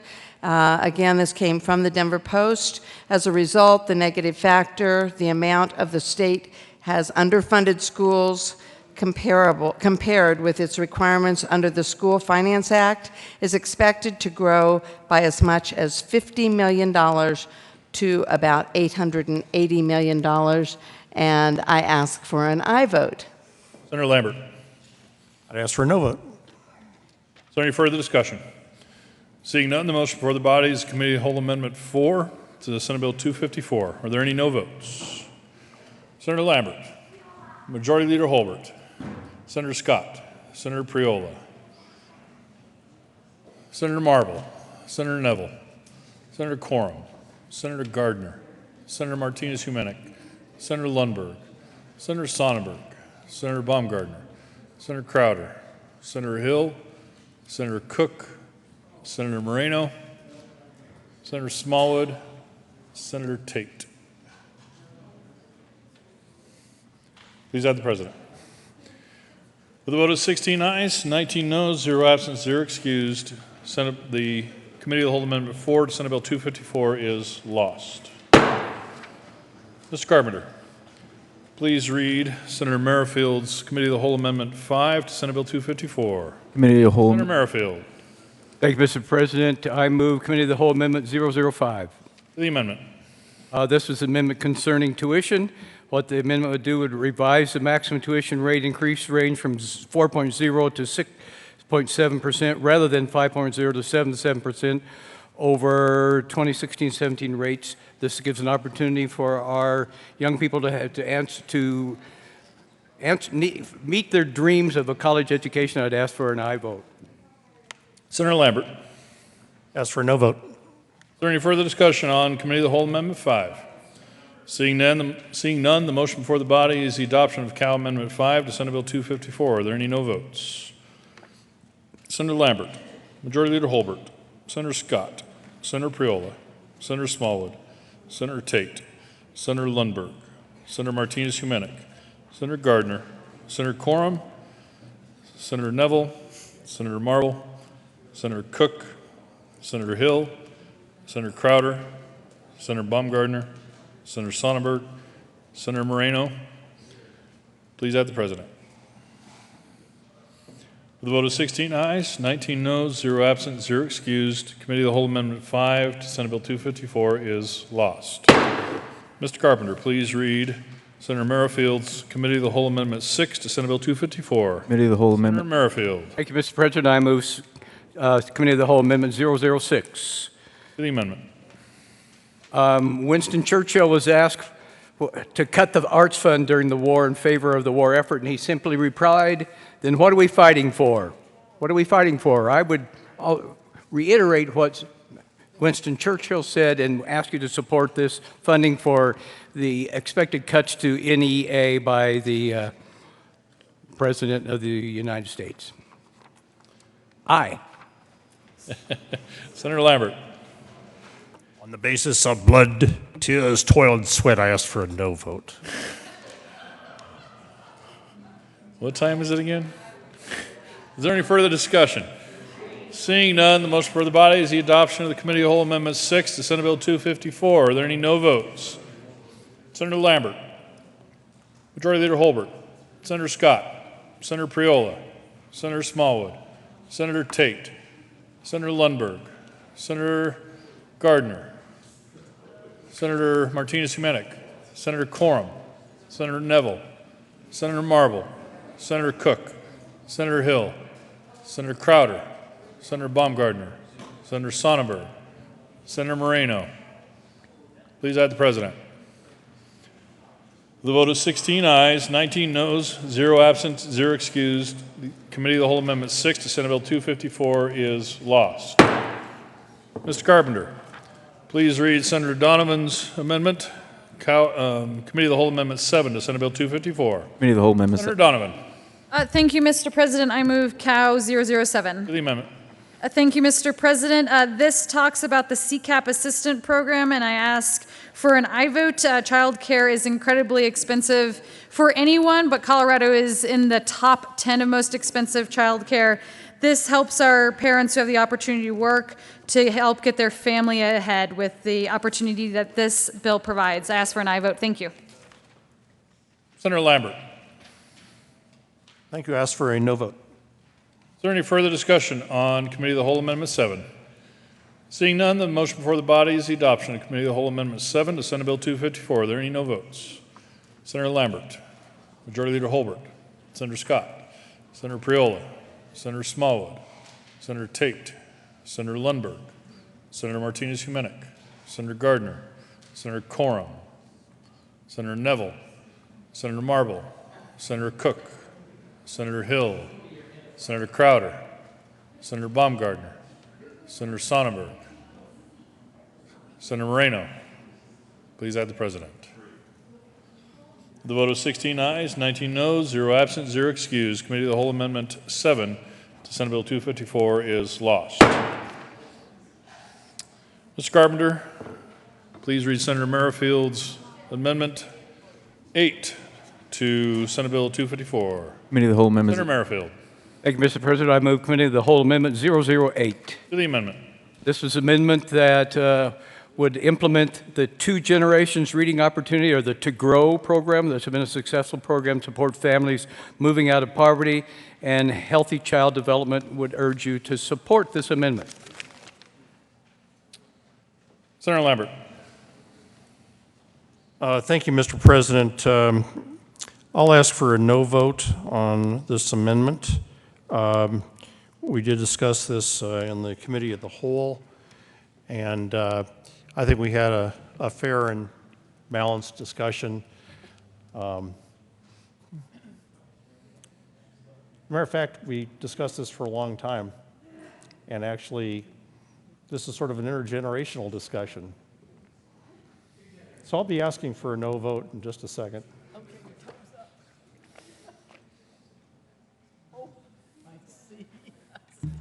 Is there any further discussion? Senator Lambert.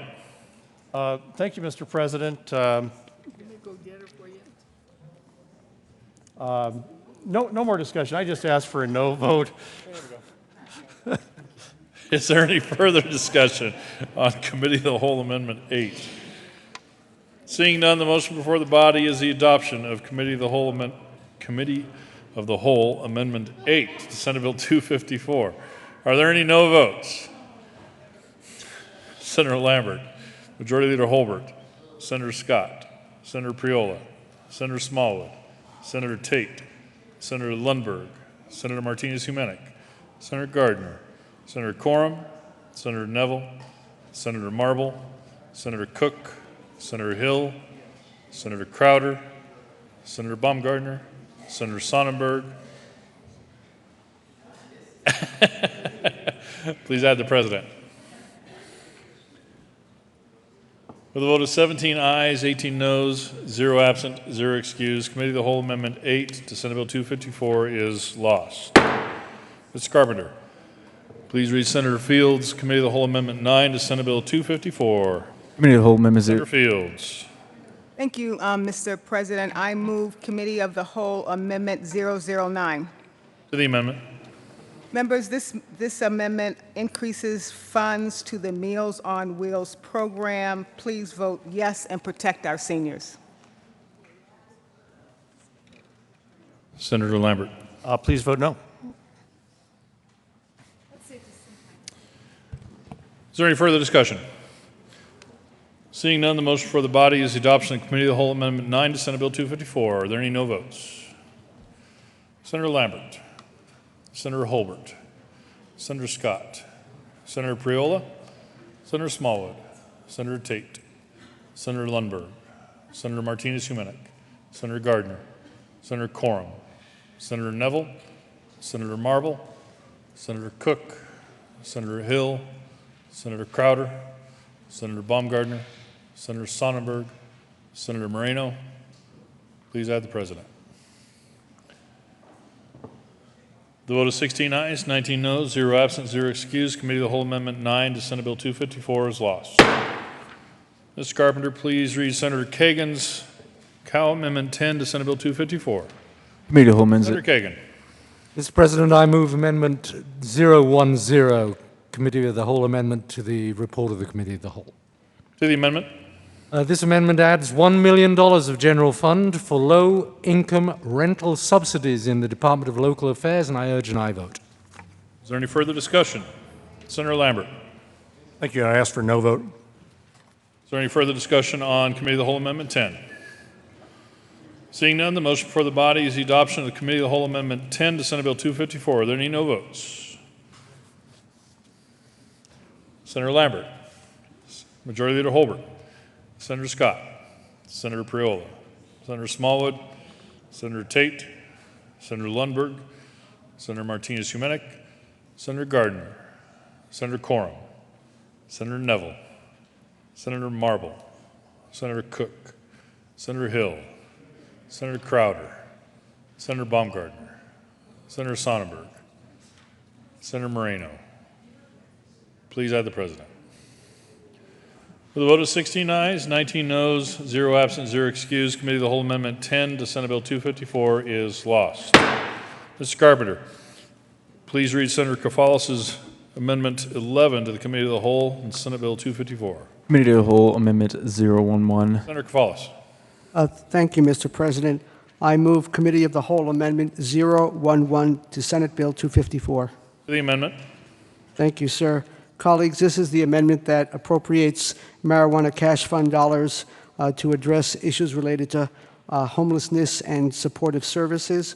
The only additional information I wish to add is that we have 3 additional organizations: United Veterans Committee, the Colorado Association of Police Chiefs, and the County Sheriffs of Colorado that are in support of this amendment. Thank you. Ask for your aye vote. Senator Lambert. Ask for a no vote. Any further discussion on Committee of the Whole Amendment 11? Seeing none, the motion before the body is the adoption of Committee of the Whole Amendment 11 to Senate Bill 254. Are there any no votes? Majority Leader Holbert, Senator Lambert, Senator Scott, Senator Priola, Senator Smallwood, Senator Tate, Senator Lundberg, Senator Martinez-Humenick, Senator Gardner, Senator Neville, Senator Marble, Senator Cook, Senator Hill, Senator Baumgardner, Senator Sonnenberg, Senator Moreno. Please add the President. With a vote of 18 ayes, 17 noes, 0 absent, 0 excused, Committee of the Whole Amendment 11 is adopted. And so is this one. 10 a.m. tomorrow.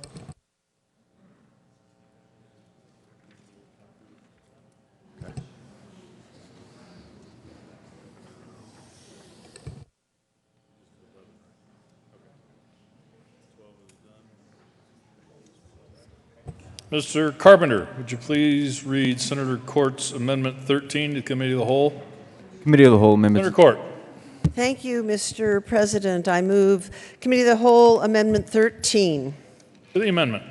Thank you, Mr. President. I simply want to point out that medical professionals, the Colorado Medical Society, hospice professionals, and many others participated in making the rules to implement this law that 65% of our constituents voted to have pass, and I encourage a yes vote. Senator Lambert. Ask for a no vote. Is there any further discussion on Committee of the Whole Amendment 13? Seeing none, the motion before the body is the adoption of Committee of the Whole Amendment 13. Are there any no votes?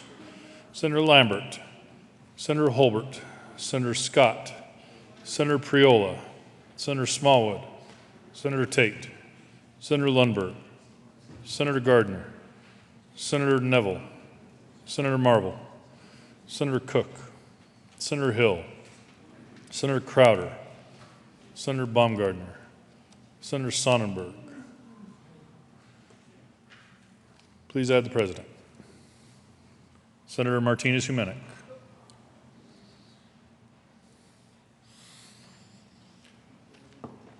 With 18 ayes, 17 noes, 0 absent, 0 excused, Committee of the Whole Amendment 13 is adopted. Mr. Carpenter, please read Committee of the Whole Amendment 14 to Senate Bill 254. Senator Williams. Committee of the Whole Amendment 0. Senator Williams.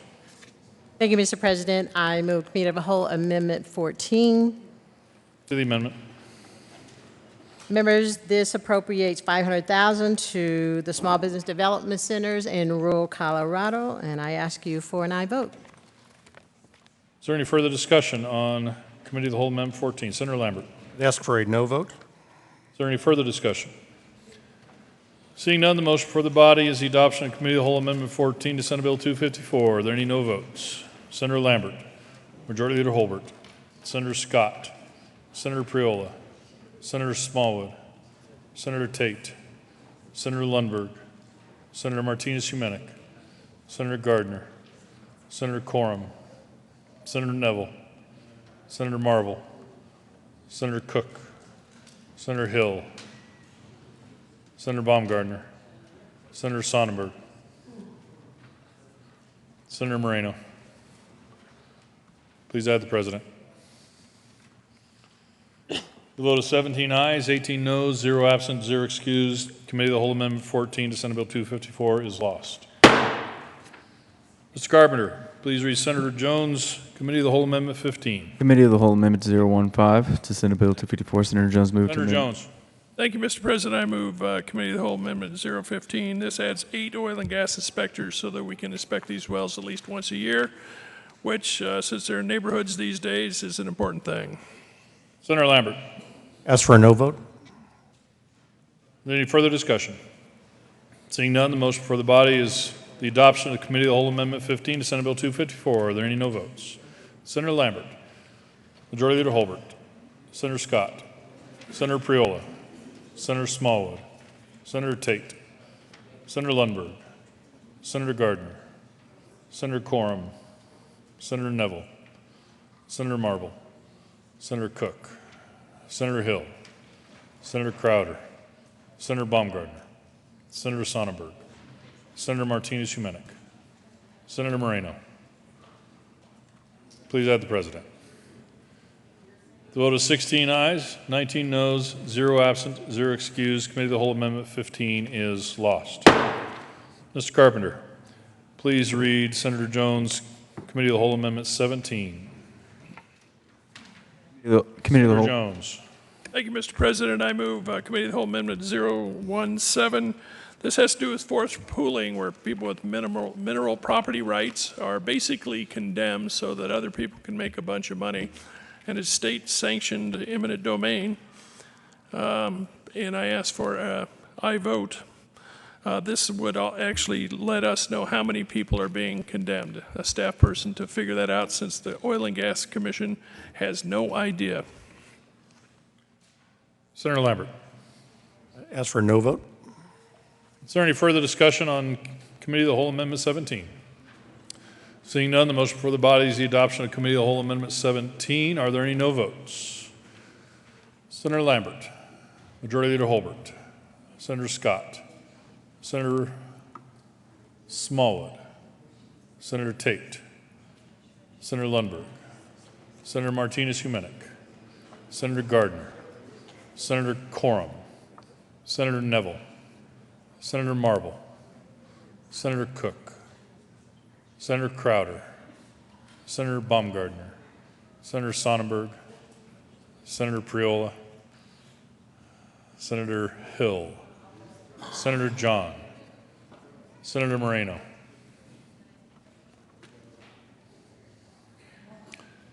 Please add the President.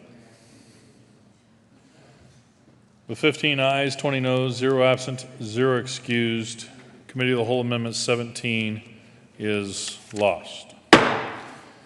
Mr. Carpenter, please read Committee of the Whole Amendment 18 from Senator Jones, 254. Committee of the Whole Amendment 018, Senate Bill President, 254. Senator Jones. I move Committee of the Whole Amendment 18. This is for 5 UCAR scientists to study climate, clean energy, and things like aerospace. And with the push from the national scene to not have scientists do their work and cutbacks in the Colorado economy, this is my attempt to show that we like our economy working well for us. Senator Lamberg. Thank you, Mr. President. I'd ask for a no vote. Is there any further discussion? Seeing none, the motion before the body is the adoption of Committee of the Whole Amendment 18. Are there any no votes? Senator Lambert, Senator Scott, Senator Priola, Senator Smallwood, Senator Tate, Senator Lundberg, Senator Martinez-Humenick, Senator Gardner, Senator Quorum, Senator Neville, Senator Marble, Majority Leader Holbert, Senator Cook, Senator Crowder, Senator Baumgardner, Senator Sonnenberg, Senator Moreno, Senator Hill. Please add the President. 16 ayes, 19 noes, 0 absent, 0 excused. Committee of the Whole Amendment 18 is lost. Mr. Carpenter, please read Senator Jones' Committee of the Whole Amendment 19. Committee of the Whole. Senator Jones. Thank you, Mr. President. I move Committee of the Whole Amendment 019. This adds 11 air and oil and gas inspectors. By comparison, COGCC has a 29. Air pollution has 11 now. This would double that to 22. These things are in neighborhoods. We should be out inspecting them regularly. Senator Lambert. Ask for a no vote. Is there any further discussion? Seeing none, the motion for the body is the adoption of Committee of the Whole Amendment 19. Are there any no votes? Majority Leader Holbert, Senator Scott, Senator Priola, Senator Lambert, Senator Smallwood, Senator Tate, Senator Lundberg, Senator Martinez-Humenick, Senator Gardner, Senator Quorum, Senator Neville, Senator Marble, Senator Cook, Senator Hill, Senator Crowder, Senator Baumgardner, Senator Sonnenberg, Senator Moreno. Please add the president. With 16 ayes, 19 noes, 0 absent, 0 excused, Committee of the Whole Amendment 19 is lost. Amendment 20 has already been withdrawn. Senator Priola. Thank you, Mr. President. Mr. Carpenter, please read Senator Fields' Committee of the Whole Amendment 21. Committee of the Whole Amendment. Senator Fields. Thank you, Mr. President. I move Committee of the Whole Amendment 021. To the amendment. Members, this amendment adds $1 million to increase access to women's health. I urge an aye vote. Senator Lambert. Thank you. I ask for no vote. Is there any further discussion on Committee of the Whole Amendment 21? Seeing none, the motion for the body is the adoption of the Committee of the Whole Amendment 21. Are there any no votes? Senator Lambert. Majority Leader Holbert. Senator Scott. Senator Priola. Senator Smallwood. Senator Tate. Senator Lundberg.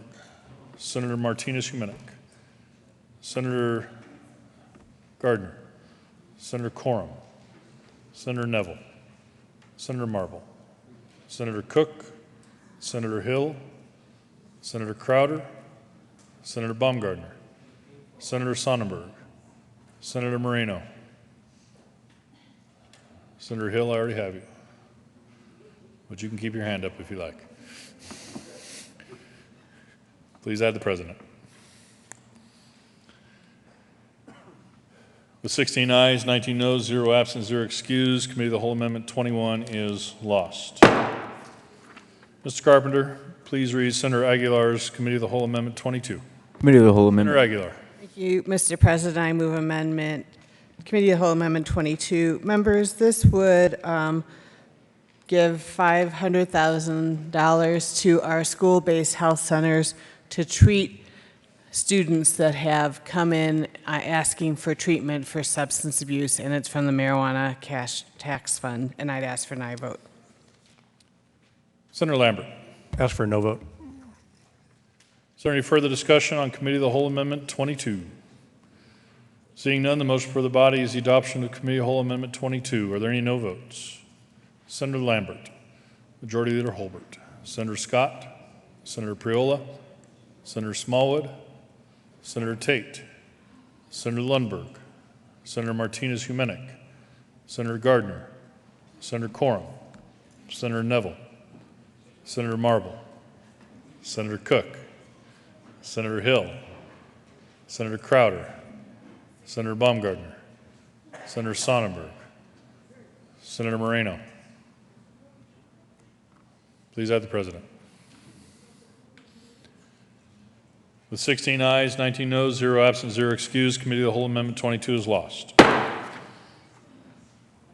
Mr. Carpenter, please read Senator Todd's Amendment 23 to the Committee of the Whole. Committee of the Whole Amendment 023 to Senate Senator Bill. Todd. Thank you, Mr. President, and my cohort and I and you move to amend the Committee of the Whole. I move Cal 23, and what this amendment does, or what this Cal does, is comes back to the incentive for film, and we heard you loud and clear. A couple of the messages on using marijuana money was not probably the best thing to do. Second of all, we know that taking money from tourism was not probably the best thing to do. And so this amendment is to take the general fund money for the $3 million to keep the film incentives alive in Colorado. And I ask for an aye vote. Senator Priola. Thank you, Mr. President. And keep in mind, again, we've talked about numerous different variations tonight. This takes money from the general fund that is not currently appropriated to restore the $3 million program to ensure that A, jobs are created in film around the state, and B, the residual value of the earned media opportunities of advertising our great state around the world and the benefits that benefit tourism as well. Ask for an aye vote. Senator Lambert. Thank you. This adds $3 million to the out-of-balance situation. Long bill, I'd ask for a no vote. Is there any further discussion on Committee of the Whole Amendment 23? Seeing none, the motion before the body is the adoption of Committee of the Whole Amendment 23. Are there any no votes?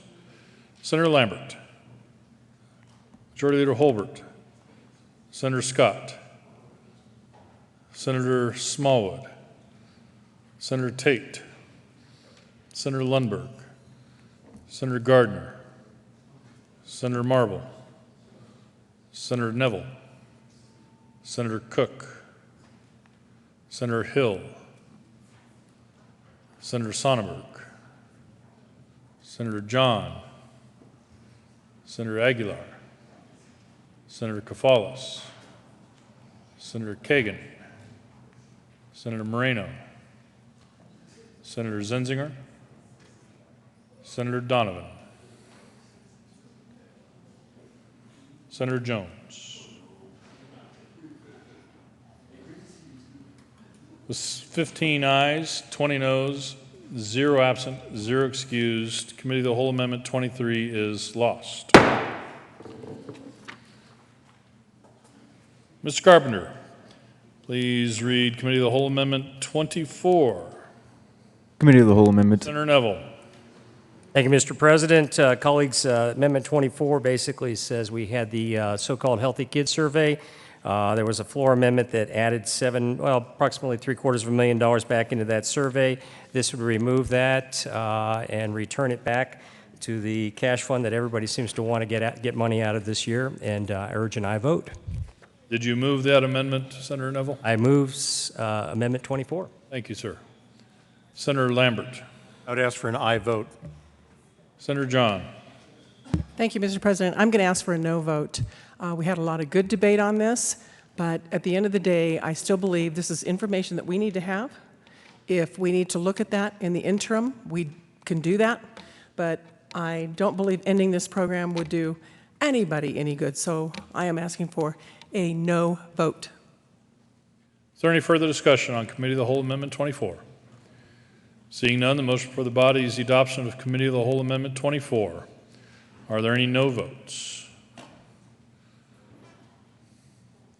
Senator Jones, Senator Zenzinger, Senator Fields, Senator Kafalas, Senator Garcia, Senator Fenberg, Senator Kerr, Senator Court, Senator Donovan, Senator Kagan, Senator Moreno, Senator Aguilar, Senator Williams, Senator Todd, Senator Merrifield, Senator John. I already have you, Senator Zenzinger. Minority Leader Guzman. Senator Coram, Senator Crowder. With 16 ayes, 19 noes, 0 absent, 0 excused, Committee of the Whole Amendment 24 to Senate Bill 254 is lost. Mr. Carpenter, please read Senator Fenberg's Committee of the Whole Amendment 25. Committee of the Whole Amendment 025. Senator Fenberg. Thank you, Mr. President. I move Committee of the Whole Amendment 25. Members, this is the amendment for allocating $1 million towards pine beetle mitigation. Senator Lambert. I'd ask for a no vote. Is there any further discussion on Committee of the Whole Amendment 25? Seeing none, the motion for the body is the adoption of Committee of the Whole Amendment 25. Are there any no votes? Senator Lambert, Senator Holbert, Senator Scott, Senator Priola, Senator Smallwood, Senator Tate, Senator Lundberg, Senator Martinez-Humenick, Senator Gardner, Senator Coram, Senator Neville, Senator Marble, Senator Tate, or Senator Cook, Senator Hill, Senator Crowder, Senator Baumgardner, Senator Sonnenberg, Senator Moreno. Please add the President. With 16 ayes, 19 noes, 0 absent, 0 excused, Committee of the Whole Amendment 25 to the Senate Bill 254 is lost. Mr. Carpenter, please read Senator Fenberg's Committee of the Whole Amendment 26. Committee of the Whole Amendment 026. Senator Fenberg. Thank you, Mr. President. I move Committee of the Whole Amendment 26. Members, this is to allocate $550,000 to air quality monitoring of oil and gas wells that are within 2,000 feet of a school. Senator Lambert. Ask for no vote. Is there any further discussion? Seeing none, the motion before the body is the adoption of Committee of the Whole Amendment 26. Are there any no votes? Senator Lambert. Majority Leader Holbert. Senator Scott. Senator Priola. Senator Smallwood. Senator Tate. Senator Lundberg. Senator Martinez-Humenick. Senator Gardner. Senator Coram. Senator Neville. Senator Marble. Senator Cook. Senator Hill. Senator Crowder. Senator Baumgardner. Senator Sonnenberg. Senator Moreno. Please add the president. 16 ayes, 19 noes, 0 absent, 0 excused. Committee of the Whole Amendment 26 is lost. Mr. Carpenter, please read Senator Fenberg's Amendment 27. Committee of the Whole Amendment. Senator Fenberg. Thank you, Mr. President. I move Committee of the Whole Amendment 27. This is the amendment on funding one additional mobile air quality monitoring unit for CDPHE. Senator Lambert. Ask for a no vote. Is there any further discussion? Seeing none, the motion for the body is the adoption of Committee of the Whole Amendment 27. Are there any no votes? Senator Lambert. Majority Leader Holbert. Senator Scott. Senator Priola. Senator Smallwood. Senator Tate. Senator Lundberg. Senator Martinez-Humenick. Senator Gardner. Senator Coram. Senator Neville. Senator Marble. Senator Cook. Senator Hill. Senator Crowder. Senator Baumgardner. Senator Sonnenberg. Senator Moreno. Please add the president. With 16 ayes, 19 noes, 0 absent, 0 excused, Committee of the Whole Amendment 27 to the Committee of the Whole report is lost. Mr. Carpenter, please read Senator Fenberg's Committee of the Whole Amendment 28. Committee of the Whole Amendment. Senator Fenberg. Thank you, Mr. President. I move Committee of the Whole Amendment 28. This is allocating $1 million for wildfire mitigation and $1 million for wildfire response. Senator Lambert. Ask for a no vote. Is there any further discussion? Seeing none, the motion for the body is the adoption of Committee of the Whole Amendment 28. Are there any no votes? Senator Lambert. Majority Leader Holbert. Senator Scott. Senator Priola. Senator Smallwood. Senator Tate. Senator Lundberg. Senator Martinez-Humenick. Senator Gardner. Senator Coram. Senator Neville. Senator Marble. Senator Cook. Senator Hill. Senator Crowder. Senator Baumgardner. Senator Sonnenberg. Senator Moreno. Please add the president. With 16 ayes, 19 noes, 0 absent, 0 excused, Committee of the Whole Amendment 28 is lost.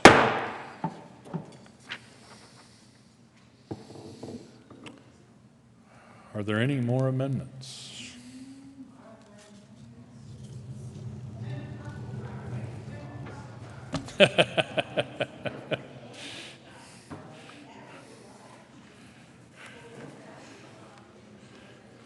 The motion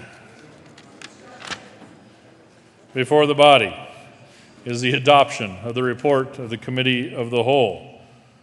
Are there any no votes? With a vote of 35 ayes, 0 noes, 0 absent, 0 excused, the Committee of the Whole report is adopted.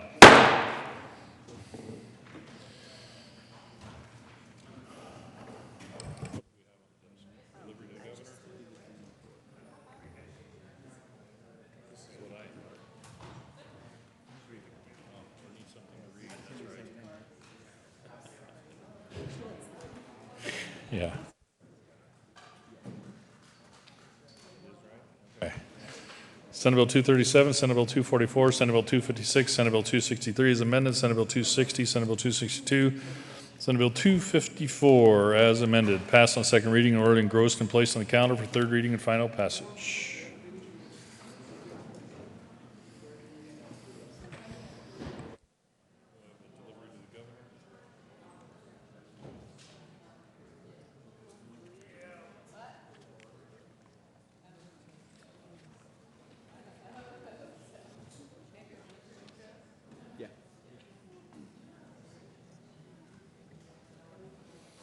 Thank you.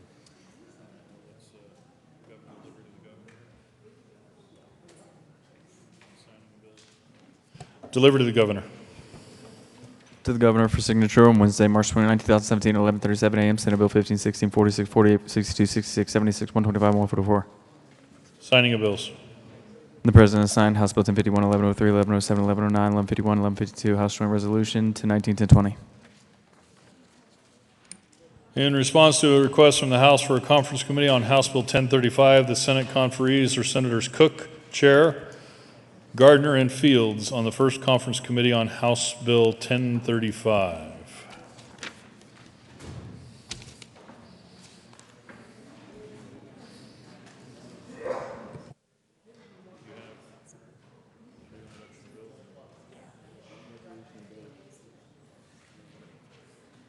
Introduction of resolutions. Mr. Carpenter, please read the title of the Senate Joint Resolution 27. Senate Joint Resolution 27 by Senators Guzman and Tate and Representatives Duran and Beckman concerning recognition of the need to expand access to effective treatment for stroke patients.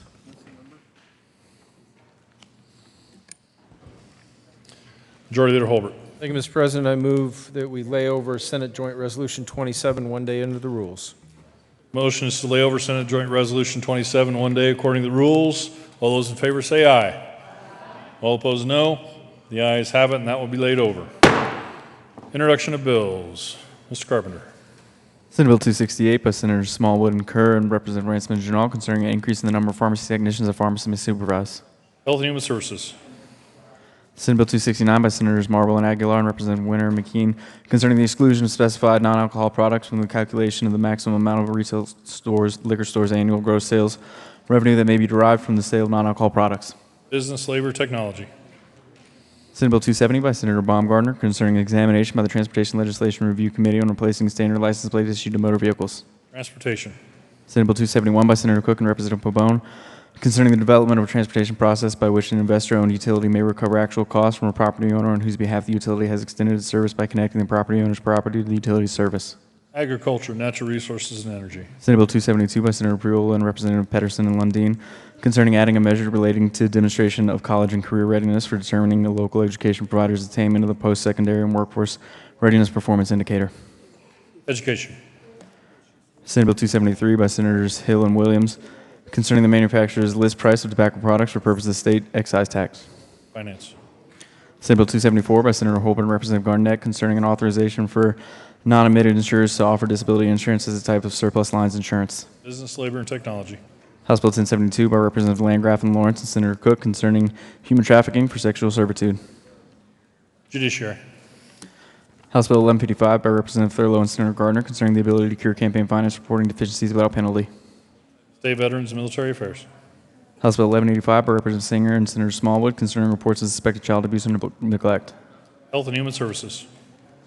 House Bill 1209 by Representatives Melton and Carver and Senators Cook and Fields concerning peace officer designation for the manager of the Office of Prevention and Security within the Division of Homeland Security and Emergency Management of the Department of Public Safety. Judiciary. House Bill 1219 by Representative Arne McLaughlin and Senators Crowder and Donovan concerning extension of the agricultural water leasing pilot program administered by the Colorado Water Conservation Board. Agriculture, Natural Resources, and Energy. House Bill 1224 by Representative Kraft Tharp and Senator Gardner concerning penalties for accessing drug in a manner that violates the Colorado Food and Drug Act. Health and Human Services. House Bill 1229 by Representatives Singer and Becker and Senators Cook and Todd concerning a clarification of when a worker may be compensated for a claim of mental impairment for a psychologically traumatic event under workers' compensation. Business, Labor, and Technology. House Bill 1233 by Representative Warren and Senator Crowder concerning protection of the historical consumptive use analysis of water right involved in a water conservation program. Agriculture, Natural Resources, and Energy. House Bill 1256 by Representative Foote and Senators Aguilar and Jones concerning a clarification of the minimum distance from which certain oil and gas facilities must be located from any school. Agriculture, Natural Resources, and Energy.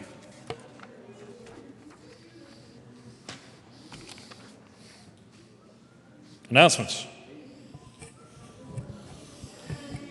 Majority Leader Holbert.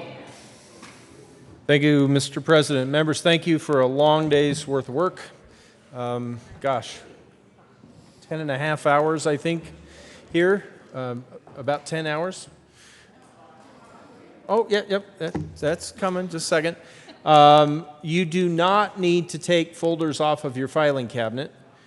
Staff has already headed home, and they will be home in the morning to organize everything, and we will start at 10 a.m. Again, thank you for the past week or so of working long hours and keeping things on track. Mr. President, I move that the Senate adjourn until 10 a.m. Thursday, March 30th, 2017. There is a motion. I'm willing to talk to anybody that's close on any pools that might be active right now and splitting the... Anyone? Anyone? Anyone? All right.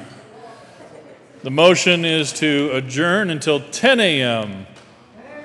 10 a.m. Thursday, March 30th. All those in favor, please say aye. All opposed, no. Senator Gardner can stay here the rest of the night. The ayes have it. We will be adjourned.